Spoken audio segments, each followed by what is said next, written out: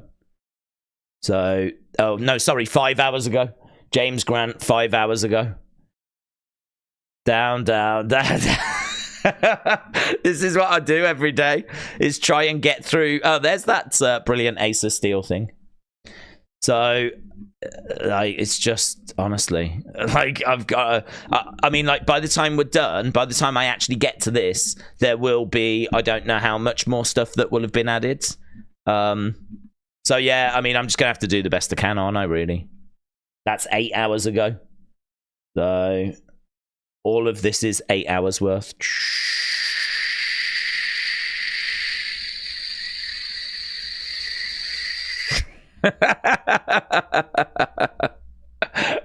Oh, mate.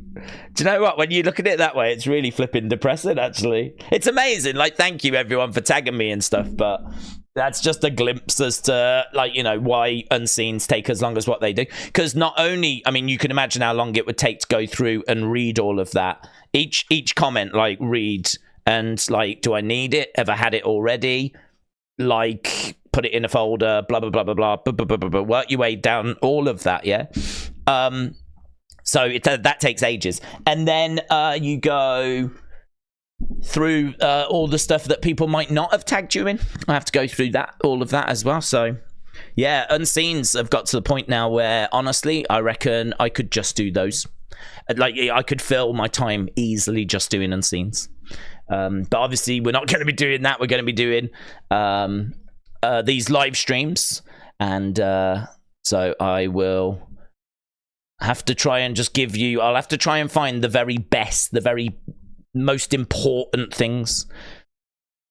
Really, what I probably should have done is started a Twitter thing that was literally for just the most important things. I mean, I think I'm pretty much at the point where that's all I need to focus on right now, is just the most important things. Because anything else is just, do you know what I mean? There's just so much that's happening. All these little bits. There's so much. Right, let's go over. The grind doesn't stop. Never. We keep grinding. George said, you're like a detective, only instead of a desk full of paperwork, it's a Twitter full of mentions. Yeah, no, and again, I don't want anyone to think that there's any complaining. I'm not complaining in the slightest. I'm just very aware of the size of the workload, you know? I'm very aware of, like, how much stuff is happening, because there's so many interviews. And, I mean, in this day and age, any wrestler can make any little comment, cheeky comment, and it's newsworthy, you know? If Chelsea Green was to imply that she's not happy that she's not at WrestleMania, and so she wants to get involved, you know, maybe you'll see me get involved in a title match. Maybe because they've not put me on WrestleMania, maybe I'll put myself on WrestleMania, right? That's obviously interesting. That is absolutely going to get put into a tweet, and, you know, it'll get shared around. Don't know how much it'll be shared around, but chances are it would probably be shared around quite a bit, right? Her threatening to get involved in a... But this is my point. Any wrestler can make any comment on any platform at any time, and it's newsworthy. So you can just imagine the sheer scale of stuff that's out there right now, you know? It's staggering. I mean, maybe it's because I'm doing Unseens at the moment, but I've never seen this much news. I've never seen this much stuff going on at any one time. It's you know, if I go back, say, a month or two, I think it's a couple of months now, I used to do Unseen after Raw, and I used to do it after SmackDown, and that was it. That was it. I did it after Raw, and I did it after SmackDown, because I did try to do a few after, like, NXT or on a Wednesday. I couldn't find enough things to put in it. I couldn't find enough stuff to actually do an Unseen. Now, I mean, yesterday we did two, and it ran for like an hour and 50 minutes. And I mean, you can tell there, that's you can see for yourself that if I was to add all that stuff alone, that's getting over an hour there. I mean, even I can look at that and know that that's going to be over an hour unseen. So the scale of stuff that's happening at the moment is absolutely huge. Absolutely huge. Right. But what are your thoughts on Jake Paul against Mike Tyson, said Off Tom? I think it's a sham. I thought it was a sham from the start. I think that Mike Tyson's coming up to 60. I mean, I still wouldn't fancy stepping in a ring with him, but it's not going to be the Mike Tyson of old. I'm sure he still hits hard, but is he going to hit harder at the age of 57 than a cruiserweight that's boxing in their prime now? I don't know. I really don't know. I don't know. There should be a way of testing that. I'd be very interested in the results of that. Let's get a cruiserweight who's actually boxing, a proper cruiserweight, because that's the division that Jake boxes in. He's a cruiserweight.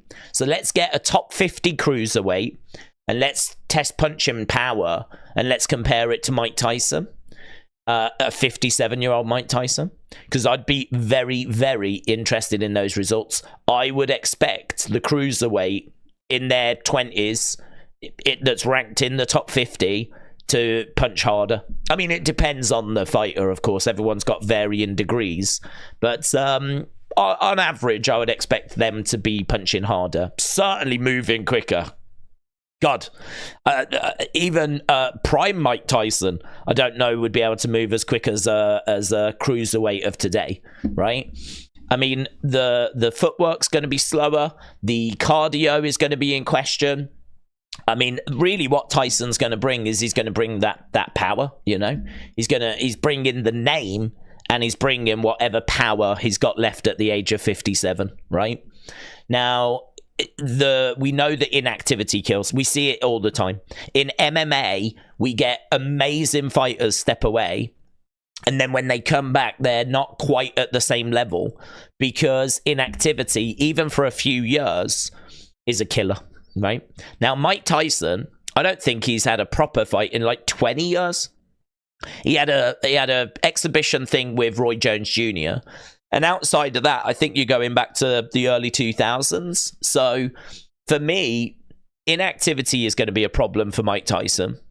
I think mobility is going to be a problem. I think reactions are going to be a problem. Yeah, I mean, how quick is his head movement going to be? How explosive do you think Mike Tyson is going to be at the age of 57? So for me, you look at a long list of stuff and you just go, what are we doing? What are we doing? He's 57 years old. What are we doing?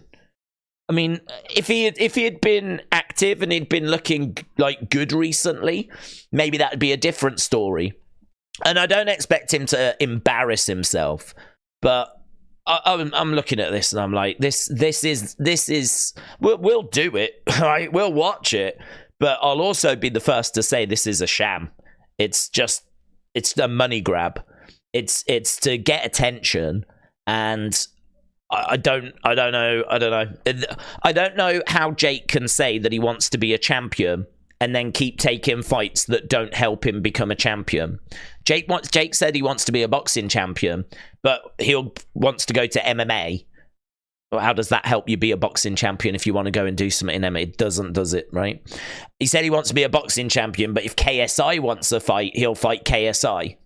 Well, how does that help him be a boxing champion? Because KSI is not a rank fighter, and KSI couldn't get past Tommy Fury, and neither could Jake. So, what? And now he's fighting a 57-year-old Mike Tyson. You know, if you want to be a champion, you've got to beat people that are ranked in the top 50, then move to top 40, then get to top 30. You've got to beat people that are active now. Not, you know, KSI that's doing influencer boxing. Not Mike Tyson that's been retired for 20 years. Not MMA that's got nothing to do. So I find that Jake says one thing and then does something completely different. And you can understand why. Because copious amounts of money are being offered at him. And rather than him staying on his path that he should, he's off over here and he's off over there, isn't he? He's going off in directions he shouldn't be going in. So I think this thing's going to be a sham. I think it's going to be an exhibition.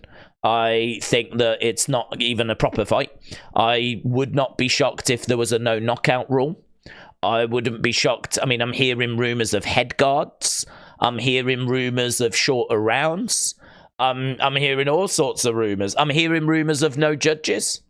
Apparently, if we get to the end of the fight and both people are still standing, well, that's it. It's done. There's no official decision. You both made it. Well done. What is this thing? What is it? It's just an exhibition showcase thing. So we'll watch it because people are going to be interested in it and people are going to want to see what exactly this thing is. But I've got very low expectations for it being good. I think that it'll be one of those that afterwards people will be like, I can't believe I wasted my money on that. So yeah, they're my thoughts on it. I'm not overly impressed. Does anyone else still get goosebumps when WWE shows start? Says Glenn. I think we'll get them for WrestleMania. Hey, have we got the kickoff thing? I need to find that, don't I? Missy said that's what makes it so cool. There's not something everyone has said. You sound like you need a crown, Miss Clown. You need you're being crowned. Being crowned by Missy. Right, Jamie, shout out to you, my friends. Jamie says, Happy Mania weekends. Yeah, man, let's go. Let's go. Happy Mania weekends. I want to find WWE. It's going to be a long weekend as well. As we said, you know, there's so much that's going on at the moment. Right, kickoff show upcoming. Starts in 9 minutes. So kickoff show starts in 9 minutes. Now, I believe this thing is going to be outside the Wells Fargo Center. And we've got 2,000 people waiting to watch this kickoff show. So we're going to be watching this as soon as it's done. Then our normal stream starts. Then we actually go into what our normal SmackDown would be. And then, of course, we go into Hall of Fame. So, yeah, we've got a lot coming up. So that's up and running. We've got 9 minutes to go. So, Jamie, shout out to you, bud. Really appreciate the support. I hope you have a great Mania weekend as well. I hope your guy wins, as long as your guy is Cody Rhodes. Wrestling Observer News says that Roman will probably leave WWE after WrestleMania and won't return until the Saudi show or SummerSlam, says Christopher. James said the kickoff show is on WWE YouTube. Thank you, buds. I know what you mean. When does the plane land to get the wrestlers to the Hall of Fame after SmackDown? When does the plane land to get the wrestlers to the Hall of Fame after SmackDown? It's in the same place, isn't it? So it's they do it in the ring now. So if you buy a ticket for SmackDown, you get to just stick around and watch the Hall of Fame. It's pretty cool, isn't it? I don't know if the tickets are more expensive. How do these ticket prices compare to a normal SmackDown? I mean, if they were that little bit more expensive, you could understand it. Because not only is it a go-home, not only are you seeing the WrestleMania go-home with the Andre Battle Royal and the final little touches before WrestleMania, not only are you seeing all of that, but of course you get the Hall of Fame as well, don't you? So you get quite a bit you get for your money. You get quite a bang for your buck. AJG said if Roman loses the title, it's going to be a lot longer than a few months. He will be out for at least 6 months if he comes back at all. Are you watching the event at 5? Yes. I was going to do like the thumbnail and all of that, like WrestleMania kickoff themed, but I thought, well, to be honest, I don't think it's going to be on very long. I think it'll be on an hour, and then I'd have to change it all for SmackDown, so I might as well just keep it as it is. But yeah, of course, this is why we've started early. We've started early so that we can watch this kickoff show, and then we'll go straight into the build for SmackDown, and then we're sticking around for Hall of Fame.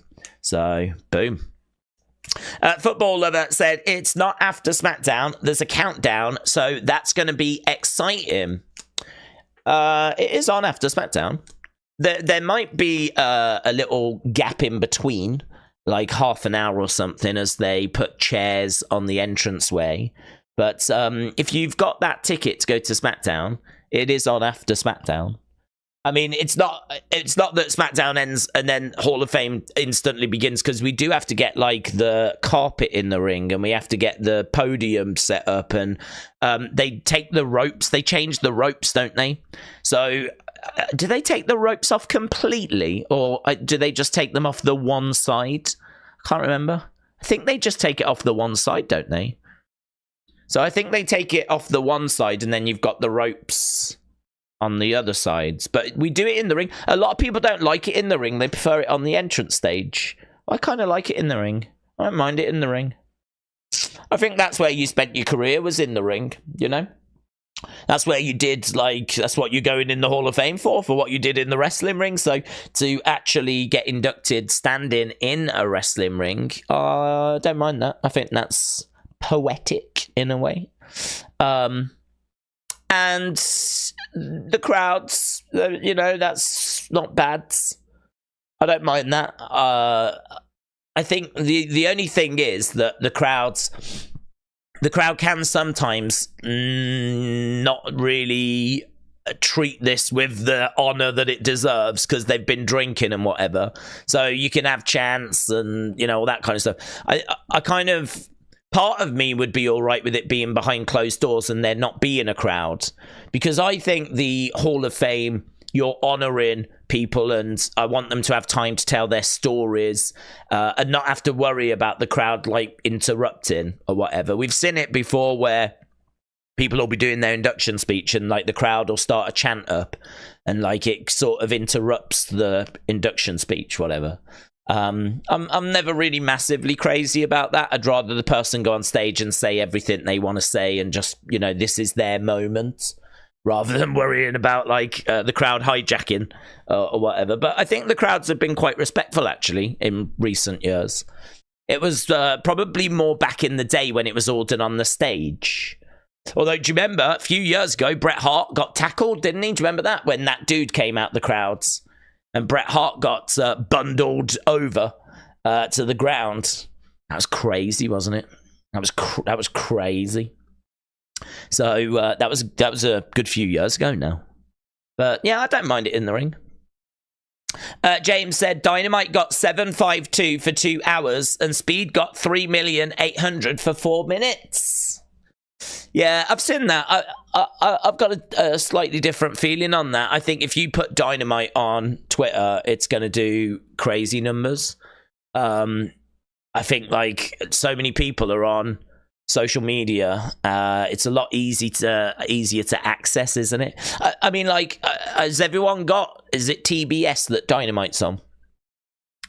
Is it on TBS? I don't know, but not everyone's going to have access to that channel, are they? I've seen a lot of people making that comparison, but it's, you know, it's just a friendly little dig, isn't it? I get it, but it's I think it's clearly not a level playing field. Thank God Cody is okay after his tour bus caught on fire last night, says Alfie. Did it? Did his tour bus catch on fire? I've not heard that story. In fact, whilst we're waiting, we've got 2 minutes. We should have a look, actually, and see what Wrestling Observer's top stories are. So these are the top stories. So the boys respond to Tony Khan. WrestleMania 40 preview. Triple H is totally good with being retired. We are up against ourselves competition-wise. That was another comment from Triple H, apparently. Cody Rhodes, everyone is safe after tour bus caught fire. This was 4 hours ago. Rhodes tweeted revealing that his bus had caught fire, but no one was hurt. He thanked the Philadelphia Fire Department for handling the situation. Before you hear elsewhere, my tour bus did catch fire. Everyone is safe and well. The 2 items I grabbed before I got off will probably pop wrestling fans. What's that? What is that? What are the 2 items he grabbed? his wife and kid. I hope it was his wife and kid. I hope that's what he grabbed. But glad you are okay. Was there not a picture? I want to see a picture. And what did he grab? I don't understand. Like he says, the 2 items I grabbed would probably pop wrestling fans, but it doesn't say what he grabbed. And there's no image unless there's an image somewhere. Cody bus. Let's have a quick little search. He went on to Seth's bus after the fire. He grabbed photos and wrestling boots. Oh, is that what he grabbed? Photos and wrestling boots. Seth provided shelter whilst Cody's tour bus was on fire. Brandy breaks silence. He took a picture of his daughter and his wrestling boots. But he just left his daughter, did he? What did she say? Where's her comments? What do you think of Brandy's response? Well, I've not seen it. Cody. Hell of a curveball. That's what she said. She said it was a hell of a curveball. Right, here we go then. Time for this kickoff show. Right. We are seeing Philadelphia. We've got the stage. We're just doing like a drone shot. It's a great shot, isn't it? They'll do that for WrestleMania. That was a great shot. It was a drone shot coming over the stadium. Kind of coming down, and you can see the stage and you can see the ring. They're showing footage of the stage reveal. We're seeing Triple H getting off the airplane. Seth freaking Rollins is going to be there. Look at his jacket. It's got this massive spider on his chest. Spider-Man's here. Moody Spider-Man is here. Becky Lynch is around as well. The man, big time. So, Becky Lynch. Stage is pretty dope, said Zoe Killer. There's Rhea Ripley. Rhea Ripley is around. Obviously with her tattoo, a new tattoo. Boom. Right. Give that drone a pic of minstrels. Good job. What are we looking at? Oh. It's in this. This is like the WrestleMania, how it began. Where was you all these years ago? And then footage of all the WrestleManias. It's a good video package, this. Melissa said, Days, Sheamus is in Philadelphia for SmackDown and WrestleMania. That's interesting. That's interesting. I wonder if we'll see him. I expect him to be back after WrestleMania, but he could make his presence felt before. He could make his presence felt tonight. What channel is this on? Oh, it's on all their social media, I think, but I'm watching it on YouTube. So, yeah. Brandy, by the way, she said hell of a curveball. That was an hour ago. So that was literally just as we were going live by the looks of it. Yeah, it was actually an hour ago. Brandy said, what I feared with that company, I was seeing before my eyes. When you start to see things drift from the original vision, and I've seen this happen before, you start to think this may not be what we thought it was. Wow. Those are Brandy's thoughts about AEW. That it had drifted from the original vision. Woo. What's that? Where was that from? Where was she talking to? Progress News. Progress News. Ooh. Brandy has broken her silence regarding the Cody bus thing. I do like the graphic that Ringside News have got. Look at that. You see in the background, they've got the bus and they've added the flames. I wish there was a picture of the bus. Imagine if The Rock claimed that he had started the fire. Right, Jimmy Uso is in attendance as well. Welcome to Philadelphia. Man, this is so good. This is so good.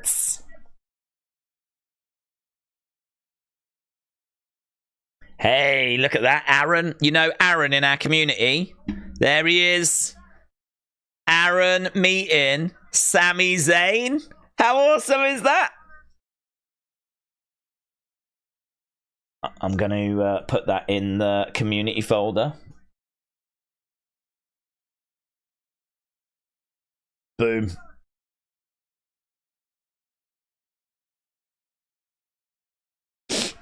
Right, so we've got Michael.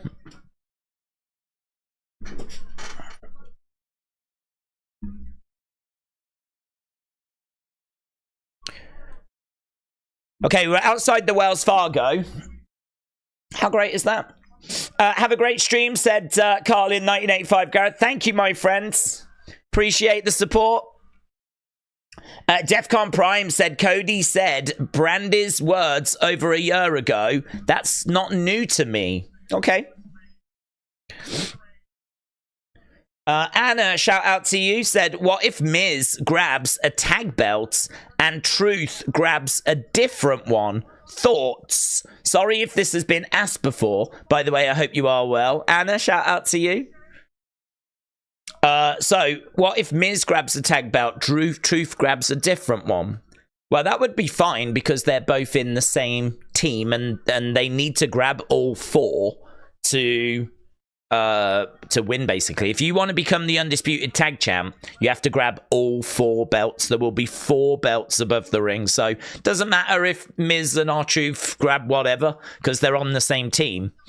The thing's going to be, though, what happens if Miz grabs a Raw belt and someone from DIY grab a SmackDown belt?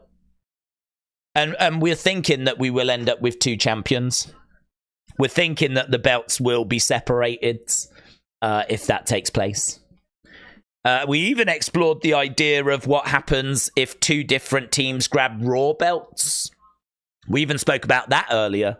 I think that they would probably do a match to determine the Raw tag team champs on Raw if that happens. That's what I would do.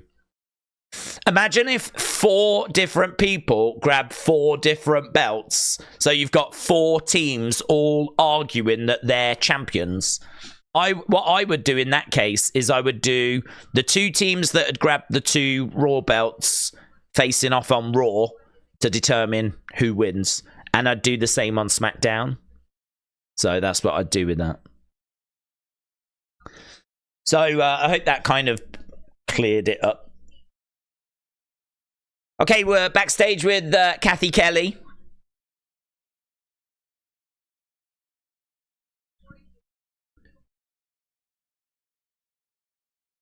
Yeah, so Seth has got a few bruises after what went down on Monday.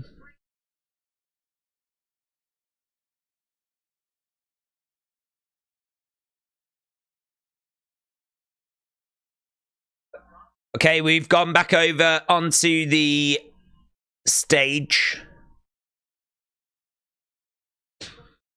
Right, I would make them strange bedfellows and be champions together till they lose, said Rick.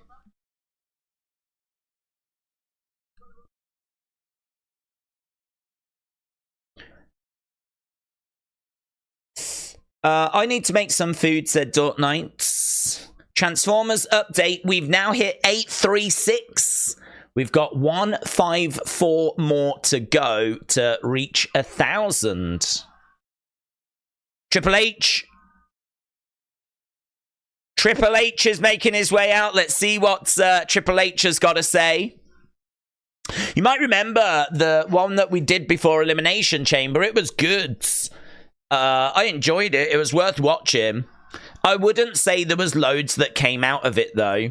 We did get Rhea bouncing that prime bottle off of Nia Jax's head. That was pretty fun. And we did get, like, a few little bits. But by and large, you know, it wasn't essential, you know. I'm just wondering if they'll make this essential. Let's see what Triple H has got to say, said Dro. Did you see that Triple H said the story's continuing? Does that mean that Cody is losing, says Edwards? No. I wouldn't read anything into that. You know, Triple H has said before, this story never ends. You know, WWE never ends. The story can never end because WWE never ends. So he's made that comment before.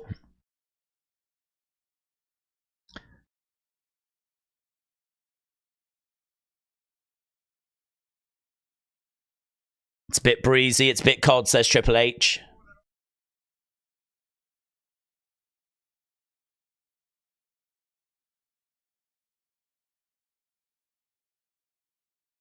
He said, right, I gotta tell you, there's something magical going on.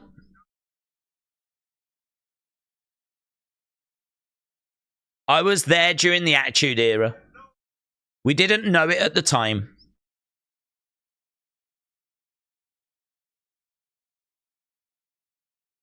He said, I can look at right now and I can see what's going on.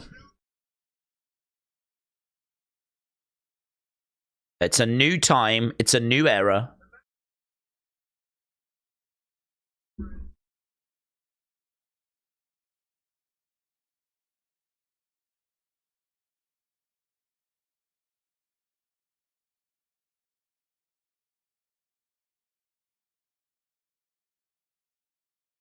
Whatever they're going to call this time.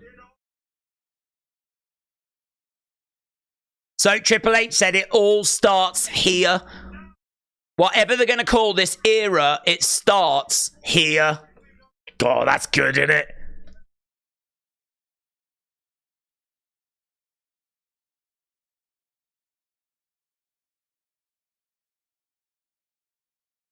We are starting now. This is the end of the beginning. I love this. I bet he'd be such a motivational person to work for. You know, if you were feeling a little bit down or something, he'd be like giving you a bit of a pep talk and you'd be like, ah! He'd be like running through walls, wouldn't you?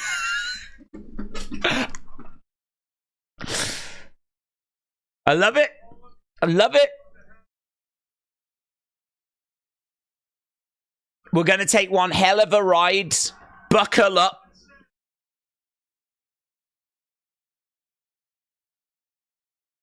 I got one question. Are you ready? It's funny, isn't it? Because that's not essential what he's just said. Like, you don't need to have heard him say that. But I still feel like I got something from it, you know? I mean, he really has G'd everyone up there. He's really said, like, this is where it all starts.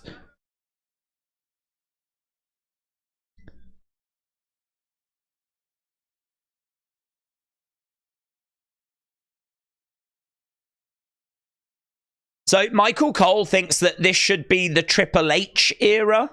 Cody has been calling it the Renaissance era. I heard actually he'd even copyrighted Renaissance era. So that's what Cody's calling it.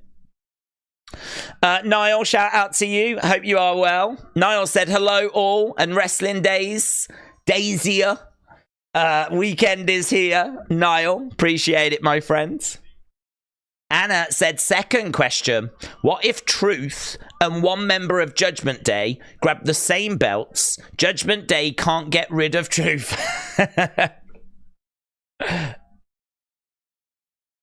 We've got a video package now of Rhea and Becky. So, yeah, well, I mean, obviously, I don't have the actual answer as to what would happen if R-Truth grabbed a Raw belt and Judgment Day grab a Raw belt. How I would resolve it is on Raw, we would do Awesome Truth versus Judgment Day.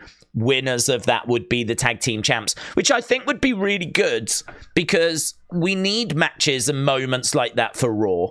WrestleMania is going to have so many matches, so many moments. I think it's fine for us to end a match at WrestleMania and it not be a conclusion, if you will. Like, the story is going to be continuing. I don't have a problem with that because you're going to get a lot of casual fans that watch WrestleMania. And really, part of the challenge is, can you get them to tune into Raw? Can you get them to tune into SmackDown?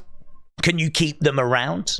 So actually, if R-Truth grabs one Raw belt, Judgment Day grabs the other Raw belt, then I would go with, well, let's do a match between those two teams. Winners will be the new tag team champs going forwards. And that might just get people to tune into Raw, or at least help to get people to tune into Raw.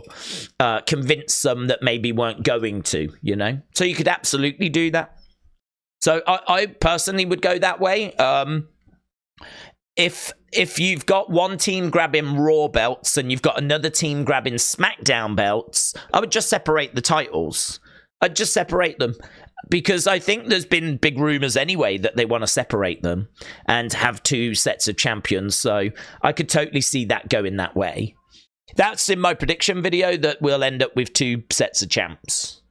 Probably the one thing I'm not expecting is for one team to just grab all four belts. If that happens, that'll be a shock to me. I'll be really surprised by that. If one team grabs all the belts and that's it, we've just got a straight winner, that's it, it's Awesome Truth, they've got all the belts. That's out of all of the options on the table, that's probably the one that I'm least expecting. So it's going to be good, man. I mean, it's going to be, because there's so many different directions that we can go. I'm looking forward to seeing which one they've selected and which path we go down. So, yeah, it should be fun. So, Anna, shout out to you. I'm guessing by your question, you'd just put R-Truth back in Judgment Day and make them coexist, which, you know, could be fun as well. Defcon Prime said, could this be the Janelle Grant era? Is that too soon? I don't think it'll be called the Janelle Grant era, but it's undeniable that this has been massively shaped by Vince's removal from the company. I think that's right. You wouldn't call it the Janelle Grant era or the Vince era. I think you would go with, like Michael Cole said, the Triple H era. The Janelle Grant thing's important because WWE do not want people to think that Vince is now in any way involved. Before Janelle Grant, it didn't matter. Vince was still around. He was still on the boards. And you know that he was, you know, calling Triple H and still getting involved. And he still could be, in all fairness. You know, that's his son-in-law. He's got his number, right? I'm sure they talk. So I'm sure that there could still be an influence, and that's the point that Ronda has made. But it's gonna he is not gonna be welcome, to be honest. Backstage at WWE shows, they don't want anything to do with him. So the Janelle Grant thing has played a massive part. Okay, Rhea's made her way out. Biggest WrestleMania. She's got extensions in. She's got longer hair, hasn't she?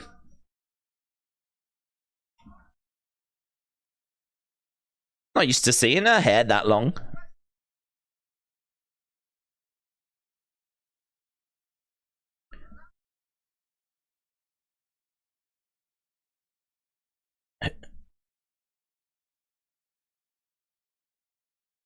Who's ready for Mommy Mania?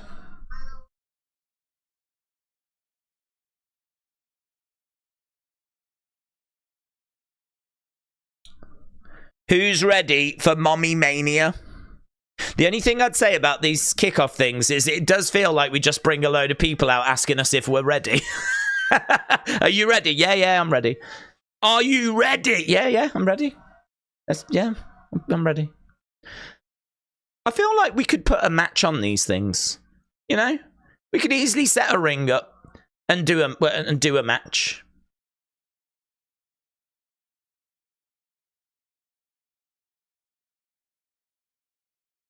Who's ready for Mommy to remind the man? Crowd are very excited. But of course, they're getting to see these superstars in person, aren't they? So it is exciting for them. After reading Becky's book, I'm now a Becky mark, said Missy. One of the best books I've ever read.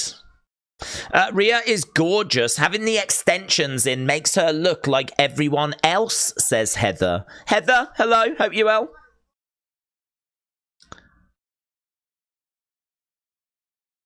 She's talking about Dirty Dom.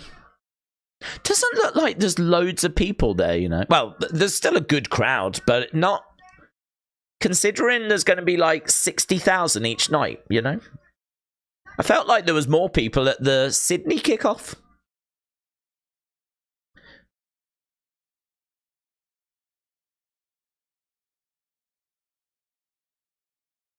It's probably limited space. Here's the man.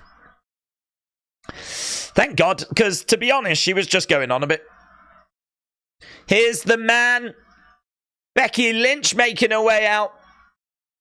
She's got nice shoes, like a trainer's. Big time! It's worth saying that the stages, right? The stages are the trucks. So what they've done is they've put like 2 production trucks either side, another truck in the middle, and then they've kind of built a stage. So it looks, for what it is, considering it's just a load of trucks put together, it's quite good.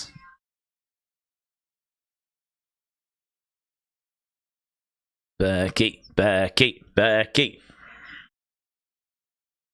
Crowd are chanting for Becky. I wonder why they chose to have the dirty Dominic Mysterio side of that truck showing.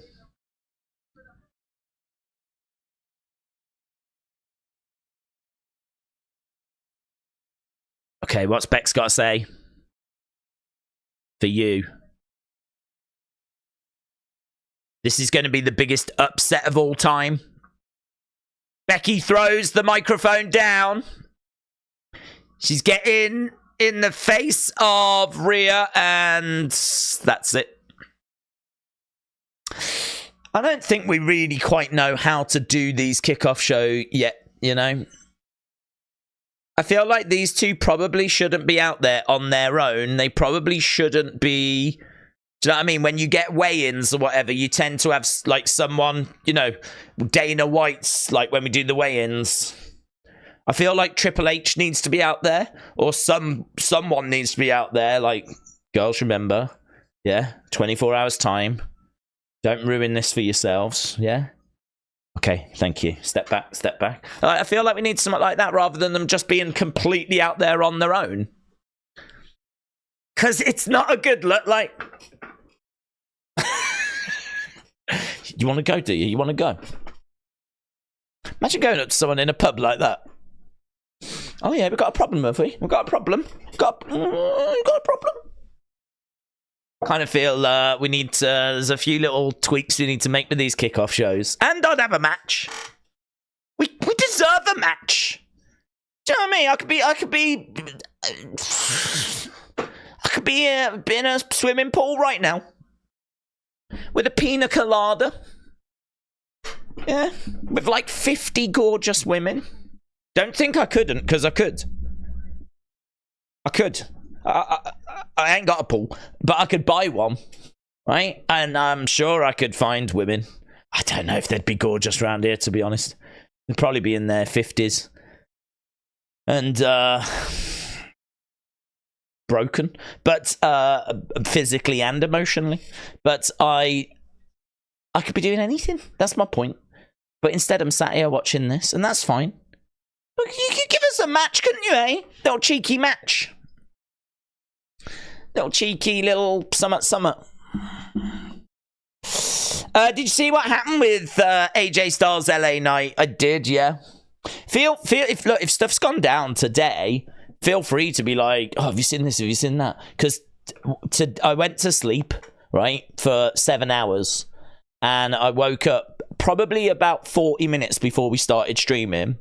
So, whatever's happened over the past, say, 8 hours or so, I'm not fully up to speed with. But I know about Cody's bus fire. I know about the brawl between AJ and LA Knight. As we just saw those Brandy comments. And that's it, really. I think that's all I know. We did look at the Wrestling Observer website, though, and there didn't appear to be any other big stories or anything that we needed to know.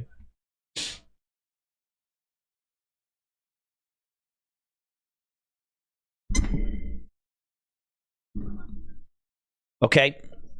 So we've got Cole and Pat. We're just waiting for the next person to make their way out. We're already 25 minutes into this thing.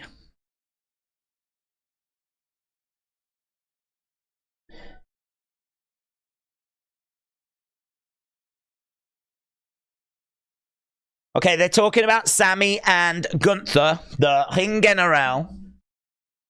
Looks like that's going to be our next focus. The Intercontinental Championship. Right. Primo, shout out to you. Hope you are well. Primo said WrestleMania is like the Super Bowl of wrestling. I can't believe people thought that All In was being compared in the same breath. I don't know about you, but Wembley was just a normal pay-per-view with 70,000. Well, I mean, look, I've said before, I really don't look to take shots at AEW, right? And I feel like your comment there is an honest comment, right? About how you honestly felt. And so, in response, I'm going to give you my honest comment, which is, I didn't rate the show. I didn't think the Wembley show was very good. I enjoyed the CM Punk Samoa Joe match at the start. And honestly, apart from like bits throughout the night, there wasn't really much else. And I said that at the time in the live stream. I really didn't like the main event. I wasn't a fan of the main event that night.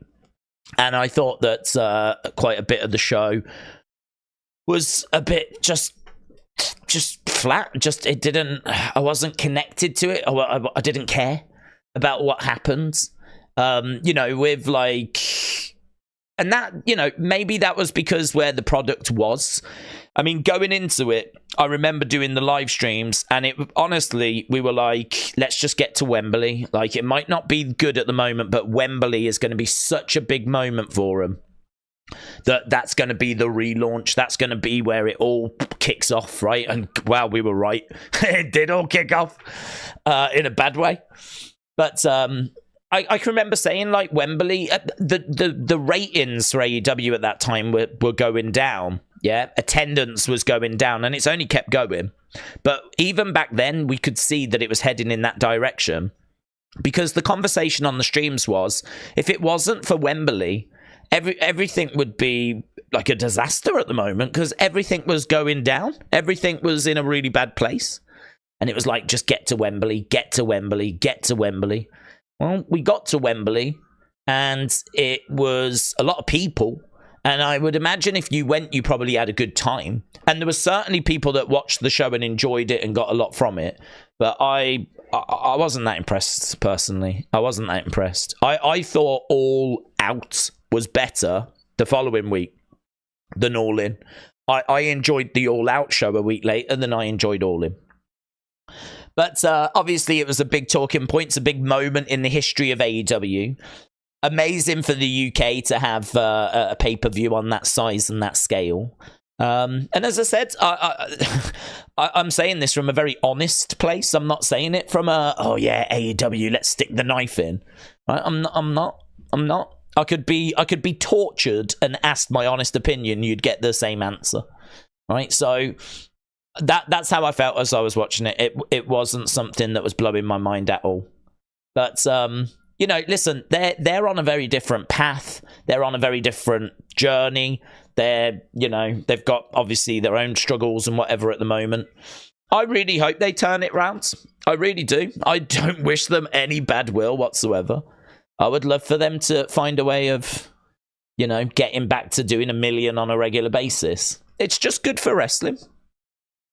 And their show doesn't clash with WWE at the moment, so both companies can coexist. So I wish them the best. I hope that whatever it is they're building towards now, I hope that it does come off for them. Right, Sami Zayn has come out and he's wearing a Win Rocky Win shirt. So he's really leaning into the Rocky theme. Win Rocky Win. So Sami on stage.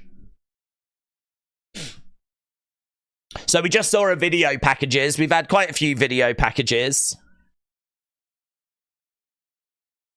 Crowd are olaying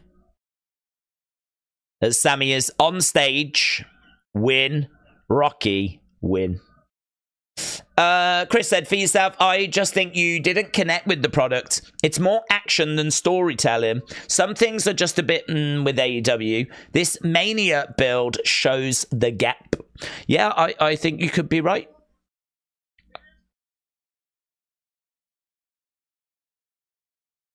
Sami looks at the camera and said it is cold, but these people, they don't give a damn. This is a tough city. It's a gritty city.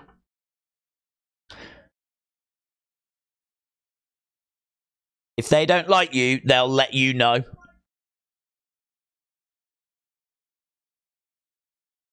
But if they do like you, they'll support you from here to the other end of the earth. Sami chants. So they're letting him know.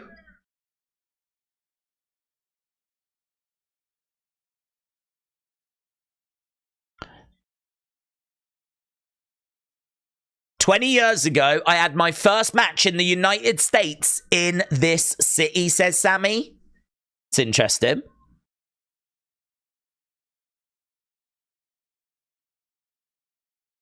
"Tomorrow night, I get to make my wife proud. I get to make all the people of this city proud."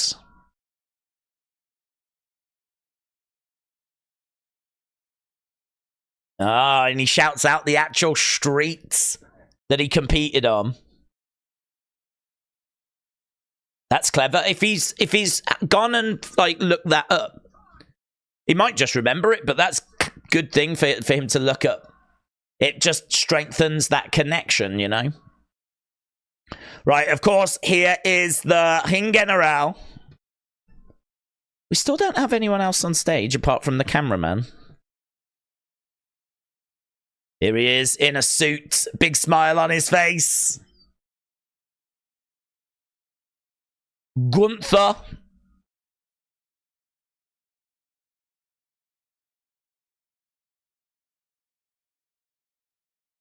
Okay, so Gunther is on stage. I did watch AEW in the early days. The product has been a bit stale now. Cody jumping was huge. Punk jumping was huge. Both have been used. There are levels. Gunther said he wrestled his first in the US here too. Did he? That's interesting, Truca. Hope you're well. Sami Zayn is going to do it, says that Navaldo says. 50 degrees in Philadelphia with a low of 40 tonight, says George.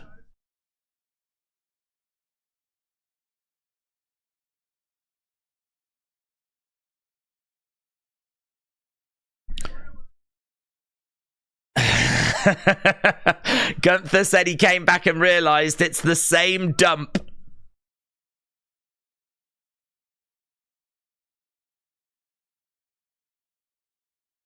All jokes aside, you're not cut out for this? Do you think this is some sort of movie?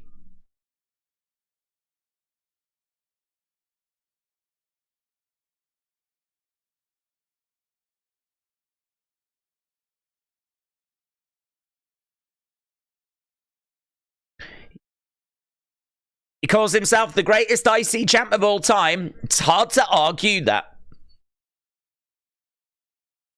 You are a great challenger. A great contender.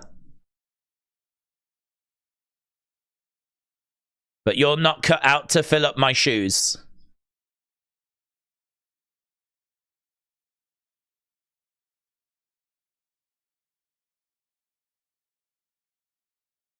Don't worry about getting a pin. Don't worry about being submitted, right? Just worry about getting your lifeless body out of that ring.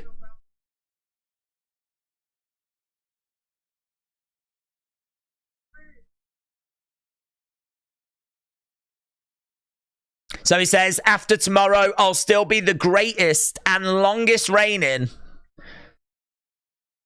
So Gunther standing on stage, looking out at the crowd with that IC championship over his shoulder.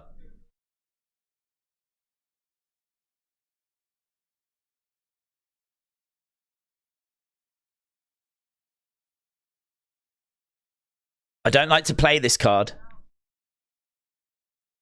Last year, I main evented WrestleMania. I thought he was going to say, I've beaten you before. I ended the longest tag title reign.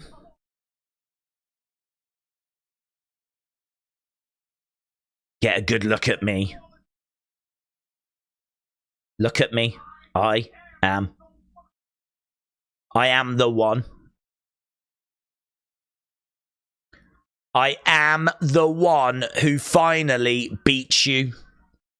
Gunther has got a smile on his face and Gunther walks away.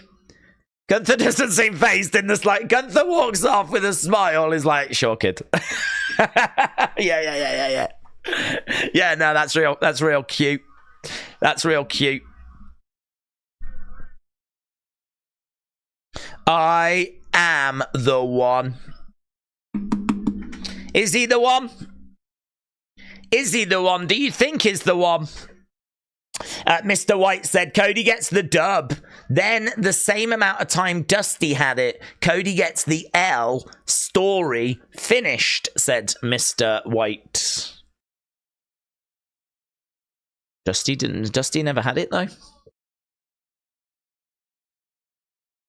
So are you saying that he'll win and then he'll get cashed in on? Is that what you're thinking? Still to come tonight, we've got Seth and Drew.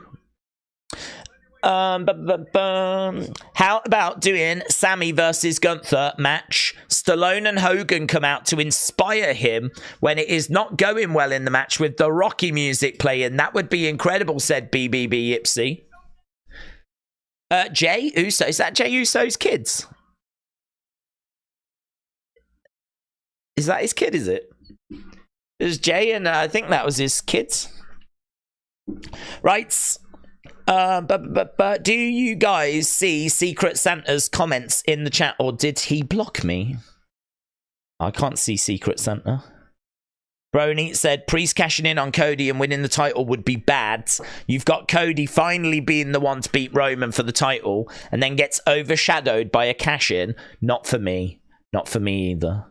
It won't happen. I mean, I don't think Damian Priest is big enough to carry the World Heavyweight Championship. I mean, look at the people that are around that World Heavyweight Championship. You've got Drew, who's been killing it on social media, trolling CM Punk. Like, he's getting, he's doing some of his best work. Seth Rollins is, in the main event of night one.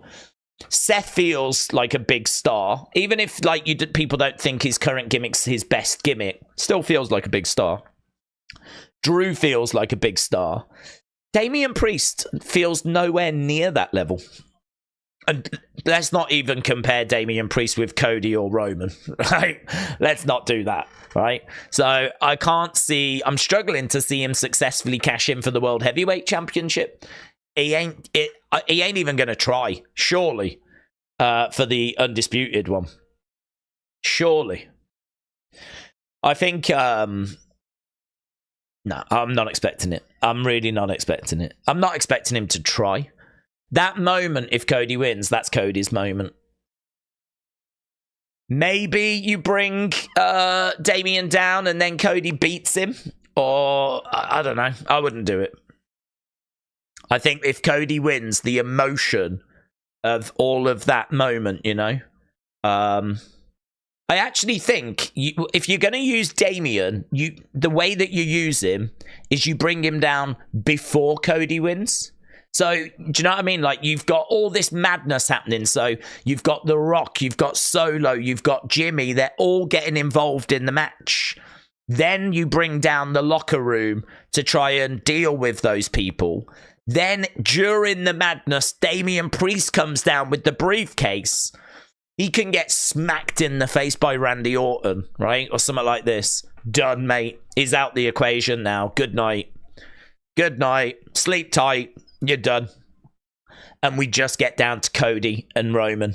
And that's it. You know, Cody wins and it's his moment. And that's how WrestleMania ends.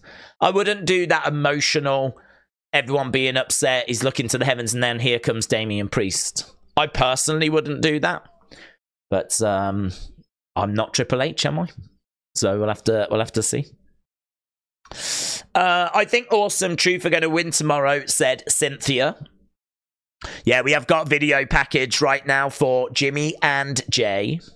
Joshua said, if you was LeBron James, would you say, no, son, you suck at basketball because his son sucks at basketball? I don't know. I don't know. I didn't even know he had a son. I can't say. I mean, what I would say is if his son enjoys playing basketball and that's what his son wants to do, well, it doesn't matter, does it? I don't know. This is the first I've even heard that he's got a son, so I don't know. But just because you love doing something, you don't have to be amazing at it. If that's how his son wants to spend his life playing basketball, even if he's not very good at it, and he loves the game, where's the issue? He's not bringing down LeBron James's achievements, is he? So, I don't know. But maybe there's more to the story. B930N channel said, do you think the Hardys and the Dudleys make a surprise appearance in the tag match? No. I don't know about the Dudleys. I don't think the Hardys. I think Jeff is still under a contract, is he not? Matt Hardy might be coming available, but I don't know that Jeff is. So I'm not expecting Hardys.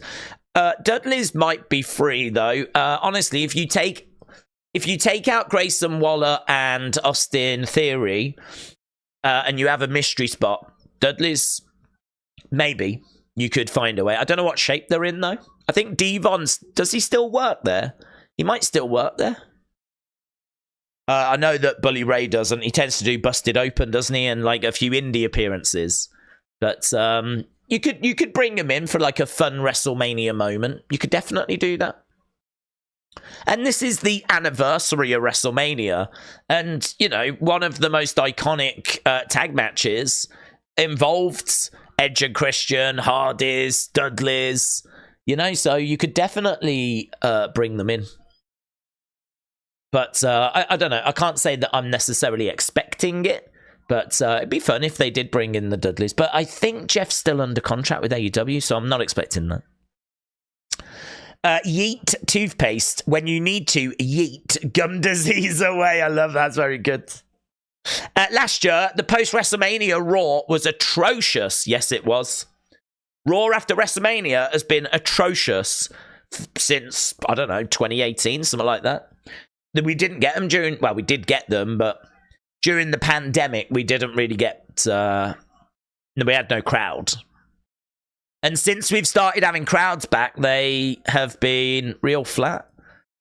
Jey Uso has come out. We've got all this going on.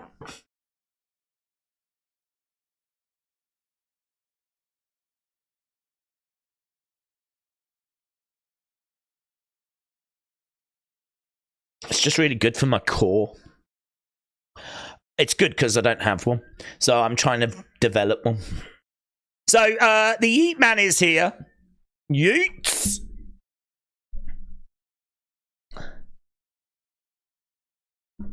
Yeets.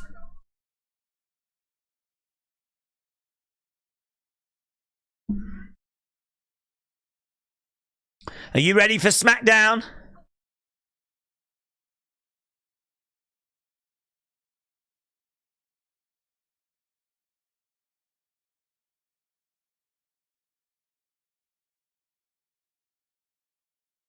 He said, tonight I'm going to whoop my little brother, and tomorrow I get to whoop my big brother, Jey Uso. So tonight he's taking on Solo, of course. Tomorrow he's taking on Jimmy. Here's Jimmy. Jimmy is making his way out.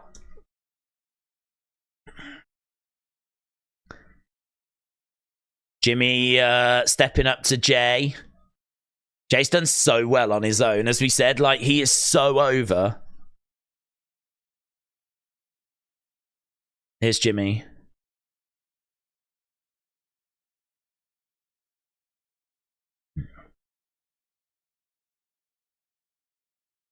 Brother. Brother versus brother.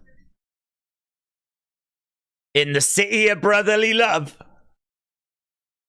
It's poetic, innit?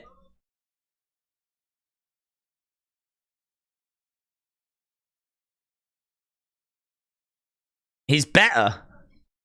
He's winning.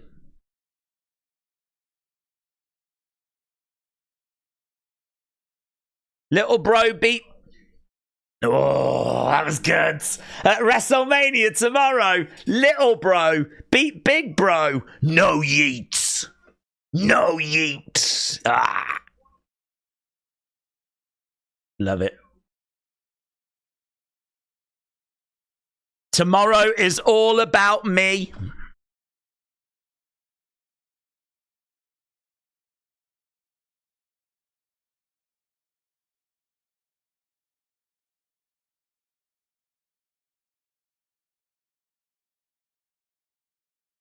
You're going to catch this yeet down, says Jey.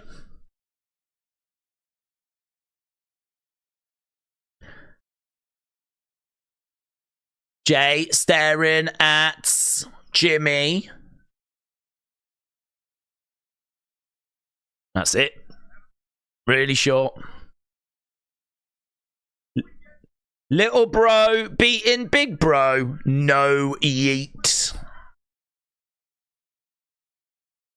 Yeah, Jey Uso against Solo Sikoa tonight. Days, as always, loving it, said Nico. Nico, shout out to you. Do you reckon there will be any twists? What would be your surprise prediction? And my God, I'm excited. Beers and snacks are ready for the weekend, said Nico. Nico, shout out to you, buds. I did my predictions, and I'm not going to go against those because actually my feelings haven't changed. I honestly... predicted, like, I sat down and I thought about, right, I went through each match, who's going to win, right? And then when I looked at the odds, I'd picked all the favorites. So I feel like what I think's going to happen is the same as what everyone else thinks is going to happen. Like, I don't really have a hot take, if you will. I said in my prediction video, if I was to actually go against the grain on a match, if there was one match that I would say, okay, I'm not 100% on this one, I'll go against my gut feeling. That would be the Jimmy and Jey match. So I think that's quite close. I think there is a possibility of doing a rematch. I don't know that this is one and done. I think Jey is super over. I don't think a loss hurts that, right? Certainly if Jimmy is going to cheat to win, right? It doesn't hurt Jey, but it could be a case that Jimmy gets the win. I actually think Jimmy needs it more because I think Jimmy is... he's not been built. You know, we've built Jey really well. We've got the arm thing. We've got the yeet thing. He's been standing on his own over on Raw for quite a while now. Whereas Jimmy, we don't see Jimmy having singles matches that often. He doesn't have like a connection with the crowds. All he's got is a rebuttal, which is no yeet. So, you know, Jey's got yeets and he uses it all the time. Jimmy's got no yeet. He didn't come up with it. It's just a response to Jey's thing. So Jimmy has not really been built that well. There's not really much momentum for Jimmy. So looking at it, I can understand why Jey would be the favorite to win. And my gut tells me that Jey wins because he's a bigger star and they've invested more in Jey than they have in Jimmy. But I think you could do a series of matches whereby, you know, at Backlash, we do a rematch. You know, this doesn't have to be one and done. So with that logic, you could easily have Jimmy win here and then Jey could win a rematch. Or you could have Jimmy win by cheating and then Jey end up, you know, I don't know, getting an opportunity to face Gunther. Who, I mean, you could honestly have Sammy lose and Jey could step up to Gunther on Monday Night Raw and he could win the title. Jey could end up being the one that beats Gunther. I'm not going to say that's what happens. A lot of people want it to be Chad, right? But they could go down that road if they so wanted. They could have Jey lose at WrestleMania and then instantly have you forget about that by having him win the IC title on Monday. They could easily do that. Easily do that. But a lot of people would rather it be Chad's. I understand. And they could do that as well. They could have Sammy lose and then Chad win on Monday, right? I just hope that Monday, if this really is this new exciting era, right? Well, I'm looking at Monday. What have you got for me on Monday then? Because the Raw after WrestleMania, it used to be special, and it has not been special in about 6 years. So I hope you've got some at Tasty. You better have some NXT call-ups, and you better have some returning legends and shocks and moments. And not, it doesn't have to be title changes, but you better have something. You better give me something on Monday. Because you haven't for the past few years. I mean, we did get, I think, wasn't it last year that Brock turned on Cody? That was all right. I didn't mind that. That started a pretty big feud for Cody. So I didn't mind that. But really, outside of that, it was just a few little bits, wasn't it? Last year's Raw after Mania was not as good. So I'm hoping they've got something good this time. If I've got to go against the grain, then I'd be looking at the Jimmy Jey match. In regards to the tag teams, I think that's a hard one to predict, but I feel like Awesome Truth have got to be the favourites to get at least one title, if not both of them. So I'm definitely looking at Awesome Truth. R-Truth has been just gold, hasn't he? Absolute gold. So... What? CM Punk? CM Punk? Yes! Wow! CM Punk! Wrestler Andy said, look out for a giant Days head tonight, said Wrestler. Oh, don't you dare. I hope you're having a great time, dude. CM Punk's just come out. They didn't advertise him. This whole thing's been a little bit sleepy, to be honest. Just, you know, it's one of those whereby if you haven't been watching, you can watch this and get a flavour, get a taste as to what's going to happen for WrestleMania, why we're doing these feuds, who's the favourite, who do the crowd like, who don't they like. If you've been watching the show, though, I don't think there's loads that you're getting from this. But CM Punk's just come out. CM Punk on stage right now. This is like, he's in a suit as well, you know. CM Punk in a suit. I used to live in Philadelphia, says CM Punk.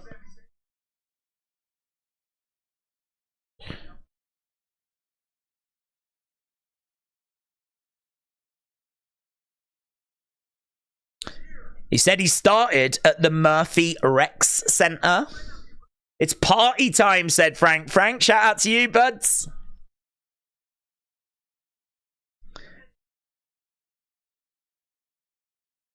You knew I'd be at WrestleMania. Michael Cole has called all of them. CM Punk chant. CM Punk. CM Punk. CM Punk, CM Punk. That could never get old, could it, for him? Keep that energy, says CM Punk.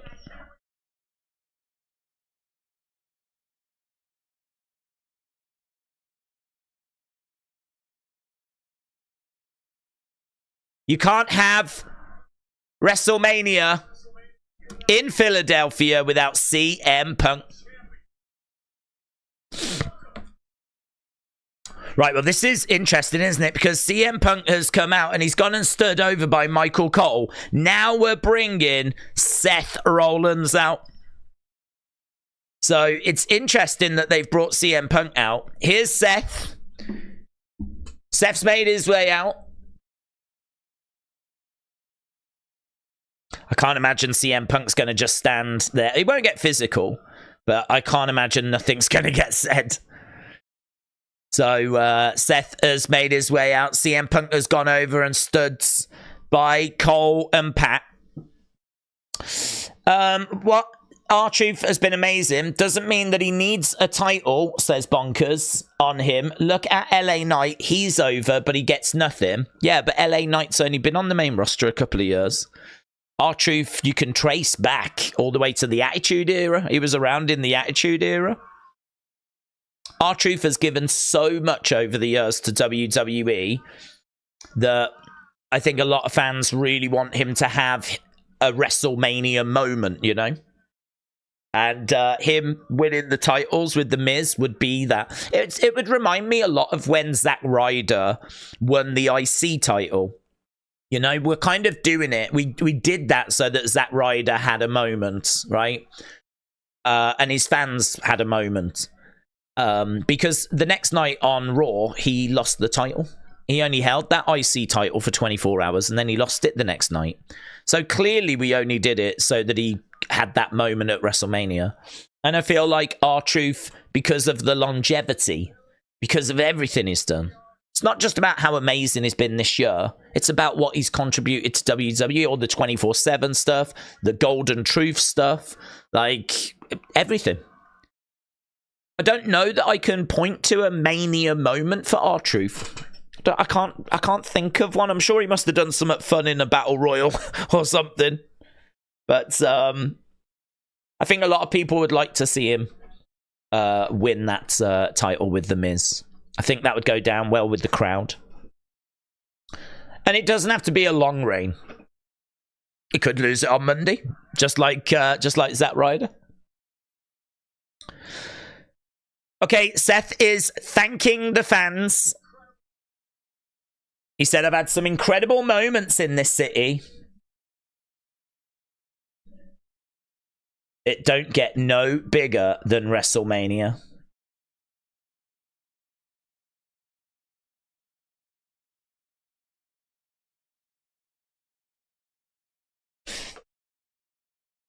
He said it starts tomorrow.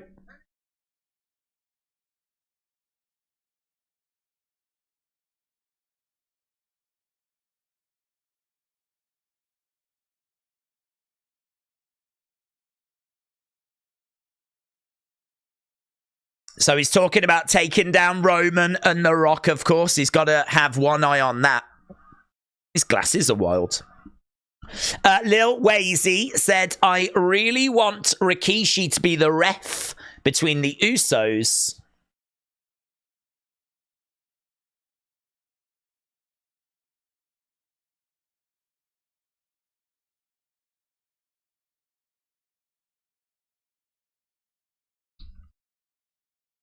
Here's Drew then. Bum, bum, bum, bum. Right, Drew McIntyre's come out in a kilt. Miss Clown said, do you like biscuits? I don't mind biscuits, but I don't tend to have them, to be honest.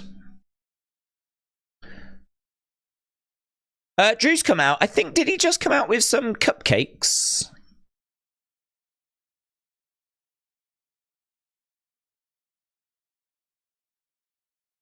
He brought some muffins for CM Punk. Punk ain't taking them.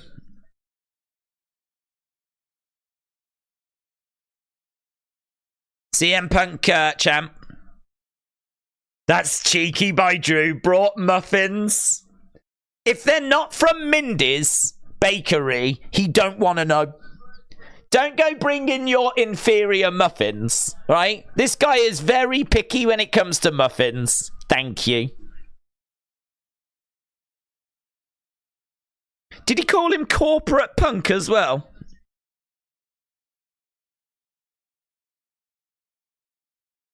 I tell you what, you know that CM Punk's standing there, storing all this. You know he's standing there going, okay. Okay.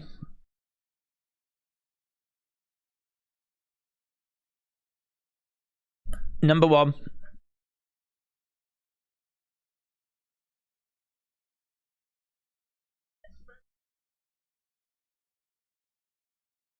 Huh?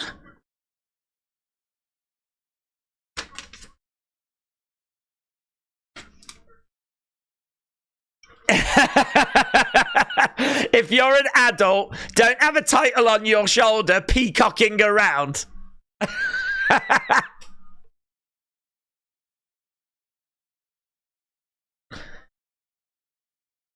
I stopped doing that when I was 13 because I wanted to win a real one.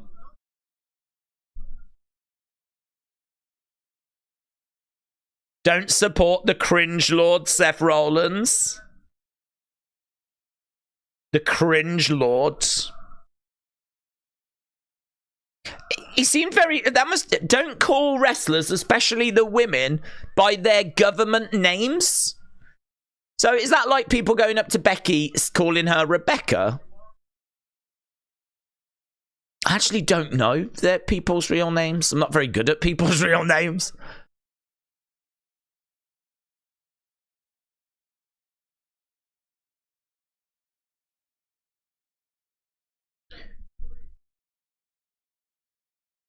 You're one of the best. So Drew said that Seth's one of the best.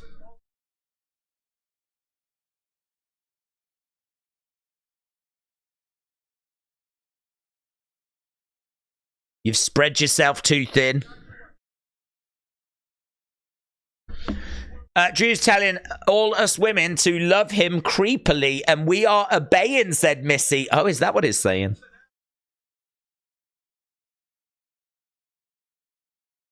CM Punk chants.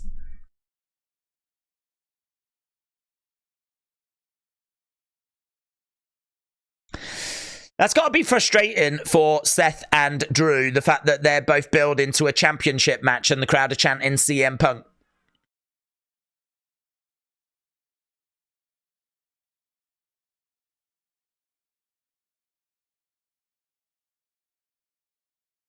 It's not going to be an execution. It's going to be a fight. It's not going to be an execution. It's going to be a fight.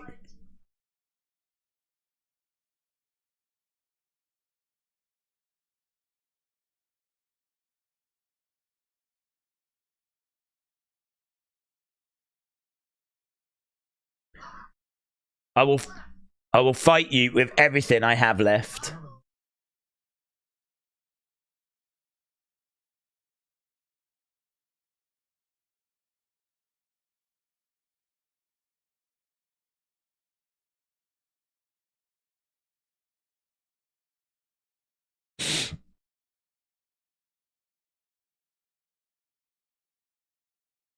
I'm going to give you that chance.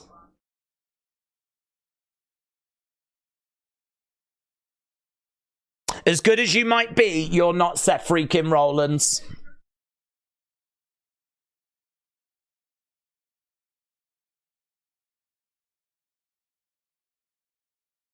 You're going to hear the entire world singing my song.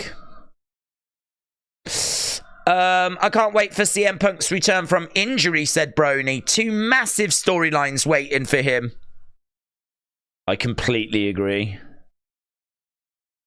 Drew walks off stage. Bum, bum, bum, bum, bum. So, Seth and Drew. Well, there we go. That was the WrestleMania kickoff. It was... Crowd are starting to disperse. I mean, it's as full as you could probably expect it to be. Oh, that's good. You can see where the stadium is. That's a good drone shot, man. So we saw the Wells Fargo. We saw... Oh, it ended a bit too soon. We saw the Wells Fargo Center in the background. We had the WrestleMania kickoff stage and everything. We had a drone that was recording, like, from the sky, the kickoff. And then it just kind of flew over. And then right there is the stadium. So, I mean, like, you've got the arena and you've got the stadium, like, right next to each other. And we were in front of the arena, and the drone was able to kind of show it all, you know? Really fun. Really good. I mean, look, what I would say is it's everything I expected. I expected it to be not that noteworthy. I expected it to be... But you never know. You never know. You never know if something's going to happen. So you have to watch. I do think, though, that they could do a bit more with it. I do think, as I said, they could add a match, which I think would be fun. It would definitely get more people to tune into it, of course, if you did a match on the kickoff show. And not just any old match, but, you know, give it a little build. Give it a little something, you know. Like, you could have done, say, Candice against Maxine. That would have been fine. I'd have took that.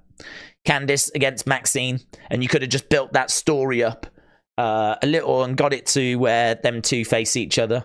You know, we're not talking about Give Me Roman or anything like this, but just a little something.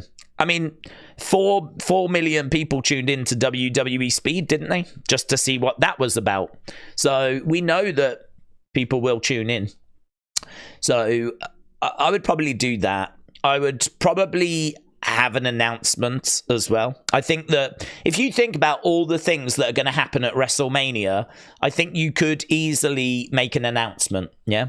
So even if it's just that such and such is going to perform, Rhea Ripley, like, word on the street is Rhea Ripley is going to have a live band for her entrance. So why not just announce that? We're thrilled to announce that Motionless in White, or whatever they're called, are going to be performing live for Rhea Ripley's entrance. And talking of Rhea Ripley, here is the Eradicator, and then bring her out, you know. I think an announcement doesn't have to be anything big, but I think it would add. A match doesn't have to be anything big, but I think it would add. And honestly, that, like, you know, that would probably do. Just make it feel like it's a bit more, oh yeah, I can't miss that. They've got an announcement, haven't they? And there's a match. Because I do understand some people could come away from that going, I don't need to watch these. You know, it's 2 people coming out saying, I'm going to beat you. You think you're going to beat me? You think you're going to beat me? Well, we'll find out. It's a lot of that. You can't beat. You think you can beat? You can't beat me. Oh yeah. Well, I'll see you in that stadium. Okay. As I said, it's for the casuals, isn't it? If you're a casual fan, you're either like us, super hardcore, and you need to watch everything, right? Or it's for the casuals and they don't quite know what's going on, and so they can watch that and just get brought up to speed as we head towards a very, very busy weekend. Right. I want to get where's the chat? Let me find the chat. JB, shout out to you, bud. WrestleMania 40 weekend, Monday and Tuesday, is booked off work. Ah, very good. Very good. I used to do that as well, book it off. And yeah, it's so exciting. This really is it now. I mean, the buzz, the excitement, like I would say the time for talking is done, but obviously we do still have SmackDown. But yeah, I mean, this is it. We know the card. We know the days the matches are happening on. Predictions have been made. We are on the verge of genuinely one of the biggest WrestleManias. I don't disagree with that. I don't disagree with that at all. Genuinely one of the biggest WrestleManias. I mean, it's WrestleMania 40. If nothing else, we will look back on this show as, like, because of it being the 40th. I don't know about you, but like the first one is quite special to me. Number 10 is quite special. 20 is special. 30 is massively special. 30, you know, wow. 10 years since Daniel Bryan. And 10 years since the streak ended. 10 years. 10 years. Where's that time gone? Where has that time gone? That's actually scary. If you think about it, it's 10 years since the streak ended. It feels like, I don't know, it's just last year that I was in a pub. They were doing a late night thing, and I was in the pub watching it. And I've said before, this is why I love these watch-alongs, because before that, I'd only ever watched it on my own. And so, obviously, you watch it and you enjoy it. But I think being around other people and getting other people's reaction, it was just so incredible to see that live reaction of the streak ending. I'm so glad I wasn't like just watching it at home on my own for that. I'm so glad that I was able to, you know, kind of have that experience and see like reaction. And that's why I love this, because like if something happens, the chat just explodes, you know, if something goes down. And I'm so looking forward to all the twists and turns of this weekend with you guys. It's going to be so special. And it really will be one that we look back on. I look back on 10, I look back on 20. I've just shared that memory of being in a pub for 30.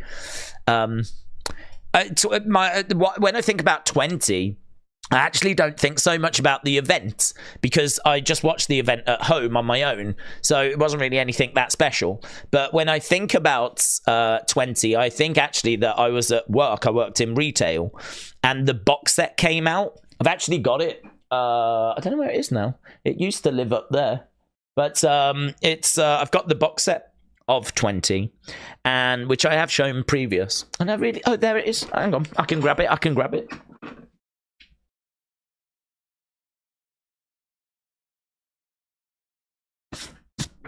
This thing, look at this. WrestleMania, where it all begins again. So this thing was like limited edition, and I bought it from work when it came out. And you know, right, we only had a few, and I put one aside. I was very excited. And when I went to grab it, it had been someone had sold it. Someone had grabbed it from my like stash pile, and had sold it to a customer. I was livid. I was so angry. Thankfully, we did get another one in, right? But when I think about 20, I think about someone almost denying me of this. So this comes with like these prints. You see Cena and Big Show, the return of The Undertaker. We've got, here, look, Rob Van Dam. Benoit again, not aged well. Undertaker. So we've got those. I didn't even know that Benoit one was in there, you know. Didn't even know that was in there. It's been a while since I've opened this thing up. So obviously if they were to make this now, well, they probably wouldn't. Is that a still of... I don't even know what still we've got there. But you get like this... what is it? It is like a piece of film. I don't think it's from the actual thing. It is a limited edition art graphic produced from a single frame of motion picture film. It includes one frame of the corresponding film footage. Yeah, but where's it from? I don't know what it's from. I mean, I don't think it's from the actual recording. It's like some sort of reproduction thing. But there we go. That's what's in there. I mean, it's a nice item, isn't it? You could pop on the wall. So you get that. What else is this? You get a big poster. Very big, actually. Oh. Look at that. WrestleMania 20. Sunday, March 14th. Live only on... This is huge. I didn't know it was this big. This is 20 years ago, mate. This is 20 years ago. I'm only 21. So, we've got that. Oh, I've got to fold it all up now, ain't I? There we go. You get that. You get... Oh! coming through. VIP. Is that what it is? I don't even know what it is. I don't know what it is. I'm coming through. Excuse me, mate. Have you got your pass? Yeah, I got my pass. Do you reckon I could get into 40 then? Excuse me, mate. Are you supposed to be back? Yeah. Supposed to be back, yeah. Let me through. I'm a wrestler. That says WrestleMania 20. Yep. Thank you. I don't even know what it is. Well, it's a lanyard, but this it's a ticket. It said it's not valid for entry. Is that what the tickets look like? I doubt it is. It's not a ticket, is it? What's this? It's rubbish. So, but basically, what we've just... There's the ticket.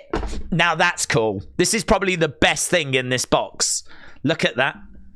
Look at that. Now, that's what the ticket looked like. So, there is a WrestleMania... I never went. No laser pens or video, guys. No... Look, keep your laser pens at home, thank you. So, that is a bona fide reproduction of what a WrestleMania 20 ticket looks like. It doesn't have the... hang on. Is that the price? $754. Row A, seat 8. It says $754.50. Does that mean that row A, seat 8 was $754? So this is Madison Square Garden, March 14th. And I love the back as well, because it's, look at this. It's all legit. All legit. Like, this might be I don't know, this might be an actual ticket, but that's the back of it. Amazing, that, isn't it? That's actually, like, legit one of the best wrestling-related things I have. Because that is what a ticket looked like for 20. Snickers Cruncher presents... Imagine if you could get what a ticket looked like for WrestleMania 1. Imagine that. Can you get that? I need to look. I'll have a look. As well as that, you also get this pin.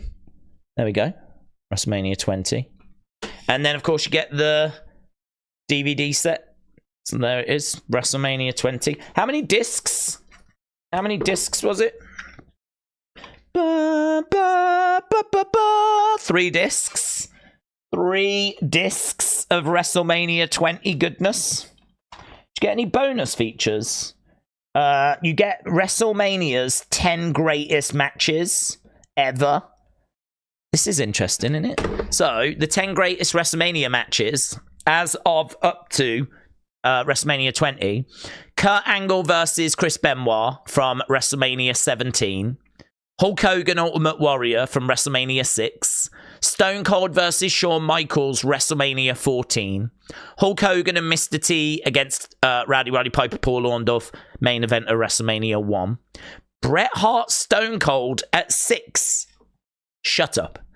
What are you on about? That's like, that should be like number 1 at this time period, right?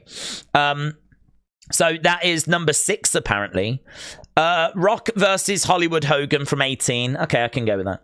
Steamboat Randy Savage from 3. Yeah, okay, I can go with that. Razor Ramon Shawn Michaels, the ladder match from 10. Yeah, I could go with that as well, actually. Hardy Boys, Dudley Boys, and Edge and Christian from 16. It's good, but I can't say it's better than the matches we just named. That's at number 2. Number 1, Bret Hart versus Shawn Michaels, the Iron Man match.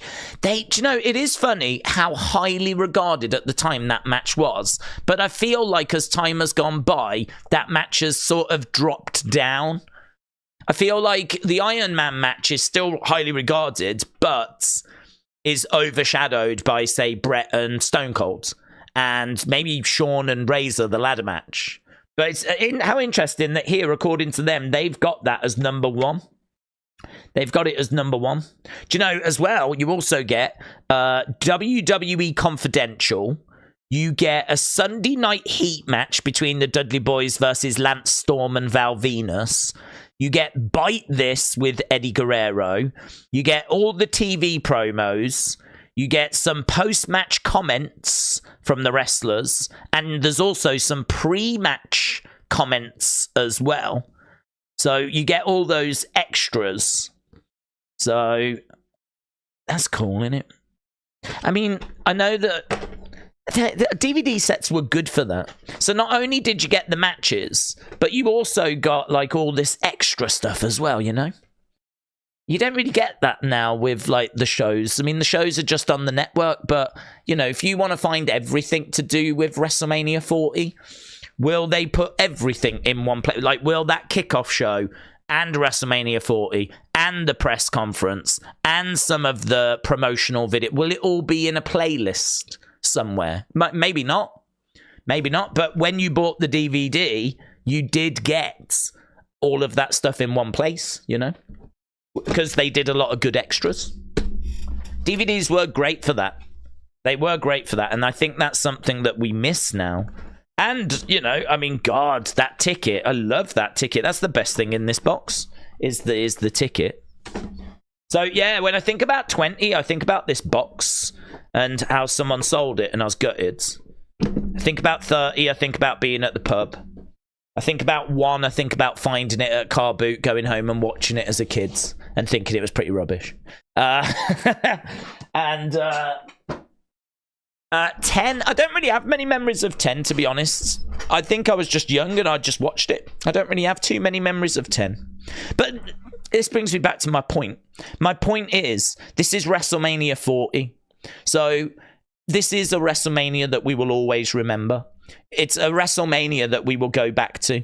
Just like how we looked at 20 and we spoke about 30. This is a landmark milestone WrestleMania. So I can't wait to see what they do.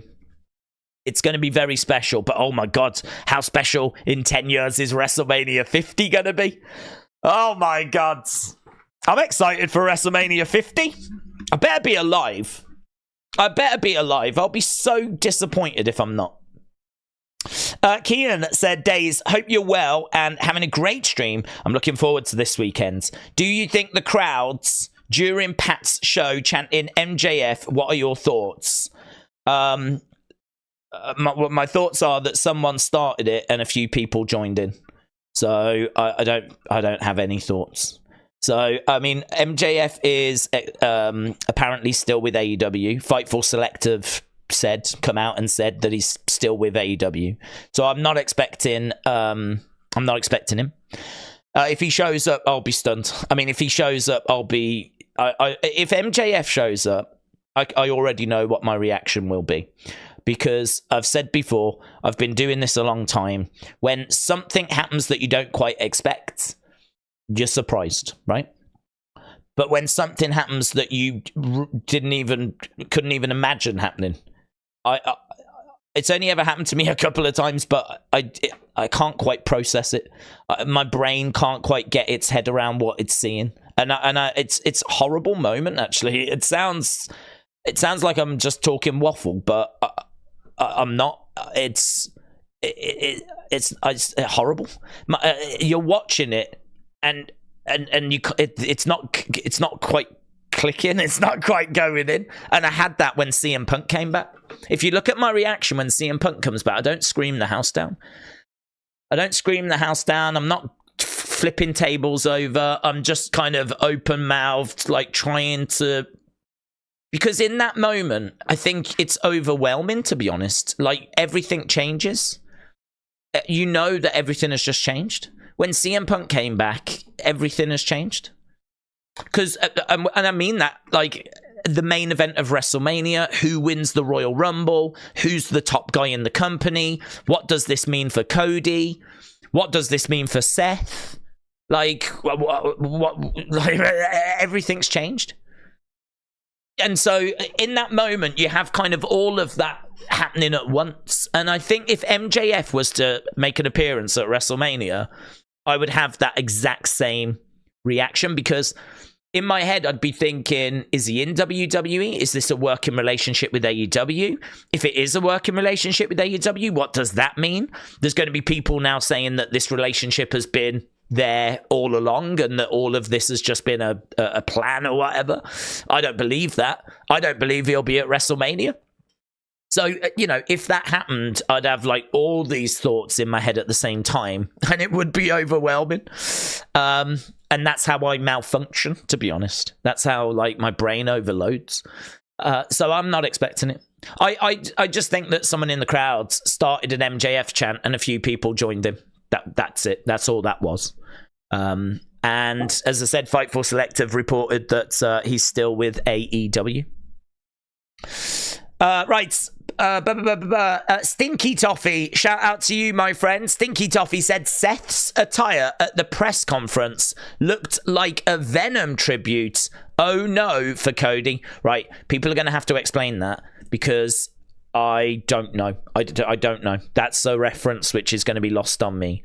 So a Venom tribute, definitely. It's got a big spider on. I said he looked like an evil Spider-Man. But what does that mean? Is Venom bad? Is this a bad thing? Should we be worried? Let me know. Ryan, shout out to you, said, what is your top 10 Mania matches? I hope that Cody wins. Keep up the good work. Ryan, shout out to you, buds. Feel free to let me know what your top matches are. There might not be enough room for a top 10, but I'm sure you could give your top 3. So feel free to pop that in the chat. I'd love to know what people are thinking. I think for me, my number 1 is absolute. I mean, it's Shawn and Undertaker. It's my favorite WWE match ever. I think part of the reason is because I watched it with my partner at the time, right? So we was watching it together. She didn't care about wrestling, had no interest whatsoever. Like, actually watching it would actively be a chore, right? And, you know, you can imagine that she wasn't interested in watching it, but I wanted to watch it. And I remember watching it, and she was watching it as well. I mean, sometimes she was on her phone, but like, she would be watching it as well. And when it came to the Shawn Undertaker match, she started watching it, and she got so involved, she was shouting at the TV. I saw what that match did to someone that was not a fan, and I saw a complete transformation in her where she was as hooked as any of us would have been, right? That match is that good. And I'm not saying it's the only match that has got the ability to do that. I'm not saying that. I'm just saying that I witnessed that for that match. Add in the fact that I think it's just an amazing match anyway. That little thing pushes it over the top for me, that little story I just told you. But I also get asked a lot, what's your favourite wrestlers? And for me, Undertaker and Shawn, they're my favourite wrestlers. And the streak was on the line. I mean, we still had the streak at that point. Was Shawn going to be the one to do it? It's just, even the botch where Undertaker comes down like that, it makes the match better. The match is better because it is so horrific. It looks so, oh my, I mean, even Shawn said, I didn't know. I didn't know what had just happened to him. I didn't know if the match was done and he was not going to get up, or I didn't know. None of us did. In that moment when he comes down like this, everyone's just waiting and holding their breath to see if Undertaker's going to be able to move and carry on. That got you even more invested. You know that something very real just happened, and you were even more invested. And it does carry on, and it keeps just, I mean, the pinfalls, the close reversals. I mean, it's just, I can't fault it. I can't find a fault. The entrances are amazing. The match is incredible. The person I watched it with was losing their mind. They're my 2 favourite wrestlers. I can't put any other match ahead of it because I don't know how any match could be better. I don't know. I get a lot of people going, yeah, but didn't you think this was a better match? No, I can't. I can't fault the match. I can't fault it. I would have to go back and watch it and see if someone slipped at any moment, or if there was any sort of anything that went remotely wrong. Oh, you see that then? Look, he slipped a little as he was walking.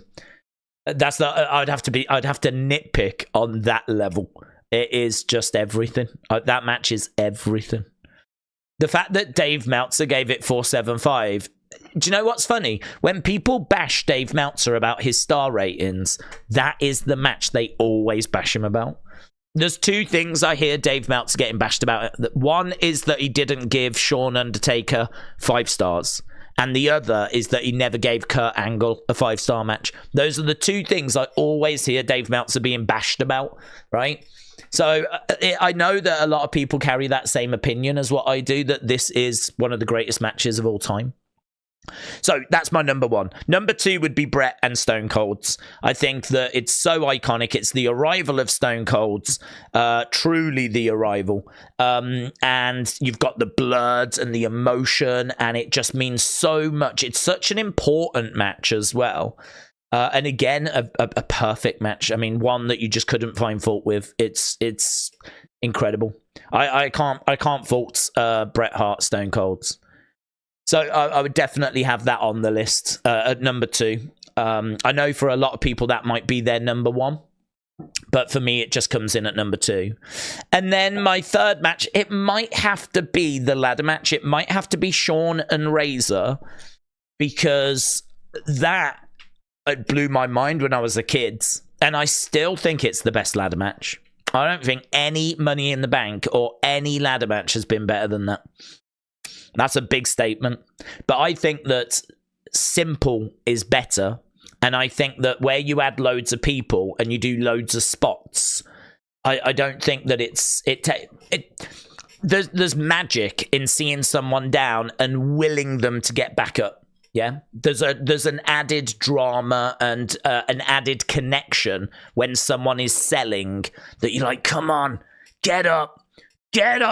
He's getting the ladder, get up. And you was willing your guy to get. I was willing Shawn. I was team Shawn in that match. So I was willing him to get up. I really wanted it. I didn't want Razor. I know Razor was the face, but I wanted Shawn. And so I was willing for Shawn to get back up, and I really felt connected. Part of the problem with the Money in the Bank, it's a great match and it does what it needs to do, and we've had some brilliant ones, so I'm not throwing shade, but the reason why I prefer Razor Shawn is because you don't really have those moments of go on, get up, because it's just action. It's people in the ring, they do their spot, they get out, other people get in, right? You have the bit where someone's climbing and, you might have a bit of that go on moment there, but someone will come and stop them. And, it's become a joke now how slow wrestlers climb ladders. I mean, that's a running joke. There's memes of wrestlers like climbing ladders at home, and they're like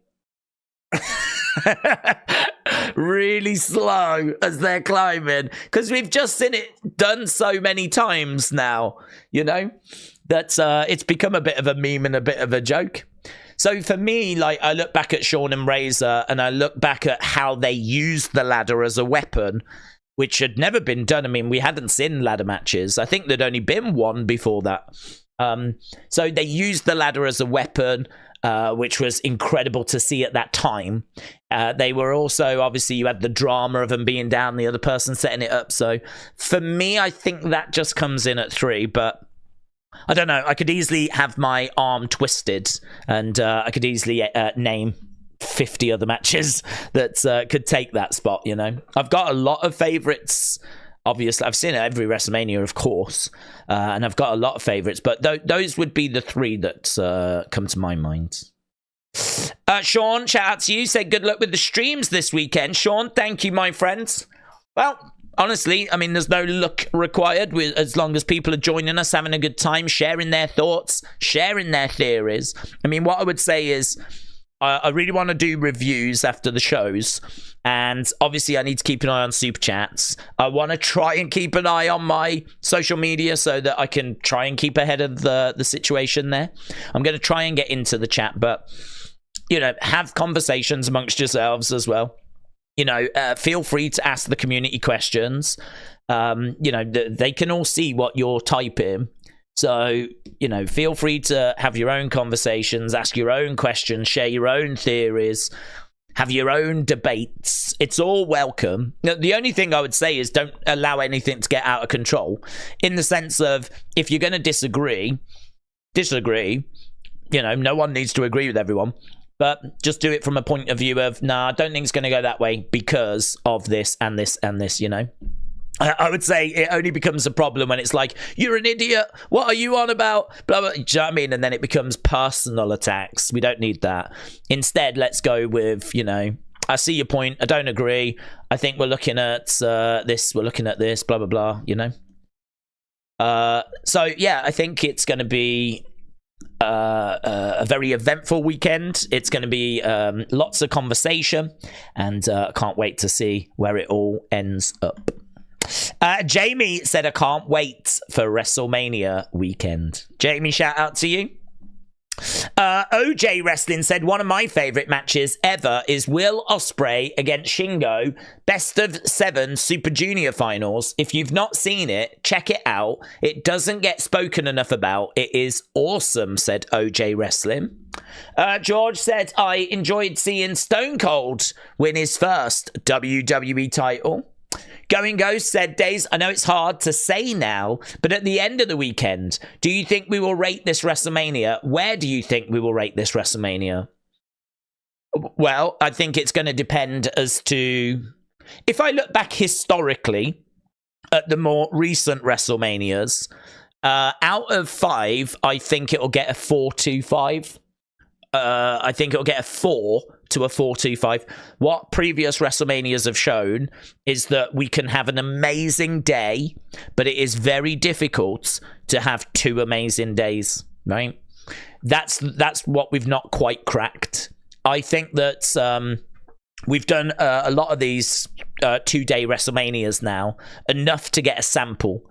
And I think that what I've learned, certainly from 38 and 39, is that we tend to have day 1 be amazing, and then day 2 just can't quite match it. And I don't know why that's the case, to be honest. I don't know why that's the case, but it's happened fairly consistently where, I mean, you're always going to have a favorite day, right? But I remember last year, I think after the first day of WrestleMania 39, I remember, or it might have been 38, I remember saying, if day 2 just matches what we've just got, this will be the greatest WrestleMania ever. If day 2 can match what we've just had, we will have just seen the best ever WrestleMania. And it couldn't. I still think 38 and 39 are very, very high on the list of great WrestleManias, right? I mean, I've seen people doing rankings, and some of the rankings honestly blow my mind. They really blow my mind. It's funny how people have such various opinions and varied opinion. You know, I saw a ranking the other day where I think WrestleMania 17 was classed as decent. It was in the middle of the rankings, and I think they had it at the same level as WrestleMania 36, which I just can't. So, I can't. I mean, WrestleMania 36 had no crowds. It was, I think, atrocious. I mean, I think large parts of WrestleMania 36 are massively skippable. It's definitely got a few fun moments in it. No denying that, but nowhere near enough for a WrestleMania. Nowhere near enough for a WrestleMania. But, you know, you forgive them because of what the world was going through. I mean, the alternative was that we didn't get one at all, right? So, you know, I'm glad we got it. So it's no shade, but compared to, like, other WrestleManias or current WrestleManias, mate, that's I don't know what the bottom row is, but it's going there for me. Compared to the WrestleManias that we're getting now, 38, 39, you know, they are just amazing. I think wrestling without a crowd... It just loses too much. Wrestling without a crowd, you can do it, but it becomes a different beast, really. It becomes a different thing. Like, the crowd are so integral to the show, and we really found that out during the pandemic. So anyway, I'm getting distracted. But for me, I think that if we were to grade this thing, recent history tells me that I could see one day, hopefully the first day, being amazing, right? Then maybe the second day is not as strong. But I think it's all going to depend on that main event. And the other thing that tells me, right, the other thing I know is that a show can be pretty average, but if you've got an amazing ending, it will get a great score. Because we've watched a lot of shows that have been pretty average, and then they'll do something amazing at the end, and the show gets a great score. So I know that it's the second day of WrestleMania could be a bit flat, but if we do get that epic Avengers Endgame situation and Cody winning, that could still get an amazing score day 2, even though as a whole day 1 might be stronger. You know, I don't know why day 1 tends to be the better day, but I think part of it might just be the excitement, you know. Might be that, but undeniably we've had some great matches on day 1s before, you know, and we've had some great matches on day 2, but historically day 2 can't quite live up to day 1. So I'm thinking 4-2-5 would be my prediction. I think first day is going to be amazing. I could see people giving it like 8, 7, 5, 9, something like that. Day 2, I'm not sure is going to reach that same level. Historically, it hasn't. I could see us being more around 7.5, right? Still good, but not in the 8.59 range, 7 range. And then we get the Avengers Endgame finish. It'll blow people's minds, and then that score will get lifted. I don't know where it gets lifted to. Might even get lifted so it ends on a similar score as day 1. And if it does that, if it achieves that, then I think we could be looking at people saying 5. We will definitely get people saying 5, and then we could be looking at the majority being about 4.5, maybe even getting to 4.75, because there's going to be at some point over the 2 days moments people didn't enjoy. Right? It's going to happen, right? There's going to be the odd bad match. I mean, I can't imagine this thing every match is going to bang. I can't imagine that. So I think that the majority will be about 4.25, 4.5, with a lot of people being 5. And I really do think on paper and with what they've got planned, I mean, they seem excited. I think this has got a real chance of being regarded as one of the greatest WrestleManias ever. I'm really not saying that, just saying it for the sake of it. I really think this has got a good chance. I know there's a lot of matches we might not have booked this way, right? I mean, I don't know that. I think people would rather it be Chad versus Gunther, and I think people would rather it be LA Knight versus Logan, right? So I know the card's maybe not quite where people were looking for it to be, but it's good enough, right? And actually, a lot of it is perfect. So as long as the matches deliver, we get some good surprises, we get some great matches, and we get the ending that we're hoping for. Yeah, keep an eye out. James said, Aaron has tweeted you a picture. Yeah, I saw. I retweeted it. Or at least I think I retweeted it. Did I retweet it? Yeah, I retweeted it. Right, let's get back to the chat. When I think of WrestleMania 31 and Seth cashing in, Mania 32 Shane and Undertaker, Mania 34 Charlotte beating Asuka, 35 with Becky 2 belts, 36 Drew and Brock, 37 Bianca and Sasha, 38 Roman 2 belts, and 39 Sammy KO tag titles, says Primo. But I know the streets say MJF is still with AEW, said Brett, but we can't be 100 on that. If he turned up on the Raw after Mania, that would be huge, says Brett. Yes, it would be huge. Let's go down. Sammy Gunther will be a show stopper. Stephen, hello, said Days, I'm finally here. Looking forward to the Hall of Fame. So am I, Bull Nakano. But before WrestleMania Night 1, I'm going to watch Norwich versus Ipswich. I think the best match will be Sammy versus Gunther. Cameron said, would you ever attend a WrestleMania? I would, but I think that the channel would probably need to die. Right? I think I would find it too difficult now. I really can't.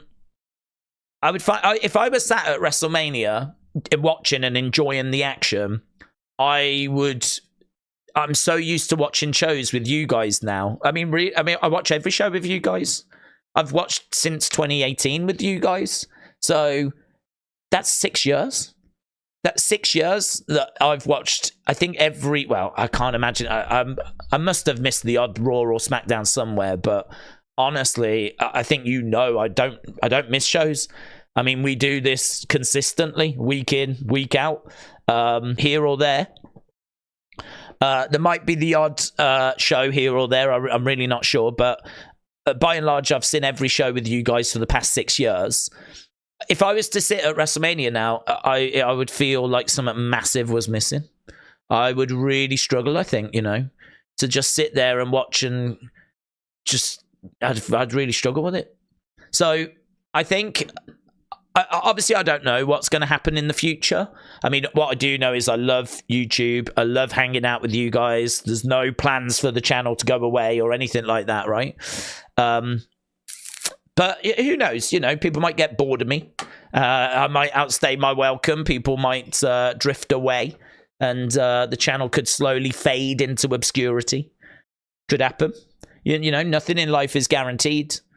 And I think if I got to the position where, it was the channel was done, then I would look to go to a WrestleMania.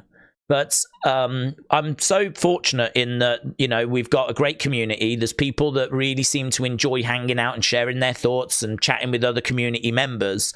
We're very blessed that we're in this position, and it's not lost on me, which is why I work as hard as I work, getting out unseen videos, doing opinion videos, doing review videos, doing streams. We started at 9 p.m. and we'll go through till, well, I don't know, when does the Hall of Fame finish? 5 in the morning? Probably 5, half 5, something like that in the morning. Then I'll do a review. Then I'll try and get an unseen together. All right? So, I'm trying to do that because I want to make sure I'm, putting the work in. This is something which I really don't take for granted. And I think hopefully that shows. So going to WrestleMania would be special, but I would just feel like something massive was missing, which is why I think my dream is more to go to WWE Worlds, because that I don't need to live stream that, I could go there, I could film, and I'm really tempted to do this, actually. I'm really tempted to save and go just to WWE Worlds and have a look around and have those experiences, film content for the channel, and then go back to my hotel or maybe an Airbnb, probably be better than a hotel. Like, I can make noise and then stream, and then I'd be here to do WrestleMania. So WWE World in the day, stream on the night, everyone's winning, and I think that's a very achievable dream, and it is a dream, to be honest. I would love to go to WWE Worlds. I would love to see the ring gear that's been worn and the exhibitions. And I don't think you can get in a ring this year, but I would love to get into a WWE ring. They have done that in the past. You could get into an elimination chamber. I've told the story. Kathy Kelly did a walk around with Triple H, and they showed you all the things that you could do. And one of them was you could get into the old, the circular elimination chamber. You could get into the ring, into the elimination chamber, not in a pod, just in the ring with the chamber set up around you. And then they'd take your picture. So I would love to do that, because I don't think it's until you're in the ring and you can actually see for yourself in person how tall the turnbuckles are, how high the ropes are, how far away the ropes look when you're standing in the middle of the ring, That perspective of actually being in the ring and seeing for yourself how far away the ropes are in all the direct, how tall the ropes are, how tall the turnbuckles are. And if you was in the chamber as well, how tall is the chamber? How big is the chamber? And do you know what I mean? That'd be mind-blowing, wouldn't it? To be able to see from that perspective. That'd be amazing. I don't think you can do that this year. Certainly not Elimination Chamber, but I don't even think there is a ring that's set up at Worlds, but I don't know that you can get in it. But I'd love to do that. And then to see the ring gears and, you know, maybe queue up and meet some of the wrestlers and see the Mattel stuff. I mean, obviously, I know Bill. You know, I've met him quite a few times now because of Wrestling Shop Live. So it'd be nice to just go and catch up with him. How you doing? Just see some of the new figures and some of the bits that are being shown. Have a look around the Superstore. Just be awesome, wouldn't it? And like see the Firefly Funhouse set. It'd be awesome. And the ECW entrance looks awesome. So yeah, WWE World would be more my dream. Kian said, what a time to be a fan. I get to watch WrestleMania night 1 and 2, stand and deliver, Liverpool Man United. That's my weekend planned. I can remember how bad WrestleMania 32 was. Yeah, I was not a fan of 32 at all. Do you know, I believe we were in Texas. And I remember it being a big WrestleMania, like everything's bigger in Texas. That's what we were going for. We were going for that everything is bigger vibe. And 32 for me was just, I mean, I think the card for 32 was bad going into it. You know, I can sum 32 up with the Shane McMahon situation. So amazingly, if you're fairly new to wrestling and you weren't around for WrestleMania 32, I can tell you that for the longest time now, fans have been critical of the product, right? Not at the moment. It's amazing right now, but not going back to Vince. Fans were critical. 2014 was amazing because of Daniel Bryan, right?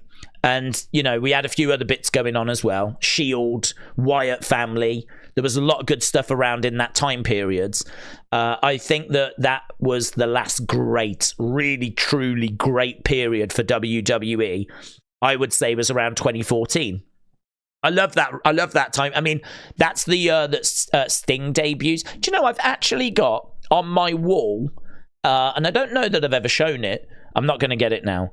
But on my wall, I have got a plaque that has got a bit of ring mat from every pay-per-view from 2014, right? It's one of my most treasured possessions just because of how special that year was. That is the year the streak ends. It's the year that Daniel Bryan finally wins at WrestleMania 30. It's the year that Sting debuted at the end of the year. You've got the whole Bray Wyatt, John Cena feud. So you've got the whole Wyatt family around. You got the Shield. You got the breakup of the Shield. They broke up in 2014. AJ Lee is still around at that time as well. In fact, I'm not sure if that was the one that Paige won the title that year. The Raw after WrestleMania 30. So there's loads of stuff that goes down in 2014. I think it's a really great year for WWE. I really enjoyed 2014.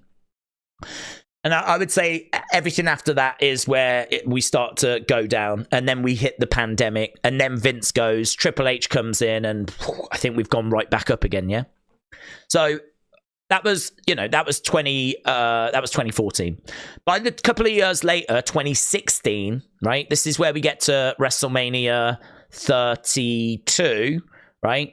That is where we've got Shane McMahon coming back. Shane comes back and the crowd were so excited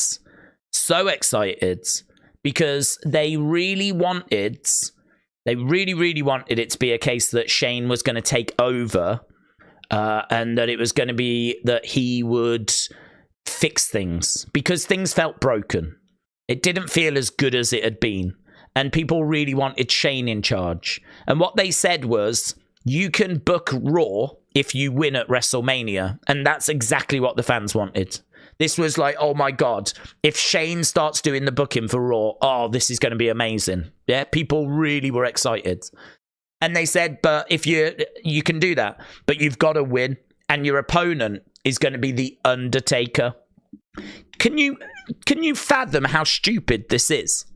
Undertaker is one of the most beloved characters. An Undertaker at WrestleMania, fans are never going to want to root against Undertaker, right? Never going to want to root against The Undertaker. So fans love Undertaker. But fans equally wanted Shane to win because they wanted him to book Raw, right? So Shane had to win at WrestleMania. but he had to beat The Undertaker. And so the fans are in this horrible position where it's like, well, we don't want Undertaker to lose at WrestleMania to Shane. He'd only lost once at WrestleMania by this point, and that was the end of the streak.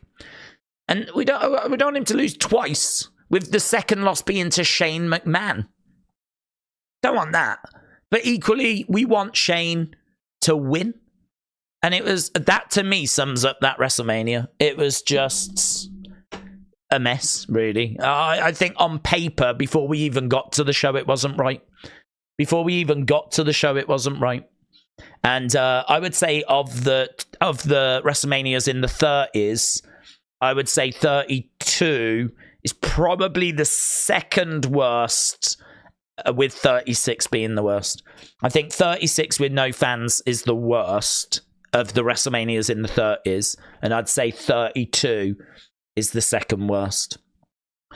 We probably should do like a ranking of the WrestleManias, to be honest. I think that there's probably, I genuinely don't know. I'm not just saying this, I genuinely don't know. There's probably loads of channels that have been doing that recently. I really don't get chance. I literally talk to you guys, and I pretty much live on Twitter, right? Just sorting stuff out for Unseen. So I really don't know. People will be like, oh, such and such did that, you know, whatever. But I did see someone on Twitter doing it, which is where I saw them rank WrestleMania 17 in line with 36. And that just sort of blew my mind. So, yeah, we'll probably do a video of that. I probably should have done a video of that already if I was a good YouTuber.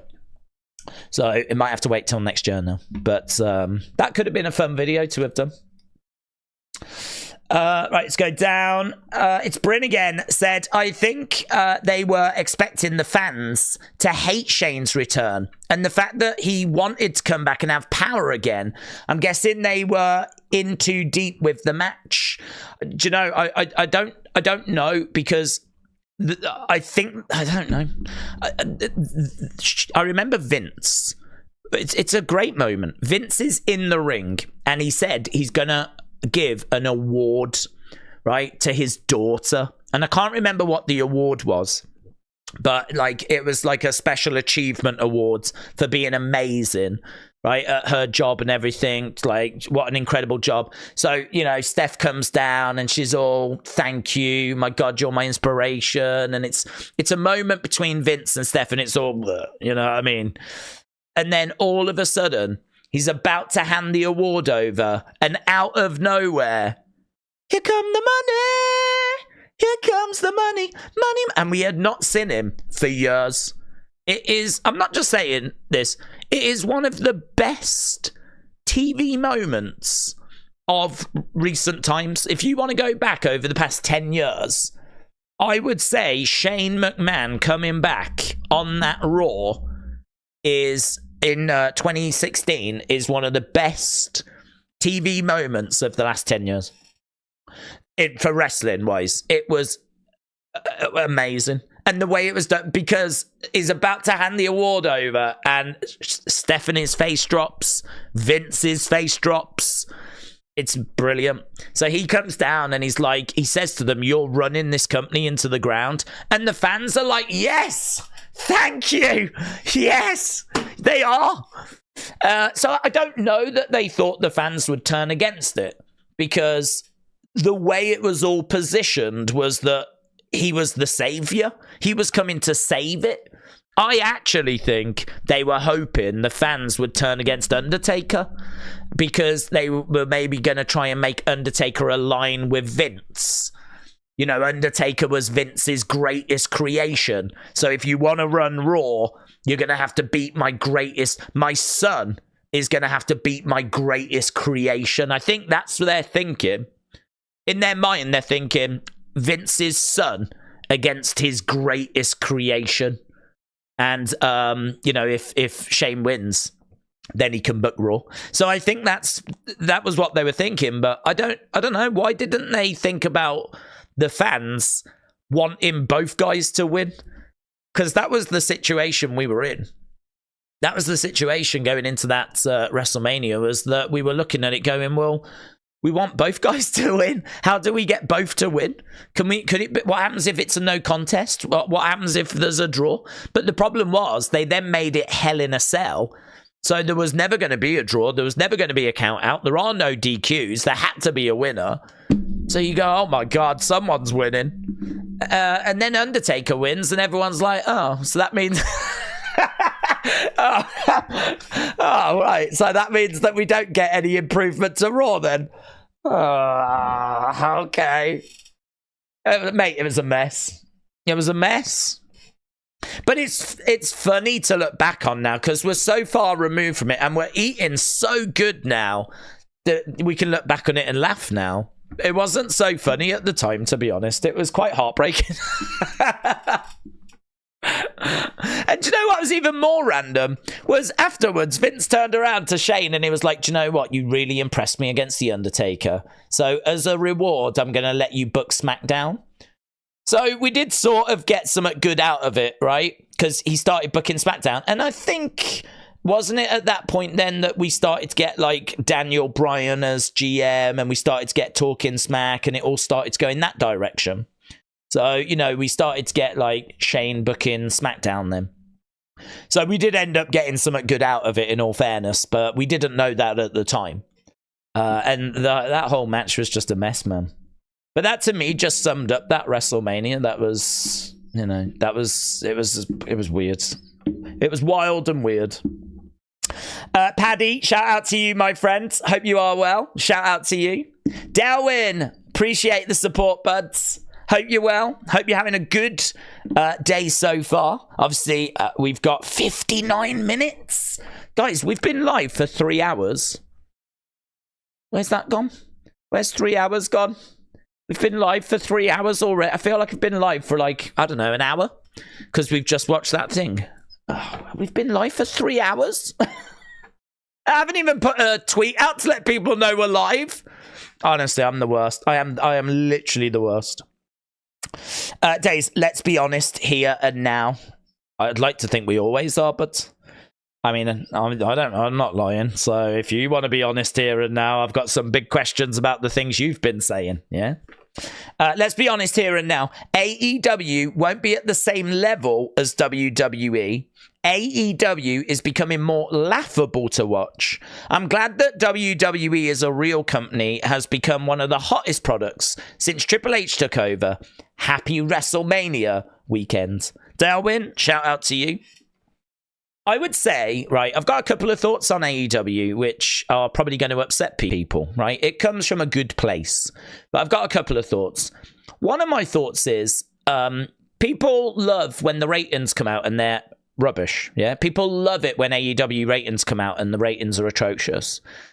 And I do understand that they have took shots at WWE, okay? I do understand that.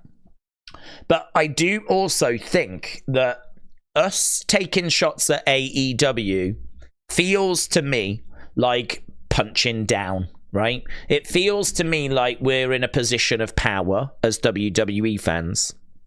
It feels like we're in a great place at the moment. I feel like we're eating goods. I feel like the shows are super engaging. I feel like everything is just amazing for us, yeah? I honestly, the excitement around WWE has not been at this level for a long time. It feels, you know, they keep saying it's cool again. I'm not sure, right? I don't speak to enough non-WWE fans to know if that's true, right? But it feels good to me, right? So I would say that, like, looking at AEW's ratings and them being where they are, and looking at like the drama that's happened over there and just the general conversation that I keep seeing about how the show is a bit stagnant and they've tried to bring in Mercedes and it's not worked and they're doing 750 in the ratings and all of that.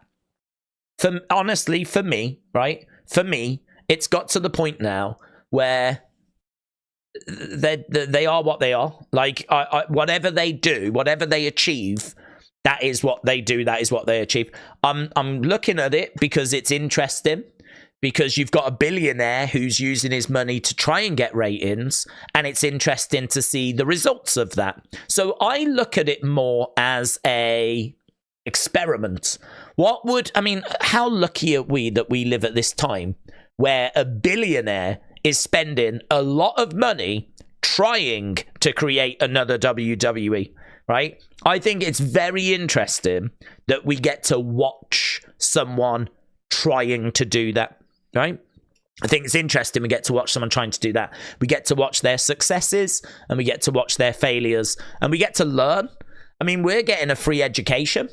We are learning things that they are trying and are not working, or they are trying and are working. We get to learn as a result of that. So I love the fact that they are around, and I love the fact that we're learning things from what they're doing.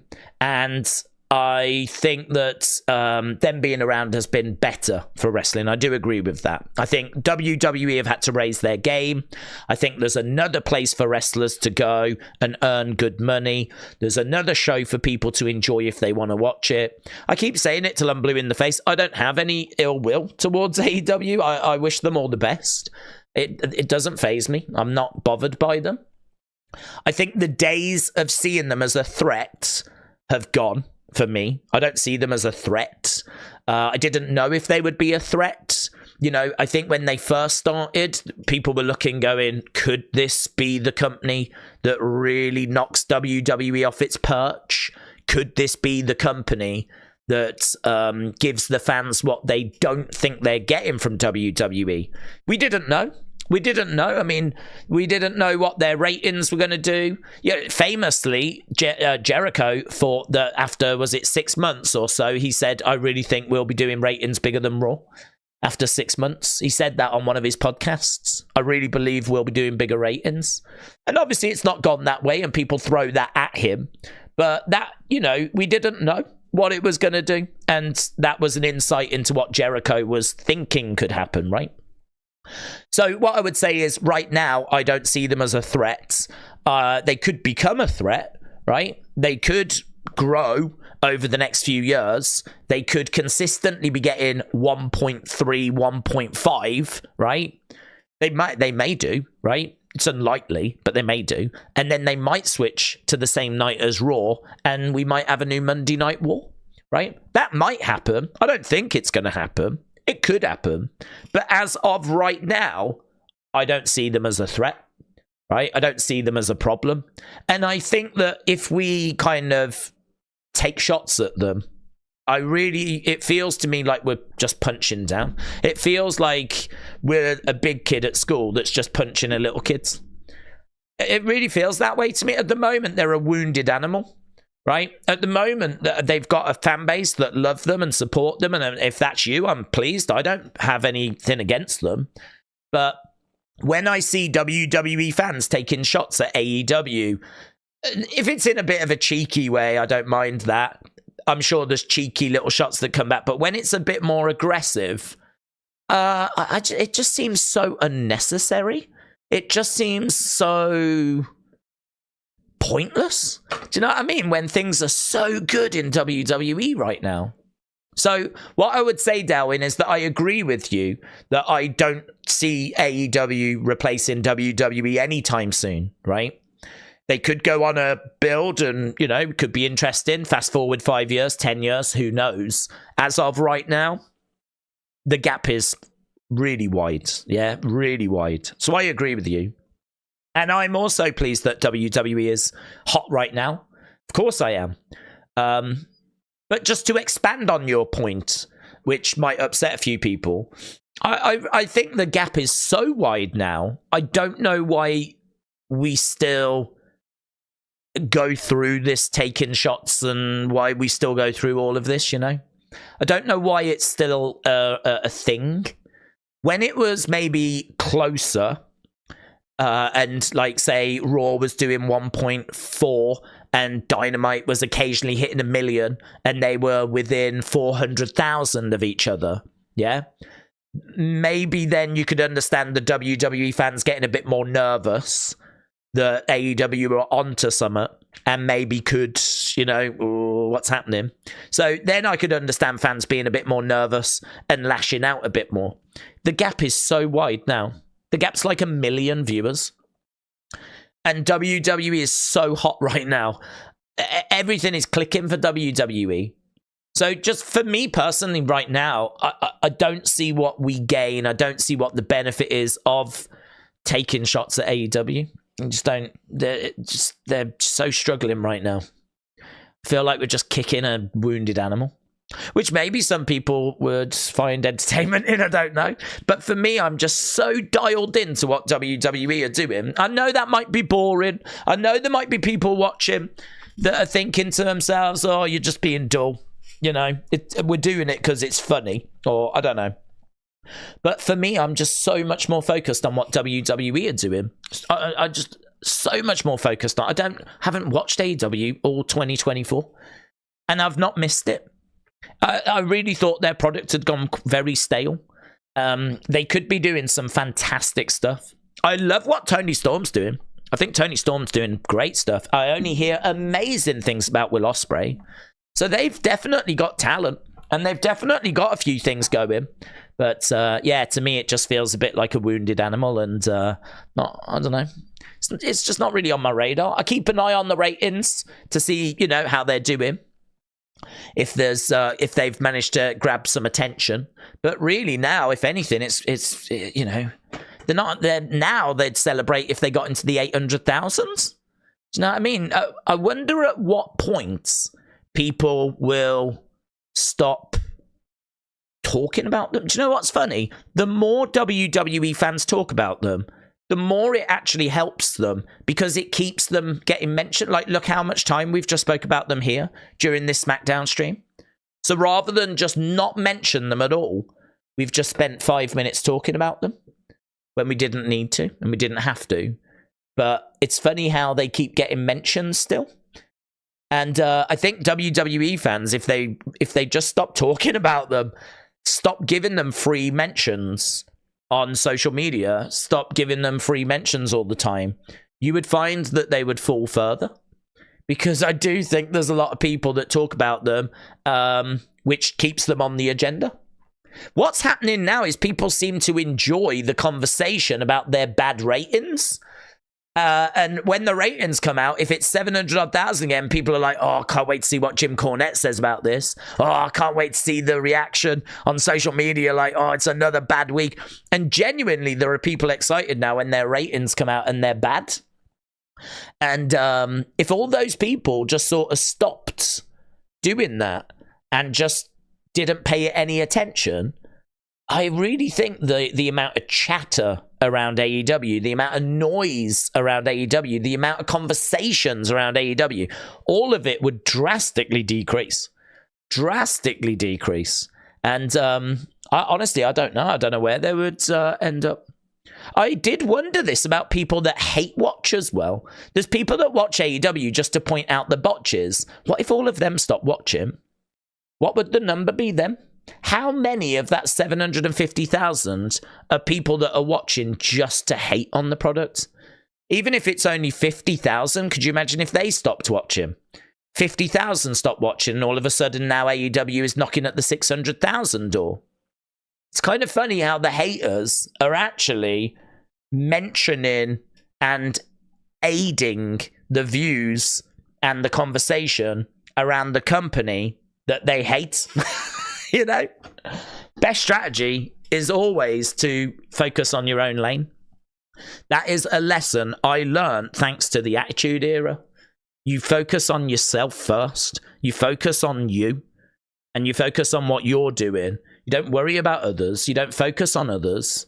They're in their own lanes. They're doing their own races. They're doing their own thing, right?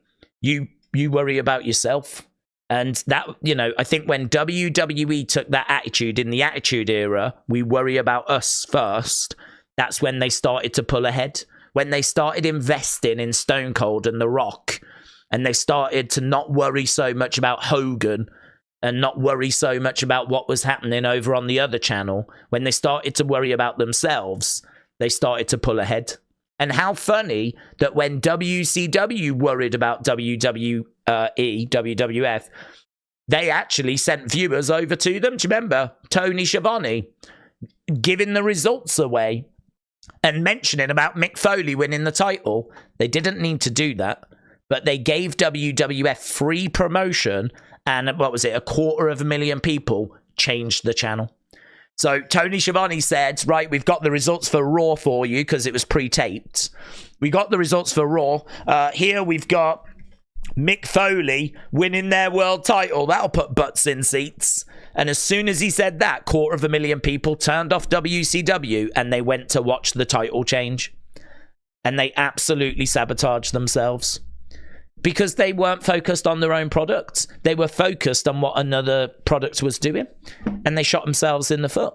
And that's just one example of how they shot themselves in the foot by not focusing on themselves. So, yeah, I think I learned that lesson from a very young age. Very, very young age. Thanks to the Attitude Era. And I feel the same applies here with AEW. Just let them do whatever they're doing. Don't worry about them. They're so far away right now. It's not relevant. It'd be like worrying about, I don't know, TNA. You know what I mean? No shade on TNA. Great promotion, but they ain't replacing WWE anytime soon. So to me, they've kind of reached that level where they're just there. That was a long answer, wasn't it? I felt though that it was worth talking about because I'm not interested in the tribalism. I'm really not. I don't see what there is that's positive to gain from it, you know? I don't know where the positives are in the tribalism. I don't know what the good things are from the tribalism. I'm not interested. If you like AEW and you enjoy watching it, brilliant. I don't think any less of you. Brilliant. I could understand. I like Tony Storm. I like Will Ospreay. I like Samoa Joe. I like Swerve. I like Okada.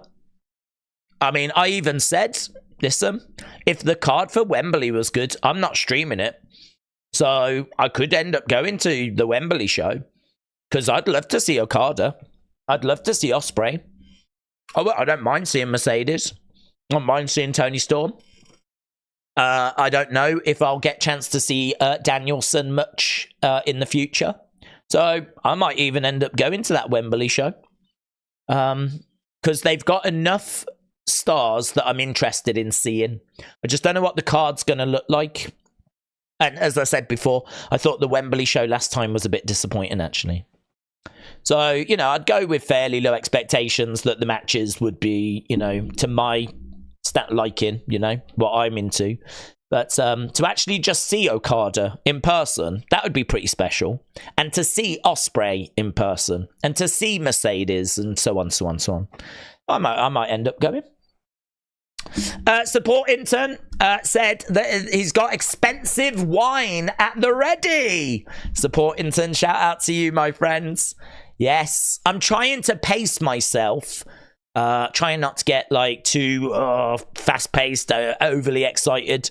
It's a long weekend, man. I mean, we've got Stand and Deliver tomorrow before WrestleMania. We've got Trick versus Carmelo, so we've got to do that. Then, of course, we got WrestleMania Night 1. Then we got the Slammies. Then we got Night 2. Then we got Raw. So much coming up. So, support intern, shout out to you.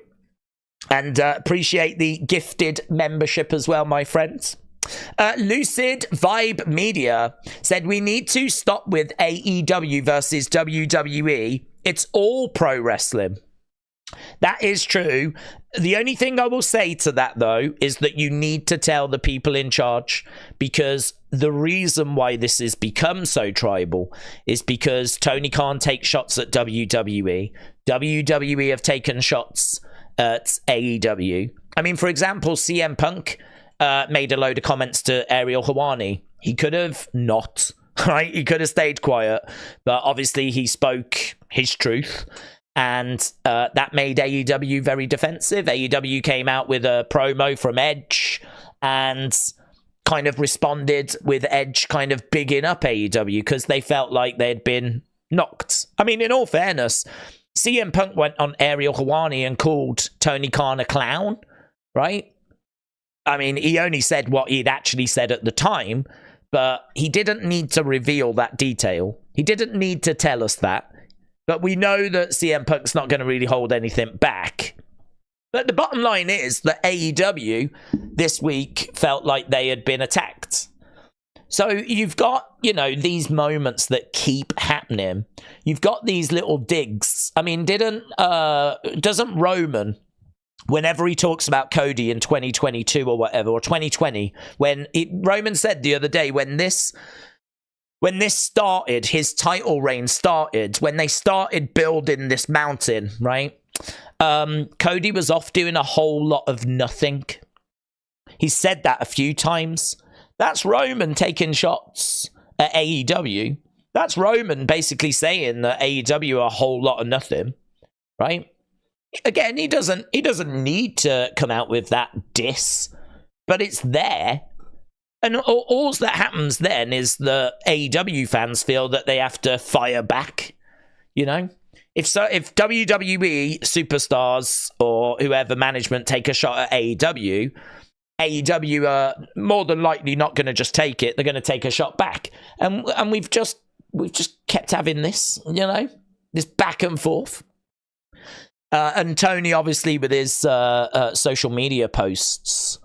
So for me, like, I get why the tribalism is there, because it is being fueled by those, you know, in charge and wrestlers and whatever. I think if we were to get rid of it, the way that we would get rid of it, I think, is quite simple. I think that you actually have Tony and you have AEW being kind and about WWE and praising WWE. And you don't have the shots fired. And someone has got to take the bigger stance. So if WWE are going to keep taking shots at AEW need to just take it, and actually be complimentary in reply. We're not at war with WWE. We're not trying to replace WWE. We are just trying to serve our own audience. We're trying to provide more wrestling. We're not trying to be in competition. We're not going up on the same nights with Dynamite or Collision. If Collision goes up against a WWE pay-per-view, we move it. So we're not in competition with WWE. We're not going up against their programming. You know, if you're a fan of them, we would love for you to check us out as well. We're not a replacement or anything like that. We are here for pro wrestling. We are trying to give you more, right? They could easily have took that stance from the start. That could have been their position from the start, but it wasn't. Their position from the start is, we are here for the fans that have fallen out of love with wrestling because they're not getting what they want from WWE. Like, we are here to bring wrestling back. We're not sports entertainment. We're bringing back wrestling. They came in with a very aggressive stance, a very anti-WWE stance. And from day one, it's been positioned that way. But the point I'm making, right, and the point that Lucid Vibe Media is making, is we as fans don't have to buy into that either, right? We can see these shots being fired back and forth. We can just step back and just, whatever, let them play with it, you know? It's like two kids arguing in a playground. You know, you don't have to get involved. So for me, I'm at that point now. I've been at this point for a long time, to be honest. I've been at the point where I'm not interested. It's boring to me. I'm bored. It's boring. I'm so much more excited about just focusing on WWE and what's going on there and the amazing stuff that's going on, and really digging into what's happening at O and all that kind of stuff. I think it's so much more productive. It's a better way, I think, of enjoying wrestling rather than just focusing on the negative stuff. Focus on the stuff you really like. I think you'll enjoy it more. I really do. So that's my soapbox piece. Rob, shout out to you, bud. He said, I'm in Philly for the Smackdown Hall of Fame and 2 nights of WrestleMania. Rob, have a great time, dudes. I think there's quite a few of our community that are over there. We know that Aaron's over there, Wrestle with Andy. Rob's over there as well. There's a few, actually, that have gone over. So if you are there, just honestly, just soak it up, man. Soak it up. Do you know, just go back to my point. Is there anyone at WrestleMania right now walking around WWE World, looking at all these great exhibitions, looking at these magical moments, meeting the wrestlers, getting excited for the Hall of Fame, getting excited for both nights of WrestleMania. Do you reckon they're walking around there going, AEW can't do this? Oh, AEW haven't got this. AEW, you haven't got the... I can't imagine there is. Oh, there can't be. Surely they're just loving it for what it is. Surely they're just walking around thinking they're in heaven. Like, oh my God, this is so good. We can go to the Kickoff. We can go to the Hall of Fame. We got Smackdown. We got 2 nights of WrestleMania. We got WWE World. Look at all this merch. Should we get a shirt? What shirt are you going to get? They're just loving the experience. They're just having the time of their lives. And they're not walking around thinking about AEW. And I really think a lot of people would benefit from sort of trying to get into that same headspace, you know, of just honestly enjoy what you're watching from WWE. There's no guarantee this is going to be around forever. This period, you know, the Attitude Era didn't last forever. The Attitude Era was done in like 4 years. So we're in this period now, which I'd love to think this is going to be the new normal. But we know that eras come and go. The Hulkamania and the Golden Era was followed by the New Generation, right? The Attitude Era was followed by Ruthless Aggression, which some people enjoyed more. But I would say the majority of people are much more into the Attitude Era, and Ruthless Aggression is seen as a step down, yeah? Well, now we've come out of the PG era. We're now in whatever this era is. The Renaissance era or the Triple H era. Enjoy this for what it is. There are no guarantees that this sticks around for a long time. I mean, heaven forbid. Touch wood, right? Touch wood. I don't want this, of course. But what if Triple H passes away? What if something happens where Triple H passes away? And then we get a whole new head of creative that's not as good? This era's done. This era would be over. We would be in a completely different place, wouldn't we? So this is what I'm saying. Like, don't let what you're getting now, don't take this for granted. The history shows us that there's no guarantee this sticks around for a long, long time, you know? I hope it does. I really, really hope it does, because we are eating so good right now.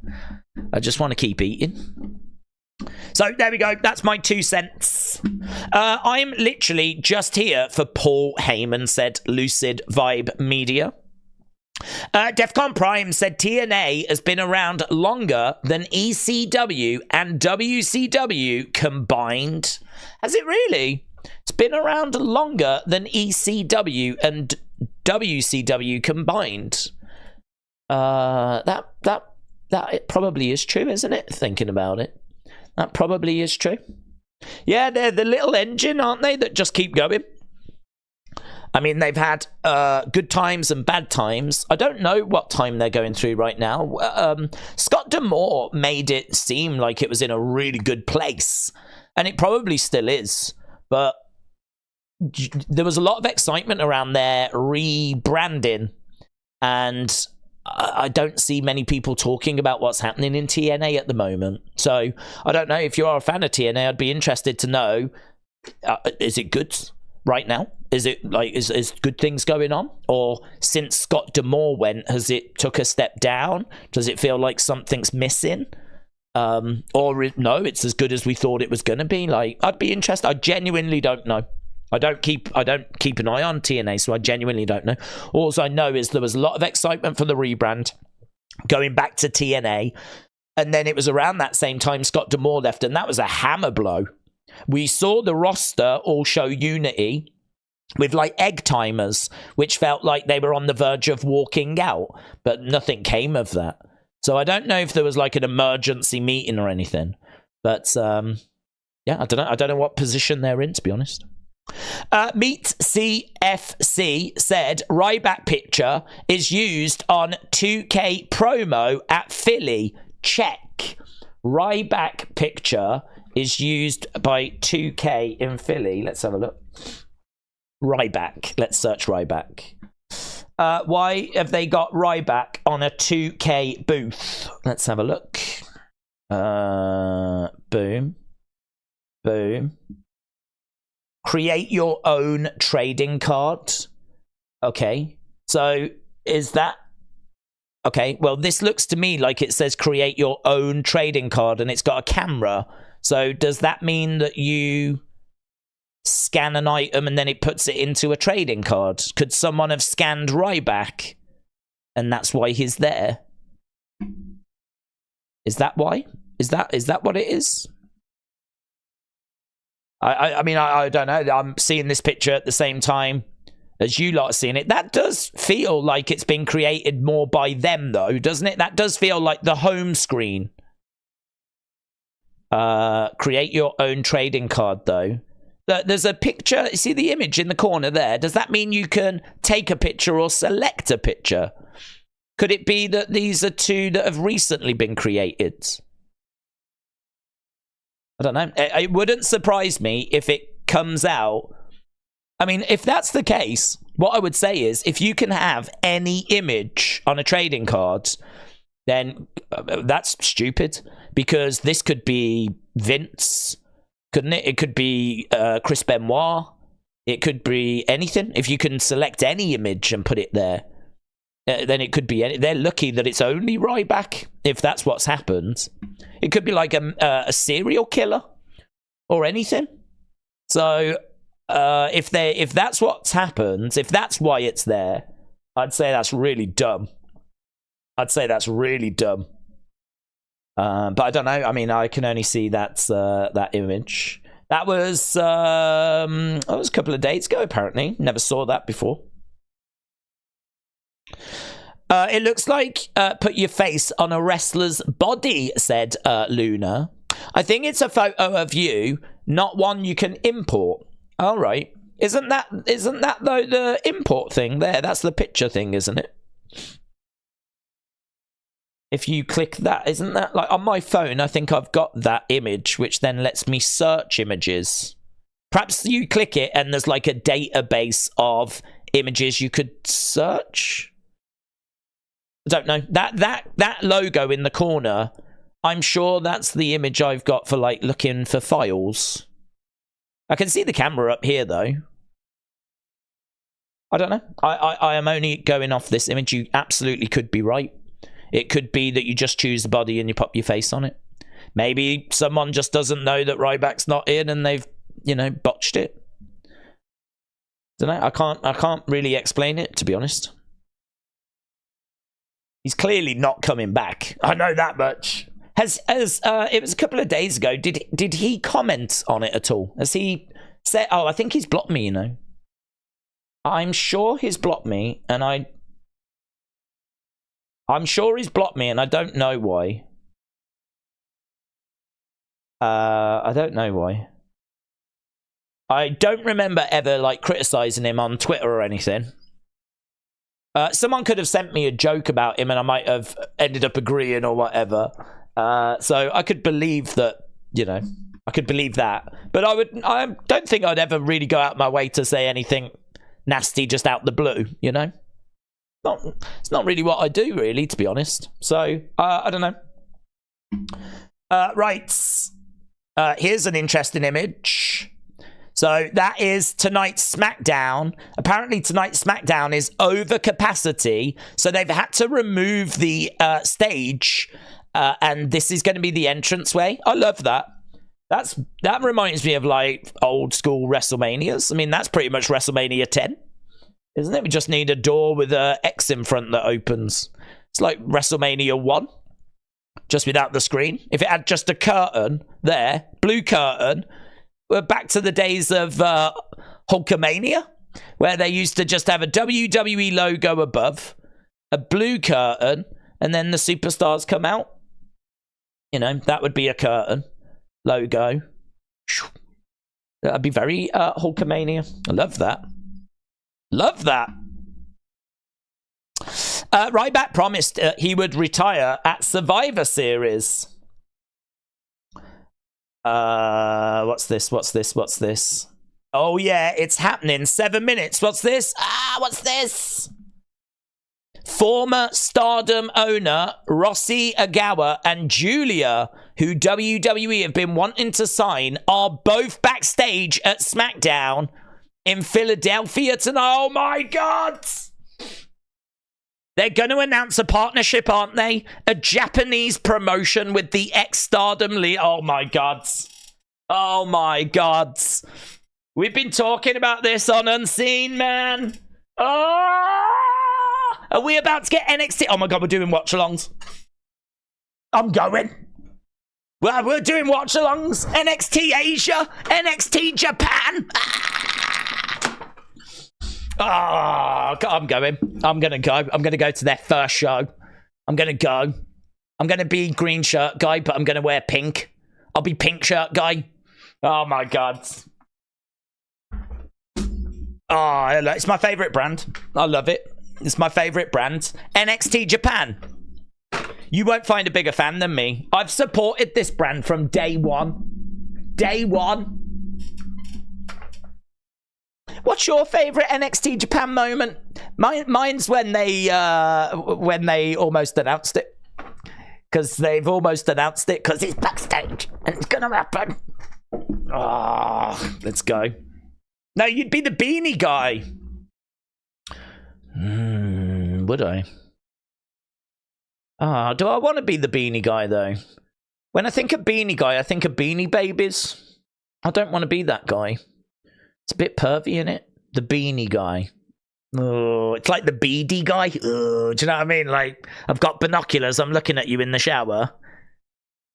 No, I don't like that. I need to change my image. I need a new gimmick. What do I want to be? Oh, imagine if I wore a shirt that just said Big Dick. Just literally, it just said Big Dick. That was it. I'd be known as Big Dick Guy. Wouldn't I? Well, I would.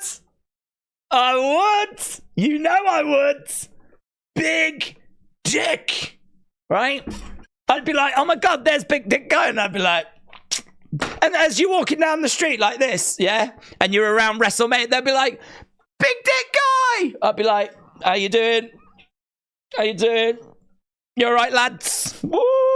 Like that. And they'd be like, Big Dick, Big Dick, Big Dick, Big Dick. I'd be like, thanks, guys. Thanks for the support, everyone. Yeah, big dicks all round. Big dicks all round. I want to be that guy. That's what I want to be. Yeah, you got to think about these things. Got to think. I don't want to be beanie guy, do I? Can you see now in comparison? It's not as good, is it? It's not as good. Got to think about it. So I am going to be Big Dick Guy. I'm going to go to NXT Japan. I'm going to wear my shirts. And I'll be taking that promotion by storm. Actually, do you want to be... It'll probably be an all-women's promotion, won't it? Do you want to be Big Dick Guy in an all-women's promotion? Do you? I don't know, actually. Ooh, there's a few things to work out there, isn't there? There's a few, like, what messages is that sending? So I don't think it's sending good images or messages. Nah, let's do it. Let's do it. Let's go for it. I'm talking like it's going to happen. I've really convinced myself this is my future now. What the flip?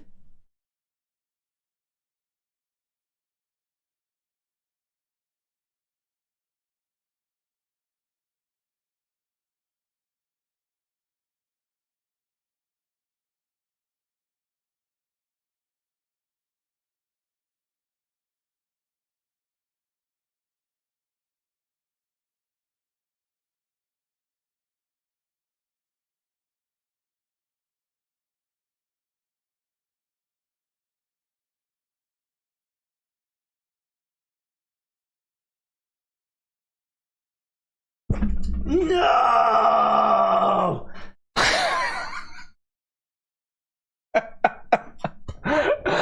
thought he was joking! I thought he was joking!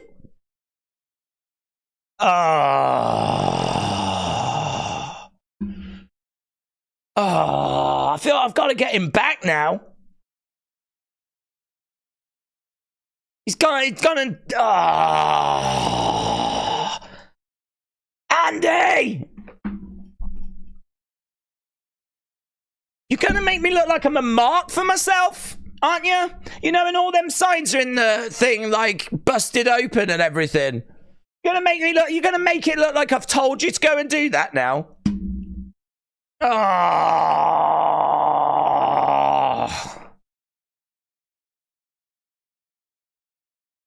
I mean, I look good, though. What I will say is he could have chosen any image, couldn't he?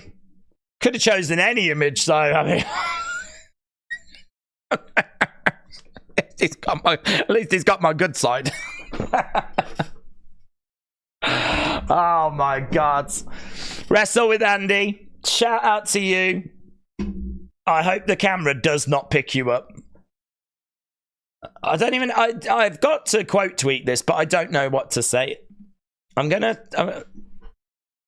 That's the most attractive you've ever looked.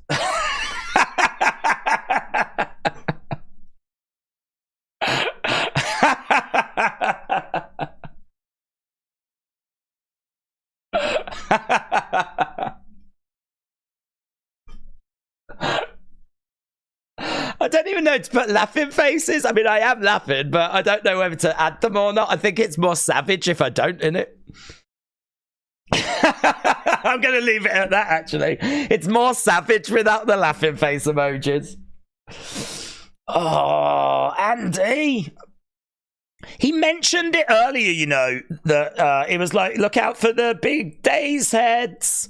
I just thought he was joking. I didn't think that he would do that.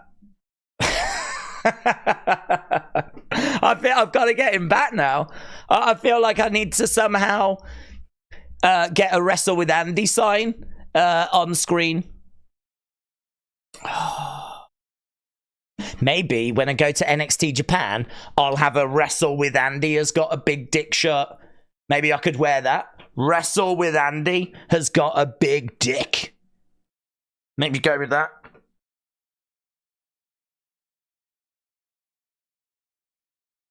Maybe I could get it made for tomorrow's WrestleMania streams.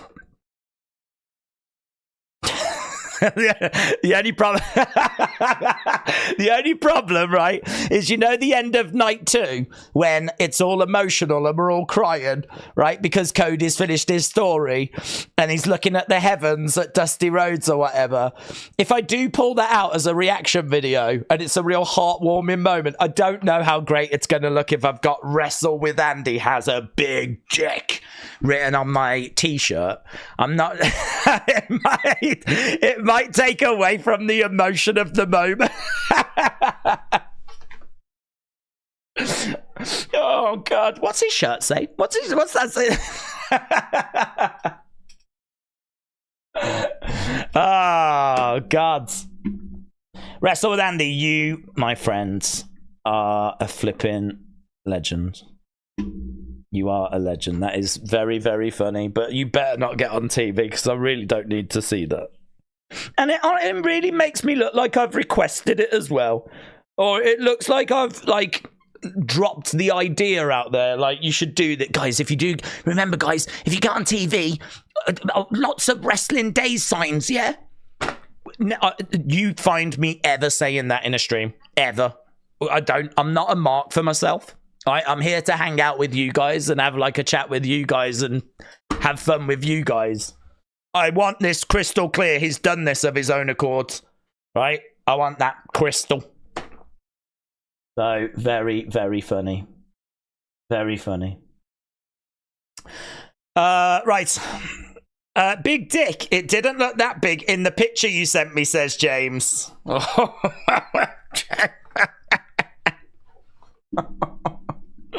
It's because it wasn't me. Kev said, Days, with all these wrestlers rumoured to be helping Cody, could you see Randy coming back to the aid also? Could I see Randy coming in? Yeah. Definitely.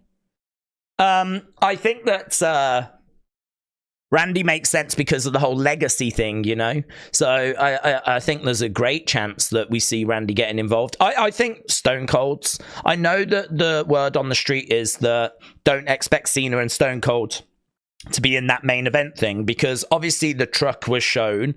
People got excited about that, and there could be something in that. I mean, to clarify my position on this, there are coincidences in wrestling, right? There are things that happen coincidentally, right? For example, people have pointed out Brock Lesnar was on a truck in the background of that thing as well. I ain't expecting Brock Lesnar to be getting involved, right? So if you're getting excited about Stone Cold and Cena, then you could make the argument, well, what about Brock Lesnar that was also in the background, right? I do think, though, because word came out, I think, from WrestleVotes that the belief was that truck was actually put there on purpose. But then word came main event. Like, it might have been put there on purpose to show you a couple of legends and maybe indicate that they could be involved at WrestleMania. But then word came out, don't expect them to be involved in the main event. I don't know what's happening, right? All I'll say is, my take on it is you note it, you jot it down, you go, that's interesting, and then you move on, right? It's as simple as that. All of this stuff, yeah? All of, like, Seth wearing the Venom thing from earlier, all the stuff like Jey getting knocked down and then not helping. I mean, did you see that footage? Roman yeeted Jey. Jey went flying on Raw. And then Roman and Rock beat down Cody, beat down Seth. Well, footage has come out showing Jey just lying on the floor going, oh, but he doesn't look that hurt. He doesn't look hurt to the point where he couldn't get up and then go and help them. And for some reason, footage has come out showing him just like, that was uncomfortable. It's like, get up, Jey. Cody and Seth need you at the moment. Like, do you want to go and help them? So again, you know, you look at it and you go, that's interesting. And you jot it down, right? And so my position on this is, I've seen enough wrestling to know that a lot of these things result in nothing. A lot of these coincidences, they don't result in anything. But sometimes they do. Sometimes they do. So when it comes to Stone Cold, John Cena, I expect both to be at WrestleMania. I currently don't know if they'll be involved in the main event. I think it would be great if Stone Cold was. John Cena, he could be, but we don't necessarily need him. He has had his trouble with the bloodline, so he could lead the charge with Stone Cold. You know, Cena, Stone Cold leading the locker room behind them. We could definitely get that. I wouldn't mind that. It'd be awesome, right? I wouldn't mind that. But I think Randy will be in that mix. A lot of people want to know if Dustin will be. We don't know. I'd like to think he would. I don't know if you heard Eric Bischoff, but Eric Bischoff said to Tony, he said, Tony, listen to me. Tony Khan, I will not criticize you or AEW for 1 month. A whole month of me not saying anything bad about you or your company, right? And he goes off all the time, right? You can have the whole month, right? No bad press from me. You've just got to do a couple of things for that. One, you've got a personal jet, Tony. I want you to give it to Dustin. Not forever, just for one night, right? I want you to give it to him, loan it to him, let him use it, give him access. One night. So that he can fly to WrestleMania. And then I want you to allow him to be a part of that Cody moment. If you do that, the jet to fly him there and allow him to be part of WrestleMania, I will not criticize you or your product for 1 month. So that was something offered up by Eric Bischoff to allow I mean, it's not going to probably change Tony's mind. I can't imagine he's going to go, oh, that's tempting, right?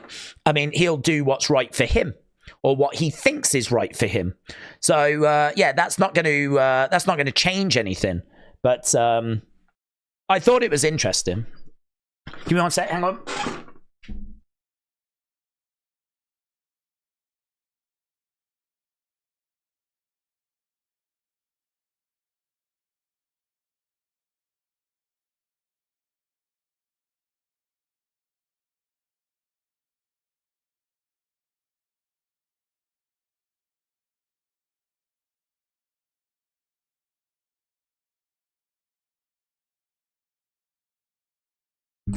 just had this countdown clock appear on my TV. It was like, this TV will turn off in 5 minutes. 4 minutes, 59. 4 minutes. I was like, what? I've never seen this before. So I was like, oh my God, oh my God. And the problem I've got is that my cable is not down here, it's upstairs. So in order to press a button, I've got to go to that. So I just had to do that. That's where I ran to. I've never seen it do that before. Your TV will turn off in 5 minutes.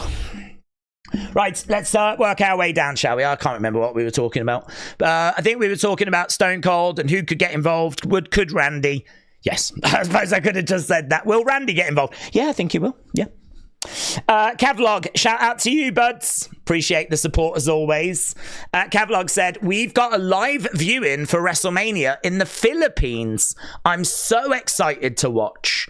Is that unusual, is it? Do you not normally get it live or something? Dude, it's going to be amazing. It is going to be amazing.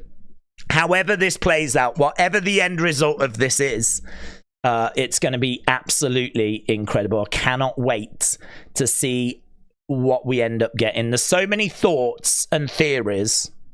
You know, there's is it Zero News? Zero News is adamant, or has been adamant, that Roman is winning, right? They seem to be quite clear that Roman is getting the win. There's no way they can know. I just really don't believe they know. I really don't believe they know. I think they know. I think they know. I think they have got a source, right? But I don't think it's a great source. But there's been a few things, which could just be guesswork, of course.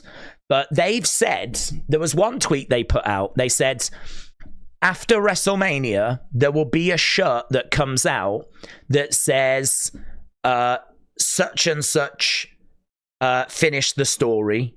And it will have a picture of the championship belt, and it will be to commemorate the winner. Right now, they do normally do this. That's not big news, right? The fact that there's going to be a shirt for the winner after the match.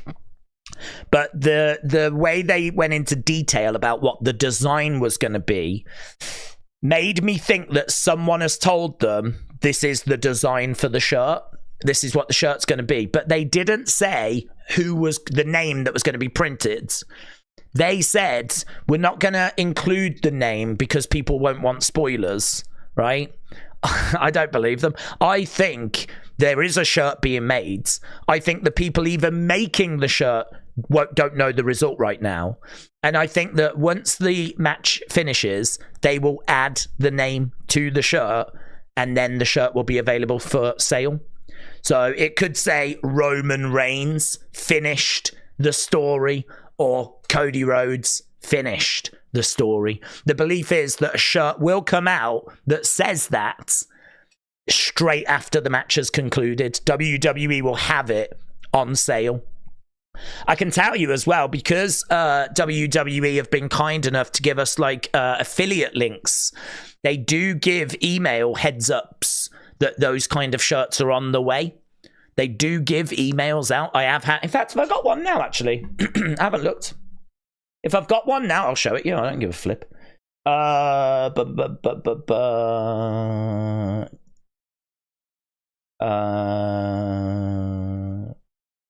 WrestleMania 40 assets.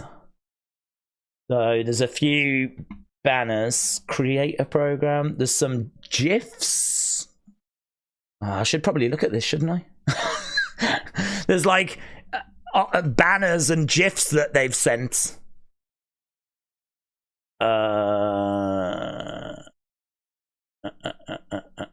It says, hang on, what's this? There's going to be some codes. So what's today? Today's the 6th. WWE Superstar will get you 20% off anything. WWE Champion will get you 50% off belts. That apparently is active for the 5th, the 6th, the 7th, and the 8th. Then it's only WWE Champion after that. Those are the only codes, or the codes they've got. There's nothing, I don't think I've got an email yet about I don't think I've got an email yet about any shirts that are coming after. But they do send them. I've had them before where they've sent them through going, just so you know, as soon as the main event ends, there will be a shirt that says blah, blah, blah, blah, blah. Please let people know. And to be honest, I think I've never really let you know. But, yeah, I don't have one yet. But Zero News said that there was one that was going to be coming. Right. James, shout out to you, bud. He said, I'm at Smackdown now. My WWE fandom has been reignited because of you. Well, James, shout out to you, my friend. Massively appreciate the fact that we've helped in any way. I think that wrestling is in an incredible place. I think that WWE has reignited everyone's passion for wrestling. But if the community and what we've done here has contributed in any way, then that's amazing. That's awesome. I'm honestly over the moon. I've said before, the channel started because I used to watch wrestling with my ex, and she never wanted to talk about it. So I wanted to talk to someone about it, which is why this channel started. I know that we got success with toy hunts and figure videos, and that was very welcome and very appreciated and very close to my heart, and we will still continue doing toy hunts for as long as the channel is here because people enjoy them, and you know that's why we managed to get where we are, really. But the reason why the channel started was for this, chatting with you guys, getting your thoughts, talking about wrestling. That's why this channel started. So the fact that we're here, we're doing it, and it's being beneficial, man, that's the gift that keeps on giving, innit? So, James, shout out to you, my friend. Have a great time at SmackDown. Have a great time. You will. It's going to be an amazing show. Cal, shout out to you, said, WrestleVotes have tweeted eyes. There's no spoilers. WrestleVotes have tweeted eyes. Cal, I hope you're well, buddy. Cal's great with scoops. Gives us quite a bit, actually, for unseen videos. Oh, 11 minutes ago, there will be a change to the WrestleMania card that will be revealed on SmackDown tonight. There will be a change. No spoilers, but there is a change to the WrestleMania card. It has nothing to do with Theory and Grayson Waller.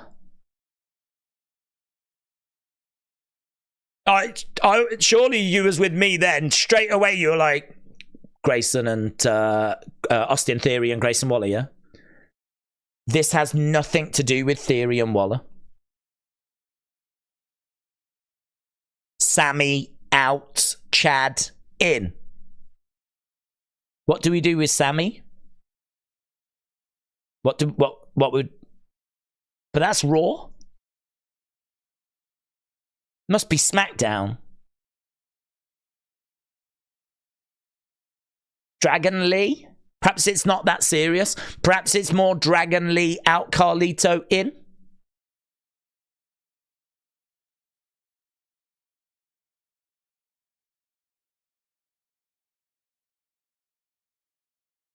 How about Andrade gets added to Dominic and Santos's team, and Carlito is added to Ray and Dragon Lee's team, making it a 6-man.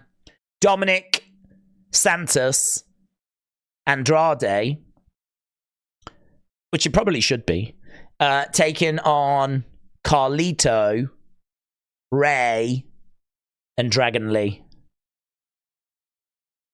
How about that? How about that? LWOLDF mixed tag. Mixed tag? Yeah, maybe we bring in Zelina and Elektra. Yeah. Maybe we add the women. Zelina and Elektra get added to the card. I could see that. Yeah. Andrade is in the Andre Battle Royal. That's okay. That's tonight. That's fine. Jay's fighting tonight. He's on the card this weekend. Dark Knight said, don't speculate, just watch SmackDown.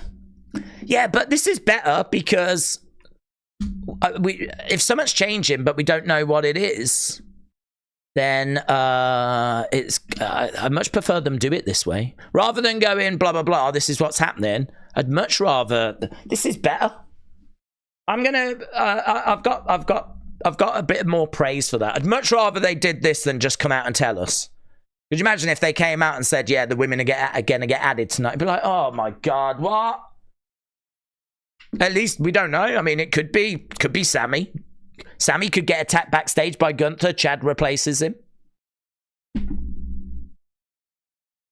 Cody could get attacked backstage. We might end up with Akira Tozawa versus Roman Reigns. Main event night 2. I don't know. Do I? Anything can happen. Let's find out, shall we? Let's find out. So we did the kickoff show. Now we're going over to SmackDown. Akira Tozawa says count. You're right, mate. You're right. It's about time. Meets for CFC 1992 said, imagine the pop for a Goldust run-in at WrestleMania. Be huge. If Dustin's there, people will be like, go on, go on. It'll be massive. People really want him to be a part of this because he shouldn't be on the sidelines watching this happen. He should be a part of this happening. So people really want it, and I can so understand that. I can so understand that. You know what? Screw Cody's story. Akira Tozawa should defeat Roman, said Nicole. Yeah. Right, this is our Meek Mill. Is this going to be the open for Mania? We're putting the whole world on notice. We've got some mess around and find out type of guys. Right, Edward said, Days pre-sale is booked for Clash. Can't wait. Happy Mania Day in the UK. Cody is going to finish the story. I love you, my friend, and I wish I was at Mania. Well, Edward, you're going to something better than Mania. You're going to Glasgow. So you'll be at the Hydro. You'll be at Clash at the Castle. And hope you have a great time. Have a great time. Honestly, it'll be so good. I didn't expect that. Edward asked me. I'll be the first to admit. Edward asked me not long ago, do you think Scotland will get a PLE? And I was like, I don't think it'll be anytime soon. I think Europe has been ticked. You know, they're AEW are doing a Wembley show. WWE are in Germany and they're in France. And I've got to think that if they've got plans to come back to the UK, you know, how it's hard to turn down London. It's so easy to get to, and you've got such variety of arenas and stadiums. You know, like, you're spoilt for choice, really. In the UK, London does get everything, you know. But then it is one of the world's great cities. So I'll be the first to admit, he asked me, I was like, I don't see it being anytime soon. And it turned out to be June. Which, in my defense, June is a little way off. Do you know what I mean? I mean, right now it's early April. I mean, I don't know about you, but June is, there's quite a few sleeps till June. But yeah, that was a bit sooner than I was expecting, to be honest. Right, we are seeing the stadium. And there we are. Look at that. Look at the crowds. They are dripping from the ceiling. Days, it's going to be my first ever wrestling event. That's pretty special, isn't it? That's pretty good. There's Andre, Battle Royal. Let's go.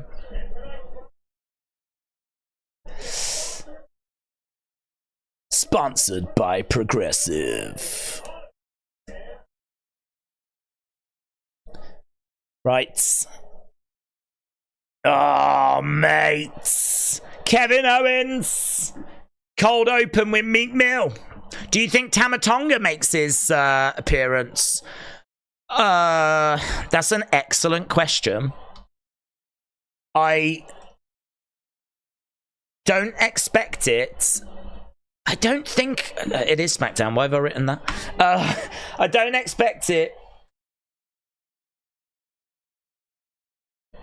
I don't think I expect it on the main roster. I think I would expect it for NXT. I mean, Tama Tonga is someone from New Japan that I promise you, I know it might sound crazy, 90-odd% of the fans ain't gonna know. You know, when Asuka came in, she went to NXT. When Finn Balor came in, he went to NXT. When Nakamura came in, he went to NXT. Kevin Owens started in NXT. Sami Zayn started in NXT. Really, the only people that bypass NXT are people that have competed in North America and have built up a pretty good following, like AJ Styles. AJ Styles obviously had spent quite a long time in TNA when TNA was even bigger than now. And I think they had a bit more confidence that people would know who AJ Styles was. So, you know, he was in the Rumble and got a great reaction. And obviously people did know who he was. Took Vince by surprise. I don't know about Tama Tonga. I really don't. I think you could bring Tama Tonga out and you'd get crickets. Maybe some might pop when they see the name. They might have heard the name. But if he just came walking out, I promise you'd have a load of people go, who's this? Who's that? Have you seen this person before? Is he from NXT? So, for that reason, I don't know that you have him on, like, WrestleMania. I feel like NXT for a little bit. Put him there for a little bit. Maybe bring him up later in the year.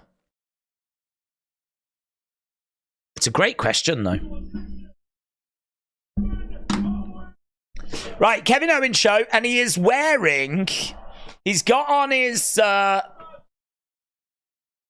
WrestleMania shirt. Tama needs to debut at a Rumble or WrestleMania because of hardcore fans, says to heel. Hardcore fans are pretty good on the Raw after WrestleMania. You could bring him out there and he might get a good reaction.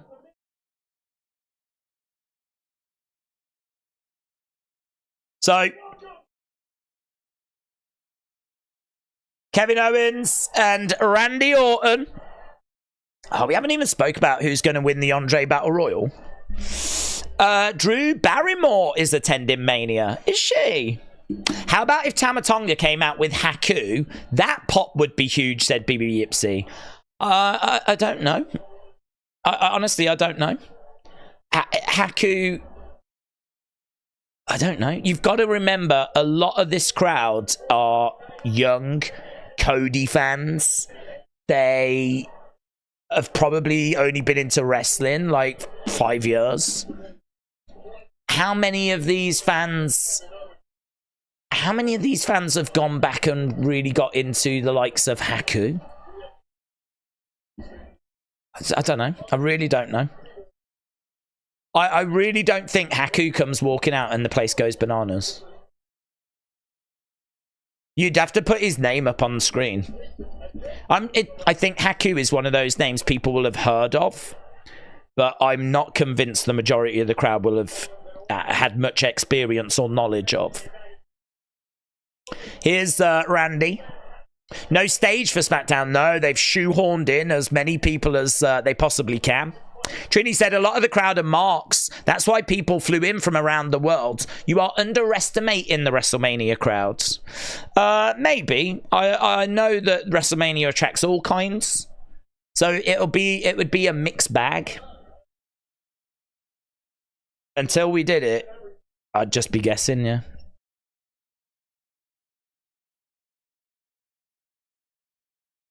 Okay, both guys in the ring.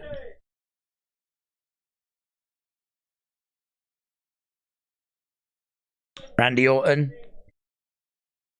Kevin Owens versus Logan Paul. Boos for Logan. The worst. He's cool. Look at this, he's cool. Smile on Randy's face. Because he likes the shirt. The shirt has got Kevin, Randy, Logan. On the Randy one, it says, "His cool." Green shirt guys there in the front row. Poor man's wrestle with Andy, that is.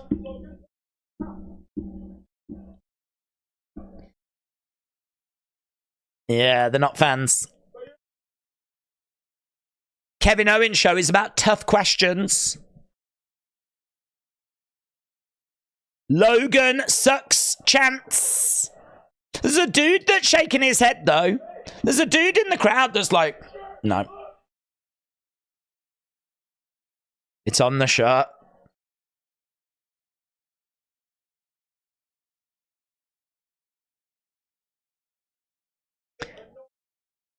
How dislikable, annoying, and repulsive is Logan Paul on a scale of 1 to 10? And the crowd are going 10.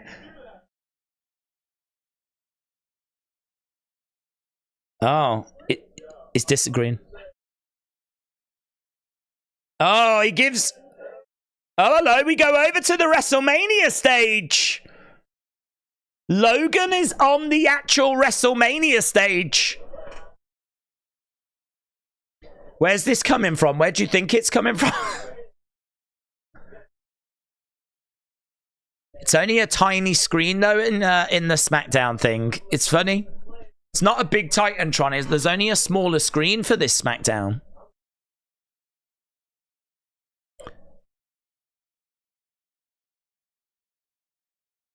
Crowd are watting. Logan tells them to shut up. I really like the white lights in between these screens. Kevin Owens is whispering something to Randy in ring. Future WWE Hall of Famer has arrived, said Cleveland Brown. So he says he's going to remain United States champion. And again, we get a look at that WrestleMania setup.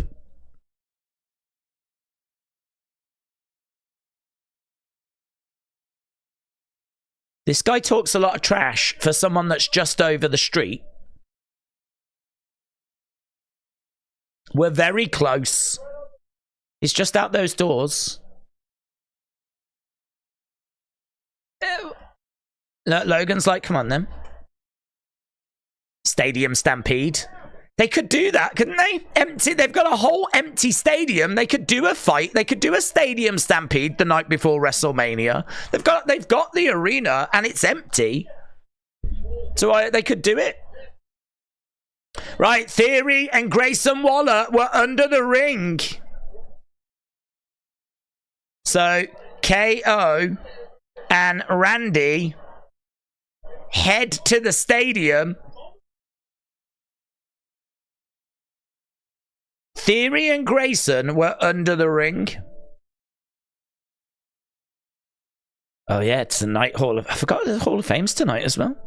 Oh my god. Paul Nakano goes in the Hall of Fame tonight. Wow. And Paul Heyman. Don't forget, AJ Styles' Rumble debut was in Orlando. Orlando was TNA's home for so many years, and that would have helped. Very true. Very, very true. I just think if you look at, say, AEW, I've seen things with AEW where they've brought in New Japan guys, and you'd expect that to be the hardcore of the hardcore. You'd expect that crowd to go bananas when a New Japan person came out. But we've seen Okada come out to relative silence. We've seen Jay White come out to absolute crickets. No reaction whatsoever. And I would make the argument that AEW fans were more hardcore than WWE fans when it comes to knowledge of New Japan.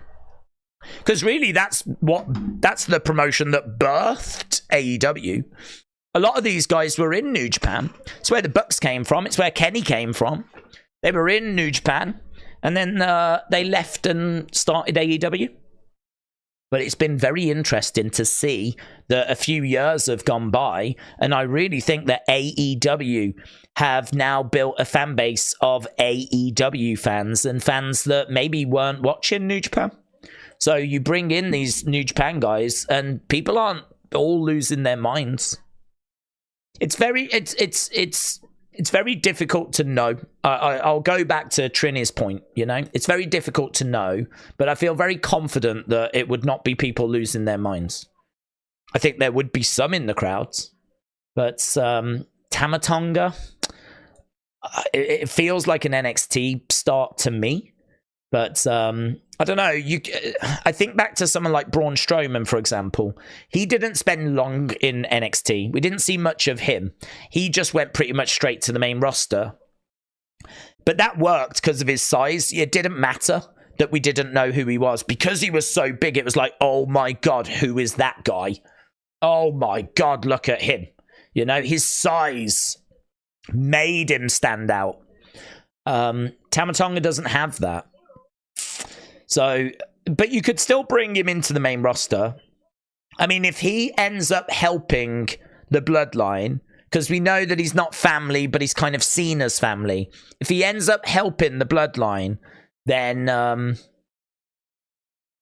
yeah, I mean, he can introduce himself at any point. It doesn't really matter.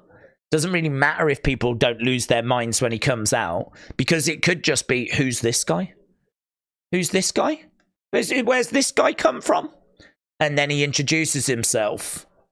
I'm Tama Tonga. Some of you might have heard of me. For those that haven't, you'll soon know. We could absolutely go down that road. Absolutely go down that road. So it does make it very difficult to know where he's going to pop up and where to expect him. But I don't expect him tonight. And I don't expect him at WrestleMania. I will keep an eye out for the Raw after and the SmackDown after, but I'm thinking NXT. So that's my 2 cents on it. That's my 2 cents. King Kota for live, shout out to you, my friend. Hope you well.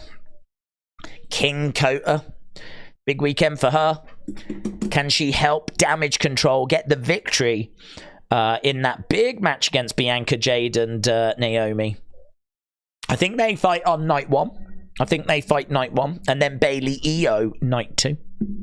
Big Time said, Days 13,000 chanting, whoop that trick. Highest attendance for NXT since 2019. What a monumental celebration. That brand has gone through so much. I'm so happy for those fans and wrestlers. I agree. It's going to be fantastic. Trick Williams is the one. I mean, he's the one.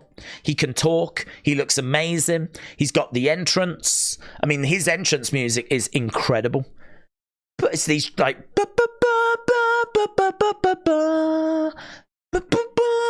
Like, it sounds big. Sounds epic. Kevin and Randy are on a golf cart. They're trying to make it over to the stadium. So they're whizzing over. They're being chased by Theory and Grayson. So they're golf carting it over. We're just having a little bit of fun at the moment, aren't we? So we've started with a KO show.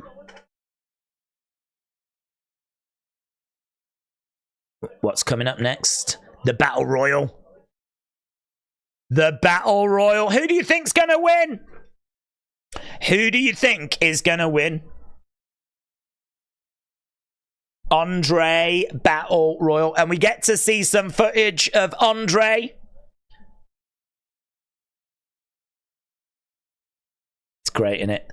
That we get to remember one of the greatest of all time. The first inductee into the Hall of Fame. I wish this meant more. I wish this mattered. Right, Big Bronson Reed. Yeah, get in your thoughts. Get in your thoughts. Kian said, I believe to this day, Shane should have took over Vince, when he in 2016, 17 years were a bit mid. At least we had a few good years during that period. What were your expectations during that time? During what, between like the Attitude Era up to 2016? I to be honest, I think I've consistently enjoyed WWE. I don't think I've ever really not enjoyed it. I'd say one of the hardest parts was the pandemic, but it was such a crazy time just a few years ago. You know, I thought the Thunderdome was a struggle. But what else could we do? You know, I was never going to stop watching. We knew the pandemic would end and the fans would come back. But I think if WWE had stayed Thunderdome forever, I don't know. I don't know what would have happened to the company. It had moments, the Thunderdome. We can point to moments, but we can't hold that up as one of the great periods in WWE. I mean, another lull was the mid-90s, but I was so young, I was just loving it. I was so young, to me, everything was amazing, you know? Here's Omos. Omos making his way down. So, yeah, I mean, you think about, like, the Ruthless Aggression, you think about the rise of John Cena, you think about Cena and CM Punk, you think about the pipe bomb, you think about AJ Styles coming in, you think about Daniel Bryan, you think about the streak and the importance of that, you think about the rise of women's wrestling and how important that became. I think there's lots and lots of great stuff that you can take out of it, great matches you can take out of that period. But for me, I just think about how from 2014 we were in a pretty good decline until we hit the pandemic. And then really coming out of that was the reset that we needed. And we did need it. We could have carried on, but the reset now has just put us in a whole different place.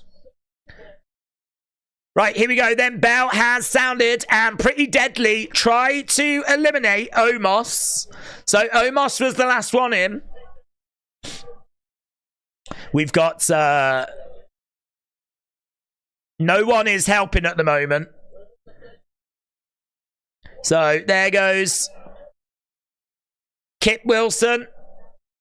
That leaves Elton in there. Elton eliminates himself. Pretty Deadly are done, and they run away. So there we go. All of these superstars now are going to try and gang up on Omos. Omos has got a good 4 or 5 on him. And now the Battle Royal has begun. We've got the Good Brothers. We've got Indus Shia. We've got... He just eliminated himself. Angel just looked like he eliminated himself there. He just went over the top so nonchalantly. That Angel elimination doesn't look good.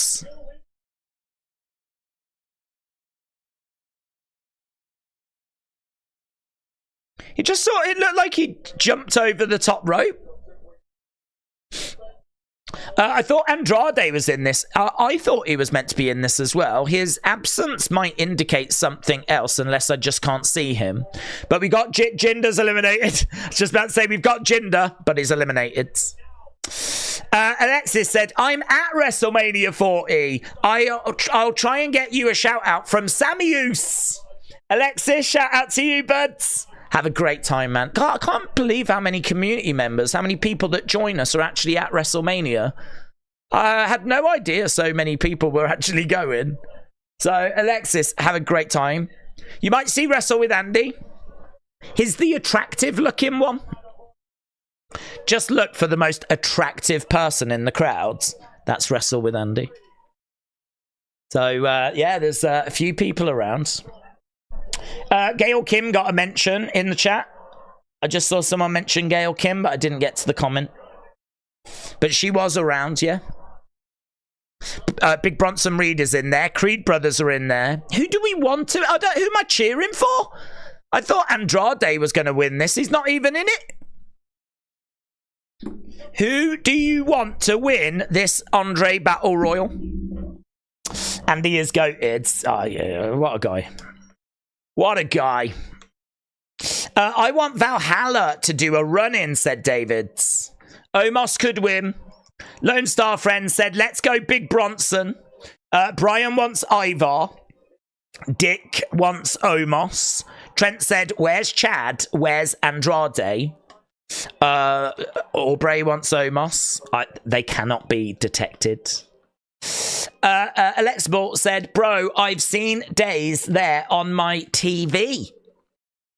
I could have sworn Andrade was on the poster. Live for Trouble, he was. He was. No Chad Gable. No Chad Gable. Do you know what? I can get the image, actually, of the Andre the Giant participants. Not an easy word to spell. Well, it is, but not when your brain's a bit fried. I've got that in my head now. Got Trick Williams' entrance theme. And I do it so well, we might get a copyright strike because they might think that I'm just literally playing the track. Right, I can't find the full graphic, but I can find this graphic. And I do love the fact that at the front is Andrade. Next to him is Chad. And has anyone seen Shinsuke? Is Shinsuke in this thing? Is Shinsuke in? I don't know that I've seen Shinsuke. So I need to have a good scan, but yeah, I can't see Andrade. I can't see Chad's. This is what I was promised, and this is not what has been delivered. Card subject to change. So these are the names that we were expecting. I have seen Cameron Grimes. I have seen Indashir. We did see Pretty Deadly. I've seen the Creeds. I've seen Ivar. I've seen Akira Tozawa. I think I saw Otis. Seen Omos. Seen Big Bronson Reed. I've seen Ricochet. I've not seen Andrade. I've not seen Chad Gable. I've not seen Shinsuke. Let's go back. Let's have a look, shall we? If they've lied to us. Livid. Livid. Right, on the outside, Omos is on the outside, and he's got the Creeds. So I don't know what we've missed, but we've missed something. So during the commercial break, Omos and the Creeds were all eliminated. Oh man, what if Omos was meant to win? The favourite is out. What if he was meant to win? Because the way he clotheslines them both, it looked like he was meant to eliminate them both, but he ends up going over the top as well. Oh, I wonder if that's a mistake. That would be so funny if that was a mistake and it was meant to be Omos. I hope that's happened. Oh my God, I hope that's happened. I hope that Omos was meant to win and I hope he just eliminated himself. Do you know what? He's Gomos. He's not allowed to be in this anymore. Oh, Omos defo sucks. Meat. The meat planets have aligned. We've got Omos gone, but we've still got Ivar, Otis, and Big Bronson Reed. They're going at it at the moment. Tozawa is... This thing has really cleaned out quick and, you know. Oh, got an advert for Speed. We got a double cross body. Ricochet is in the match. Tozawa is in the match. It looks like we've only got 5 people. Do you know what? Once we get down to 4, we'll do the poll. Who wins? Who wins? Ricochet on the edge of the ring. I think Ricochet's winning. I think he's winning. Did he get eliminated? I think he might have eliminated Ricochet. Is JD still in? I think Ricochet just went because JD... Oh, super kick! JD's gone! Oh my God! Well, who's winning? I think we're down to Tozawa, Bronson, Ivar, and Otis. Bronson, Ivar, Tozawa, and Otis down in the corner. Come on, he looked over. Do you know what? We just saw Bronson look over at Otis and say, come on. Come on. Otis is up. Kick there by Ivar. Back elbow by Otis. Ivar goes down. Otis rolls. Big clothesline by Otis. Oh, it is meat. It's just meat. Meat. I can't believe Ricochet was eliminated.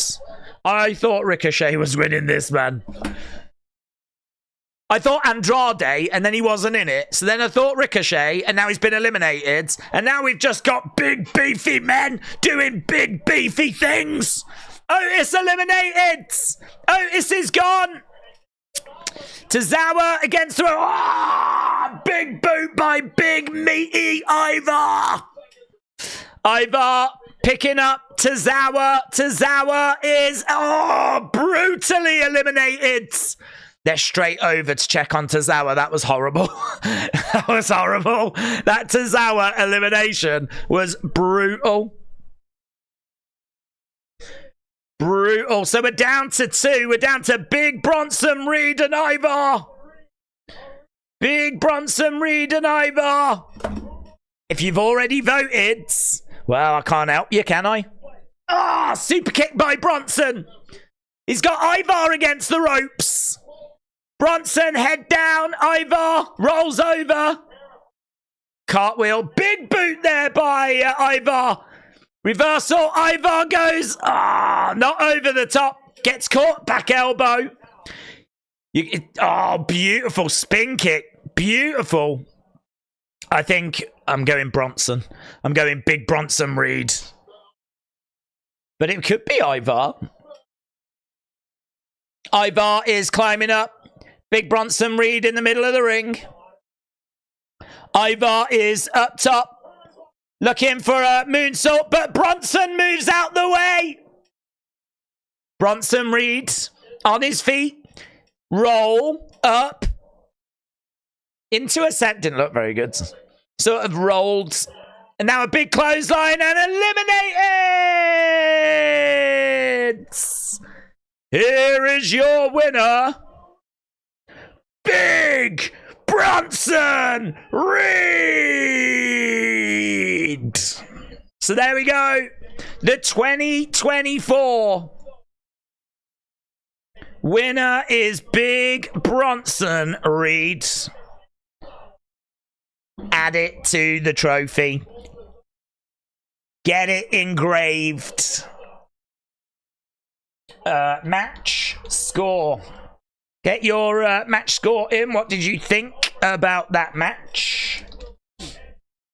Did you think it was an all-time match? Did you think it was great? Did you think it was good? Did you think it was bad?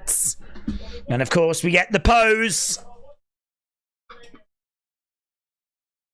Yeah. Let's go. 30 seconds before the first ad break of the match, someone held up a sign with your face on, said Rev Gaming. Did you see it? I haven't seen it, but I am aware of it. And here it is. Look, I will show it so that Wrestle with Andy. Do I follow Andy? Could you imagine if I didn't?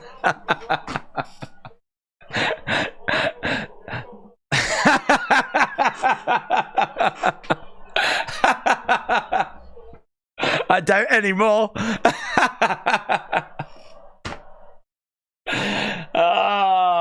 Brilliant. Let that be a lesson to you, yeah?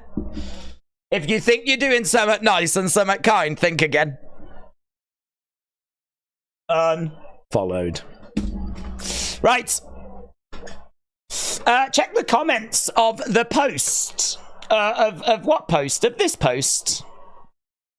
There's people saying, Big D, you've made it, Days. It's all downhill from here. Ain't that the truth? Ain't that the truth? I'm talking like it's going to happen. I've really convinced myself this is my future now. What the flip? Oh, very good. Was that the moment? So it's Bryn again has actually got the moment that we saw it.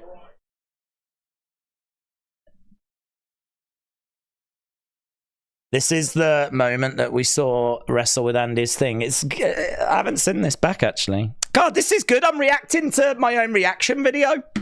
I've never done this before. I'm talking like it's going to happen. I've really convinced myself this is my future now. What the flip?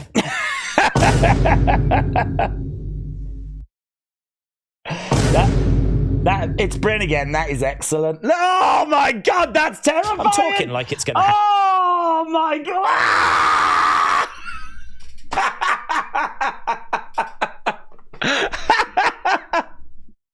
Oh, how do I make that my new profile picture? Oh my God. How do I do that? Oh.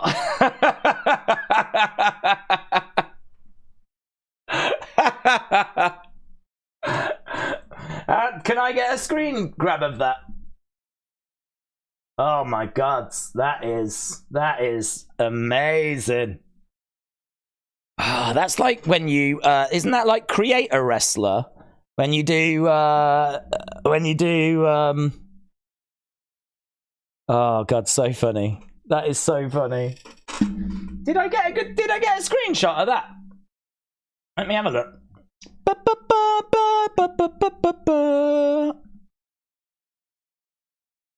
Let's go. Boom, boom, boom, boom. Where's my screenshot? Oh, we're at commercial break, by the way. In case you thought I'd just abandoned the show. Yeah.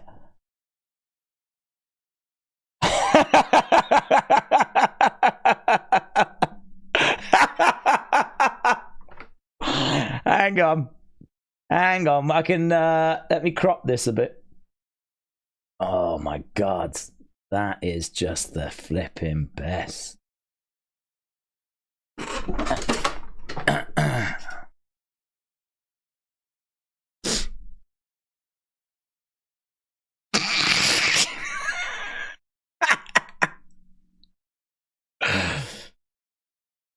Shall I do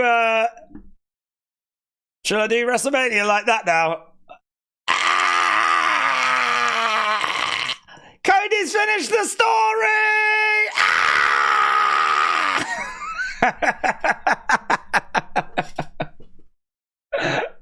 Oh, let's go. Let's go.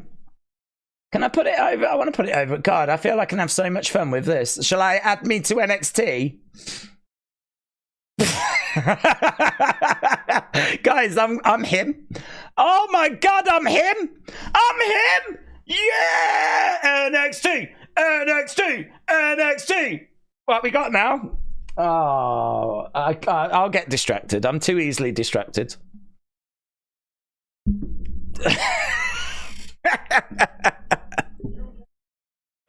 Oh man, it was a walk-in. It's like a Minecraft character. Like exactly the same. Exactly the same.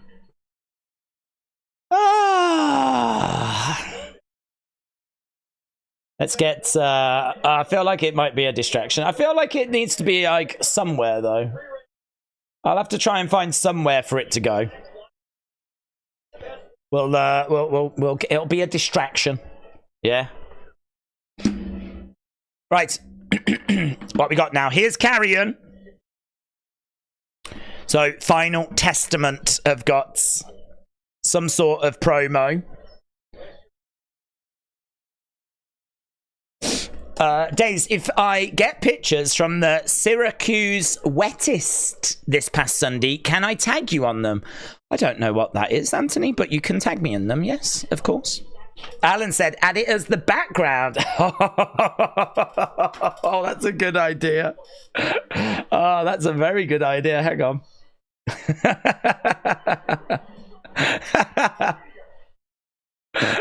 It's gonna look a bit like the Stay Puft Marshmallow Man type thing. Hang on. Let's see. I'm gonna just do it, and we'll just find out what it looks like together.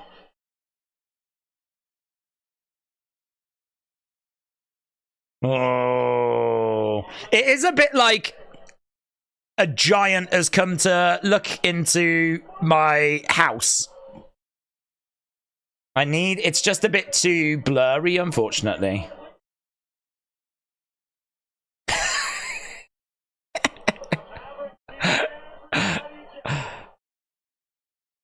Do you know what, though? I do feel like I need if I had a body as well and I was just sort of stood there, what I might do is take a picture of myself like that and then put that in the background so I look like Godzilla. I might do that.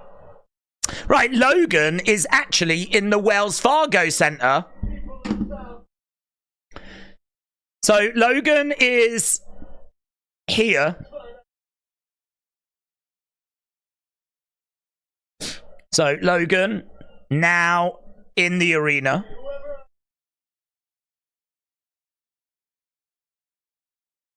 Whoever's idea it was to make me spend a weekend here, you are fired.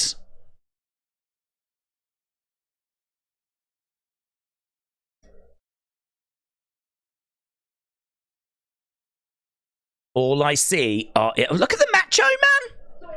Prime is mid. Prime is mid sign. Love that.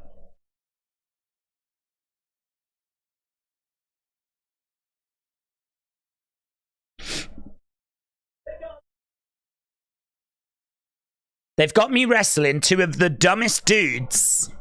That pick could be your Titantron pick in 2K24. Let's go. Let's go.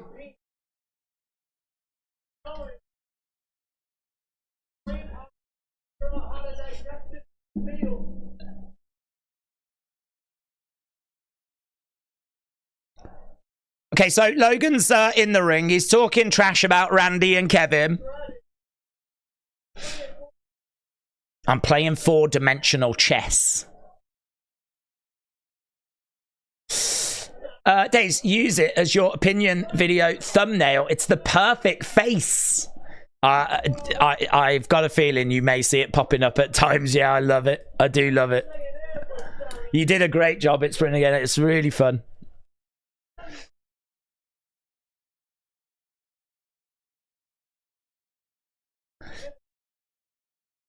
There's a cameraman on site. Look away. So we're looking at the stadium. There's a cameraman there. We've got what, Kevin and... Oh, there's Theory and Grayson. They can't find them.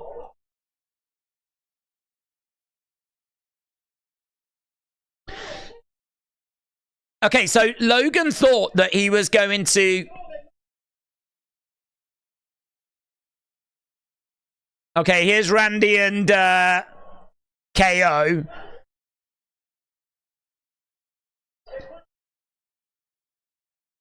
It's a bit pantomime, this, isn't it? So Kevin and Randy are back in the arena now. So Logan is in trouble. So Grayson and Theory can't find KO and Randy.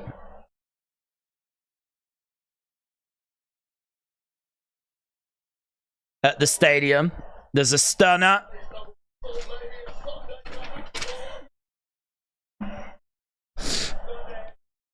RKO chants! RKO chants!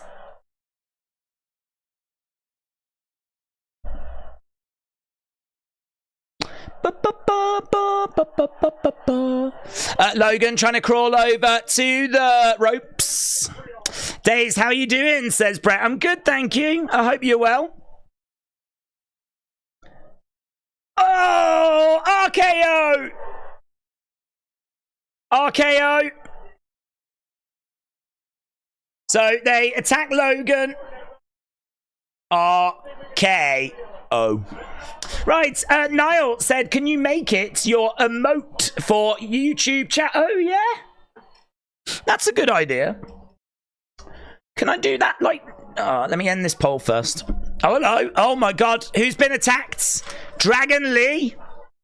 Dragon Lee has been attacked. Carlito found him.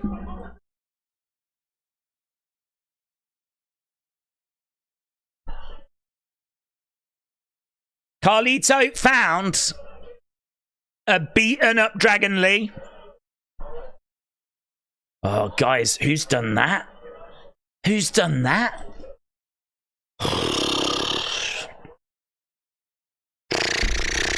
Don't know. That's a big mystery, isn't it?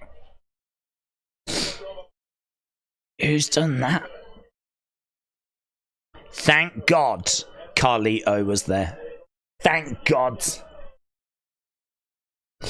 Right, here's Zelina.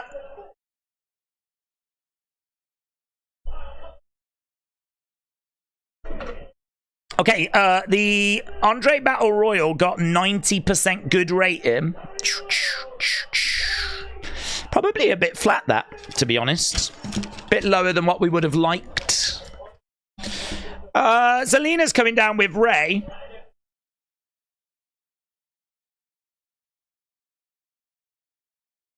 Who's she? Is she taking on Elektra, is she? I don't even know who she's facing. Do I know who she's facing? Carlito.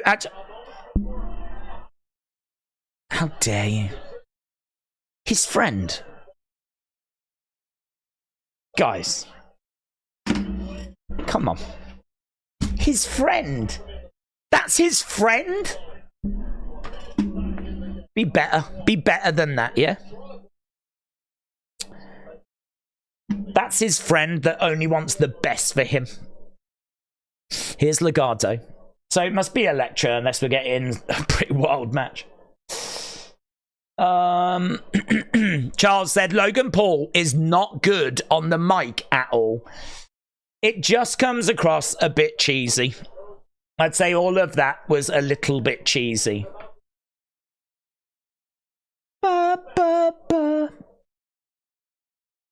Right, let's see if I can find the emojis.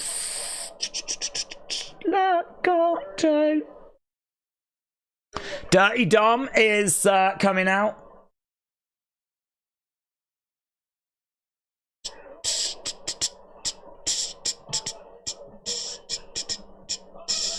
Dirty Dom is making his way down to the ring. How do I change it? They've changed it all. How the flip do I change all this now? Why have they made all this so complicated? Gordo. La Gordo.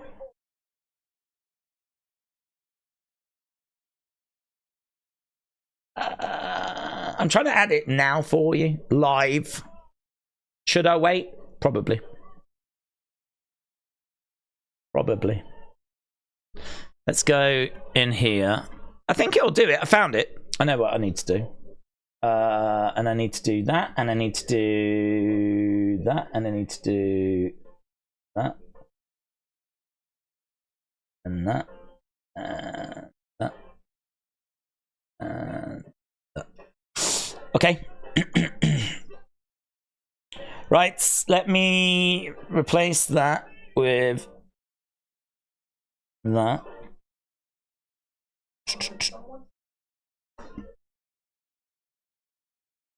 Boop, boop. Right, it might be there now. I should have done it. Oh, it says the image is too big, so now I gotta resize it.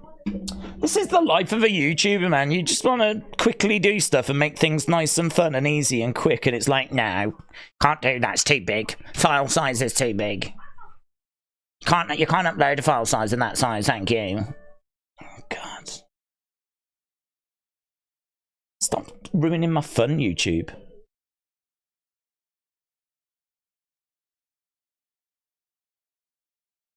Right. Hopefully it's done now. Hopefully it's done now. There we go. Right. Please don't waste Andrade again. Go there. Let's go there. I need to get back to the chat. There we go. Right, we're 48 minutes in. We've got an hour and 12 minutes to go. Zelina has made her way down. I'm not sure who she's facing. Yes, there it is. It did get added. Very good. Very good. Liam, shout out to you. It does kind of work, doesn't it? It does work. Kian said, Days, I believe till this day, I think Shane should have took over. What were your expectations? Yeah, I think we spoke about that, but my expectations were that he was going to book one show, Vince would book the other, SmackDown would get really good. I think we kind of went the way I thought it was going to go. But then, you know, time moves on, things change, and, you know, it didn't stay that way forever, did it? And we sort of got rid of, like, commissioners and GMs and all of that stuff. And then we, you know, went into the pandemic and whatever, so yeah, I was expecting a lot more from that time period, but you know, it was what it was. It was a steady decline, really. They couldn't turn it around. They couldn't halt the rot. But it doesn't matter. Look where we are now, in as great a place as arguably we've been for, well, clearly 10 years, but maybe even going back to the Attitude Era. They do keep saying, I think, was it Cody? He said he loves this time now because for the first time, he doesn't feel like he's in the shadow of the Attitude Era. He feels like we're standing on our own 2 feet. Right, we are underway then. So it is Zelina against Elektra. Zelina, Elektra. I'm really pleased for Big Bronson Reed. This is horrible so far, said David. Angel said, I can't wait for the Hall of Fame tonight. Edward said, it's not working for me. Yeah, I did set it up so that it wouldn't work for you. I did just exclude you, to be honest. I didn't. I don't have the ability to do that, so it should be there. Miss Clown said there's more figures on ringside. Oh, mate, I have not even looked. Anything good? Anything good? Kick out, shoulder up there by Zelina. This is the greatest emoji ever said. That's what she said. Well, you can thank Wrestle with Andy. You can thank It's Brannigan. They combined their creative powers to give us this gift, which we would not have got otherwise. Elektra is climbing up. Days, that face deserves to be on Crime Watch. That face deserves to be on one of the screens at the Thunderdome. If I was on the Thunderdome, that's the face I would hope that you would have seen. Just filling the screen. Zelina going for the pin, but Dirty Dom distracts him. Crowd booing as Dirty Dom distracted. Here's Ray. Ray grabs Dirty Dom, but Elektra grabs Zelina. Zelina up. Oh, planted down by Elektra. And Elektra gets the win. So it's a win for Elektra. We need to get your thoughts. Need to get your match score. Great. Good. Okay. And bad. What did people think? Obviously, we've still got Jey against Solo. Oh, they're now beating up Ray. They're beating up Ray.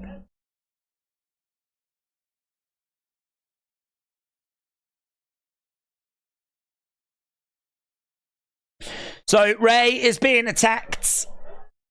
Andrade! Andrade just flattened Dom.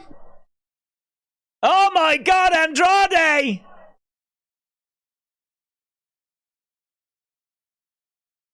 So is Andrade going to partner with Ray?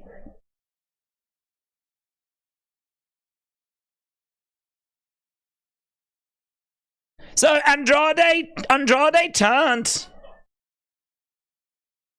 So is he going to get added instead of Carlito again? Did Carlito take out Dragon Lee thinking, oh, that'll get me in the match, but actually now they add Andrade?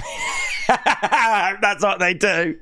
Do you reckon Carlito is backstage going, what the...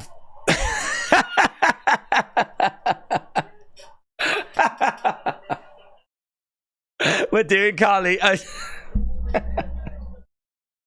We're doing Carlito dirty, man. I love that. I love that. I hope he takes out Andrade and then we replace Andrade with someone other than and we just keep going and it just never ends. Oh, God. Right, we saw Jade, Bianca, and Naomi. Naomi had a bag that displayed messages and it said damage control sucks.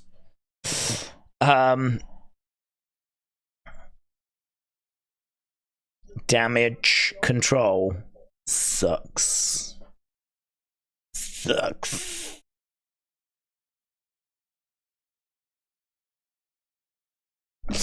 Oh, it's so funny, said Benny, for your thoughts.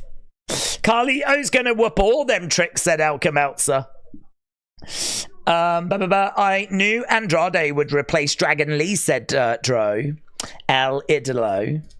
James said, I really enjoyed meeting Seth Rollins, by the way. Yeah, that was good, wasn't it? I could show that, actually. So, because I'm looking through so much stuff, I find, like, you know, fun little clips and whatever. And I like to chuck a few out on Twitter as I'm going through. And I came across this one here. So I said, oh my God, James Chadwick got to meet Seth Rollins. Let's play it here. Look. My goodness, he stayed up all night. All night.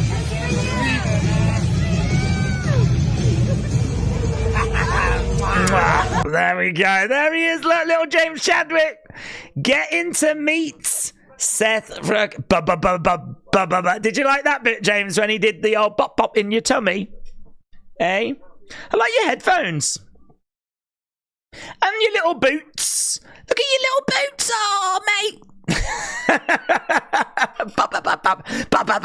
Whoa. A little kiss on the head as well.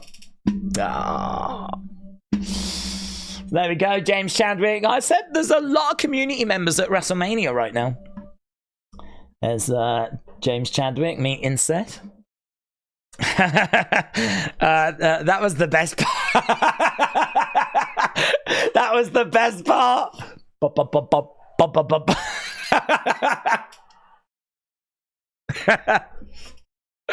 I don't know what this is. I don't really know what we do here, to be honest. I think we're meant to do wrestling watch-alongs, but I mean, I find at times that's secondary, isn't it, really? Brent Wilkinson, shout out to you, my friends. Hope you're well. Brent said, I started watching wrestling again for a British wrestling promotion. What do you mean, buds? You started watching wrestling again for a British wrestling promotion? What? I'm sorry. I read it wrong, didn't I? You started wrestling again for a British wrestling promotion. Right, I've got you. Oh, very cool. Who do you wrestle for? Who do you wrestle for? Where can you be found? Guys, I'm a Brent Wilkinson stan. That's my guy. Yeah. So represents, if you do go to wherever Brent is wrestling, that's my guy. Yeah. Better win. I'm cheering you on. That's very cool. That's very, very cool. You'll have to let us know where you can be found. Right, we're just seeing a shot of the stadium. These drones have been amazing. That's great, isn't it? Look at that shot. You can see inside the state. That's a great shot, that is. That is a great shot. Like going past the stadium completely empty as the stage and the ring and everything is all set up. Looks good. Looks good. This show is going by so fast, said WWE AEW fan. I want to see what Carlito is doing backstage. Oh, he's pulling his hair out, man. He's pulling his hair out. James said, if you can't have a joke and a laugh, what's the point? Yeah, I honestly, that's why I always pick on James, because I know he'll take it the right way, you know? It's harmless and it's just a bit of fun. And you have to be a bit careful sometimes with a few people. It might get a bit like, what do you mean? Like, James has got a great sense of humour, so I pick on him as a result. But no, you're right, innit? It's just a laugh and a joke, innit? Right, here's Naomi. I saw Brent had responded. Where was it? What is it? Where is it? Oh, Lion Wrestling Promotion. Oh yeah, the old LWP. The old LWP, Lion. Brent, I've just got one question. Are you telling the truth or are you lying?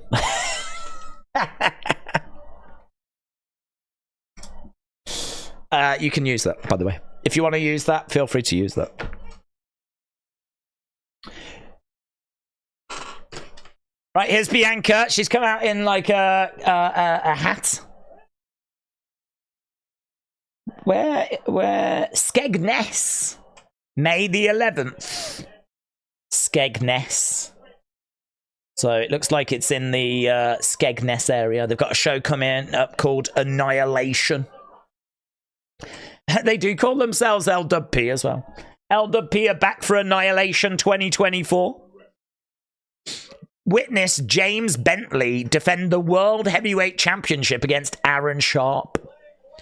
And more great matches for the family to enjoy. What's about, man? Look at that. Tickets, £10. Amazing.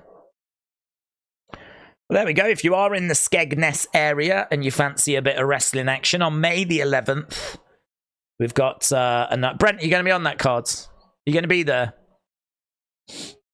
If you're not on the card, at least be there, yeah? Because then people can go, are you Brent Wilson? What's your nickname? You got to have a nickname. Is it Big Brent? Big Brent. Bulldozer Brent. Eh? The Bulldozer.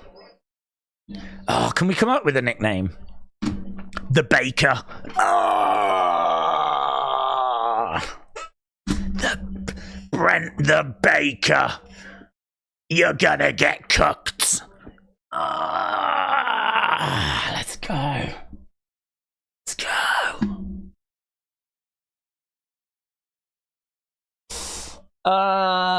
Normally I would look someone like Bianca, but she is from Knoxville, said Blue Chew. Blue Chew, I hope you're well. Where's Jade? She's gone missing. Where's the baker?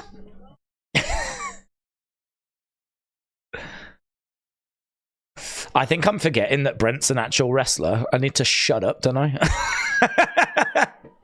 I need to shut up. It'll mess me up. Did you recognize they might be doing the tag match night 1 so that Roman can get his 1000th win? No. Didn't even know he was. I didn't know he was on 99999.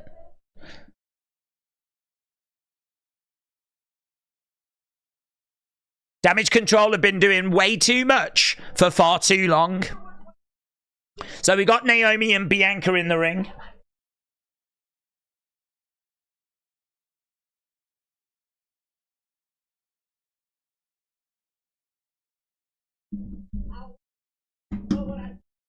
What I do know. We're going to WrestleMania. Point to the sign. So Naomi and Bianca point at the WrestleMania sign. We needed each other.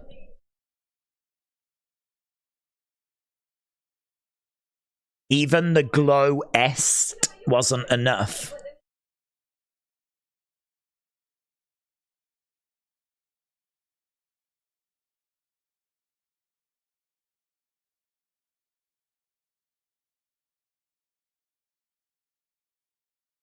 Okay.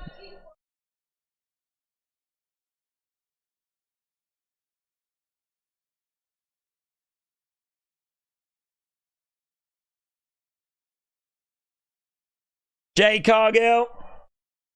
Here's Jade. Here's Jade. Right. Thoughts on the show so far? I think it's been a go home. I think it's been an easy watch. It's not an essential show. This, to me, is us just getting excited for WrestleMania. I think to compare this to a normal week, you know, this is just us getting excited, really. There's not much we can do. Our hands are kind of tied, aren't they, you know? We did the Andre Battle Royal. That was fun. This is a big entrance for Jade as well. She looks amazing. She looks like Trish. Jade Cargill making her way down to the ring. She gets her own entrance. She officially signed with Smackdown last week. Brent said, I've sent you some on Twitter. Is it a threat? Is it one of them? Stop calling me the baker. Are you one of them, buds?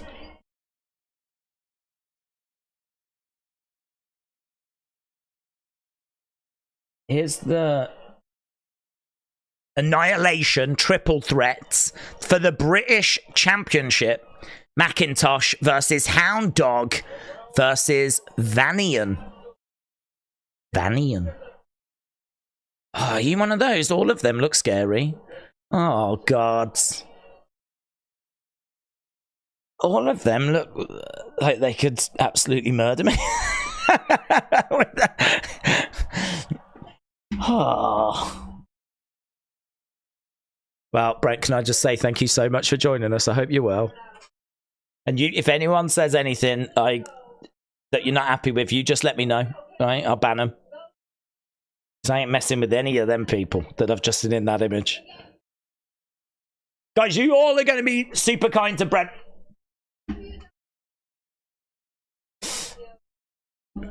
Why do they all look like cowgirls? We're in Philadelphia, aren't we? That's nowhere near, like, Texas. We're going to show no damage control. This message is for you, Asuka, Kyrie, Dakota. You are now in the eye of the storm. Short and sweet. You are now in the eye of the storm. And they all point at the sign. And they all point up. Like that. Pointing up at the sign. Here's Jay. Brent deserves all the respect in the world. Yes, Stro. Did you see the picture? I'm in the middle. You're the one in the middle. You're the middle one, Brent. Hang on. Hang on. Hang on. You're the middle one. Oh, mate, that's the scariest one.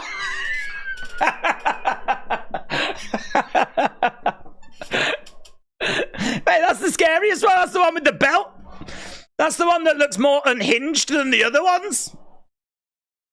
Oh, God. Well, can I just say, shout out to you, my friend. Does that mean you're the British champion? Brent, are you the British champion? Is that your belt? Are we talking to the British champion of, like, the what is it? LWP? LWP?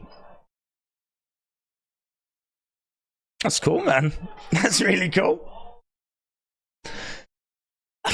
What have I achieved? I did my 50 meters in the pool. I got the brick. You know, from when they dropped the brick at the bottom, I managed to get that. With clothes on as well. That's about it. That's all I'm bringing. That's all I'm bringing. I want to look at that belt again, actually. That's not a bad looking belt, is it? I like the crowns. Yeah. Very cool. Very cool. Right. Football Lover said, I'm a wrestler in Japan.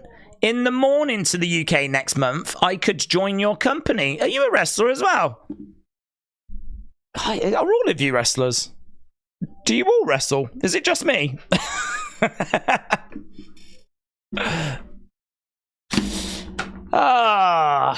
Can we call them NCR? What, the old note? Yeah, they're coming out, aren't they? The new Catch Republic. We're at commercial break, by the way. So, I don't like the name New Catch Republic, said Truca. Blue Chew said, New Catch Republic sounds like a clothing line that Target would come out with. Do you think Bo will be pushed and win a title, says Dylan? He'll be pushed. I don't know what he'll be pushed towards, because I don't know what he's trying to achieve. So, what does he want? You know, we've had this conversation before, and when we do get started, I sort of need to know what he wants to achieve. You know, with Cody, he's trying to finish his story, and we know what that story is. But what's Bo's story? What's Bo trying to achieve? He wants to carry on Bray's legacy, but to what end? What are we working towards?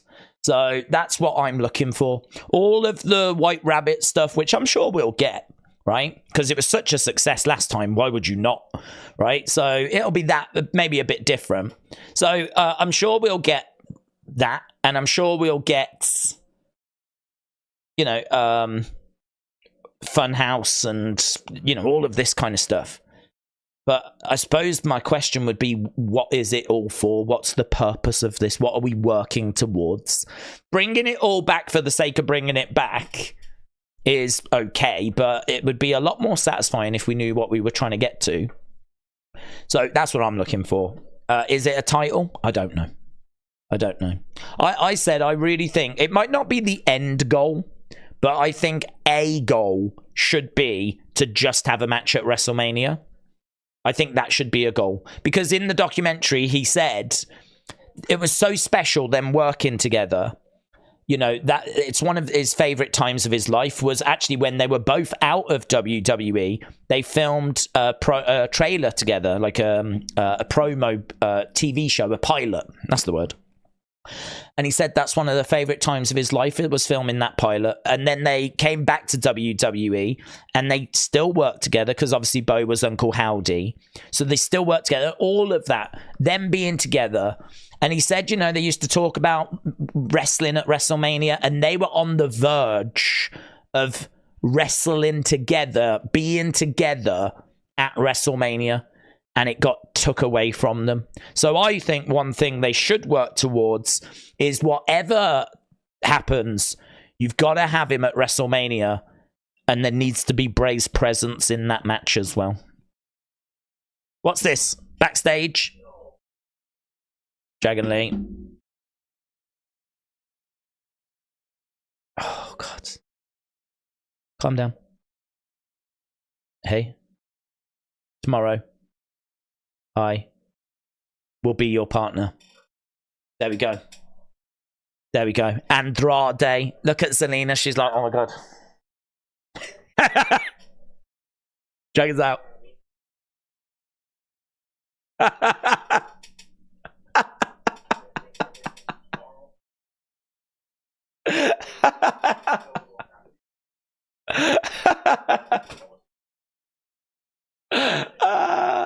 Carlito comes in, is like, have you heard?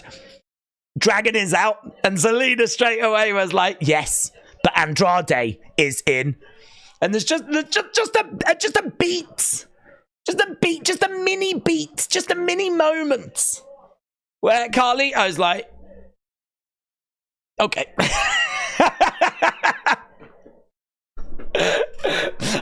What I need is I need to see Carlito as he leaves that room. I need someone, anyone with a camera phone, when he leaves that room and he goes,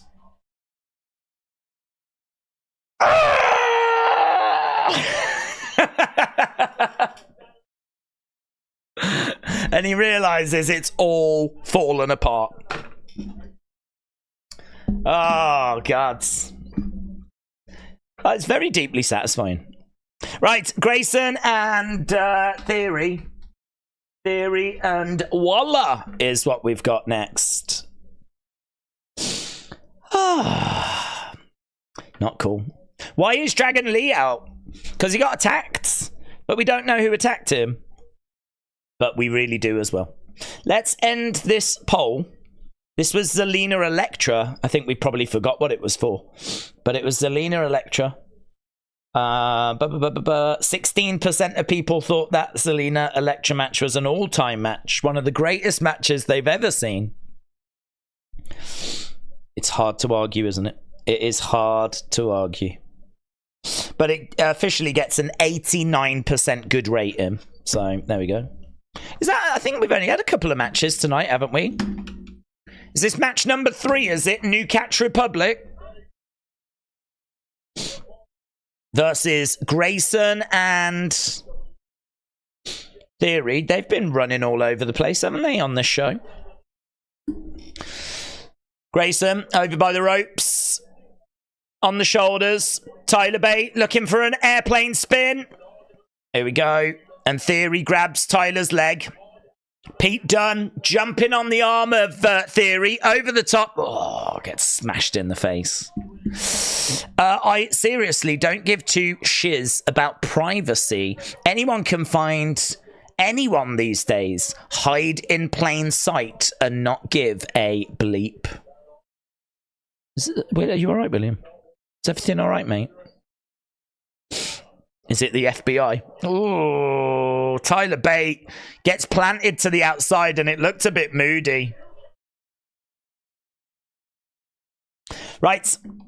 Edward said, Days, apparently the Roman versus Cody match was the plan all along. And it's also what The Rock wanted, if true. Thoughts? That's what The Rock said, wasn't it? It was the plan all along. The Rock went up to Nick Khan in January and he said, look, let's do something special. Let's do something special. And he laid all of this out and it all went perfectly to plan. So that is what The Rock has said. And we'll leave it at that. It's a load of rubbish, but it is what he said. Brent said, Days, I met you a few years ago in London when you was a part of Wrestle Shop. Brent, shout out to you, dudes. I love those. I mean, we've done, oh God, how many have we done now? 4, maybe 5? Can't remember. But yeah, I hope you had a great time. This is where you can tell everyone now that I was an absolute douche. I was a diva. I was like, no, I'm not meeting anyone else. No one else now until I get my blue M&Ms. I was like that. So yeah, I hope it all goes well. I hope your title defense goes well. It's is it one? Can you watch that on like indie wrestling or anything, or is it one that you have to go to? Because there is a lot that you can watch. There's like a whole indie streaming platform, isn't there? I'm just thinking if there was a way of people of watching if they so wanted to. LZS said, Days, would you like to see women's mid-card belts? Sure. Because I think they finally have got the depth to make it work. Yeah, I would like to see women's mid-card belts, but I think my opinion has sort of changed a little bit because I thought that the tag belts were the mid-card belts, and I still do, right? And I think that WWE brought them in because it was a great way of using 4 women and having mid-card belts. And that way you can represent a lot of women. You know, if you do a tag match, there's 4 women, right? So it's as good as having 2 mid-card belts because that's also 4 women. But this way, you can still represent 4 women, but you only need 1 segment to do it rather than 2 separate segments. And I think WWE probably knew from their numbers that women's wrestling was maybe not the, people weren't massively interested in the mid-card of women's wrestling, right? Top end, yes. Mid-cards, not so much. So I think that they've looked at numbers and they've thought, well, let's, bring in these tag belts. That way we can represent 4 women, but we can do it in one segment. I think that's clever. I think that way you've still got a mid-card belt, but you also have... So you've got a mid-card belt and you've also got a way of getting women on screen, but you're not taking up tons of TV time. So it's sort of win-win-win. But if you want to grow women's wrestling and you want that perception to change, at some point, you are going to have to bring in belts and you are going to have to pull the trigger. So I suppose the question is, are we at the point now where you can do that? And I would say yes. I would say yes. I would say we are at that point now. I think the way you worded it was accurate, that the depth of quality is there now, where we can have mid-card belts and we can have other stories going on. And I think people will be interested in it. But I don't know that they would have been a few years ago. I feel like WWE probably were under the impression they wouldn't, which is why we ended up being where we were, But... you've got to take gambles. You've got to take risks. Sometimes you've got to start things off and they're not going to be great at first and you build it, So yeah, my answer is yes. But equally, I can understand why we've done what we've done. I can understand why we've been where we've been. Pete Dunne working on the fingers of Grayson. Drop kick there by Austin Theory. Bop and bang. Waller goes down. Against the ropes. Oh, big knee! As to the outside goes Tyler Bates. Grayson to the outside. Oh, he gets banged. Grayson Waller. Waller jumping up, rolling through. Big shot there by Pete Dunne. Some nice moments in this. I'd say the crowd a little quiet. Now they're picking up, looking for a burning hammer. They plant Grayson. 2, 3, and they get the win. It's a win for the new Catch Republic. Here's the Judgment Day.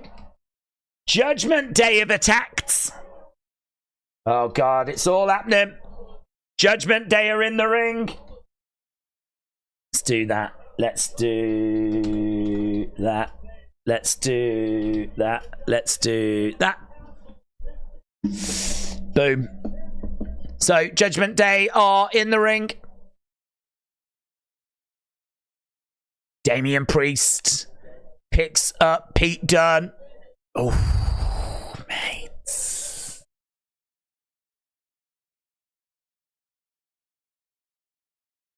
Big frog splash there by Dirty Dom.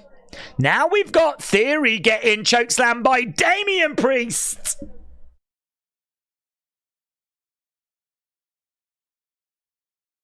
Balor, coup de grace. Coup de grace. Rhea Ripley is in the ring as well.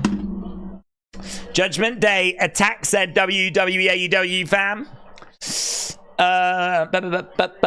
JD is going to lose at WrestleMania 40. Right, 6-pack ladder match. The weather was nice when I was there, said Cynthia. LZS said, I agree, introduce them now. I think Dakota Kai could be a good inaugural champion. Yeah. I mean, you've got Naomi, you've got Dakota, Raquel Rodriguez, hopefully coming back. You've got Liv Morgan. The depth is there now. The depth is definitely there now. Here's Bayley.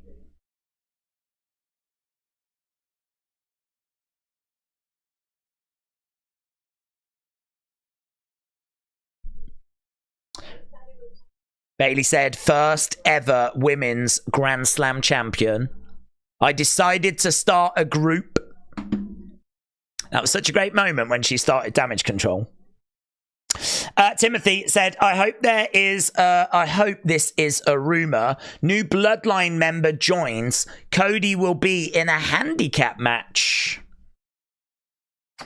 Well, it'll probably be a handicap match anyway, because if it's Bloodline rules, Bloodline can do whatever they want.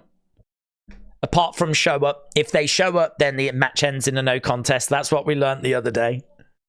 But no, they can do whatever they want, can't they? So, but will it be a handicap match? The crazy thing about Bloodline rules is it seems like the Bloodline can do whatever they want, but it seems like Cody can do what he wants as well. It basically is a no DQ match. That's what it is. It's a no DQ match. So why is Bloodline rules Roman can do what he wants, we can help Roman, but you can't have any help? No one can help you, but we can interfere. Why is that not Bloodline rules? Why is that not Bloodline rules?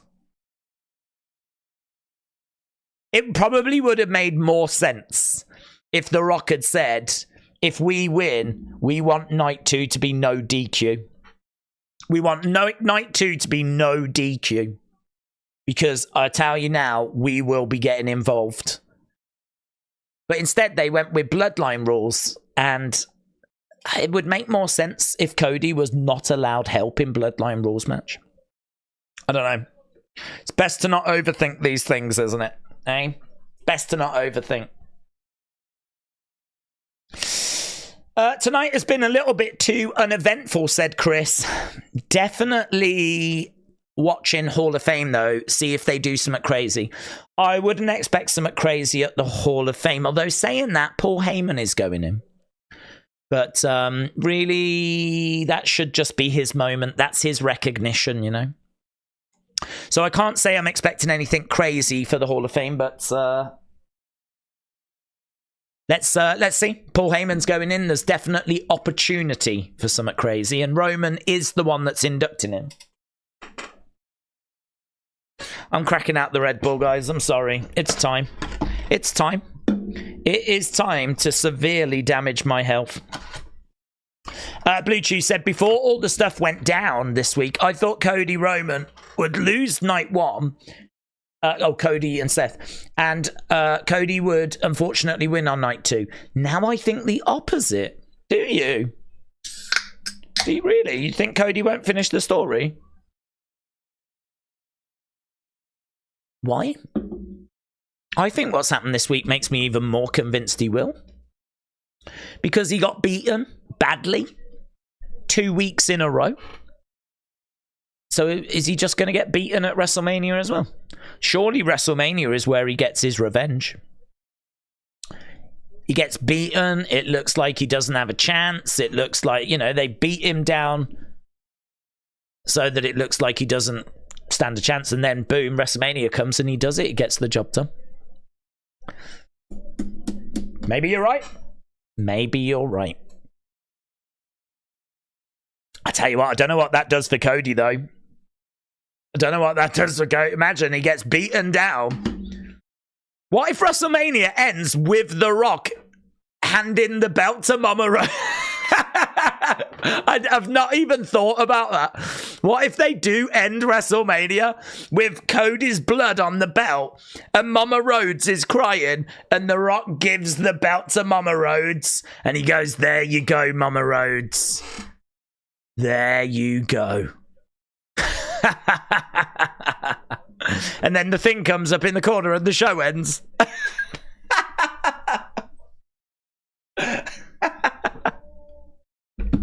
Imagine that's how WrestleMania ends. With all of us just crying. They've killed. They've killed. We'll be like that, kids. He's dead. That'll be us. Oh, only half an hour to go. This show has gone fast. There would be a riot, said the big guy. Hey, Jobson said, Red Bull, mate. Honestly, I hate myself. This is self-harm right here. Bad for you. No, these energy drinks, they're not good for you. Horrifying when you see like what people say. Really, really not good. So I genuinely try to not have too many. Because I know they're no good for me, but you know, if I just need a little boost, it'll pick me up. We've been streaming for 5.5 hours, and we've still got a Hall of Fame to do. So just a little tickle, JM Beer said they're definitely not goods. Austin said I stay away from energy drinks. That's what she said. Brought to you by Red Bull. That's right, guys. We're sponsored by Red Bull. This thing here, which is doing me God only knows what damage, right? I mean, literally, as I'm drinking it, I can feel my heart stopping, right? Honestly. My vision's blurry. My heart's having trouble. But I would like to say this is brought to you by Red Bull, yeah. Imagine if that was the advert. Hang on, guys. I just need to throw up. God, this is horrible. This is the worst thing I've ever had. Sorry, give me a second. Oh. So, anyway, this is brought to you by Red Bull. Yeah. Well, to be honest, I'd sooner drink this than Prime. So, still better than Prime. Yeah, notorious. Notorious. That's you and me, that is, buds.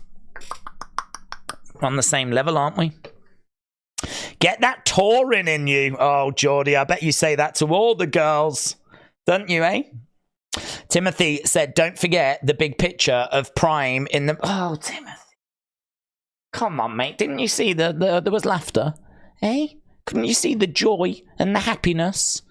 Did you think to yourself, oh, we'll stop this? We'll stop that. Oh, everyone seems to be having too much fun. We'll stop that. Hey, guys. Oh, that's you, isn't it, Timothy? You know, the party's going. Yeah! Everyone's having a good time. Timothy comes in, turns the music off. Right, everybody. I think you'll find that it's 9:30 now, so it's time to go home. That's you, innit, Timothy? Ruining the party. Spoiling the fun. Everyone's having a good time. You come in, switch the music off. We're having a good time here. We're like, yeah, having a good chat. Oh, joking about Red Bull. Guys, just so you know, there's going to be a massive Prime bottle in the ring at WrestleMania. Don't forget that. Oh, thanks, Timothy. Oh, God. God, you're right, yeah. Cody will finish the story on a Prime bottle. To the super chat, bud. Really appreciate it. You're one of the good ones. You're one of the good ones, mate.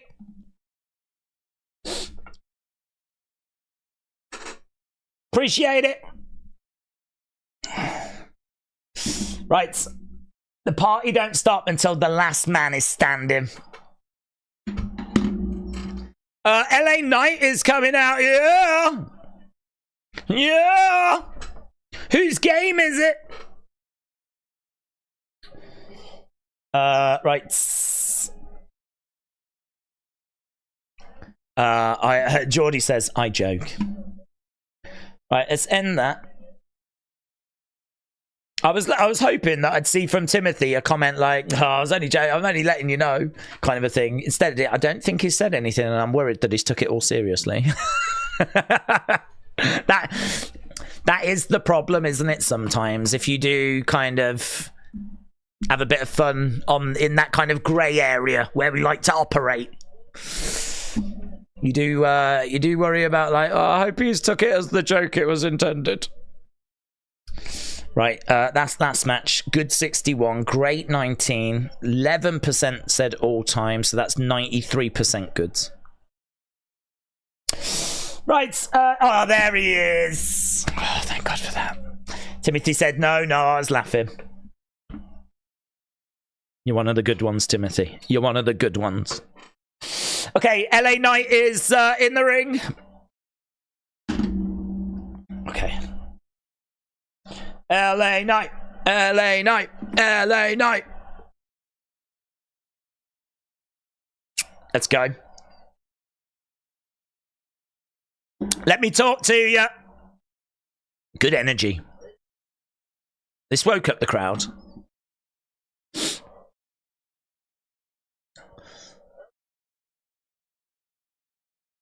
LA Knight. WrestleMania. Yeah! Yeah!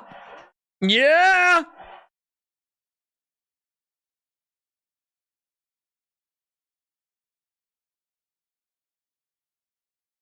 He's feeling fresh. Have we seen Trinidad Flag Guy? Oh my god, is Wrestle with Andy right by Trinidad Flag Guy?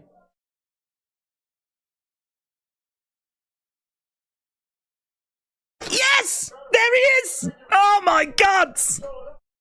Well, I'm going to ping a message to Wrestle with Andy. I'm going to ask him, has he met Trinidad Flag Guy?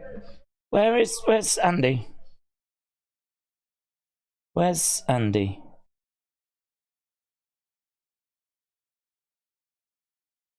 He got a bit stuck, didn't he? As he was chewing gum, and I think he got a bit stuck in his promo.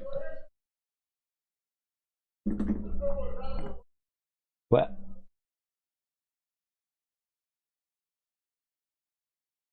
Andy, have you met Guy?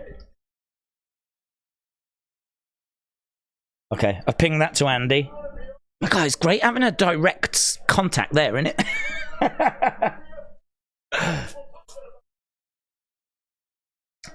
Timothy said, my opinion, for the sake of wrestling, regardless what brand, Tony needs to let Dustin help Cody. I think you're right, but I completely agree. I think it'd do wonders for his reputation as well. I think there'd be a goodwill around Tony for doing that. Maybe not from everyone, but from a lot of people. Well, there we go, and he throws the microphone away. I know where Andy is in the crowd now. He's wearing shades. He's a cool dude. Honestly, he's like the Terminator. So he's in the crowd. He's got some shades on. And he's not a million miles away from Trinidad Flag Guy. He'll be able to see him. He's probably about 10 rows in front or something. And kind of in line with him as well. If he was to throw something, I reckon he could hit him on the head. I don't recommend that. Oh, here we go. We've got Bobby, Street Profits. The one dressed like Macho Man. No. Yes. That's Wrestle with Andy, yeah. Let's get that started. Yes. Yeah. Yeah, the one dressed... That's Wrestle with Andy, that is. The one dressed like Macho Man. Oh. Right, Jey Uso is making his way down. He swallowed his gum, said Stuttering Steve. Well, we just had Stuttering LA Knight. Corey Graves said that's why you don't do a promo whilst you're chewing gum. Right, here's Jey Uso making his way down. Probably worth watching this show just for that moment. Is this... oh, hello. 23 minutes to go. Oh my God, main event. Main event, Jey Uso. King Yeti said, be trash. Daze is telling people to throw object. No, I said he could. I didn't say he should. There's a big difference between could and should. Yeah?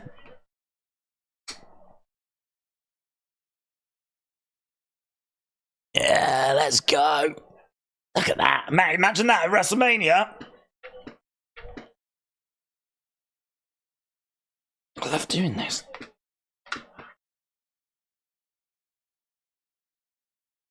So good for your core, that is. And that's where I need to lose a bit, to be honest.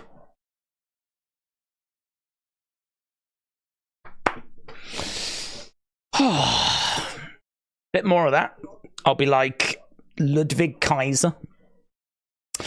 Did LA Knight choke on his own gun? Brent, hello, shout out to you. Hope you're well, buds. Yeah, he did. He did. Where is LA Knight? Yeah. Have we got a clip of it?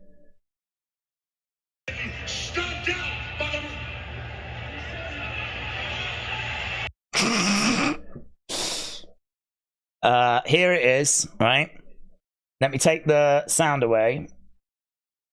So he talks. I can't play it because, you know, last thing I need is to get hit the day before WrestleMania. So he's talking. He's looking at the camera, right? Look at that face there.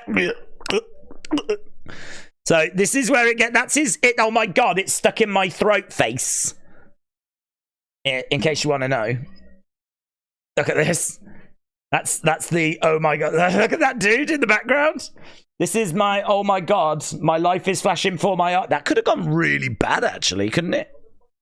Could have gone really bad. Look, and then he's like. And then I think he swallows it there.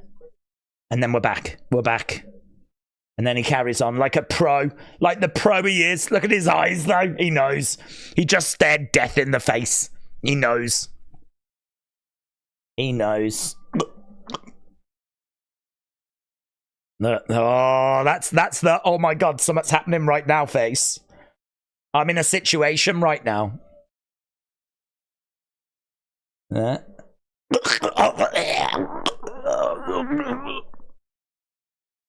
Swallowed. Yeah. Don't think they noticed. Carry on with the promo. Boom. Yeah. Boom. Love it. Love it.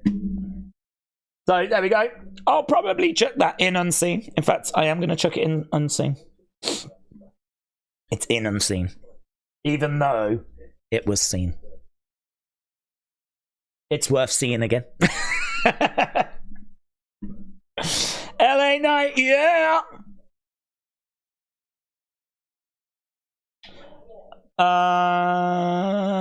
Drew McIntyre brought muffins. He did.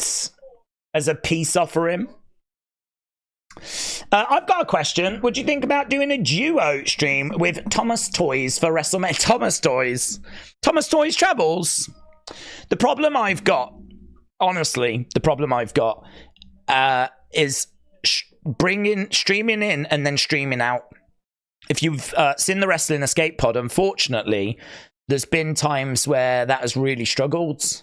So I would if my internet was stronger, but I really, how do I word it? A lot of the stuff we do is not massively beneficial to the channel, right? So a lot of the stuff we do is, like, for example, for every 1,000 views, you get about $1 or £1, right? That's AdSense. Just a rough ballpark. It might be a little bit more. It'll probably be a bit more than less, actually. But as a rough ballpark, about £1 or $1 for every 1,000 views, right? So if you think that we do a stream and it gets 10,000 views, I promise you that's probably about £11.20 or something like that. £11, $11.20, something like that, right? Pay-wise. AdSense and YouTube, it's not what you think. A lot of people think that it's just raining money. It is not. It is not. And so a lot of what we do, yeah, you know, those streams add up. But for the amount of work that goes into them, the hours and hours of streaming that we do, it's not what you think, right? This is why the donations and the super chats and everything, even though I don't get to them in a timely fashion, they massively keep the channel going. I mean, they really do. And I'm not saying this to encourage more super chats. I'm really not, right? I'm really not. I'm just trying to explain something to you. So when it comes to, say, WrestleMania, hopefully that's going to do, I don't know, 70,000, 80,000, right? Hopefully, right? All of a sudden, that's not £10, that's £70, that's £80, right? That's a lot more money than what you do for a Raw or a Smackdown. So those streams, you really can't afford to mess around with, really. Those streams are so important to what you get paid for the month that you can't mess around. So when it comes to, like, trying to do a duo stream and bringing someone in and all that kind of stuff, my internet is not great. And if we start having problems, there's so many other people that stream. There's going to be so many streams this weekend. People will leave. They'll go. If there's any problems and things are crashing, that people will go to other places, and so they should. You know, if this is not what people are looking for, you've got options, there's choice. So for me, I have to just be so focused, and certainly for these bigger shows, I have to be so dialed in making sure that we are doing the best we can. You know, we'll always have fun. We always try to have fun, but can we be as informative as possible? Can we chuck around theories? Can we keep the energy going? You know, that's why if I feel myself getting a little bit tired, you know, I'll have a Red Bull. I'll have a caffeine pill. We'll keep that vibe going. We'll keep that energy going, because it's so important. This weekend is the biggest wrestling weekend of the year. You don't need me to tell you that. It's the biggest wrestling weekend of the year. So no risks. No risks. We just keep things simple. We keep going. We keep the lights on, and we get through, right? We have a great time and we get through. So that's my focus. So when it comes to like bringing other people in, running the risk of streams crashing, I just can't. I don't have the internet to take that gamble, you know? So that's why I love Tommy. Absolutely love Tommy. You know that I do. I would have no problems bringing him in and like, you know, having a good chat and all of that. No issue at all. It's that's my concern. So that's why we've never done it, you know? That's why we've never done it. But who knows? I mean, if my internet gets better one day and we can start to explore things a little more, then yeah, we could see changes. We could see other things. You know, things change and they evolve. Right. Solo Sikoa and Jey Uso. It's not financially beneficial. Well, it's not. That sounds a bit shallow, but it's more, this is a very important weekend for the channel. It's WrestleMania weekend, and it's important that the channel has a good performance with the WrestleMania streams. I mean, that's no secret, is it? Do you know what I mean? That's no secret. You know, on YouTube, you do need to get views if you want to keep going. And so that's, I keep saying it, why I'm so grateful for people joining us. It matters. Shot there by Solo as Jey goes down. Do you think there'll be new Bloodline members, said Tails.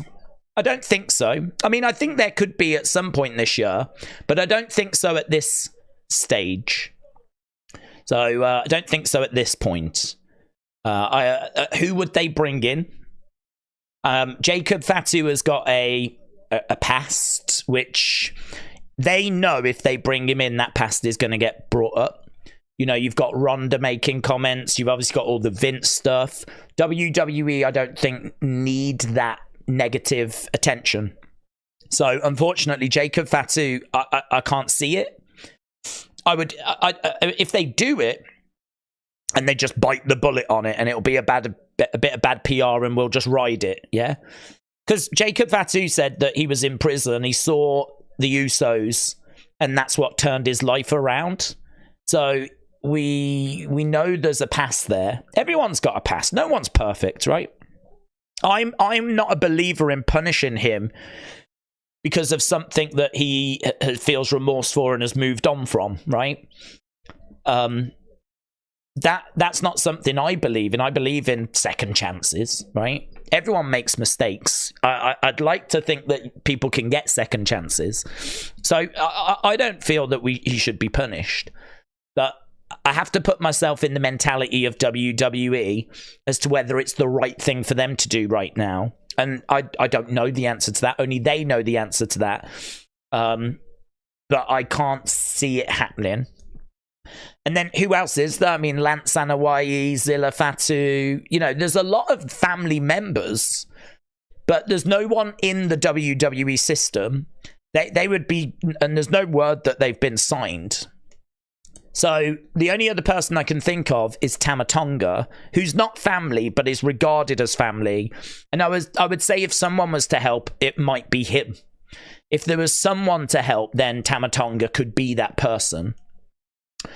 But I honestly don't know what they're going to do with Tama Tonga. I don't know if they're going to have him align with the bloodline or if they're just going to have him tell his own story. You know, he can be a part of the bloodline, but he doesn't have to be a part of the bloodline. Equally, he could start a Bullet Club. He could join up with Gallows and Anderson and tell a whole different story. So I'm not expecting anyone else to get added. I think that this now is us ending Roman's reign. And I think that this is going to be us dealing with the bloodline members that are left. Rather than adding to the bloodline, I think we're going to have answers for the bloodline. But then once we get past WrestleMania, we know that we'll have Rock Roman at some point. And then maybe at that point we will get, maybe at that point we will get more people added as maybe two teams start to form. Like maybe Roman has got his bloodline. Maybe Rock has got his bloodline. I don't know. That's going to be very interesting to see where this leads. So that's all I can give you. I mean, look, I read a lot. You know that I read a lot for Unseen, and I have not seen anything in regards to new members. There's lots of people saying, could it happen? I think it's going to happen, but I've not seen any reports saying that anything's going to happen or that there's been conversations or anything like that. Solo in the corner, charging over and goes into the corner. Went from corner to corner. Right, Timothy said, big shock. Mama Rhodes joins the bloodline and says The Rock is her true son. There we go. Now we're talking. Now we're talking. LZS said, did you know Red Bull got sued for their slogan because it doesn't actually give you wings? I did not know that. I did not know that. Did they really? Who thought that they would get wings by having a Red Bull? Who thought that? It's a bit crazy, isn't it? Jay in control. What's the Hall of Fame on? That's a good question, actually. I think, is it the WWE Network? I think it's the network. I don't know that it's on their social media. Jay goes into the corner. Solo down. 1, 2. Shoulder up by Solo. So this is Jey Uso taking on the enforcer of the bloodline. This is Jay taking on little bro. Jay in one corner is nodding, charging over. Solo, oh, big Samoan drop there by Solo.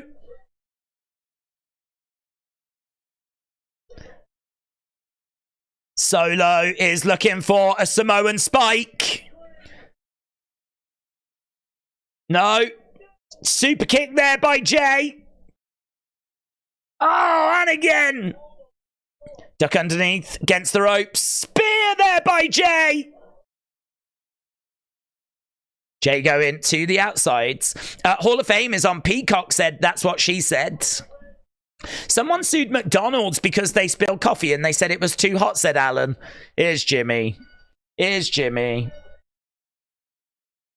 Jay versus Solo. Jimmy attacks. Jimmy attacks. Jimmy Uso. Bang, bang.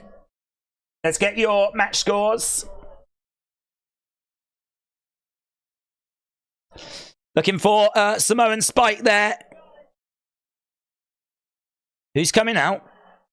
Cody! Cody and Seth! Cody and Seth! Cody and Seth! This place went bananas! Cody and Seth come running down! So, here we go. Cody and Seth. Boom! Super kick there by Cody. Oh, do you know what's really interesting? Cody is wearing, I think, what his new figure was wearing. That is a wild outfit, man. It looks like Seth Rollins is performing like Bigfoot in a film, and he's just not took the arms bit off. Oh, now now Cody's whipping Jimmy. Cody and Seth make the save. And Cody whips Jimmy. Are they chanting, whoop that trick? But look at the Trinidad flag guy. Trinidad flag guy's like, no. No. He's not having it, man. Trinidad flag guy, no. Cody. Cody has got Jimmy. Seth in the corner. Crossroads. Crossroads. Seth has got the belt and he's going to give it to Jey. Jey didn't want it, though. He offered it to Jey. Jey didn't take it. He seemed to give it to Jey, and Jey didn't want it.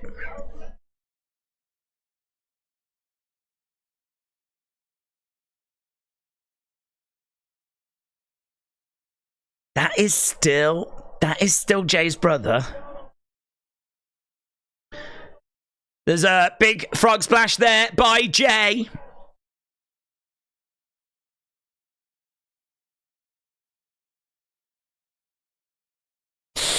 Whoop that trick. We have to remember it is his twin, said Jaleb. That is very, very true. That is very, very true. 40 years of WrestleMania. Can you feel it? Yep.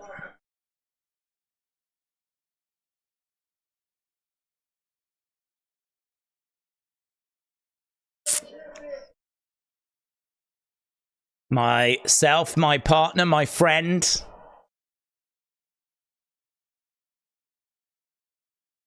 We're going to slap the final boss.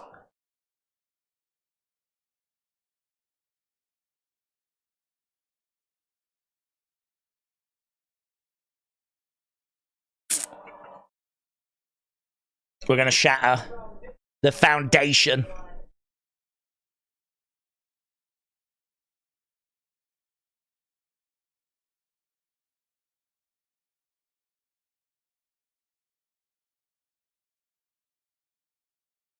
On Sunday, I'm going to dethrone the tribal chief, Roman Reigns. So Cody said he's going to dethrone Roman.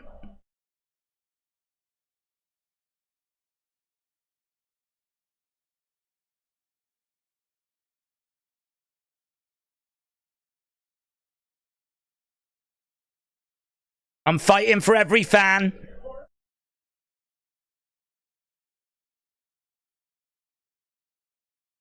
My dream was to be champ.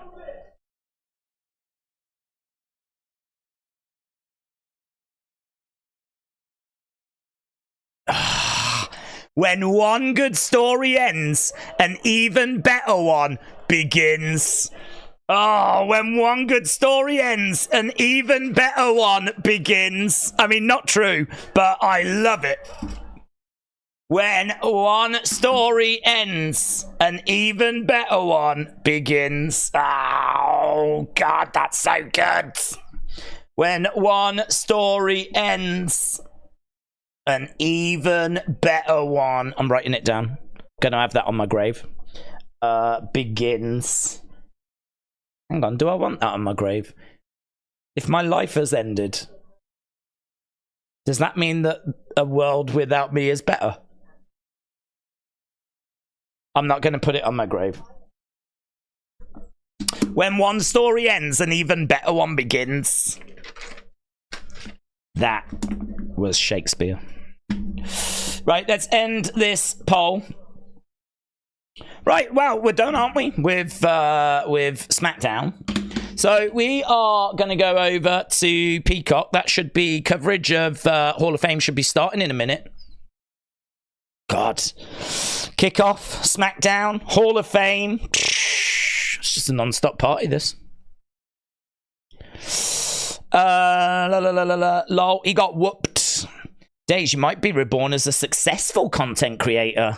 Do you know what? You make an excellent point. You make an excellent point. Let's go. Where's the network? WWE Network.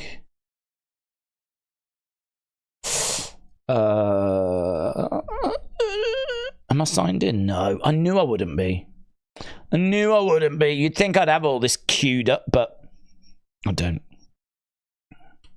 Okay, where do you go? Watch now? Watch now. And now. WWE Hall of Fame. Brought to you by Blue Chew. Watch live. Lovely. Who have you got, Trick or Carmelo? I have got Trick. Trick, baby. Of course. Right. Let's go that. Let's go that.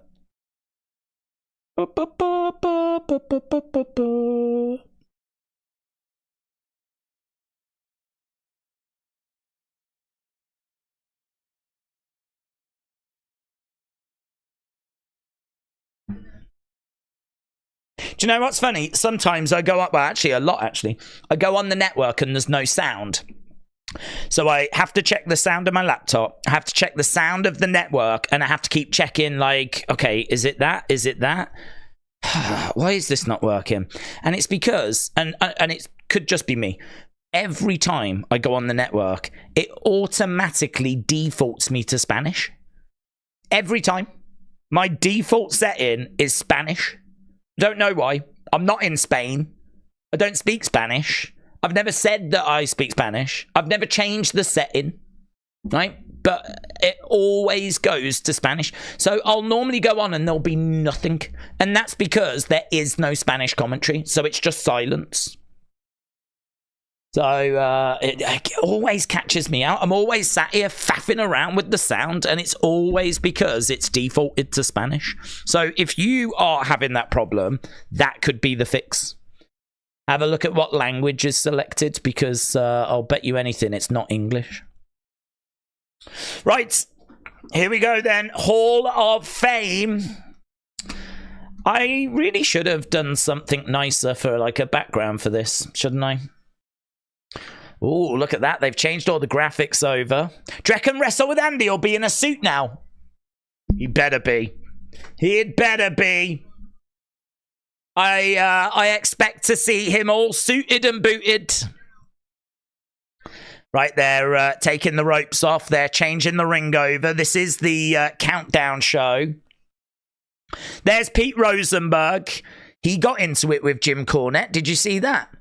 Did you see Jim Cornette and Pete Rosenberg going at it online? That was mega lols. Paul Heyman going into the Hall of Fame. Right, Days, do you think Rikishi gets involved? There's maybe a chance. There's a chance. I think we'll see him at ringside. I don't know about him being in the match. I think there's a good chance, yes.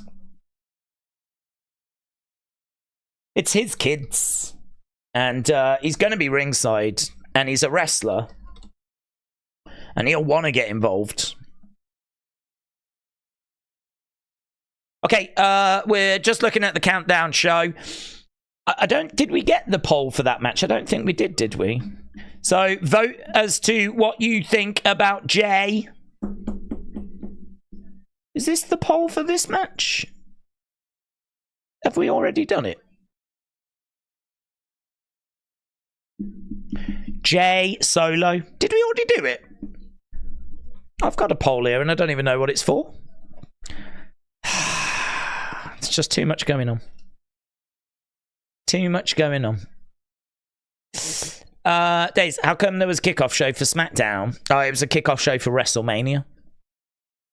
Did we already do a poll for the main event of Smackdown? Tell me. Kathy, yeah. Days, I'm tired. I'm sorry to hear that. That's the second poll. Right, okay, no more. I'm going to get rid of that poll. Not interested in that poll then. We already did a poll, apparently. I was testing you. Wrestle with Andy in the chat. I only just saw Wrestle with Andy was in the chat.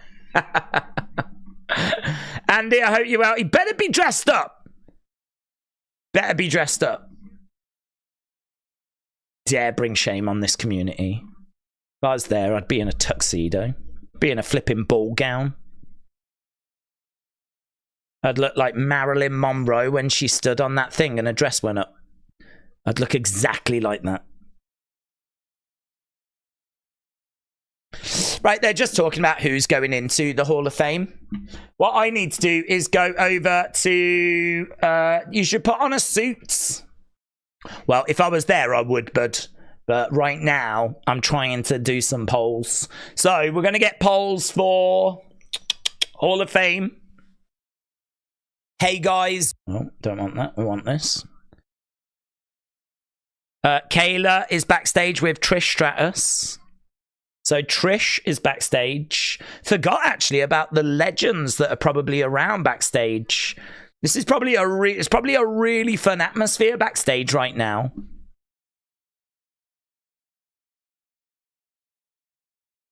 So Trish backstage. Normally they put chairs on the entranceway, and then they bring a load of legends out.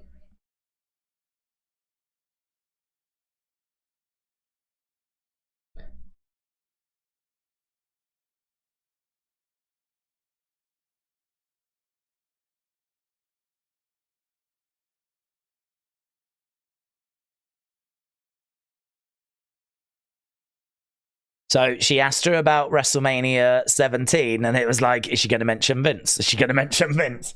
That's what I was waiting for. Is she going to mention Vince? She didn't mention Vince. Here's Natalia. It's definitely time for Natty to retire, said David. Trish is still hot.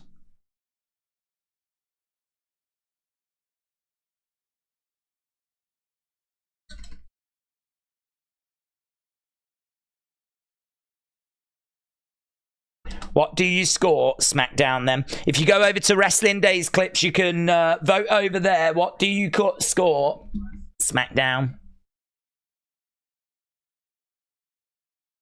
Okay, that is live now. That is live now. So Natalia said she's excited to celebrate everybody.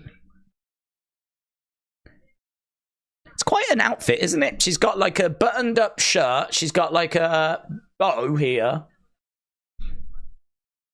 I'm so used to the women having like all the baps and bumps and everything out.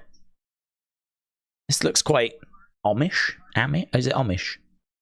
Is it the Amish people?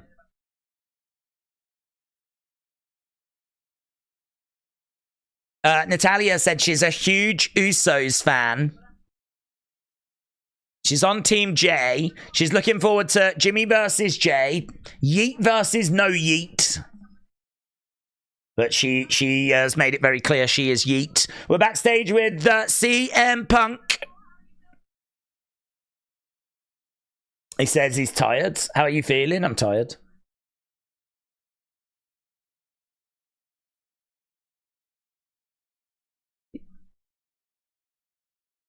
He said he's here for everybody. He's here for Thunderbolt. He's here for Paul Heyman.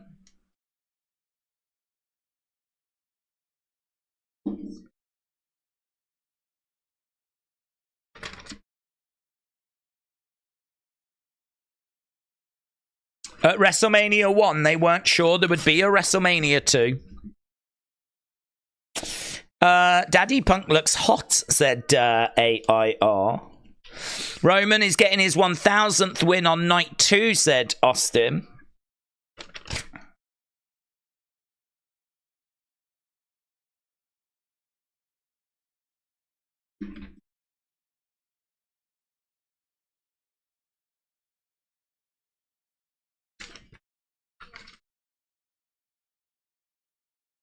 He forgot about Seth.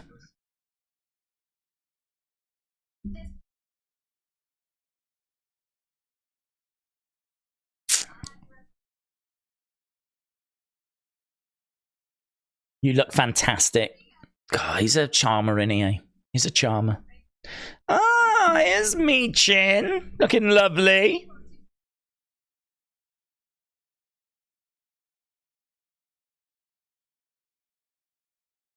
She's excited for AJ versus LA Knight, but he doesn't want anything to do with her. Oh my God, take the hint. He's not interested in you. He's not interested. Ah, Nikki.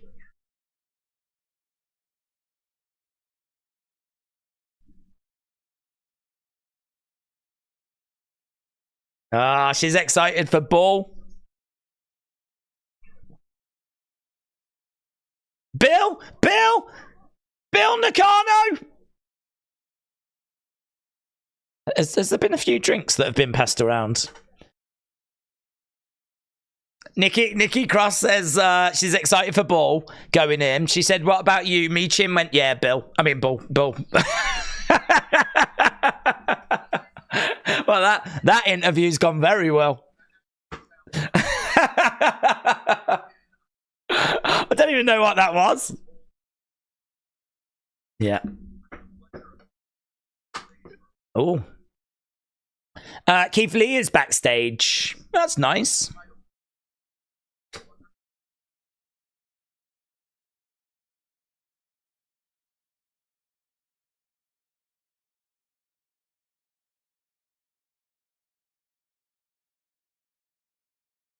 Bull Nakano saved Alundra Blaze from Luna Vachon.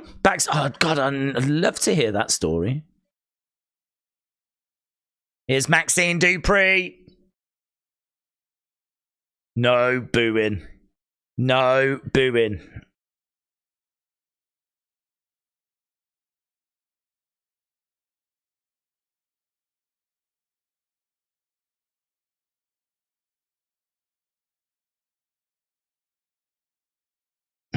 Yeah, Maxine. Yeah, Maxine. What do you? Yeah, this is a great question, Maxine. What do you think about Bull Nakano?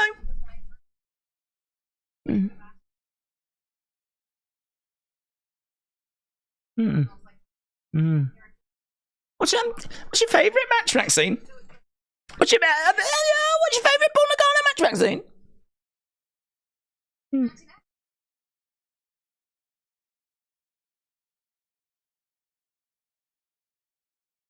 I've no doubt you'll be the woman that the upcoming women will look up to, says Kayla Braxton.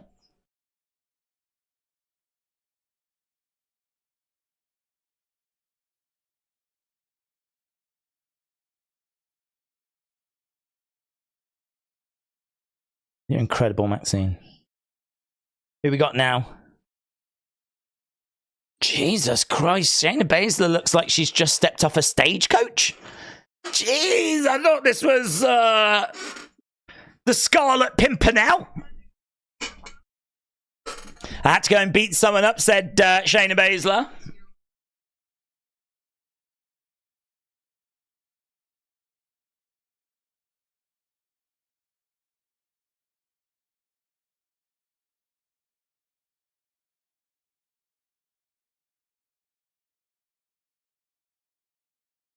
He's a dude we see a lot.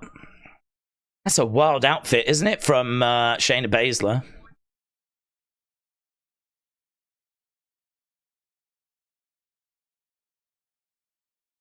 So Shayna said she's interested in who will leave with the women's titles.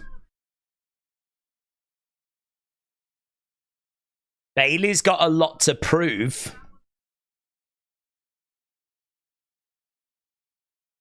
You can never count out Becky, so we'll have to wait and see.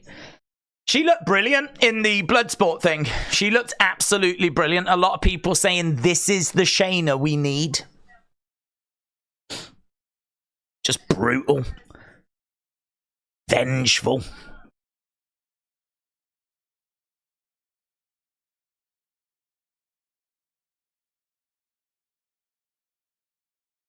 I would never complain about getting the chance to beat Rhea. Everyone's got 4 limbs. I wish Shayna was booked as good as the main roster as she was in NXT, said Brony. You should match Shayna Baszler. I don't know what that instrument is, but you know the... In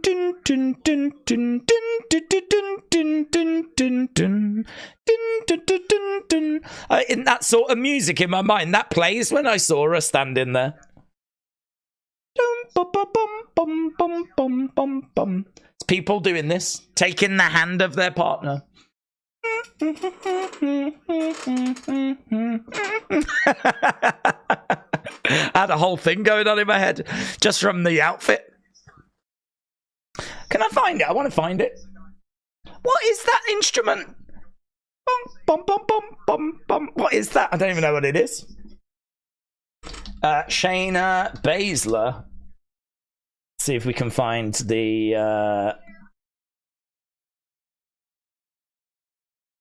Oh, Charlotte Flair. Bum, bum, bum, bum, bum, bum, bum, bum, bum, bum, bum, bum, bum, bum. You, good sir, I challenge you to a duel. She looks great. I'm not knocking it. It's just very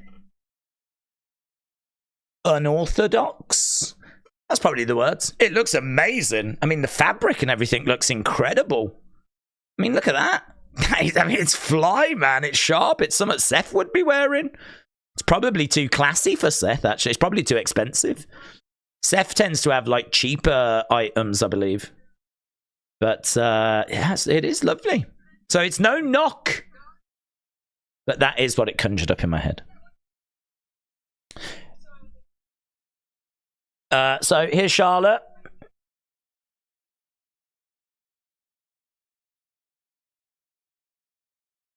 I think I'll be saying hello to some very special VIP ticket holders tomorrow. M2K Effect, shout out to you.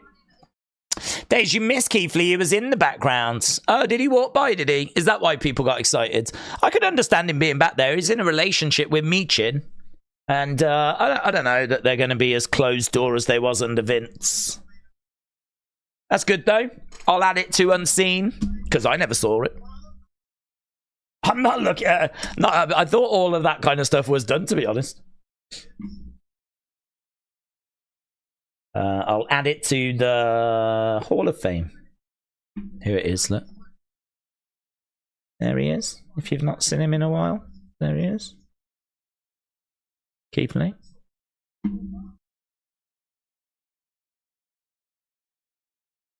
I saw Ken Shamrock says Grayson Waller.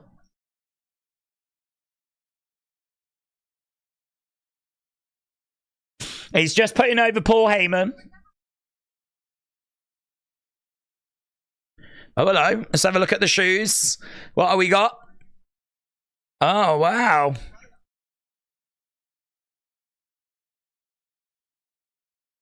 Yeah, there won't be a shoey in them. They look lovely. They look like the kind of shoes Jasmine would wear in Aladdin. Ah, here's Bailey. Ooh, look at her. She's got the old legs out, yeah?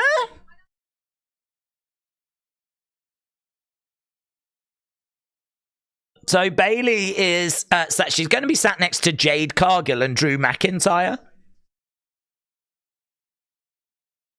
Any nerves?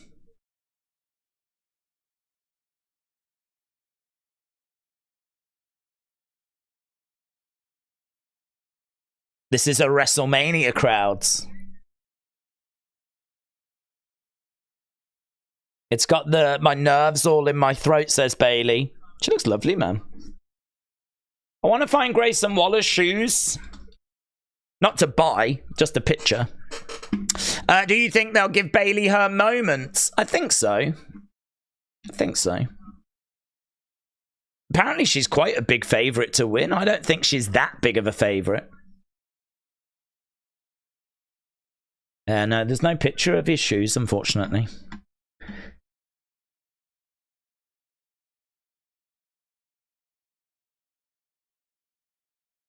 So she's talking about Bull Nakano. Bill to her friends.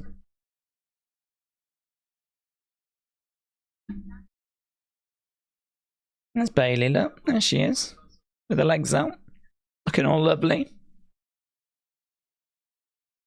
Bronson, right, I'm looking in the background now. I'm looking in the background. I'm keeping an eye out for MJF. I'm a huge Bull Nakano fan, said Bronson Reed. Paul Heyman has been a big influence. Who's that? Who are you? Someone walked past. Someone walked past, guys. I think it was Jungle Boy. I think it was Jungle Boy.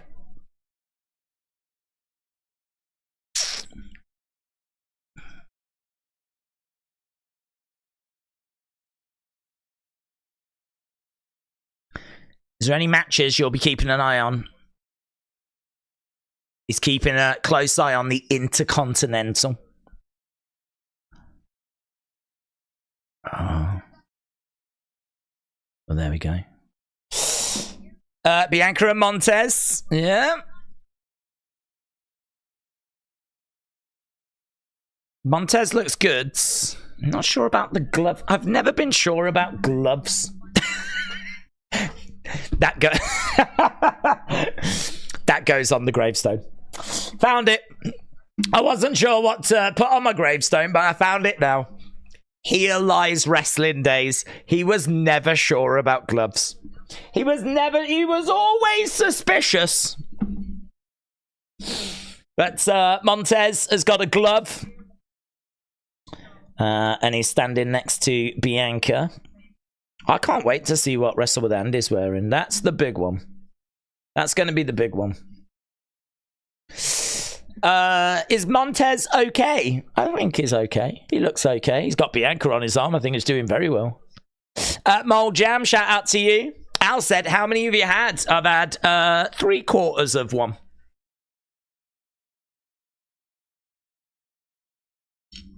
Yeah, she's got her hat with like all these tassels. Is it Beyonce? Has she brought back like Cowgirl Chic or something? Does everyone want to be Beyonce now?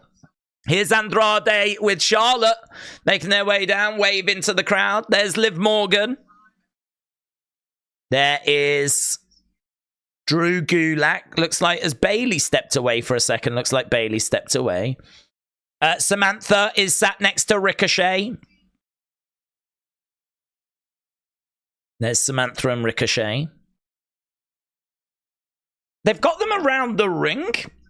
They've not done that before. Beyonce has got a country album out currently. Yeah. Bianca has done more for women's wrestling than Sasha could ever dream. Oh, I thought you was going to say than Beyonce. And I was going to be like, yes. Trini said, correct. It's Cowboy Carter season. I knew it. I'm sorry, mate. I've got my finger on the pulse. I have got my finger on the pulse. That's why when I go to America, I'm going to get myself a stepson. I'm going to call him Eric.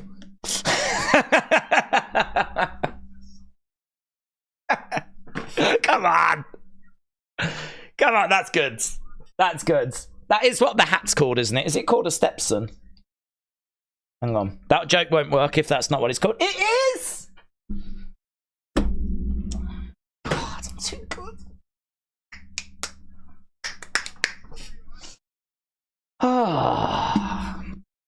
Oh, God, you can get one that looks like The Undertaker as well.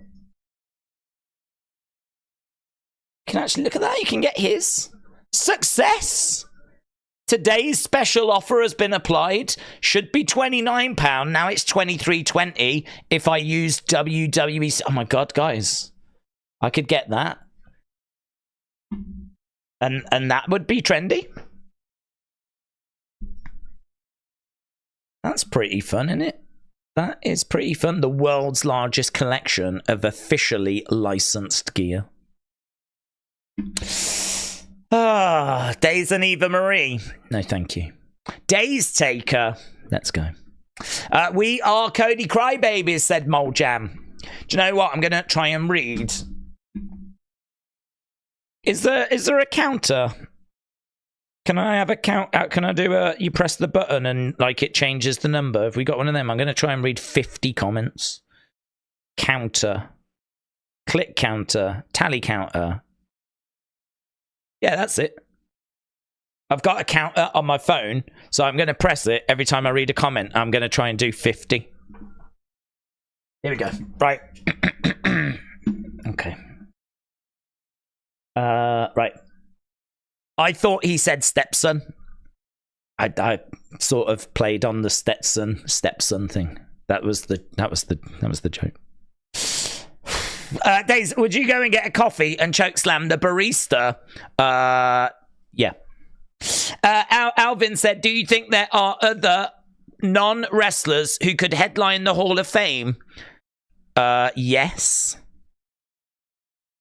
Vince. But would you have counted him as the wrestler? I mean, he did wrestle back in the day. So I don't know if he would have counted, but Vince would come to mind. That's a very good question, actually. It's a very good question.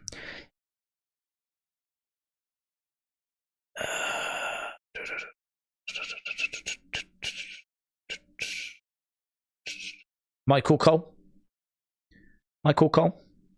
Would there be arguments if he headlined a class? Not sure. For many, he's been the voice of wrestling. Oh my God, I'm at 3 and it's starting. No! I got to do 47! Right, that beanie deflated. Okay. Comment number 6, said George Vlogs. Well, I read it. I'm up to 5. I love pencils, says Alan. Here we go, said Angel. Dustin Rhodes saves Cody Rhodes from finishing his story, said Moljam. OJ Wrestling said, do you think Cody Rhodes is actually human or a drone painted by the government to collect human data and process it? Well, I thought human, but now you've got me guessing. You would have thought Muhammad Ali would have gone in a long time ago, said David. Why chokeslam the barista when you can put him in a sharpshooter? Then, now, forever, said Theodore. I think The Rock should open and Roman should end so we can have Paul close the show. Days, Ilya to lose to Tony tomorrow and Gunther retains and we get Gunther versus Ilya for the IC title and he dethrones Gunther. What do you think? Ilya to lose and then he could dethrone him. Yeah, we could go that way.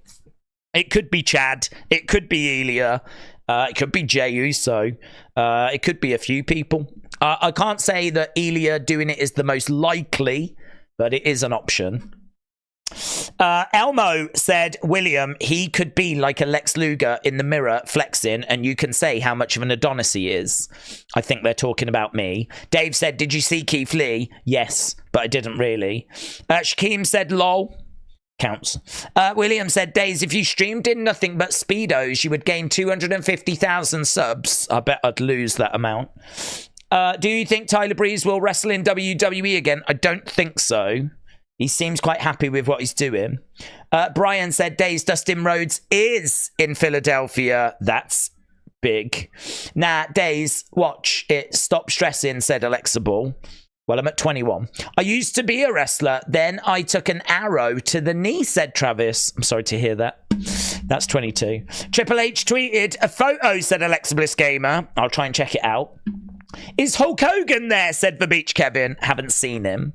Major look, said Mitchell. That's halfway. It's 7:56 a.m. here, said Druka. Is Days wearing a Speedo, said I Am Your Father. I think Grayson and Theory win one of the tag titles and the second night Grayson Waller effect to celebrate. Then we bring in legends, said Bembo Sports. Days, P.S. Hayes. I don't know that he headlines. I think Heyman headlines because we see him a lot and he's known to the current crowd. But Michael P.S. Hayes is backstage, isn't he?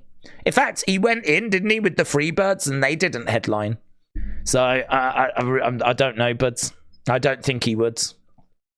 Faster, faster, faster, says Shaquem. It counts. Chris Jericho could headline the Hall of Fame class once he retires, said Golden Steel TV. Let's go down. Shot clip of Chris Benoit, said Aries Nation. 20 seconds left, said Shaquem. I love how they do it around the ring now, legit, said K-Dub. A man with a tramp stamp is not hot, said Zokiller. Your Days Nakano. I'm looking forward to seeing Nakano. Is she first? No! Nakano now! Hulk Hogan is in Philadelphia, said Chip Freshly.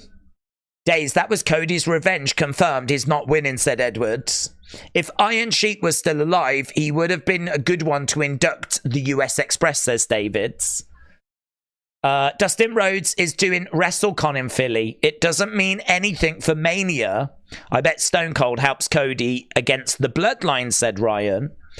Cena definitely headlining one day, said Mia Nissim. Jackie Redmond and Corey Graves, said WWE AEW fan. Days in a WWE Speedo, said Zoe Killer. Here we go, said Mike Gilchrist. She's giving Fiona with that green dress, said J Love. Oh my God, Steph! Steph! Steph sighting! Stephanie McMahon sighting! CM Punk. Oh my God, oh my God, we just saw Stephanie. I still got to do another 4. Stephanie, said Lone Slack counts. Steph, said N7, that counts. Steph, said M5, that counts. Steph in an ECW hat, said Kadia Finley.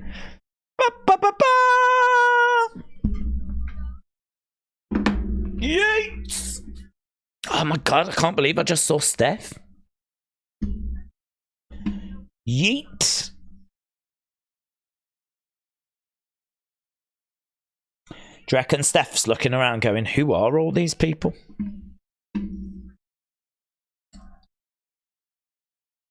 Trish, JBL, Kurt Angle. It is cool that she was wearing the ECW hat.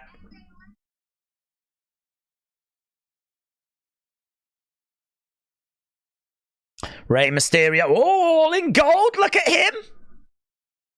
Look at him.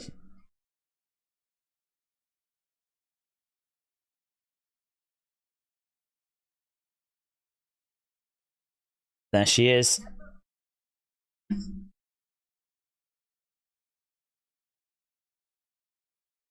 Who told you it was open mic night? Best of friends. Look at them two. Look at them. Brandy and Triple H. He better finish. He better finish the story. I'm going to mess you up if he doesn't. Okay. Yeah, okay. I'm telling you. Who told you it was open mic night? Oh, okay. Yeah. Oh. Who are these people? I love Beyonce. Who told you? I could just endlessly entertain myself, man. I don't even need people here. Right. Oh, look at all these Paul Heyman signs. In the crowd, they must have dished them out. Handed them out. Right. Who's up first?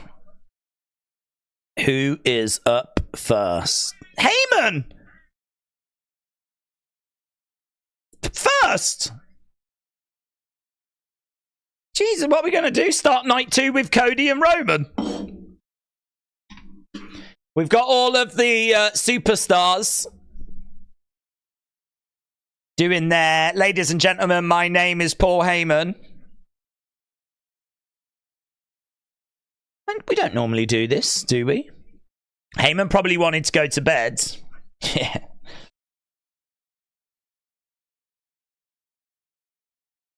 Energetic. Crazy. Family. Some of the words they're using. They don't want to keep the people up, said Nando. Very unusual. Mike said, ladies and gentlemen, boys and girls, my name is Paul Heyman. Oh, look at that footage of him as a photographer. I thought Paul might main event, said George. Is Rock closing the show? I don't know what's closing the show. Bill Nakano, is she going to close it? Oh, do you think they'll close it with the US Express? And maybe close it with a little Bray thing?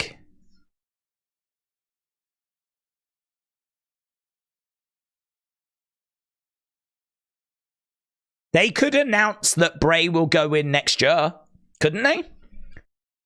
Don't need to wait till next. You could announce that we will induct him next year. We're going to take this opportunity to announce that Bray Wyatt will be the headliner for 2025. They've, to my knowledge, never done that before, but I don't know. How do you close this?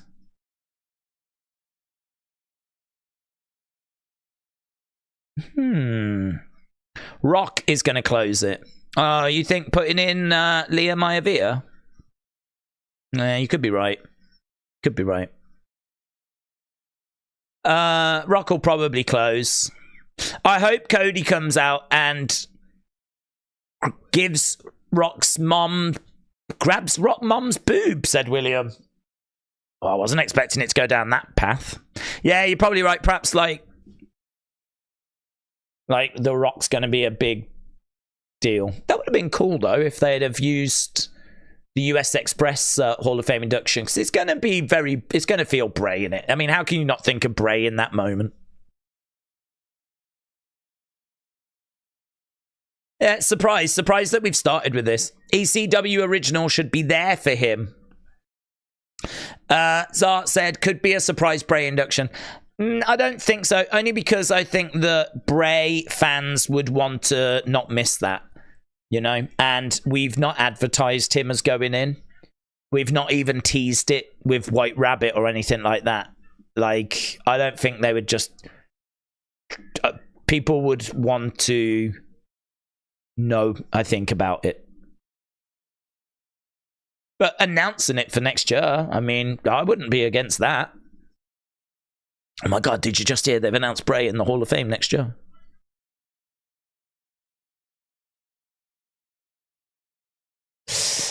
It's a long video, isn't it? I really hope the US Express is last because it'll be emotional, said Ellen Twins. They have avoided Brock in this video package. Oh, yeah. Was him being Brock's advocate that big of a deal? I couldn't. I tried to say it with a straight face and I couldn't. You know, the 20 years he spent with Brock Lesnar was, I mean, was it really that significant?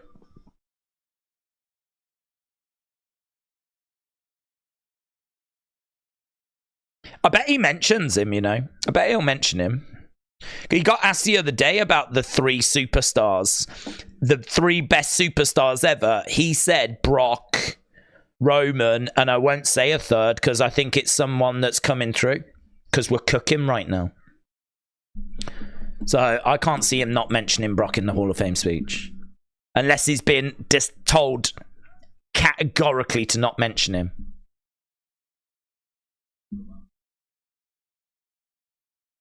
Thank you, Paul. Lesnar will walk out. He has to, said William. Of course he'll mention Brock, said Tom. If he mentions Brock, the booze will be unreal, said Mac. Do you think so? I don't know, man. I really don't know. I don't know what people think.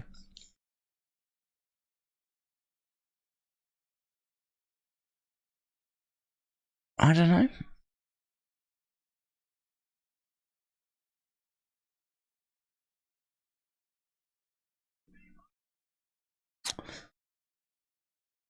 Okay.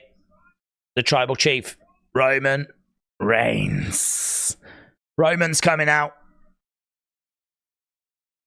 Roman's coming out. The head of the table. The tribal chief. There's Jimmy. Jimmy's up. Is acknowledging. Is Wrestle with Andy acknowledging? Where's Wrestle with Andy? I want to see if he's acknowledging or not. Oh, Naya's acknowledging. Jey is not acknowledging. Oh, we've got a lot of legends in the entranceway. There's Jimmy Hart. Jimmy Hart applauding. Don't think the legends are acknowledging. Oh, was that Bully Ray? Bully Ray was watching as Roman made his way past. Naomi's up as well. Is Naomi acknowledging? So interesting to see who's acknowledging and who's not. Look at him. Look at Jimmy. Jimmy couldn't stand any taller if he tried. Jimmy's like this, man. Honestly, he's trying to tickle the ceiling. There is a lot of not acknowledging. There's a lot of not acknowledging. Booze. Booze.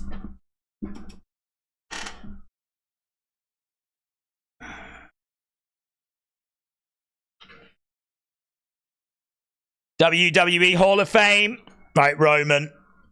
There's acknowledging in the chat. Solo is not acknowledging. Solo didn't. Solo didn't acknowledge. Are you sure? Are we sure?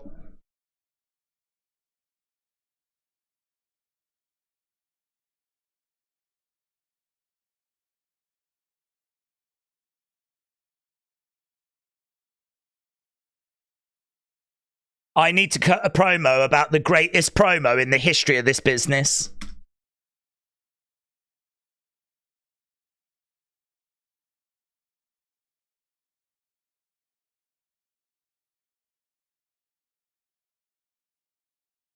Days, I need you to know, are you or I'm Depends the situation. So Roman said he almost said no. But how could he say no? What do I say?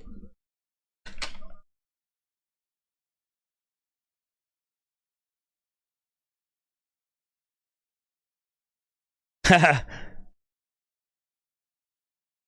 only way to do this is to share my perspective.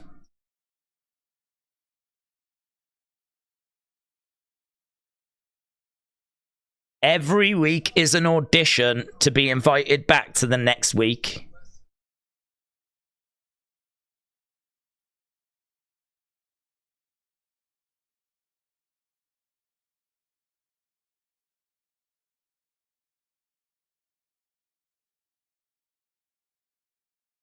The wise man taught me that whatever happens, as long as our children are healthy, we're blessed men.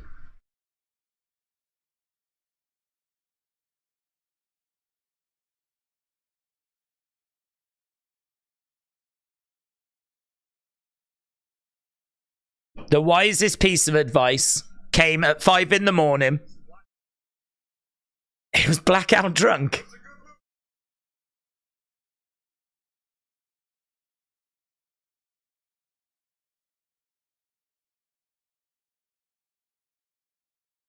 I knew it was good because I remembered all of it.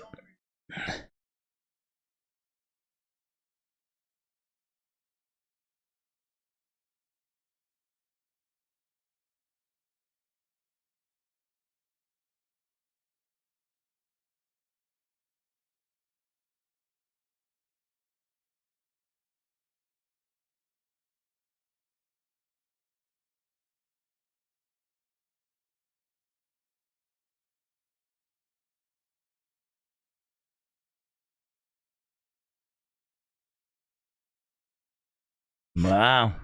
Love that. This is why the Hall of Fame is goated.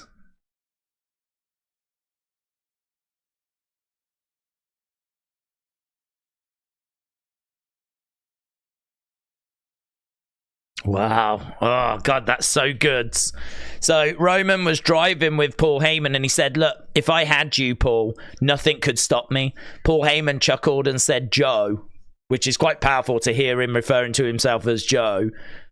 You don't need me. If you just believed more in yourself, you could achieve anything you wanted. Kind of just like, you know, bigging him up. 5 in the morning, but look at what it meant to him.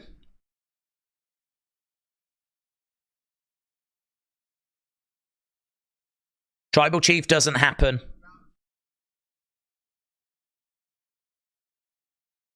If I'm not with the wise man, that's the moment you won't see the tribal chief anymore.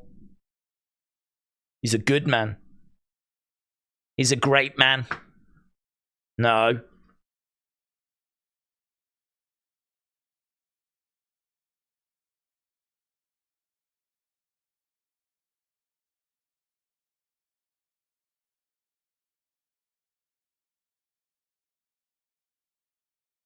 Wow. This is brilliant. Brilliant.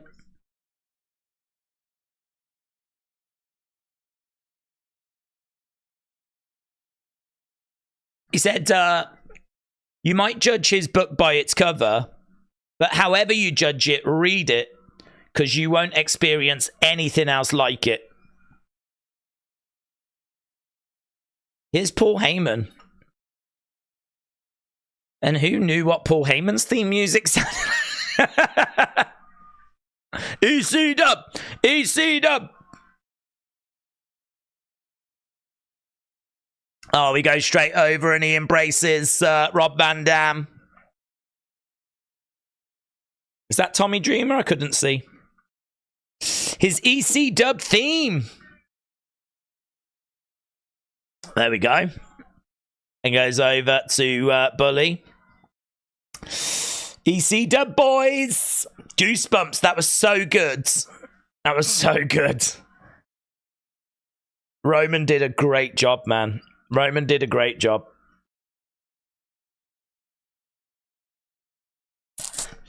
Right, so yeah, Mitchell, it really depends. Sometimes I am like that. Sometimes I'm like that. It depends what he's doing. Right now, in this moment, I would acknowledge. Come Sunday.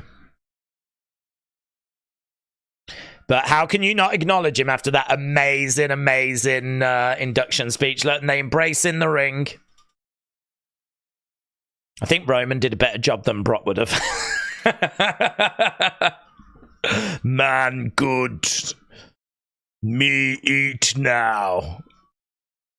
Fire. Okay, thank you, Brock. Thank you. Very emotional. EC-Dub! EC-Dub! EC-Dub! Yeah, man. Loud EC-Dub chants!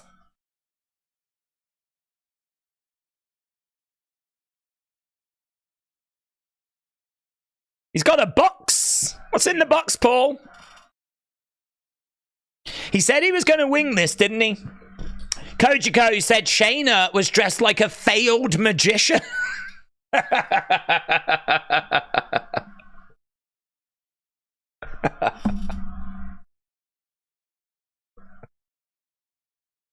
You can tell her. I thought she looked great. If she does catch this, I thought she looks amazing. You deserve it, Chant. You deserve it. You deserve it. Let's go.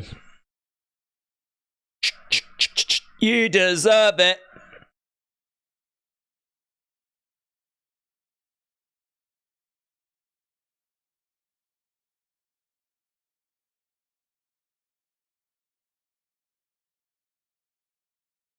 You're damn right, I deserve it.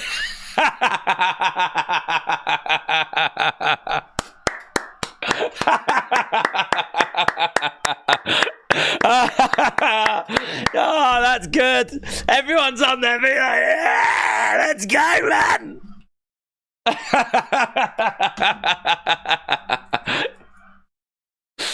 That's got to be one of the great Hall of Fame moments. You're damn right, I deserve it. EC-Dub, EC-Dub, EC-Dub. Let's go. Let's cause some carnage. I want to know what's in the box.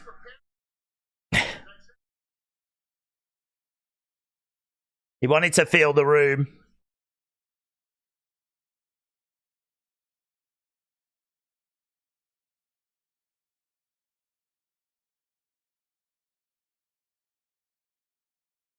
I asked Rob Van Dam. Rob Van Dam gets a cheer.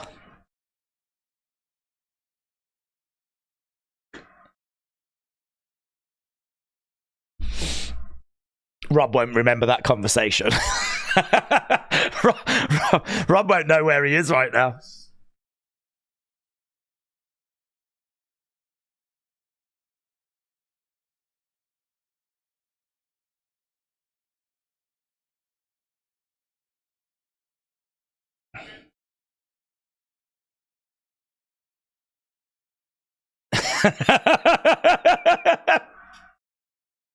Rob Van Dam said in his eloquent manner.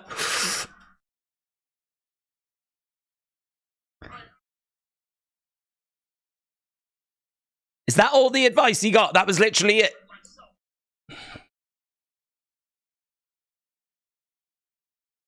I asked my son.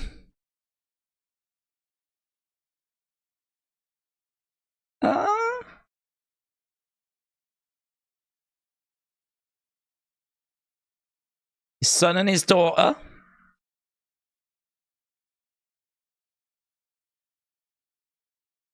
Who?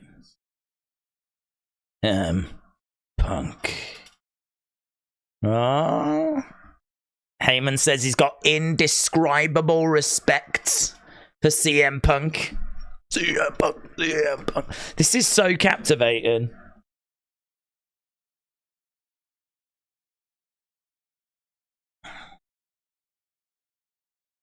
How do I present myself as me?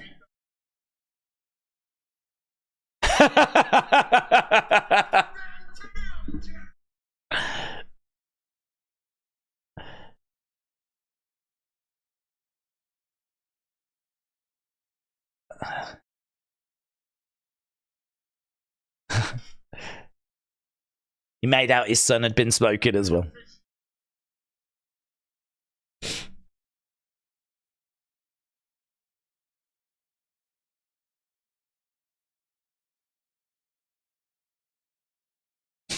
Oh, he said he's done with his life exactly what he wanted to do with his life.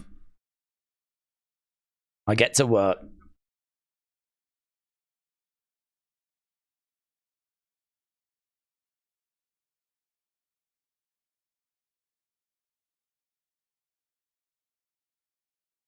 Sports and professional wrestling.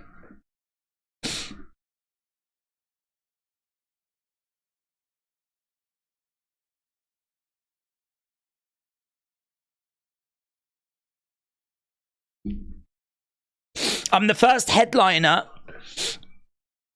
picked from Paul Levesque.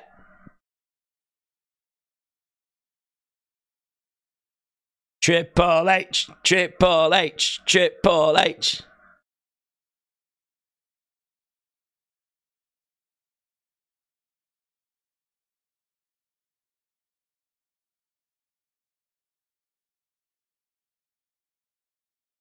Only one person can drive the car out of chaos.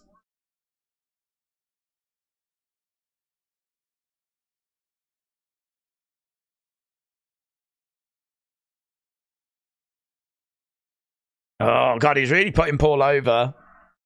Everyone rises. Crowd getting to their feet and applaud him.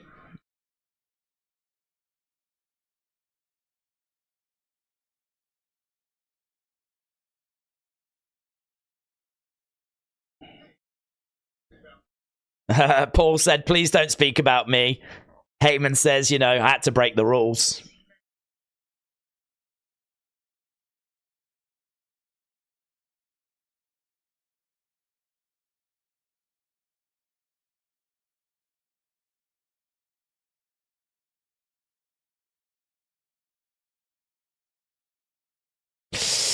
Days, the fact that Roman said he was a minge was funny. It means something totally different in Scotland, said Edward.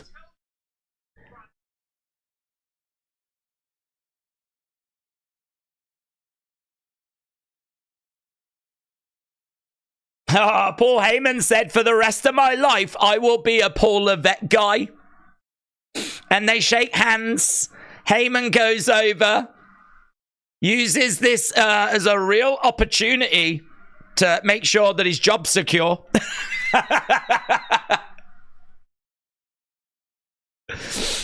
For the rest of my life, I will be a Paul Levesque guy. Paul Levesque, Paul Levesque, Paul Levesque. A Paul Levesque chant. Stephanie gets a mention.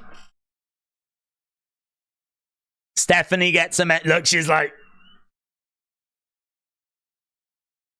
Stephanie.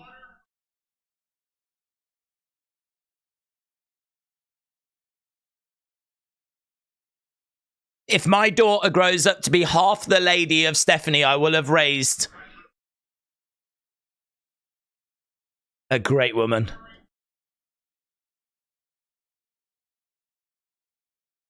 CW. This has been great. It's been so entertaining. It's been amazing. Xerix. It's been so much fun, hasn't it? Oh, we should do this every week.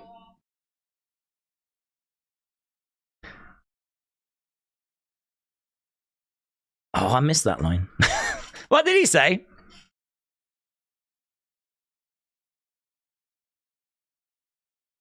Oh, I was getting all too excited. What's in the box? I don't know. Oh, she married the wrong Paul. That's what he said. Ah.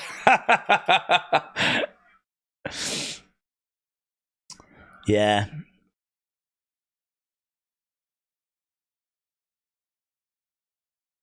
Give me a sec. We'll get to ECW. She married the wrong Paul. Talking about his kids. And he's getting a bit emotional. Paul is the goat. We should let Paul talk for hours. Married the wrong Paul is crazy, said Faint Repeater. Yeah.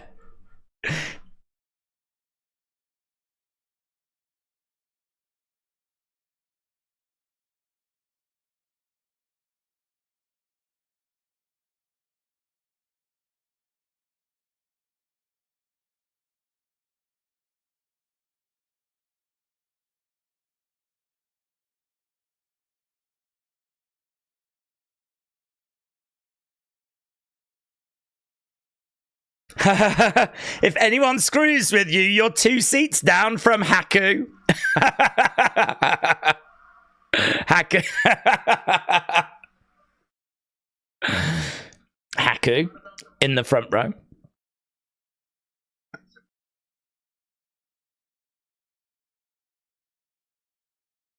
He sat next to Rikishi. Rikishi.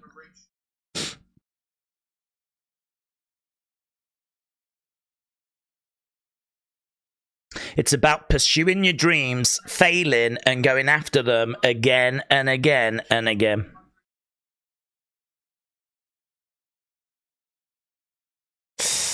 There should be a Wrestling Days Hall of Fame. We do have it for the community.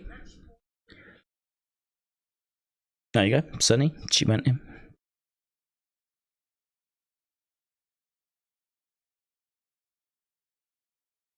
Pursue your dreams. Pursue your happiness.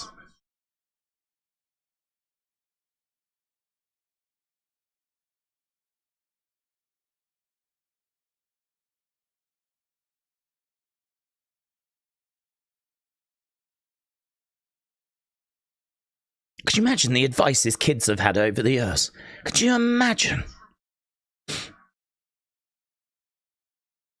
So he's saying pursue your dreams, pursue your happiness, because one day you will be in front of your peers in a stage like this.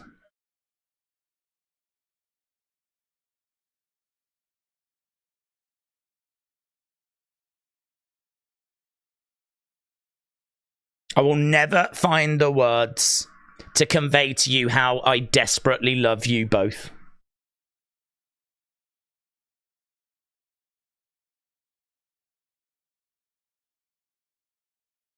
So wish. So wish my mother was here, says Paul Heyman.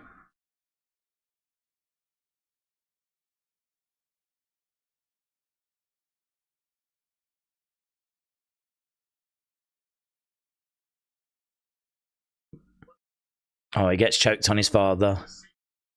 I so wish my mother was here. I so wish my father was here to see this.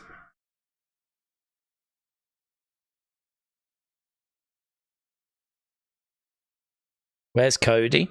It's behind you.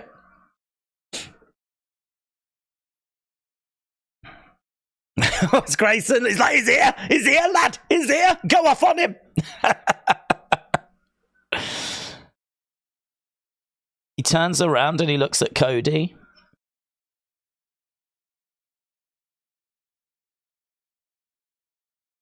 I wish your father was here tonight to see this too. Cody didn't cry. Oh, we need to take a picture of that. It's first time. Cody chant. Oh, no.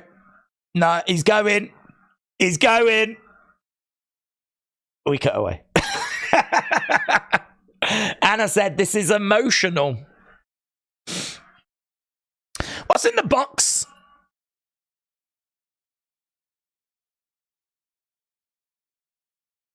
I think that covers all the mushy stuff.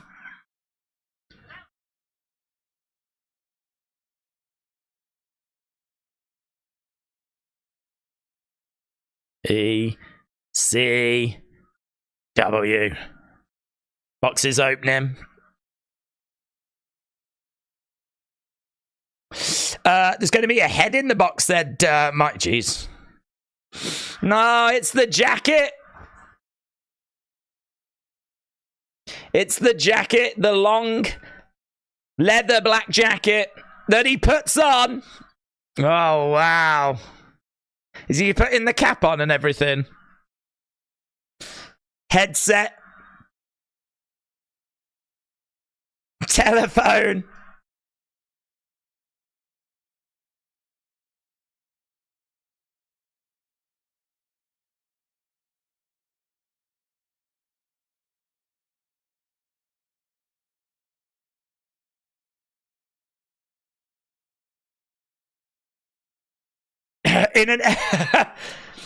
He refers to WCW as an effed up company. He said, this is the real one. It took him by surprise. There's Andy. Look, he's acknowledging. Andy in the back, he got the shades on and he's acknowledging. Look at him. As soon, could you see Andy in the background? He looked up at the screen. As soon as he saw he was on TV, shades came down, yeah? He went full on Terminator mode. Shades came down, hand went up like this.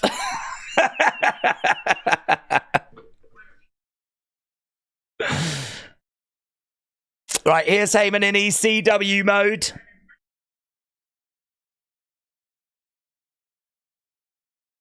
In 1993, this industry sucked.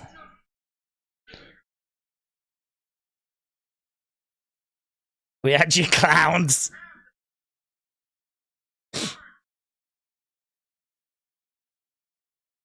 So is let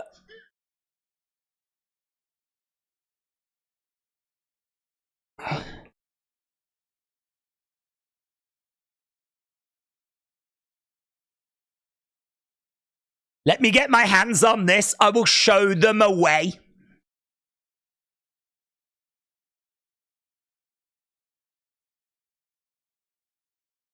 I went to WCW. They wouldn't listen.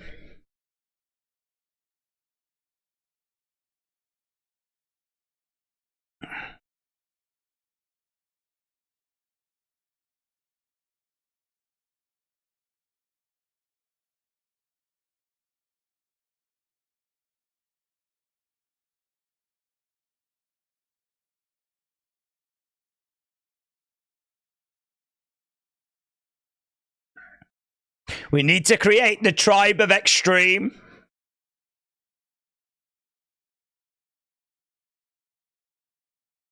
It would never have happened anywhere else but Philadelphia. Oh, God, it's so good, isn't it? Hey, Jobson said, man, I love wrestling. Cadet said, ECW promo.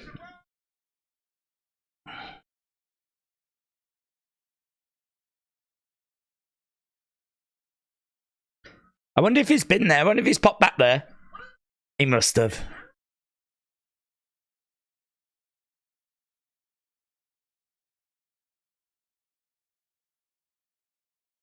Where did Eric Bischoff get the idea for the cruiserweights? the ECW arena. There's Ray.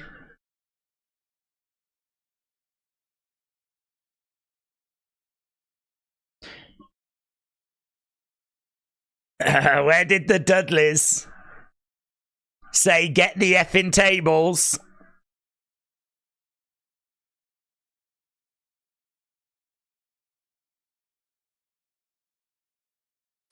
There's D-Bomb, yeah. He mentions Rob Van Dam again.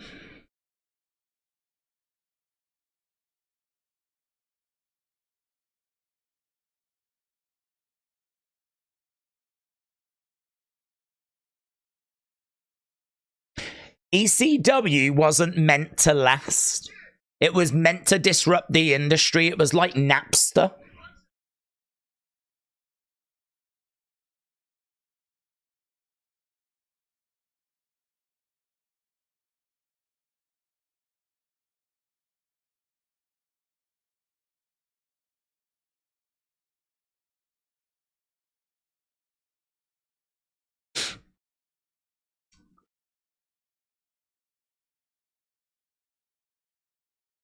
ECW is alive today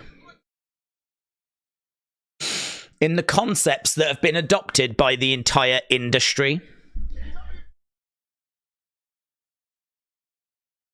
And that is true. It was so influential.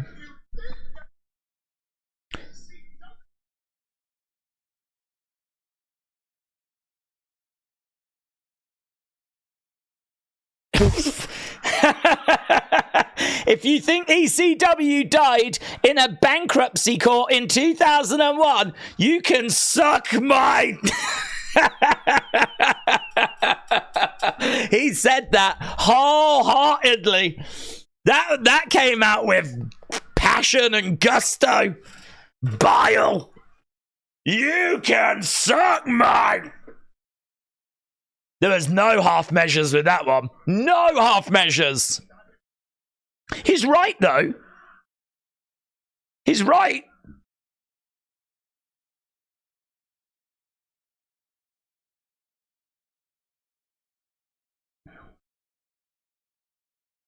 They won't cancel me because they know I'll come back bigger, better, stronger than before.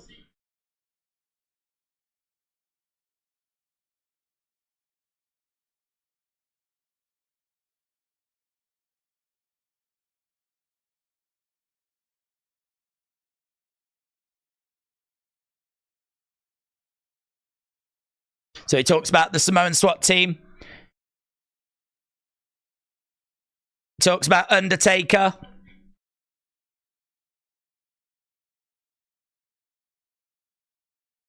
Being a commentator. Dangerous Alliance. I think we're getting Brock mention. He's got to.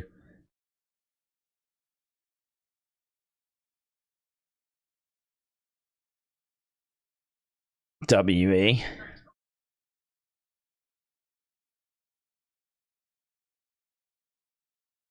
Brock Lesnar. Cheers for Brock.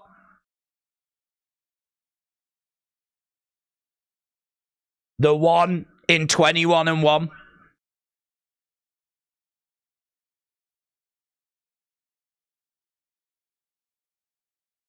He said that with gusto, didn't he? Brock Lesnar.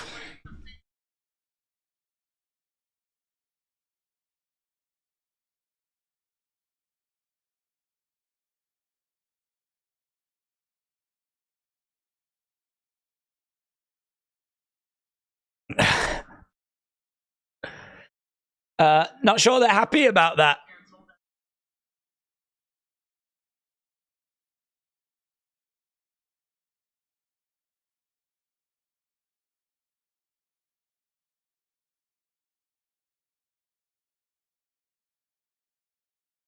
He said, my 800-pound gorilla was at home at Saskatchewan. And I get rescued onto the island of relevancy. So he's moved on to the Roman thing.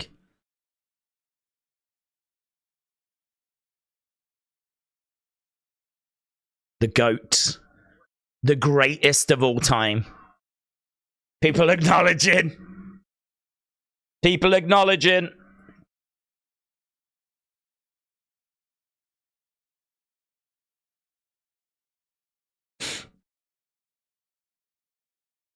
The message tonight is simple. They can't cancel you. Only you can cancel you.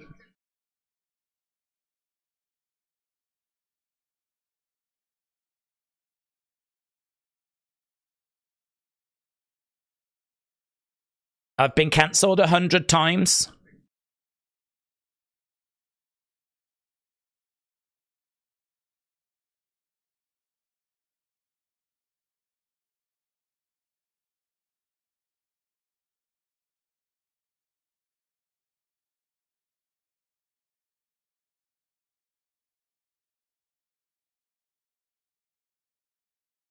So he's talking about working with the Anoa'i family. I work with the future. I get to work. Bron Breaker. Rhea Ripley. Good cheer for Rhea Ripley. Carmelo Hayes. Trick Williams. Jade Cargill.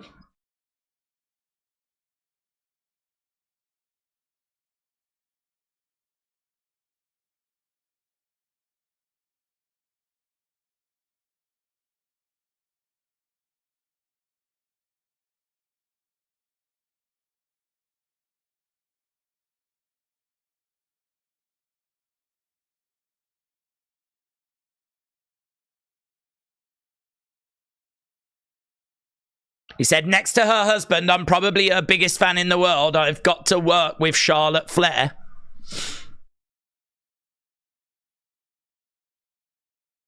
So let's take this home. Then we're wrapping it up. This has been amazing, said AIR. My name is Paul Heyman.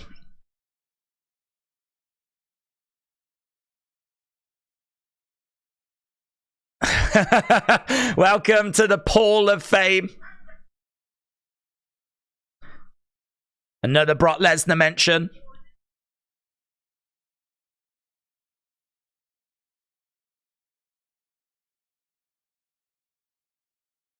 Puts over Punk.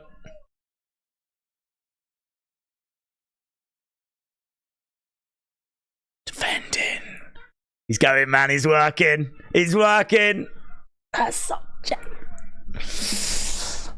Roman Reigns.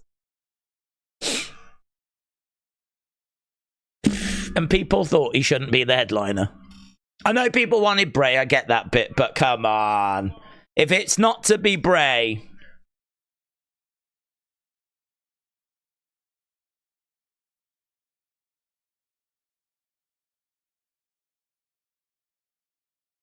Heyman said, I'm just getting started.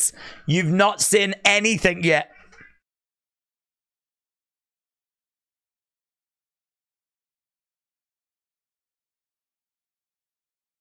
I guarantee we're going to disrupt it all over again. So excited hearing so many people saying that. Triple H said that earlier. This is just the end of the beginning. Like, this new era starts this weekend. So exciting, isn't it? So exciting to hear. What a speech. What a speech. Absolutely incredible. Incredible. It was never going to fail. It was never going to be amazing. Wow. Wow. Do you think Heyman will be in trouble? Nah. Nah. It's done, innit? He went up there. He said what he wanted to say. If there's any comeback on it, the company will just deal with it. I mean, you know what's the comeback going to be? Some people will be like, you shouldn't have mentioned Brock Lesnar. Okay. All right, well, on to WrestleMania we go. I mean, that's it, innit? That's it. We all knew that Paul's speech should be good, but seriously, what's the tea with Holly? Do you know what? I don't know. That's a good point. I'll have a look. He said he's not Google, but thankfully I've got Google. I don't know what the thing is. I bet a lot are looking right now. Great Bob Holly dig. What is the Bob Holly thing? Is there something in personal life?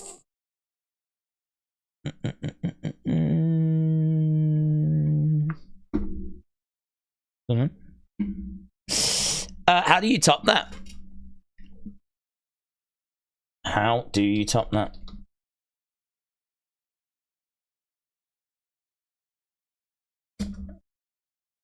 Boop, boop, boop, boop, boop, boop, boop. Let's go here.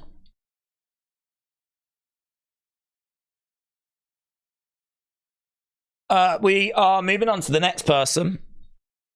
I hope everyone doesn't get that much time.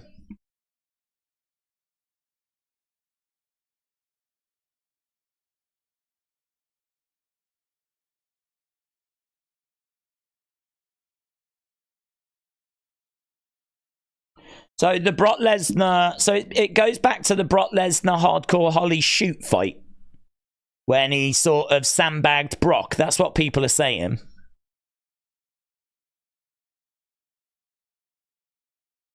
I think a lot of people are like, what's that Hardcore Holly one? Oh my God, forget it. Bull Nakano's going in. Mate. Let's go. Come on, Bill. Bull Nakano. Yes. Yes.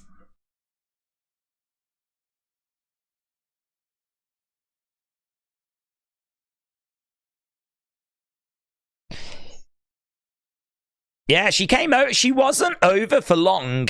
She came over. She did a bit in the 80s and then came back in the 90s. She competed at SummerSlam, of course, against Alundra Blaze.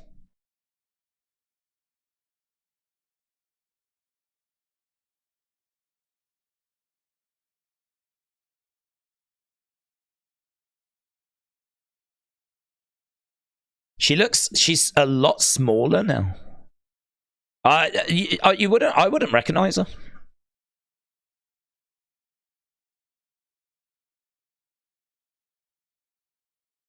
I love that belt. The WWA belt. That was the main title in All Japan.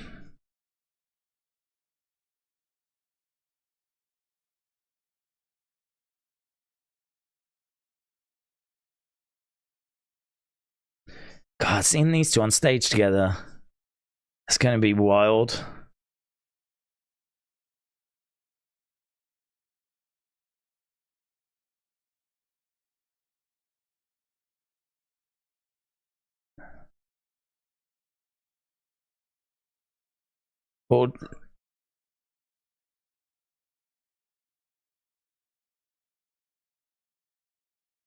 She won the Women's Championship.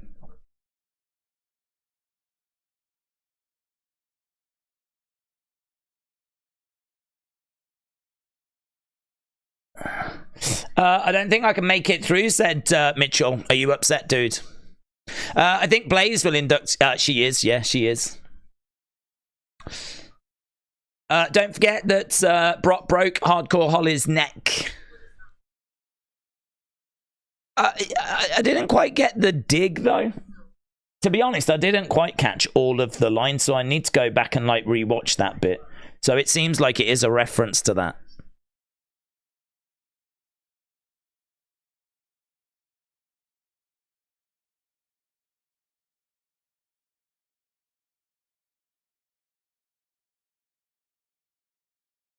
Here we go.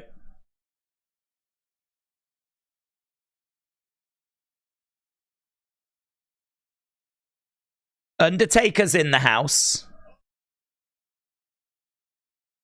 And The Rock is in the house. What a show. God, going to this show, you seeing everyone. Cody, Roman. Now you get to see Bull Nakano. Here's Alundra Blaze.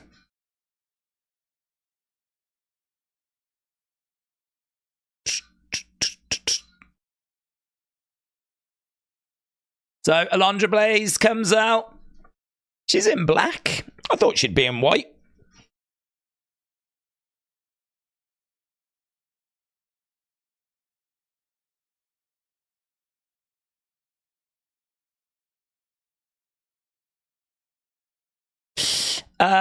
Days, I'm not upset, I'm tired. Yeah, that's what someone that's upset would say. It's understandable, but it was a very emotional Paul Heyman induction. If you need to just go and have a little cry. Oh my God, look at Jade Cargill. She's in this massive red dress.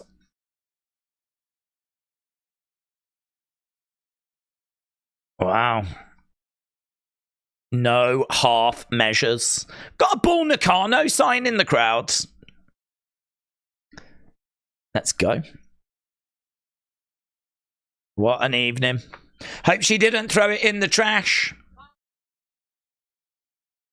Paul Heyman sure knows how to light up a room.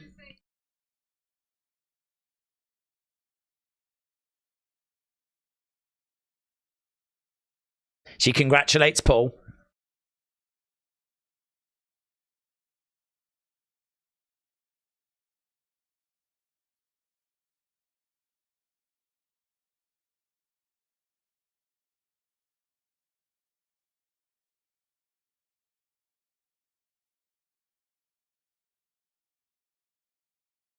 She said it's with immense pride that she inducts her esteemed colleague into the WWE Hall of Fame. By the time this finishes, we might as well just go straight into Stand and Deliver.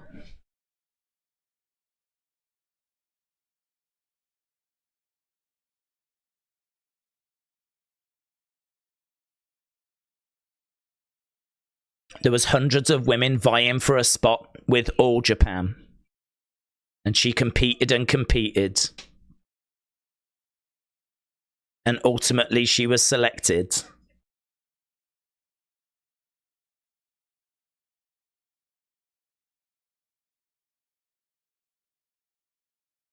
She wasn't just a competitor, she was a revolution.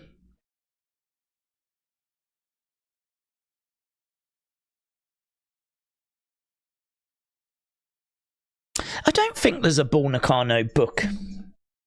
Have a look.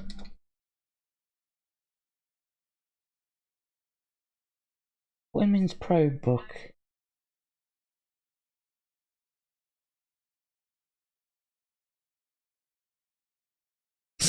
Nothing but love for your commitment. Chaos Theory, shout out to you, my friends.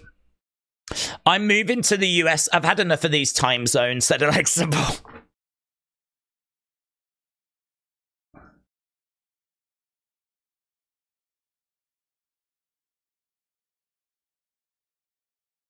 Beneath the vibrant face paint and the shocking hairstyle laid a foundation of steel.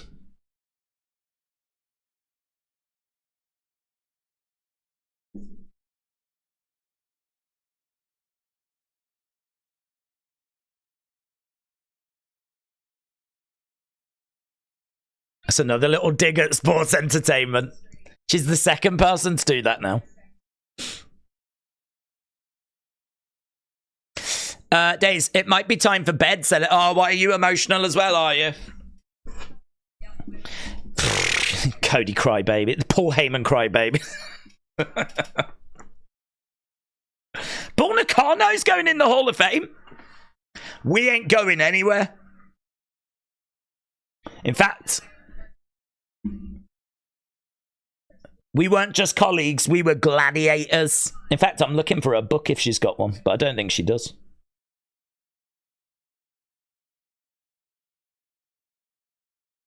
We created a new standard. Mitchell is upset because he's already placed his bets on Cody, said Aubrey. We've got to be up at 10 a.m. tomorrow for NXT, said Shaquem.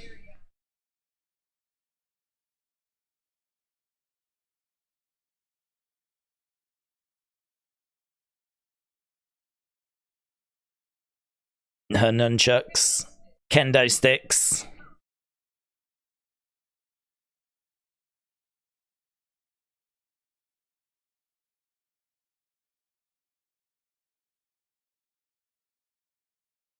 Tonight, we celebrate.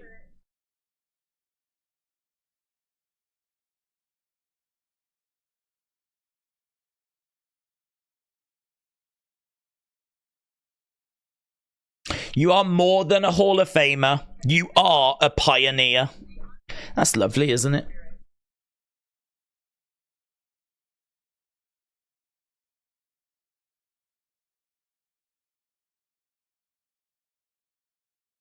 Here we go. Hall of Fame.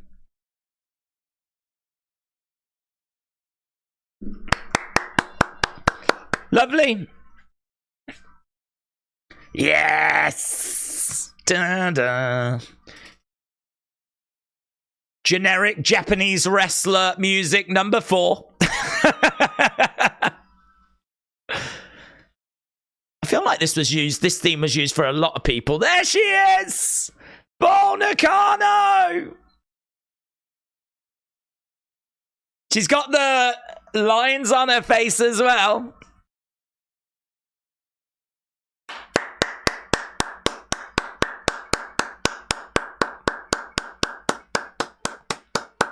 Ah, she looks so different.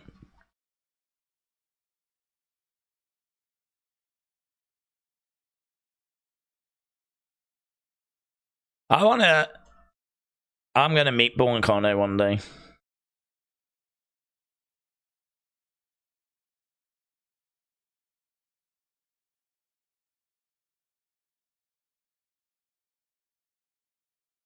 They help her up the steps. Gets in the ring. Man, they should just go now. Just throw down. Let's go. Let's do Bull Nakano, Alundra Blaze 2024.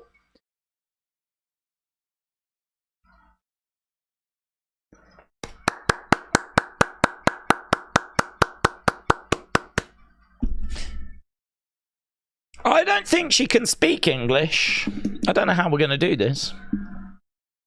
I'm sure she's learned a few words. Oh, it's been a while. Oh, she can?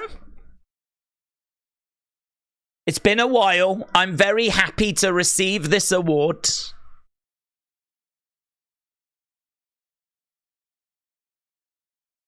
I've been waiting a long time.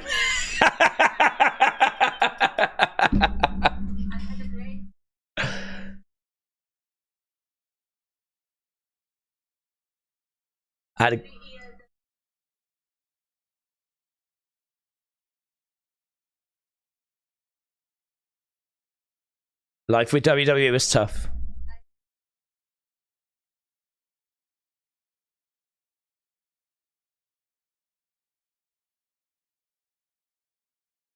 There were matches where we had 28 matches in a month. That's more than Roman's had in 3 years.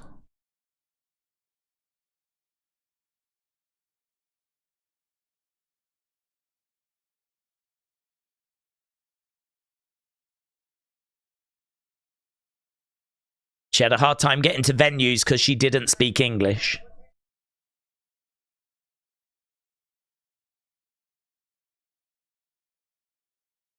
They had to use public phones. It was a challenge.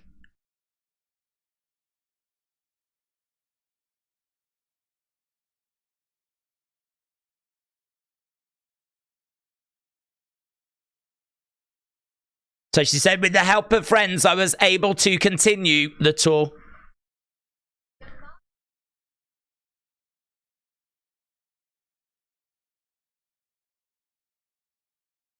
Pro wrestling is universal. That is true, isn't it? There's no language to pro wrestling.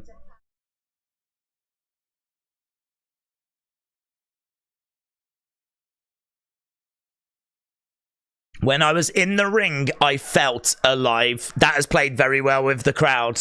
They love that line.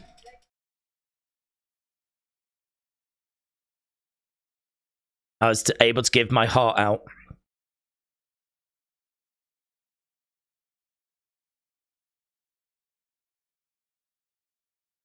She says, I want to thank... Come on, Bull. Medusa. Alondra.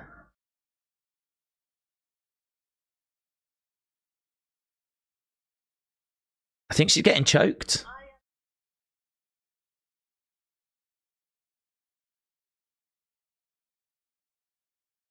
There's a thank you, Bull chant. Oh.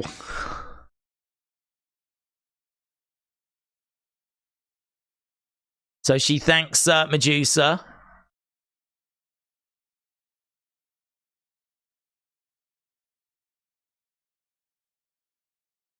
Luna, oh God. She's thanking Luna Vachon.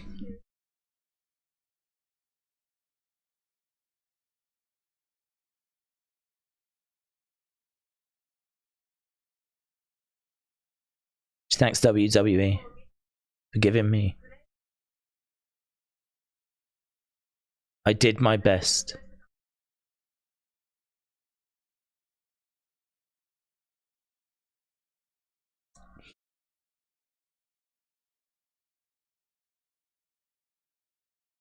Thank you to the WWE Universe.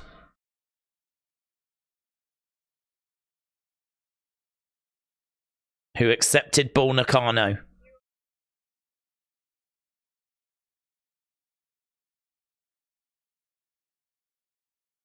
Oh, Jessica said she's a sweetheart. She is, isn't she? Look, Asuka's in tears. Oh, God.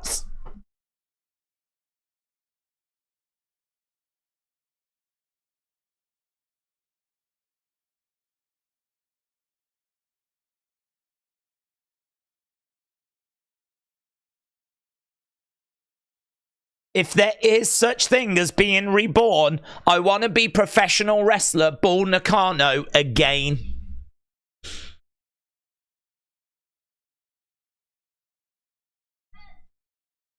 I would look forward to seeing you all again then. This award is a treasure to me. Thank you very much. And she bows her head. Oh, God, she killed it. She was brilliant. It was brilliant. The crowd loved her.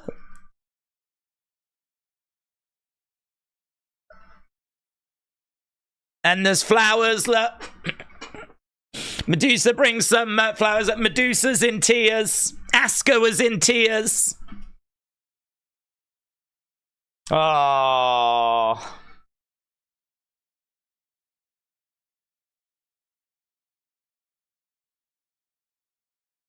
Brilliant. Oh, God, that was so good.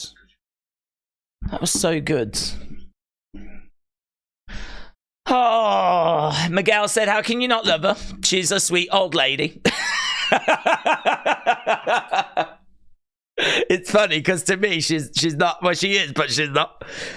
Bull Nakano was just like, she was brutal, mate. She was vicious. She messed women up. So to see her there as you say, a sweet old lady.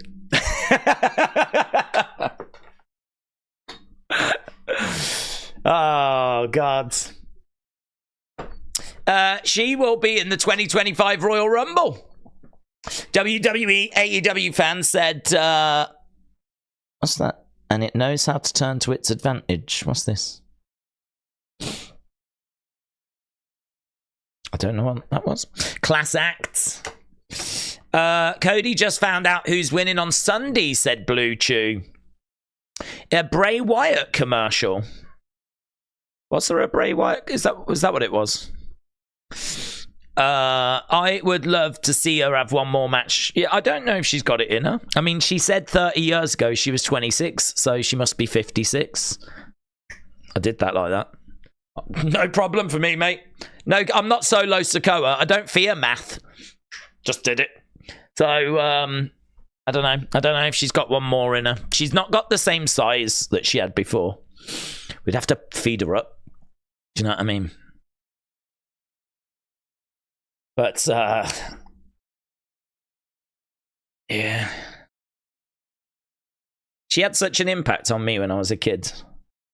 Because I've said before, there wasn't women's wrestling. I mean, you literally had Alundra Blaze, and who Alundra Blaze was fighting. That was it. That was women's wrestling. It would be like if today you've got Becky Lynch and whoever she's facing. And that was the women's division. So, you know, I saw Alundra and Bull Nakano. And because they were women, they were different. And they stood out. And you're like, okay, women fight as well. And Alundra will be the first to tell you that they had to be better than the men. They had to. Because in order to keep their spot on the card, they had to be undeniable. They had to be undeniable. It had to be, we can't afford to not have the women on because the matches are too good. And so, growing up, the women were putting on some of the best matches. Her and Bull Nakano, brilliant. And then, you know, but obviously Bull was doing stuff in Japan, so we would use Luna Vachon. We would use Bertha Faye. I went to a house show and I saw Bertha Faye against Alundra Blaze. But, yeah, because you didn't see them all the time, it just had such a big impact. And that's why I think, to me, I've always had a deep appreciation to women's wrestling, because when I started watching, it was so good. It's a myth that it got good in 2015, and before that it was garbage. That's just not true. It's not true. It was good in the mid-90s, but we just never got it. It was very rare that we got it. But you can find great matches. I mean, I've said before, in the late 80s, you'll find the Glamour Girls against the Jumping Bomb Angels.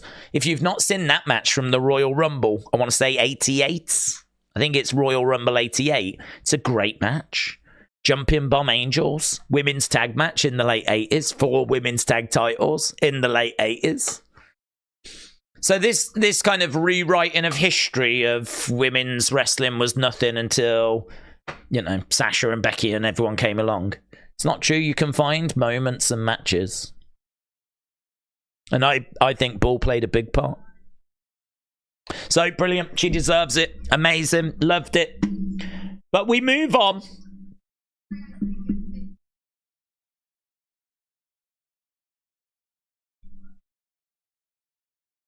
Muhammad Ali? I think it's Muhammad Ali that's going in now.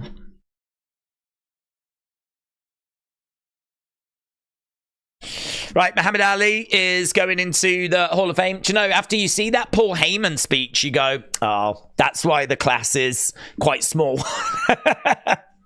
Because we're sat here, we got to get Muhammad Ali in, US Express in, which you know there's going to be Bray chants. And who else have we got to get in?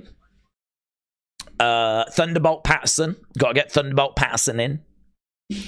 Muhammad Ali, Thunderbolt Patterson, US Express, Leah Maivia. Including this, we've still got 4 that we've got to put in. So we're going deep. What channel are you watching this on? I'm watching it on the network. Someone just said about the Undertaker. Undertaker is going to induct Ali. No, I think it's his widow that's inducting Ali.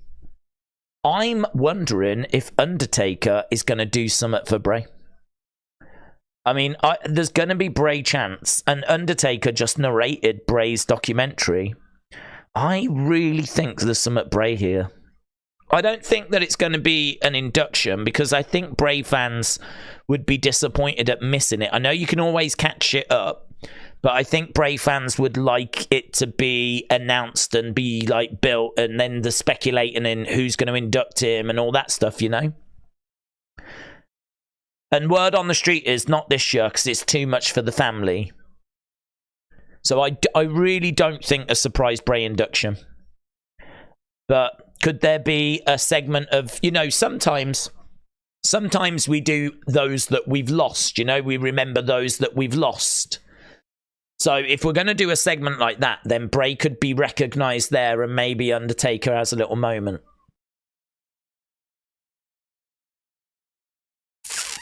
Because where else would Undertaker feature? Hall of Fame is basically an AEW pay-per-view. Mitchell, I thought you'd gone because you got so upset. Bray fans will or should be watching anyway because his dad and his uncle are going in, says James. Ali's widow was announced as inducting him, said B. Von HJ. Robs said, Medusa lives locally in my town in Florida. I've run into her many times. She's always cool as can be. And agreed days, I grew up watching her and Bull, and I feel the same, said Robs. That's amazing, dude. That you run into a lingerie Medusa on a regular. That's amazing.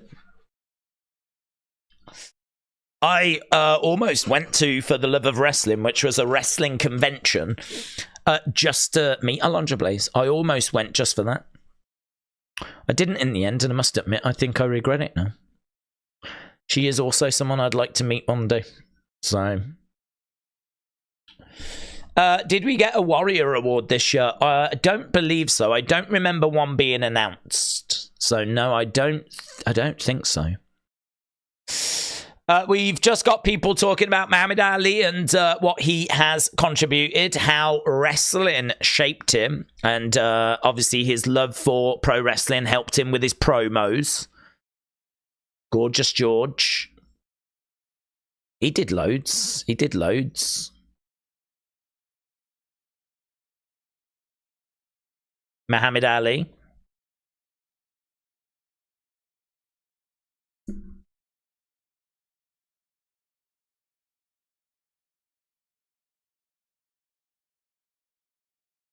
Oh, no Undertaker's helping here. Wow. Okay. I really thought that we would, because I knew that Ali's widow had been announced.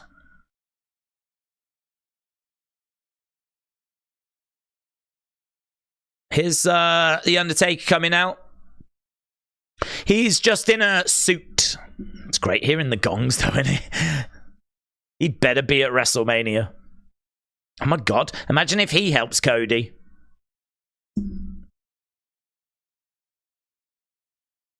Undertaker heading down to the ring.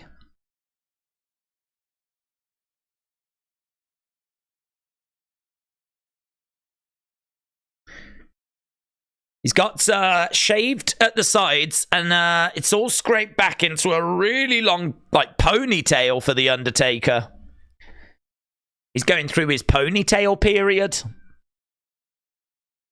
It's great hearing that music again, isn't it? Great hearing that music again. The greatest in wrestling, inducting the greatest in boxing, said that's what she said. Undertaker. God, Wrestle with Andy chose just the best show to go to. He's seen Undertaker, he's seen Roman, he's had Cody, he's seen Bull Nakano, he's seen Paul Heyman's induction speech. Undertaker. I thought Deadman was done for. Well, it's not really Deadman, is it? It's Deadman music.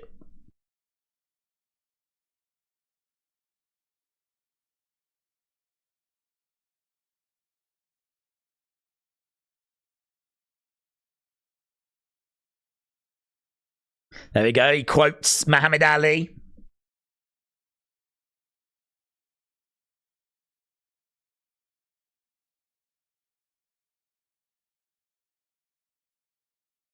Only one man can claim to be the greatest boxer of all time, and that is Muhammad Ali.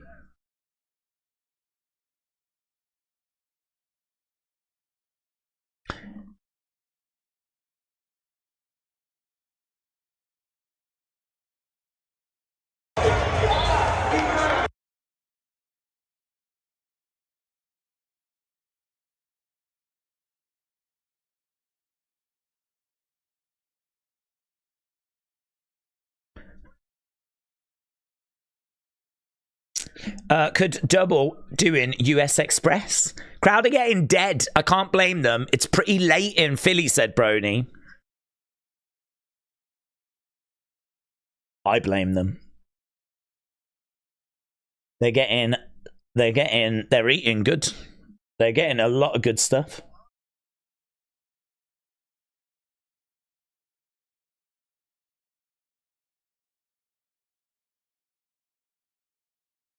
Muhammad Ali is the legend amongst legends.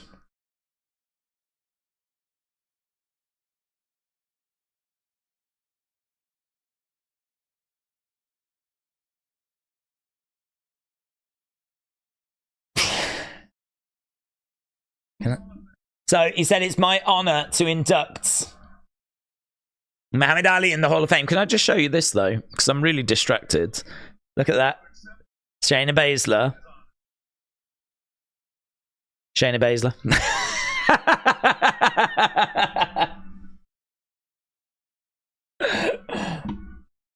That's the painting out of Ghostbusters. Here's Muhammad Ali's widow, then.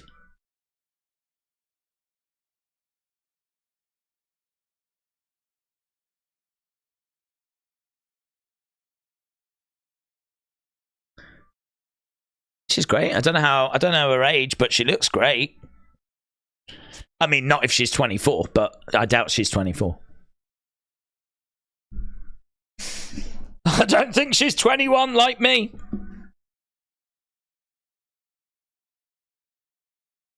Boxer, champion, activist. How old is she?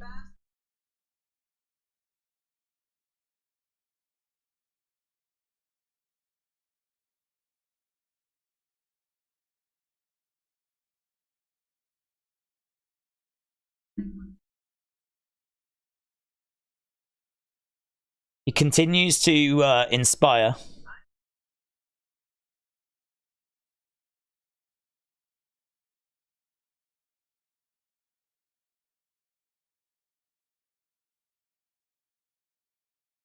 He was never my babysitter.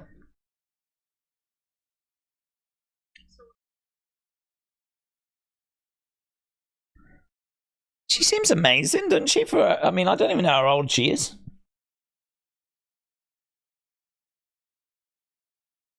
Born in 1942.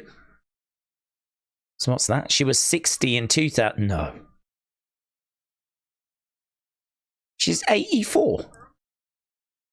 She's 84. Never ask an age. I'm not asking, I'm searching.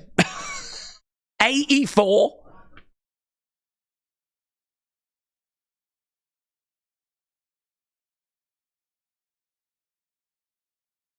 How's she 84? She was born in the Second World War. Was on when she was born.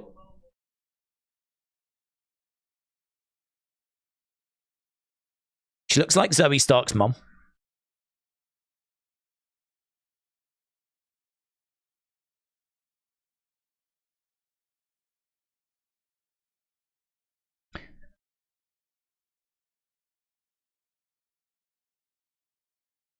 Talking about Muhammad punching Rowdy Roddy Piper at the first ever WrestleMania.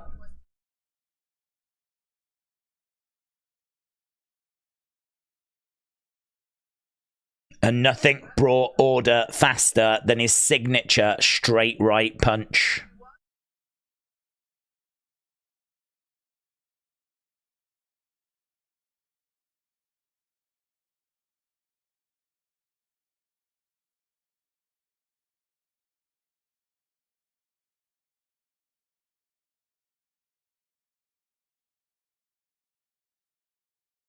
He could back it up in the ring.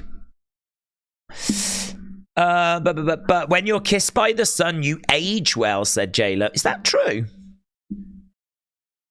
Do you know what's shocking? Not only does she not look like she's 84, she doesn't even sound like she's 84. She is so clear.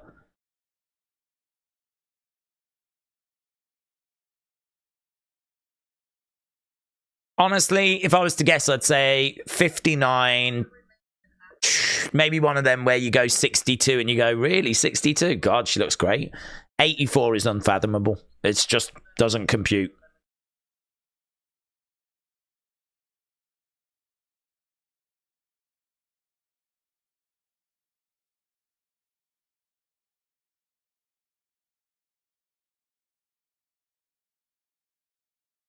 I know he would have been thrilled and honored to have been inducted into the WWE Hall of Fame.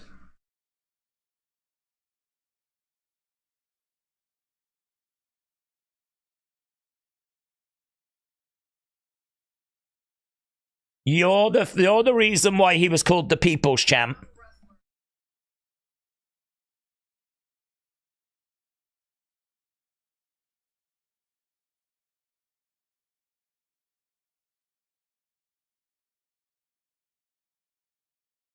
Tonight, it's my honor. My honor to present The Rock with the People's Championship. What's this? What does this mean? So The Rock is making his way out. So The Rock has come out.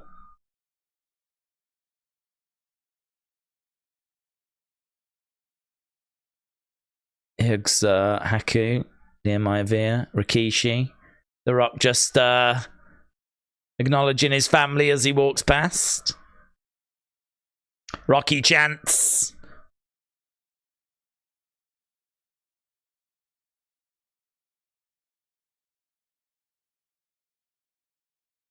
Is there an actual championship or something? Oh my god, what's this? There is a belt. There's a belt in the ring. The hell is this? Wow. What? That is like a Brahma bull in the middle. So that is what? I don't even know what this is. Thank you so much. Muhammad Ali. It's a beautiful belt. He's just saying a few words.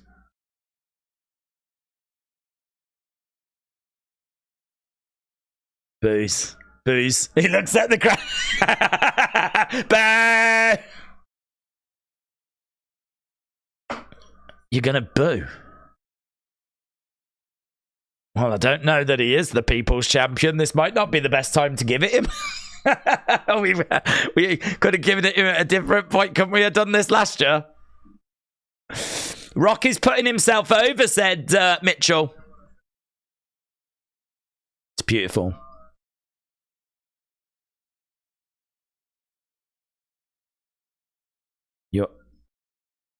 Your husband was one of my heroes.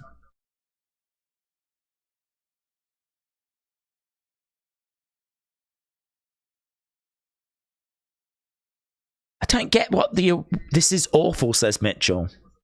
This feels forced and out of place.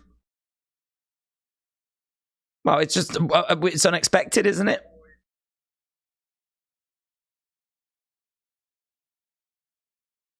I love the belt. I wonder, can I find a picture of the belt?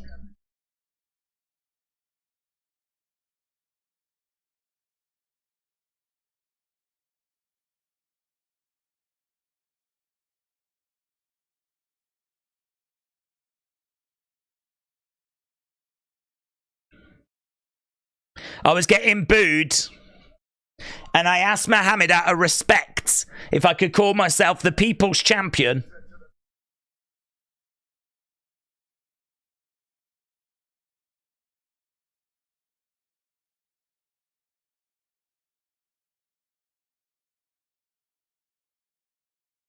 Muhammad allowed me to have the People's Champ title, and now...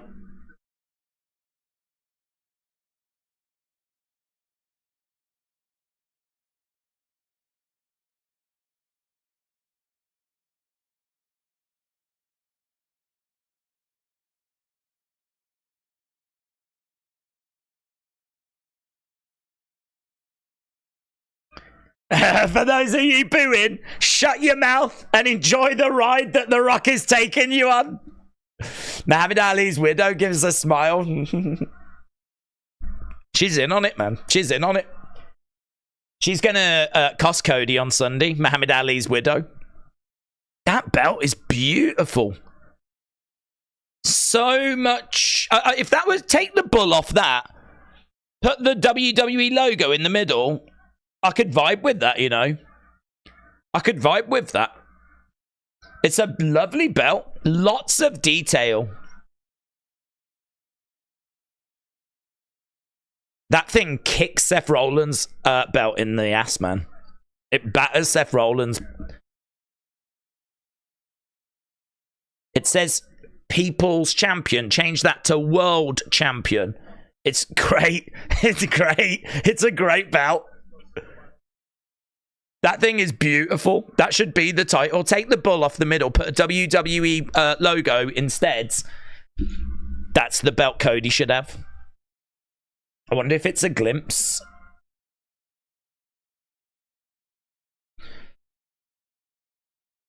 Oh, I'm trying to find a picture of it. It looks like everyone's gone to bed, so no one's taking screenshots. Have I got to do all the work? What the flip's this? People's Championship. That was disrespectful, said Mitchell. I'm disappointed in The Rock, even if that was a work.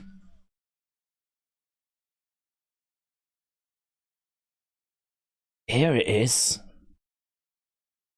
Mate. Look at these side plates. Can you see like how the shiny aspects to the belt? There's like shiny bits, and then you've got like this gold stuff, and then look at the people that are grappling on that side plate. And then you've got like these jewels, right? Big globe in the center. I love the kind of shiny two-tone sort of aspect of it. WWE logo at the top. And like that, as I said, take the bull off, put a WWE logo on that blue globe instead. You've got People's Champion, People's at the top, Champion at the bottom. Here, look, People's Champion. This bull, you got the globe here. You got like shiny, reflective, but then you've got gold. Like this two-tone effect on the belt. Looks amazing. Side plates, square side plates. Square side plates as well. Going like down the sides. Nice big front plate. Mate, they can make good belts. They can make good belts. This thing looks... I love this thing. Look at the stuff on the actual belt as well. Mate, that is beautiful.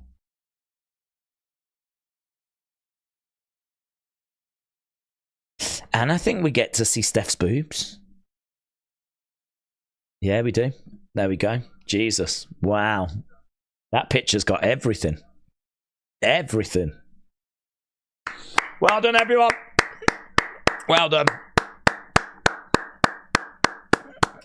We're winning. It's just the little rewards for those of us that have decided to stay up. Boom.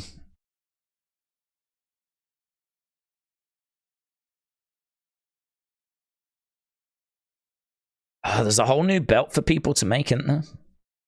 Replicas of. Look at it! Mate! Mate! Look at that belt! That is so much nice. I mean, it's not even in the same neighborhood as the current title that we use.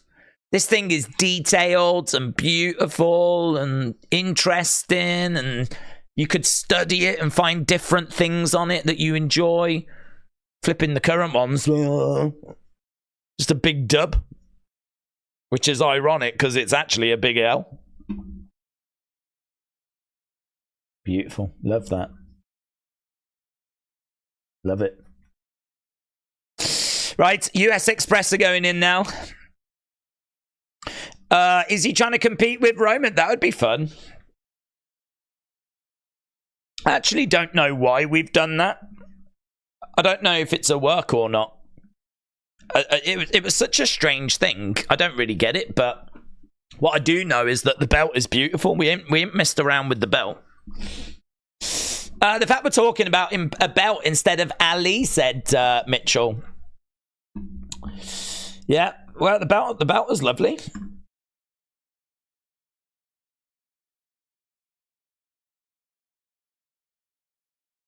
Oh, do you want to see Bubba Ray being a mark? Look at that. Filming as Roman walks past. Like a fan! Just capturing footage of Roman walking past. The people belt, I've always loved it, said Stuttering Steve. Trini said, I find it annoying. The crowd disrespected Bull. They were chanting thank you, Bull, weren't they? Barry Windham from 86 to about 91 was better than Flair and the best wrestler in the world. Knee injuries became a huge problem for him, said Davids. Gonna add that to the fun folder. Boom. Then Windham left and was replaced by Danny Spivey. What's this say? You notice that Stephanie is wearing a hat with ECW logo. I think it's time for Stephanie to admit she married the wrong Paul. What a line. What a line. Windham had the best lariat this side of Stan Hansen.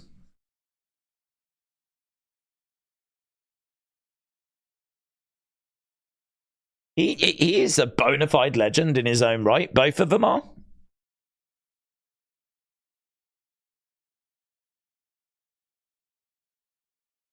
Oh, right.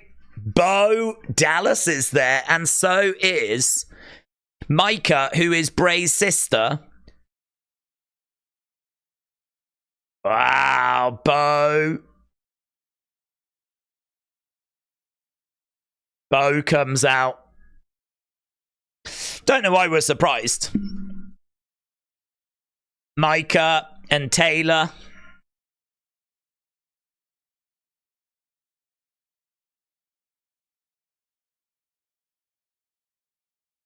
Bray's going to get mentioned, isn't he? He's got to be.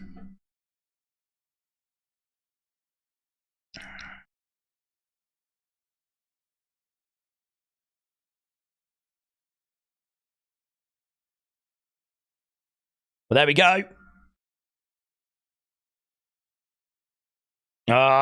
Fireflies, I can see already out.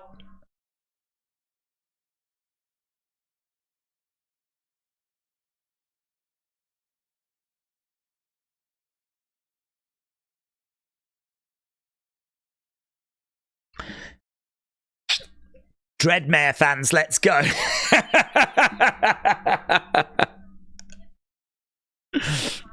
Yeah. Are there any?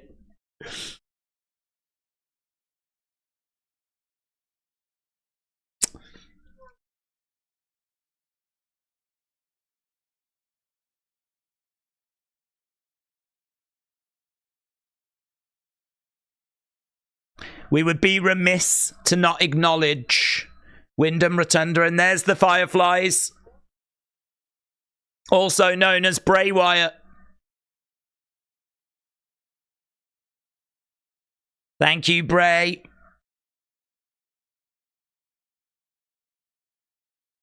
Should also be standing here tonight.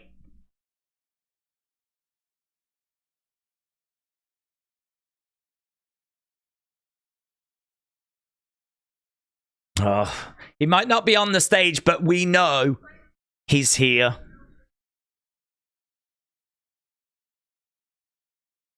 But there would be no Wyndham Rotunda if there wasn't his dad and his uncle. It's a lovely way to transition, that is. It's a lovely way of acknowledging Bray and going, we know you love him. We loved him as well. But we wouldn't have had him if it weren't for these guys. The legendary tag team. The US Express. That was good. That was good. That was good. That was a nice touch.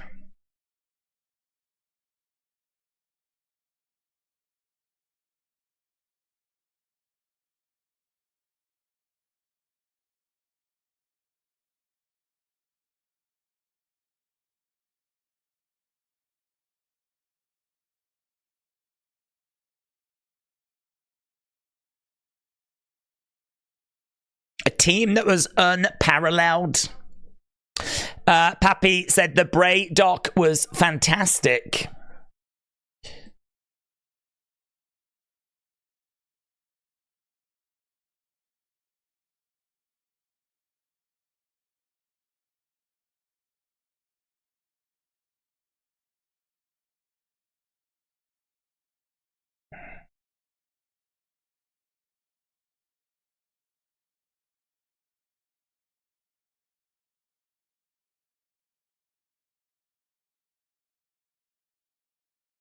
We're acknowledging their lasting impact on the world.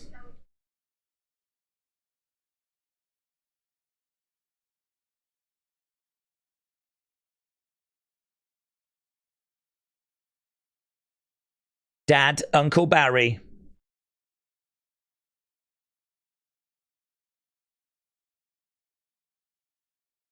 Thank you for the memories.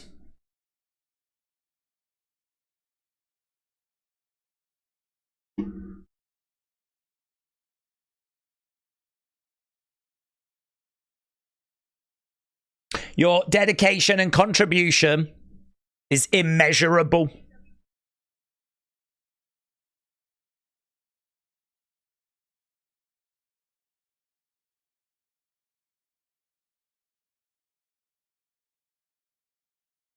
So here they come. If they use the WWF term, they would be sued. It's not that difficult. I don't know what we're talking about. Here's the US Express.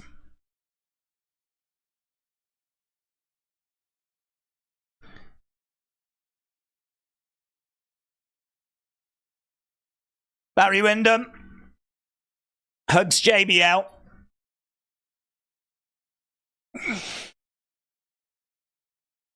It's lovely, isn't it?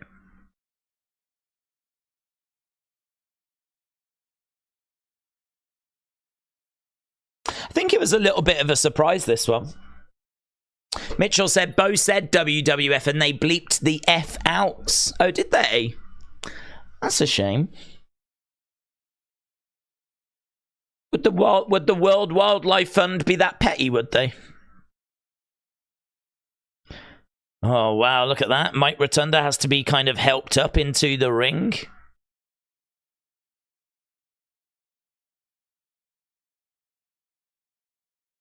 IRS.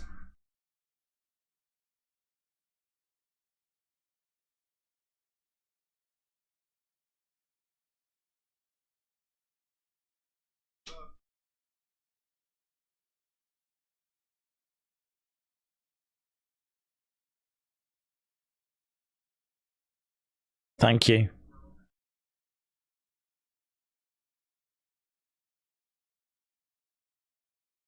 Without you guys, there is no us.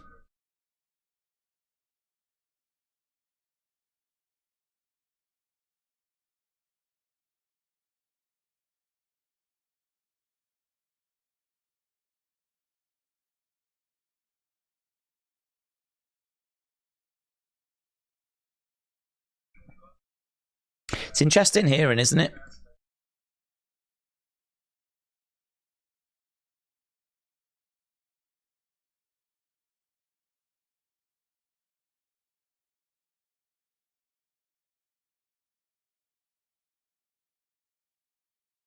So he's talking about being in Philly, growing up.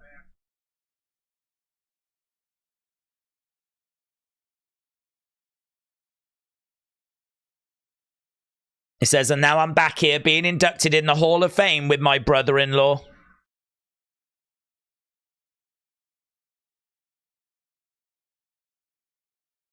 I hope Mike tells us to pay our taxes. I hope he knows that his son Bray is watching and is there with him. Bray is in the building, said Mitchell. I think he's having a hard time, said Raven. Then they went to Born in the USA, used as a pro-American song, which it wasn't, said David.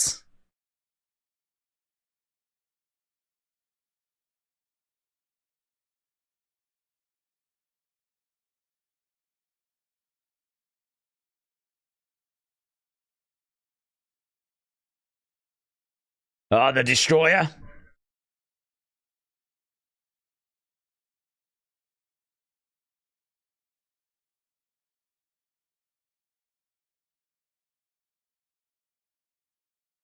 I ended up going to Germany.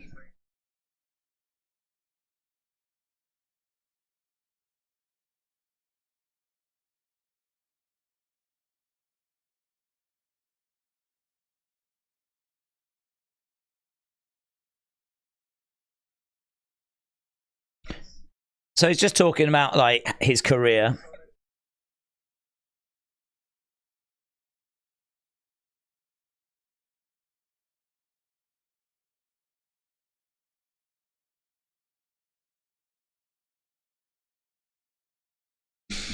Mike could go in as part of Money Inc. in the future, said Davids. Here's Barry then. So Mike just kind of fills us in on how the team came to be. And now Barry's going to say a few words.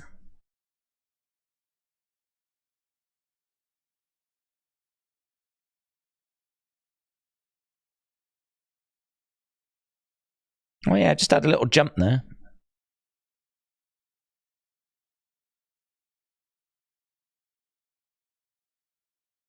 Oh. I've just got a little problem where my coverage keeps looping. Let's try and refresh it. I was just listening to Barry Windham then. He was talking about how Mike Rotunda got with his sister. But I'm going to have to refresh this because it just started looping and just got caught in a loop.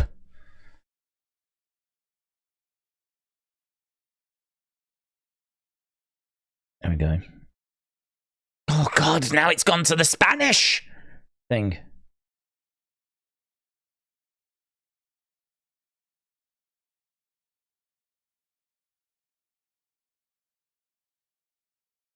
Okay, we're back.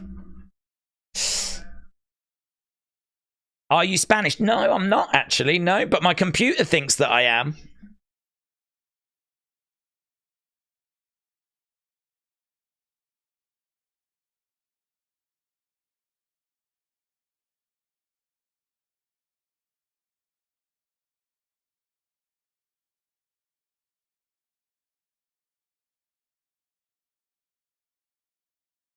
You turn around 40 years later and you see what WrestleMania has become.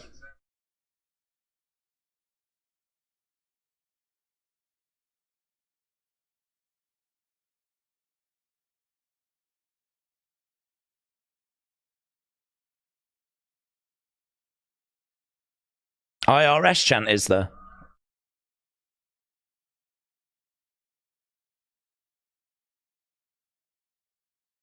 He's got his speech on his phone.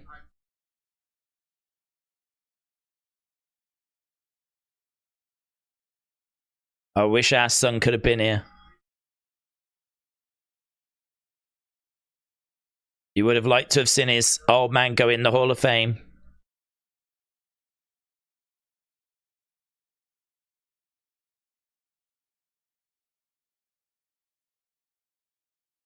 Oh, Bo's getting upset.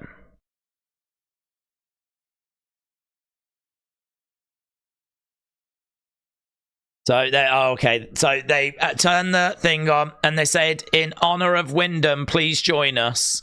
And all the phones come out, and they play Bray's theme.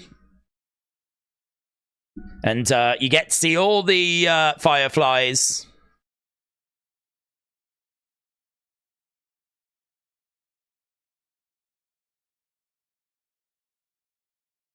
And there we go. Very difficult position to be in, to be honest, because I mean, Bray kind of loomed large over that induction, which was understandable, and I don't think they would have minded, of course not. But it's just, you know, you can see, it seems like he's hurting, doesn't it?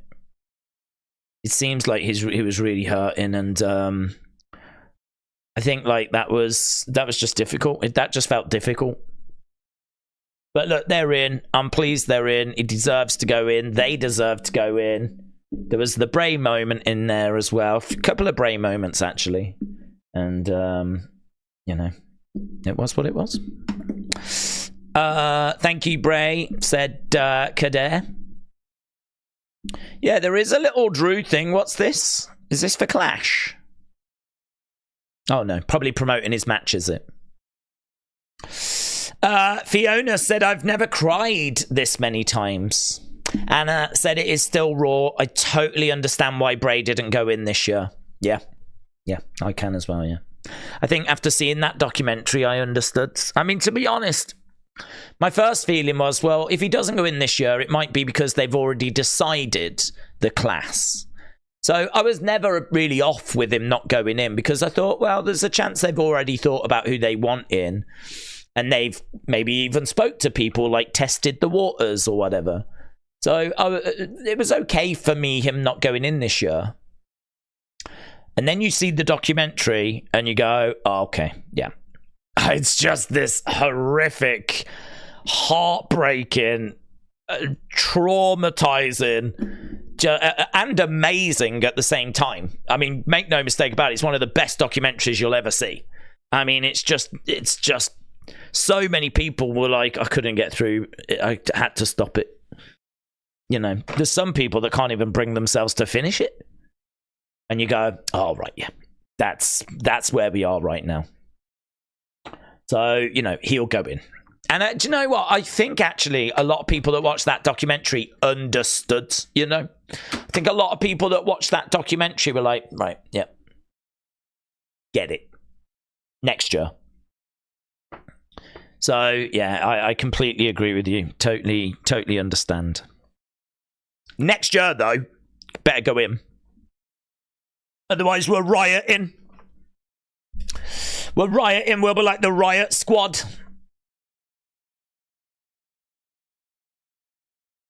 I finished the documentary. I was covered in tears, said Miguel. And they weren't even Miguel's. There was someone else there just crying all over Miguel. So it was awful.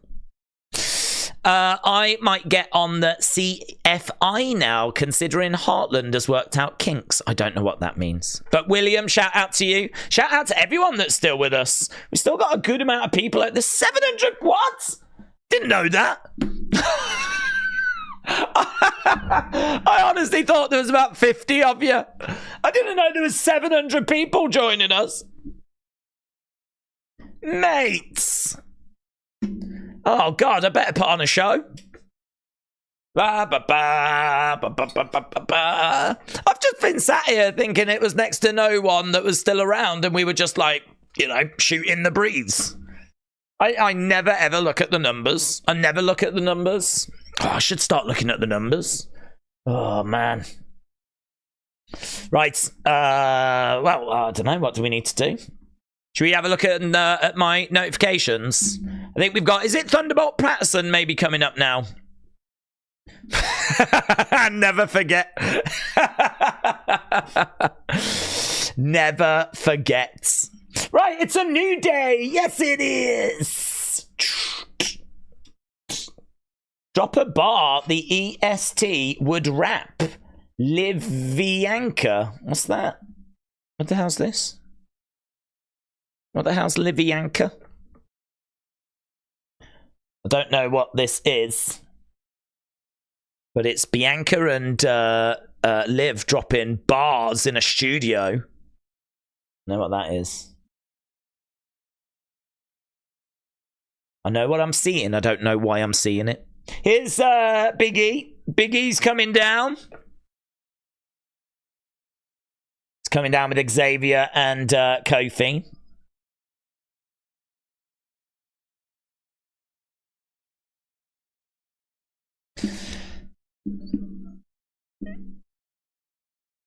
New Day, Xavier, Kofi Kingston.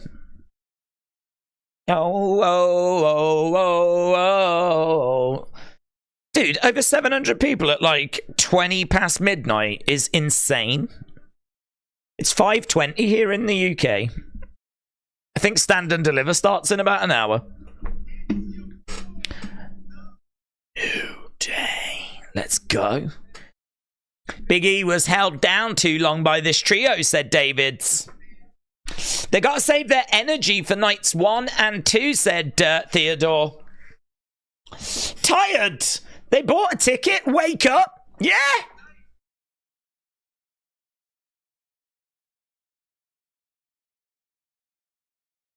Tonight.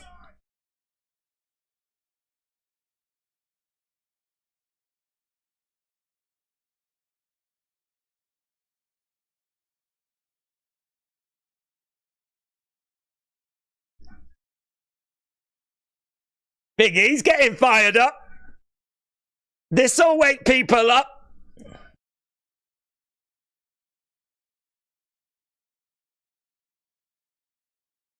I think Steph seems to be really enjoying the New Day.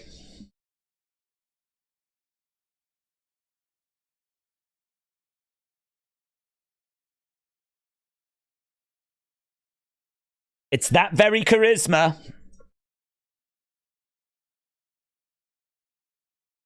That is why people loved Mr. Thunderbolt Patterson.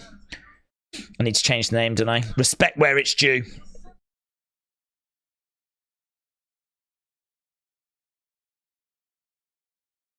Is it Pat Thunderbolt Patterson?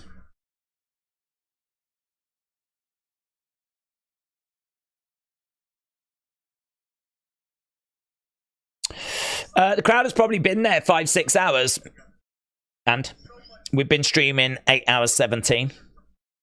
Right now, I would be twerking if I was there now. Like that. Twerking away. I mean, maybe not quite at this moment right now. It's quite a sensitive...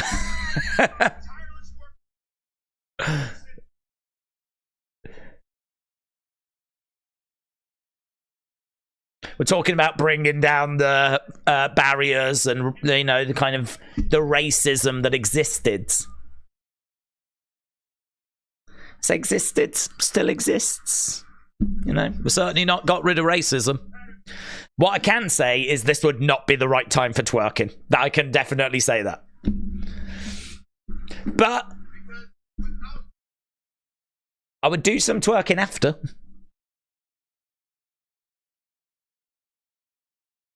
Without the work of Thunderbolt Patterson, Big E said, I am never WWE champion.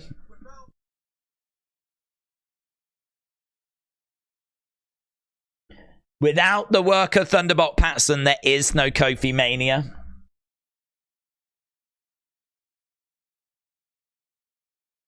It's a lovely way of bringing him out, isn't it? You know, without this guy, Xavier wouldn't be King of the Ring.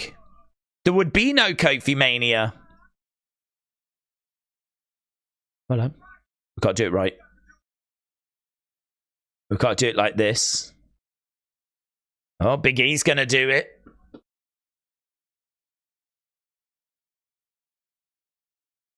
Ah! Philly! Don't you dare be sour!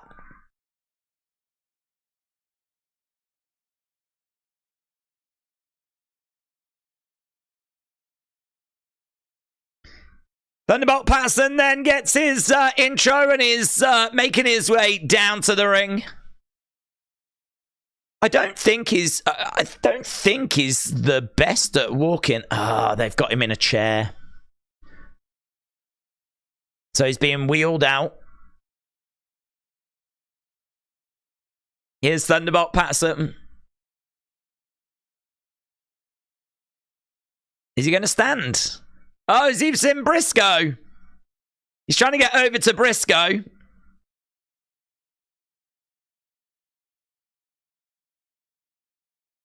There's what a great moment. I love you, and he said, I love you more. Briscoe and Thunderbolt Patterson. There is JBL.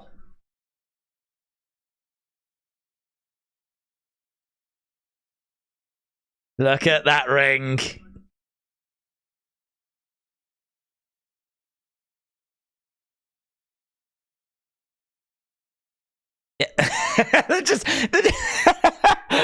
It's like two men just having a little catch up. Like, yeah, how's the kids? Well, they're all right. They're all right. You know that they've decided to throw to a video package. So we've gone over to a video package. Like, yeah, how's the little one? Well, she's all right. She's walking now, you know. Is she? Yeah, she's walking now. Oh, God. How long's it? Oh, it's been 6 months. Oh, God, really?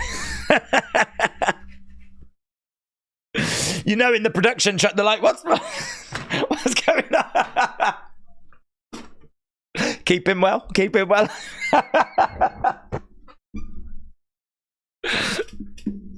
There's a lovely honesty about what you've just seen there. There's a lovely glimpse. Like, that's not fake.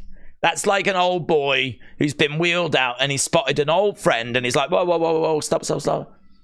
Briscoe, he's got, oh, I love you more, mate. How you doing? They're having a little chat. And in the production truck, they're like, this is a show? We've got to get to the bit, you know? Oh, lovely. But here we've got some clips of Thunderbolt Patterson.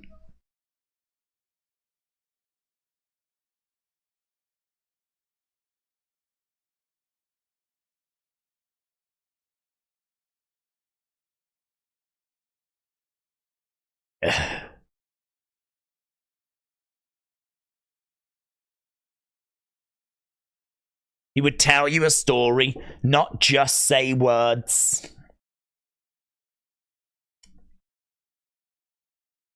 It was just that good. So yeah, Tozawa, by the way, was walking out.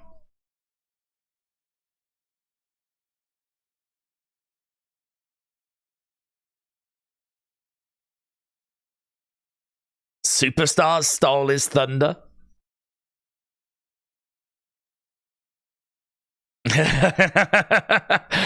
Dusty stole a lot from Thunderbolt Patterson.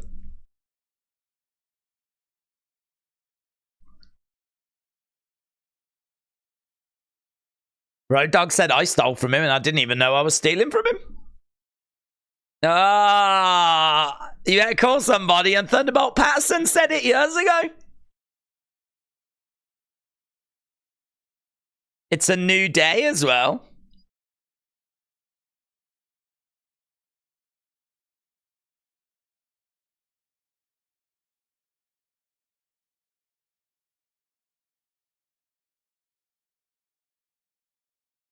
Yeah, man. I love this. I love the legends getting the recognition that they deserve.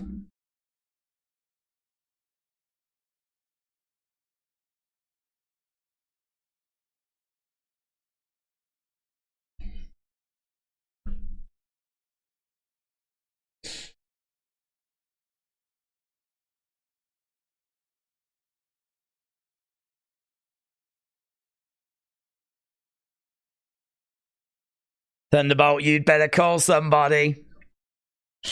Mark wants me in the Wrestling Days calendar. Oh, hello. We're doing a calendar, are we? I reckon we could sell a few of them, actually. If every month had a community member on and the pictures were voted on, I reckon you'd be able to sell a few. We could do that with all proceeds going to charity. Couldn't we? I mean, I'm not going to because it sounds like an awful lot of work.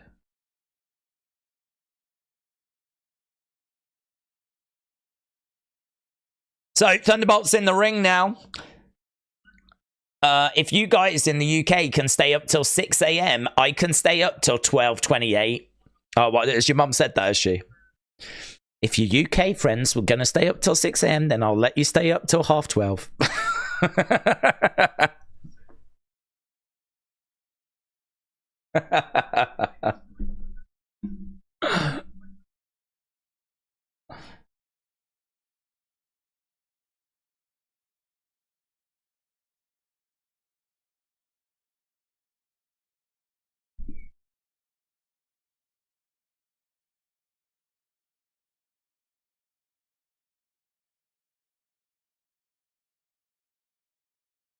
If I only had more time to tell you, that meant come to the arena.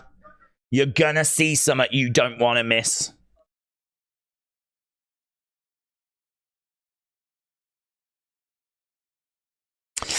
Thunderbolt's hat makes me stand back in respect, said Tutgraph. It's amazing. And his suit. Look at the fabric on his suit. He looks amazing.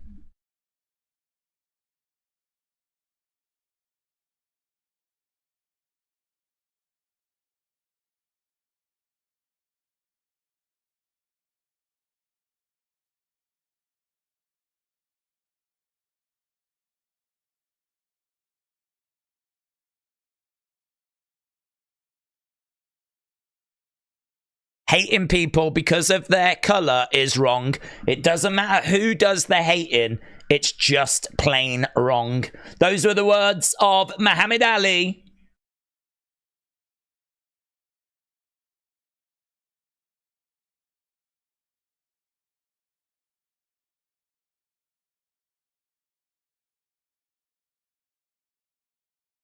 The Bolt. He called him the Bolt.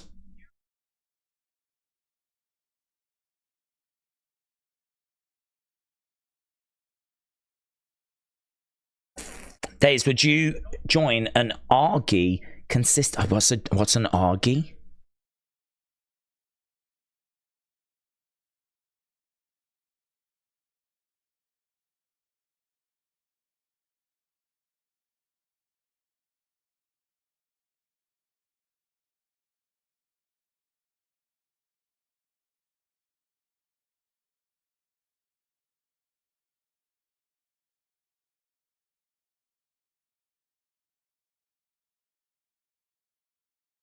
Oh, that's a lovely story.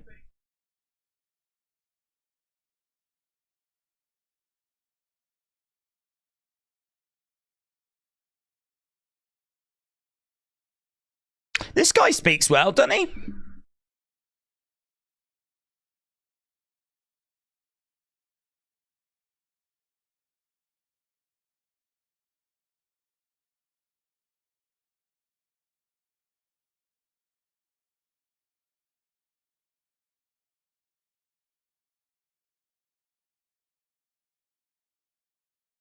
That's a good line. The sports entertainment pro wrestling industry is better because Thunderbolt Patterson is in it.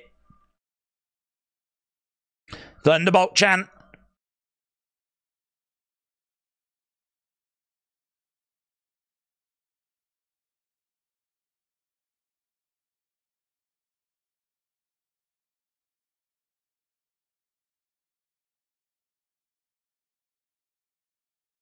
Welcome back. Thunderbolt Patterson. So, Thunderbolt Patterson.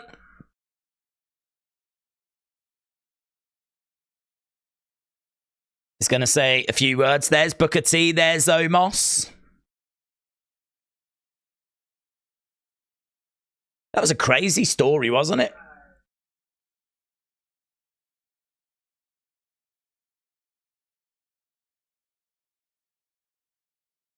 He said, I must pray. Yeah.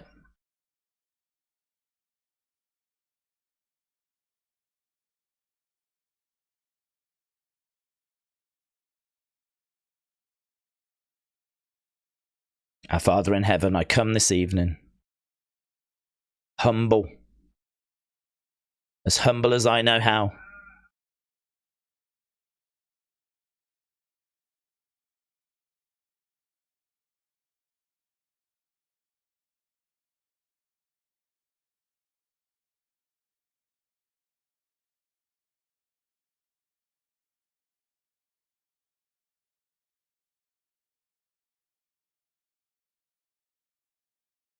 I know you've got all the power to supply and fulfill all my needs.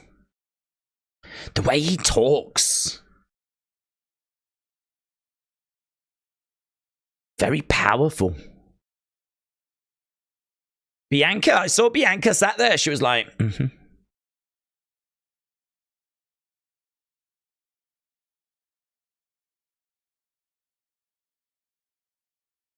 I can't stop listening. He's captivating, isn't he? I'm like, what's he going to say? Heaven high.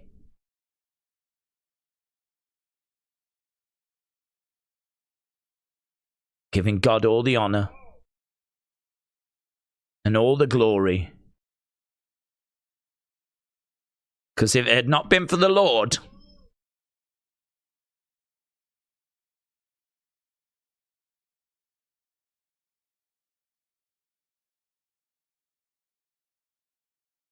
put me in the... If it had not been for the Lord's putting me in the path of good people...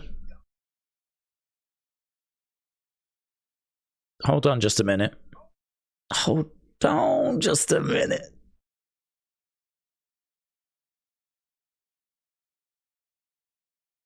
I need this guy to come out and then cut a promo like this, talking about how the end is coming and all that kind of stuff. And then I need him to summon Uncle Howdy. Because this guy is so captivating to listen to and so different. The way he delivers his promo. Heaven!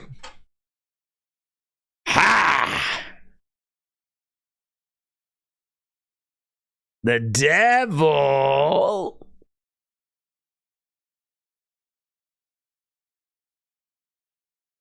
Can I get an amen?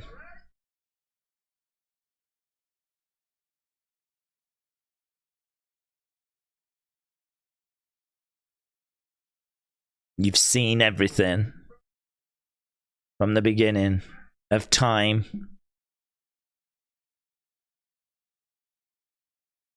It's been a spiritual warfare. A spiritual warfare.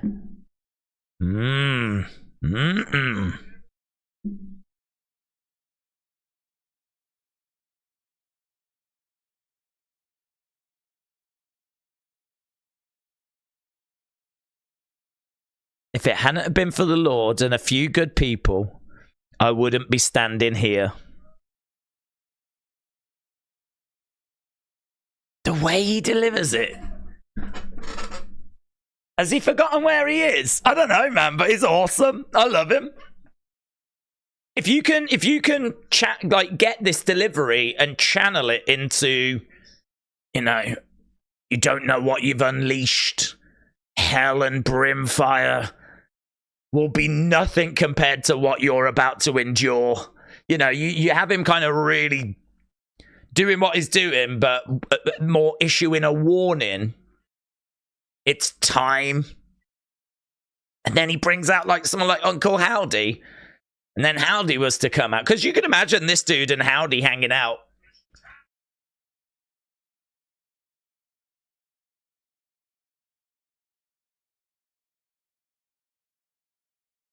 It's time to stop killing people. It's time to treat people the way you want to be treated.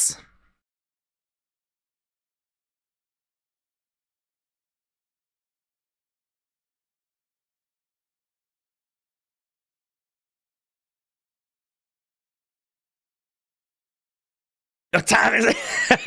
I'm not going to take up any more of your time. It's almost the 6th. No, it's the 6th. It's the 6th. Preach on, said Erase Your Mind. I love it.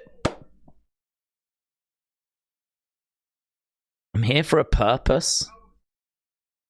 I was chosen.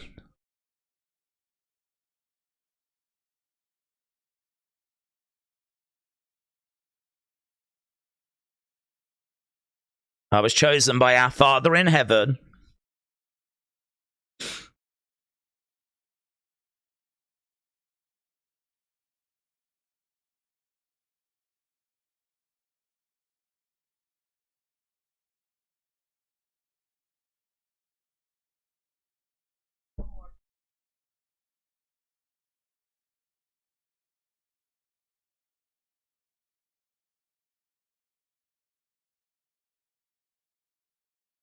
I want the Lord to touch your mind. I want him to spiritually renew your mind.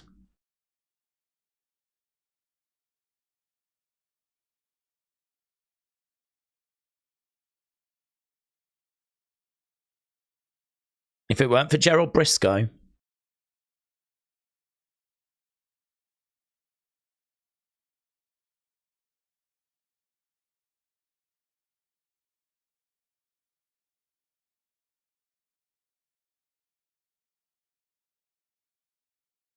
He's performing an exorcism on the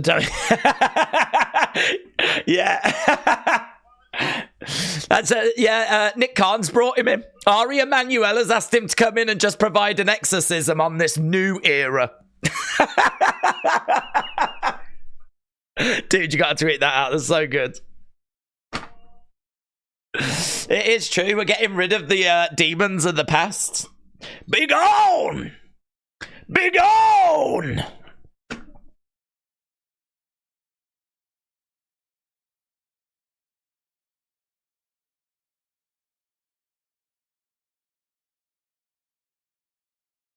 I don't know if Steph's given up, but in the background, Steph's like... I mean, she might just be looking at the screen, but in the background, she's going...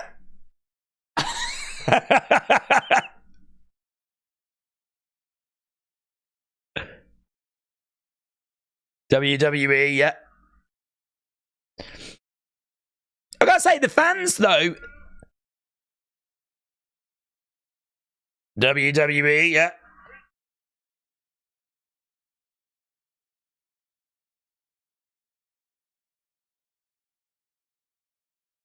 It's entertainment, yeah.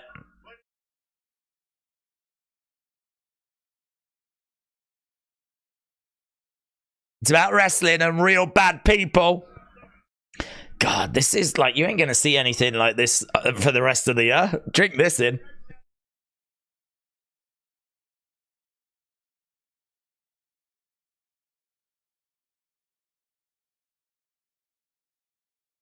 We must come together, love one another, and stop playing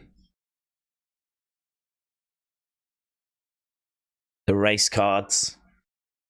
Yeah? You hear me? I'm saying, do you hear me?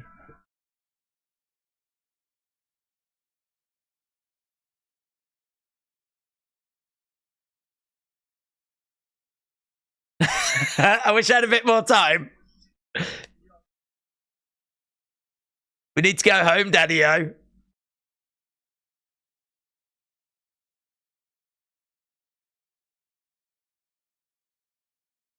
Love y'all, and thank you, thank you. Crowd are on their feet applauding. Crowd are on their feet, yes! Yes! Yes! He's finished!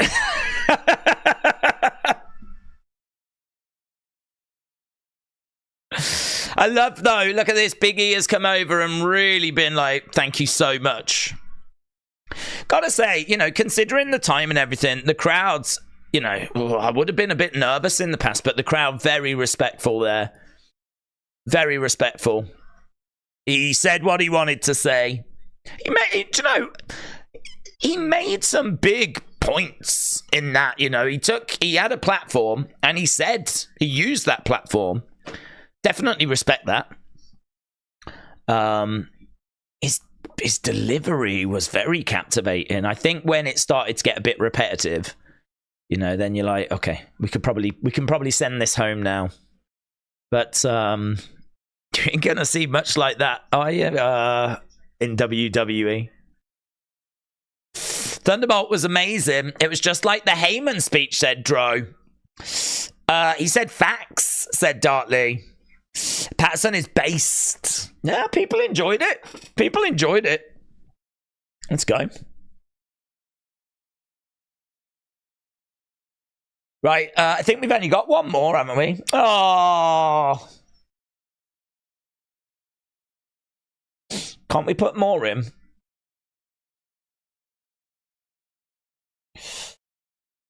Anyone else notice that Montez Ford's Michael Jackson glove? Is it okay to show support for MJ now that Diddy, or is it not bad or worse? Well, he has got a glove on. I mean, I suppose it could be Michael Jackson-esque. I don't know that it... Is it just one glove, is it? Or has he got two? I don't know.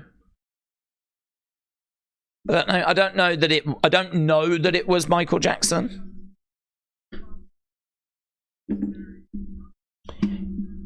Right.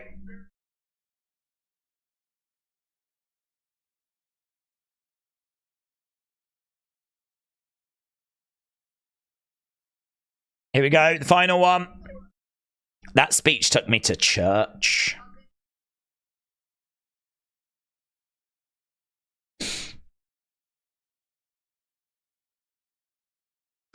Yeah, I've seen this video. Amazing. Amazing. So it's time for Leah Maivia.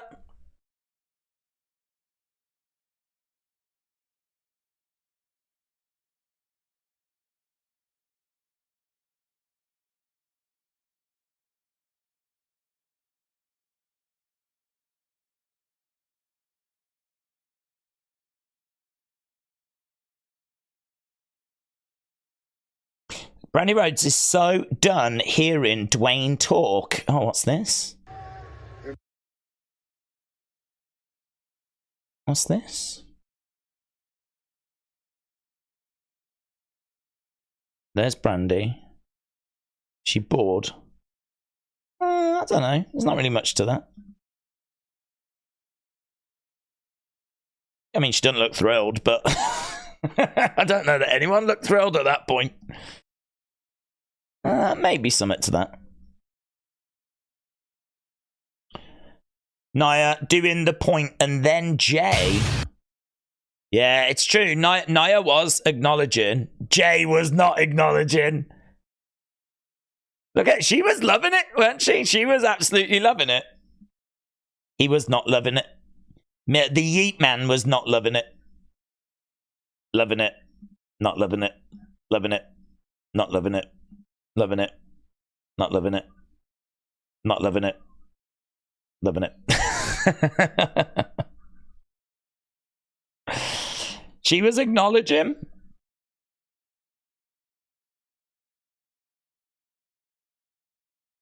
This is brilliant. I absolutely love this video package. I have seen it before, though. Hot Summer Night was Hawaii's most attended show.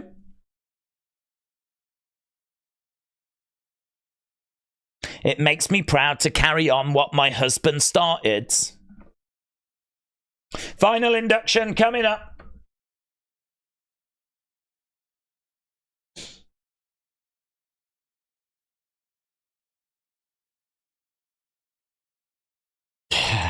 Look at this from Cham Man.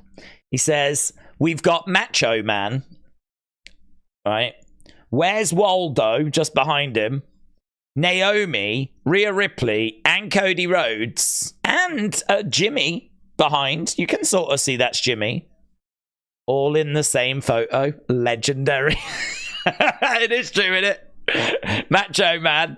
Where's Waldo? Rhea, Naomi, Jimmy, Cody, all in one picture. That's special. That is special. That is a true WrestleMania moment.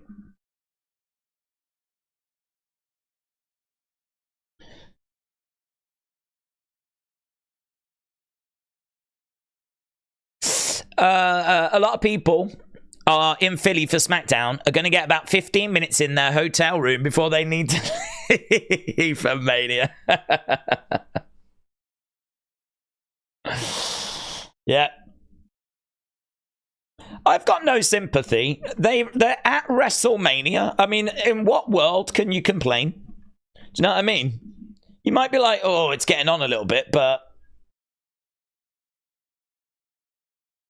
it's WrestleMania. Do you know what I mean? Sleep next week. At this point, I'll be like, oh man, do you want another beer? Do you want another beer? I'm going to go and get a bit. Before they come out, do you want another beer? That'd be me. That's what I'd be doing.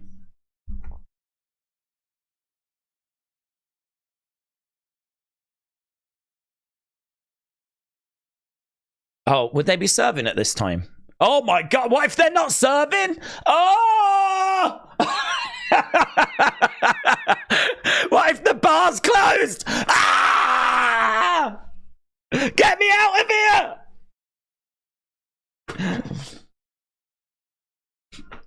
The Rock's, we haven't seen The Rock, I don't care!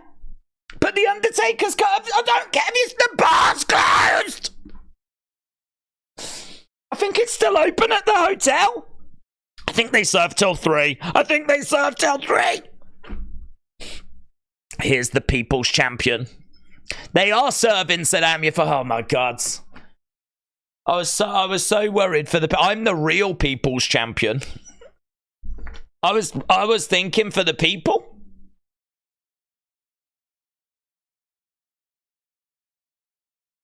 Here's the Rock making his way down. Shotzi in the crowds. Just a little gentle applause for the Rock. It's a little gentle applause.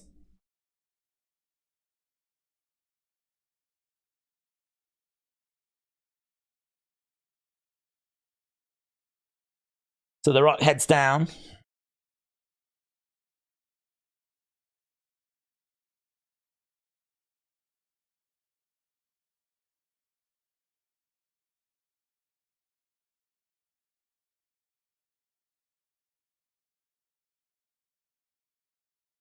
Sean, shout out to you.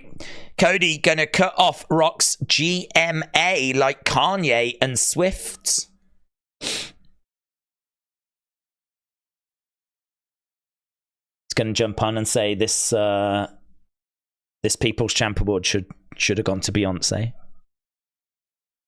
Oh, he's back out again. Here he is.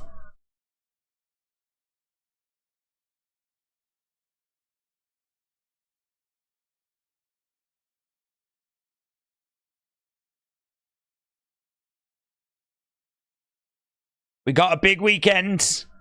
He said, before I get into this and I get everybody home, he congratulates everyone.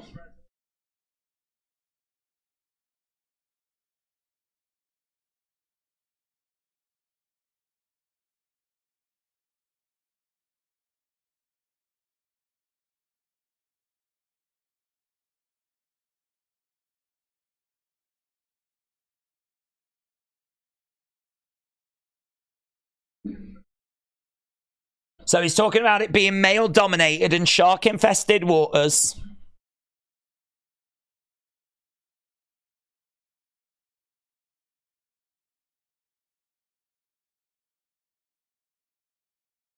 So Liam Ivia, 24/7 rule might be in effect for The Rock's new belt, and R-Truth has already pinned him for it.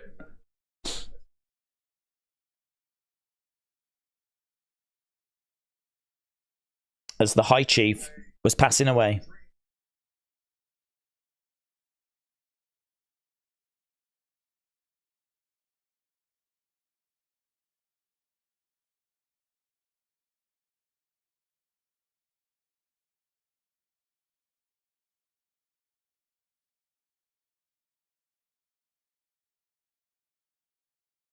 So as soon as the High Chief passed away, she said that she would carry on his work.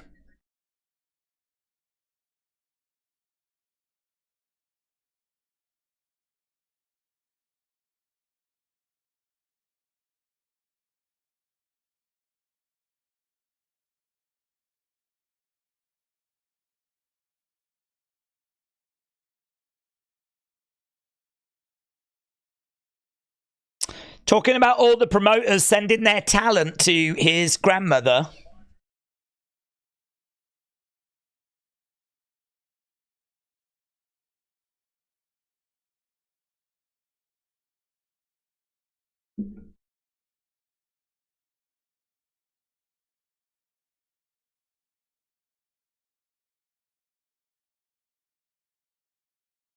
Nikita Koloff, Bob Backlund.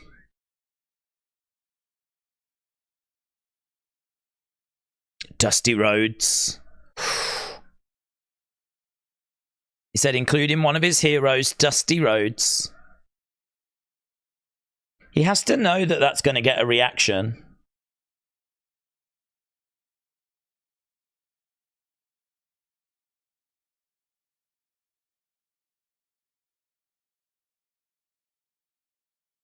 When it comes to the Rhodes family, what's this? What's this? When it comes to the Rhodes family, Rock stands up. Cody stands up. Cody stands up. What's this? As you know, I have nothing but reverence and respect for Dusty Rhodes. And to Mama Rhodes. Oof.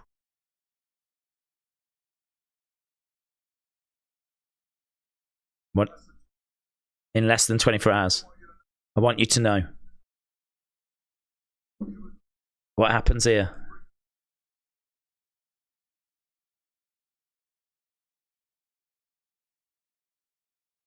It's not business. It's personal. Rock says to Cody, what happens between us? It's not business. It's personal.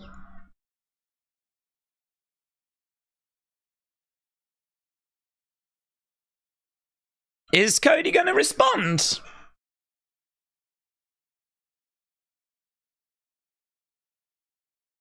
Cody sits down. Do you know what Cody should do? He should go, I'm going to respond, but I'm going to get Thunderbolt Patterson to do it for me. Rock won't know what to do then. Thunderbolt Patterson gets wheeled back out again. And then off he goes. What would the Rock do with that? How would the Rock respond to that?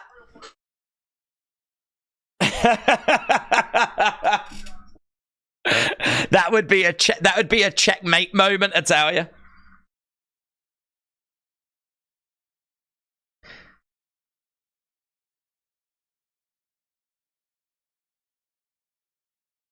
She would love to lay the smackdown on your candy ass, Cody.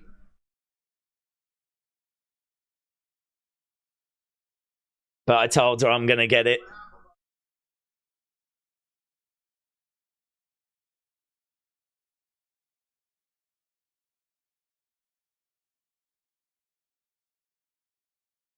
So he's talking on behalf of his grandma, who obviously has passed away. His mom is in the front row.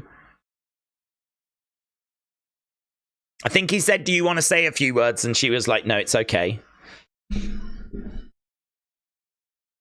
And there we go. The Rock walks away.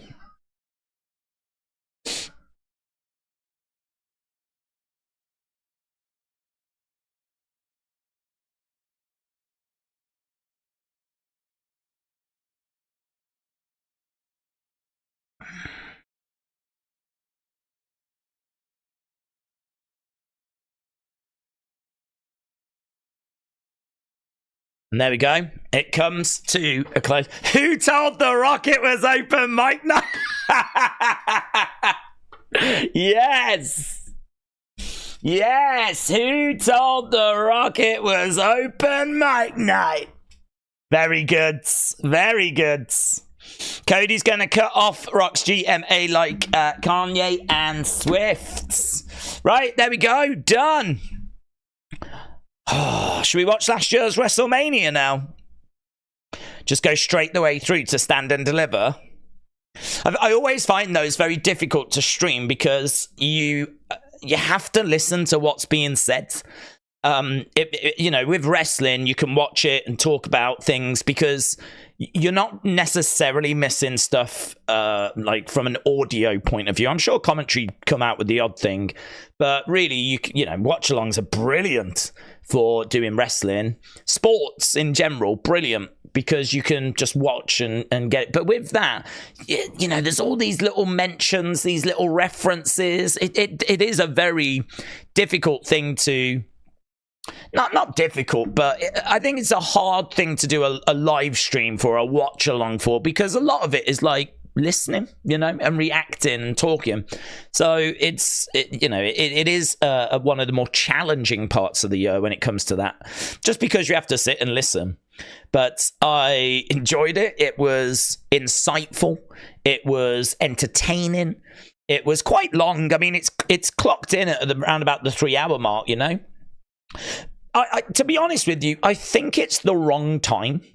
I feel like we could probably do the Hall of Fame before SmackDown. But in America, I suppose, that's difficult because in America, I think, does SmackDown start at 8? So, I don't know. If it overruns, you can't overrun into SmackDown. You sort of need nothing after it, so that it has got the freedom to go as long as it needs to go.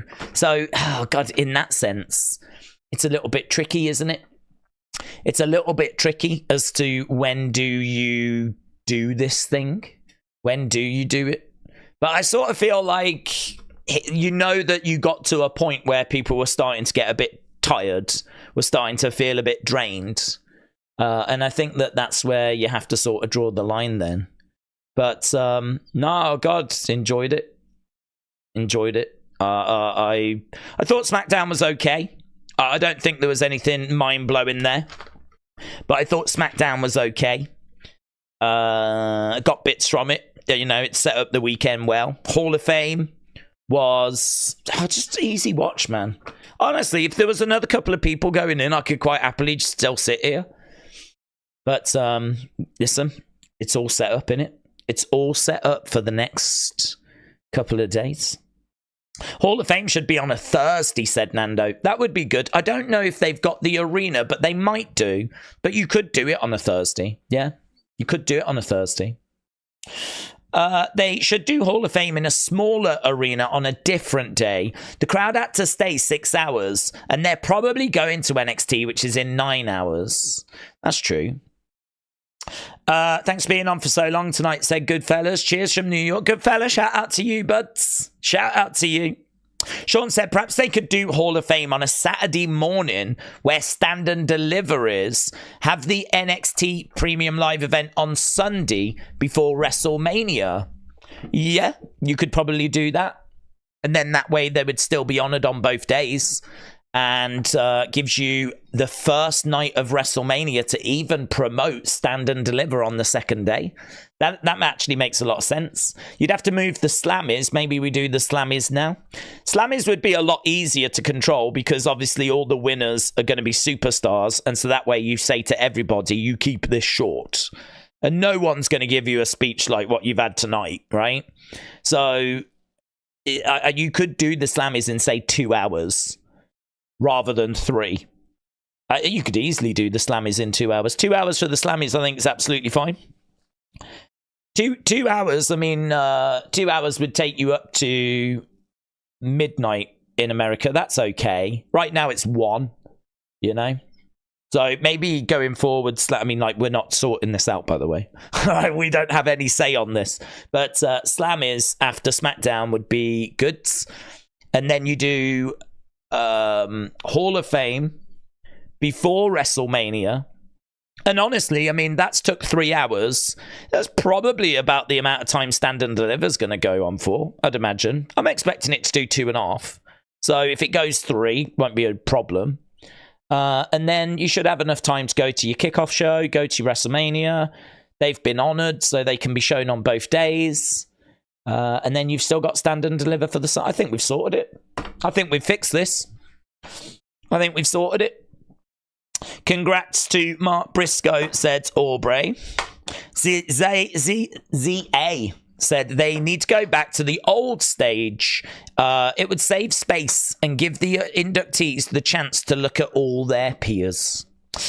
George said, I enjoyed it. Jonah said they could do Hall of Fame in a theatre on a Thursday, which would probably cost less than in an arena.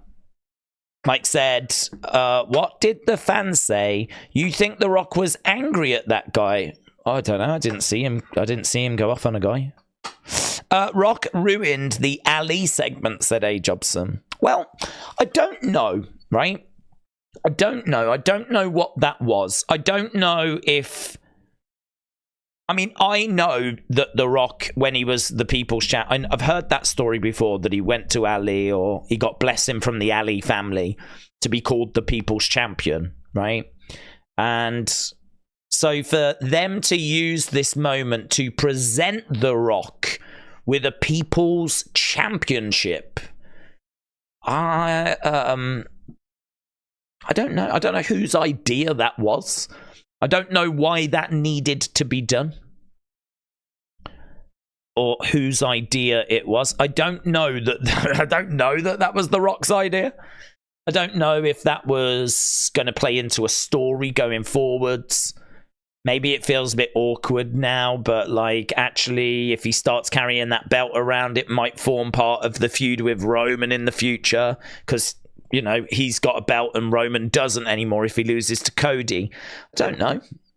You know, I was given this belt by, you know, the Muhammad Ali family because I am the People's Champion. I don't know. I really don't know. I don't know what we just saw. I don't know if it's storyline or if it was legit. If it was The Rock's idea, WWE's idea, Muhammad Ali's family's idea.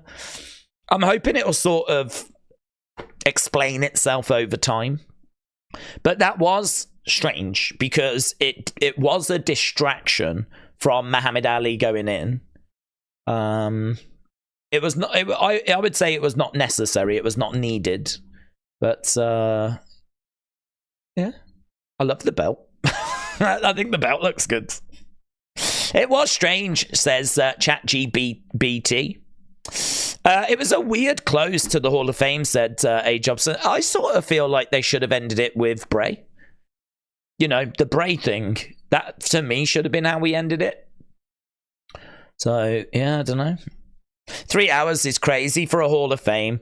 I thought it would be an hour and then some. It usually goes long, to be honest. Will the next Hall of Fame have music to play to wrap it up like the Oscars? I think we've done that before. Triple H announced on the Logan Paul podcast that in about a month there will be another WWE drafts.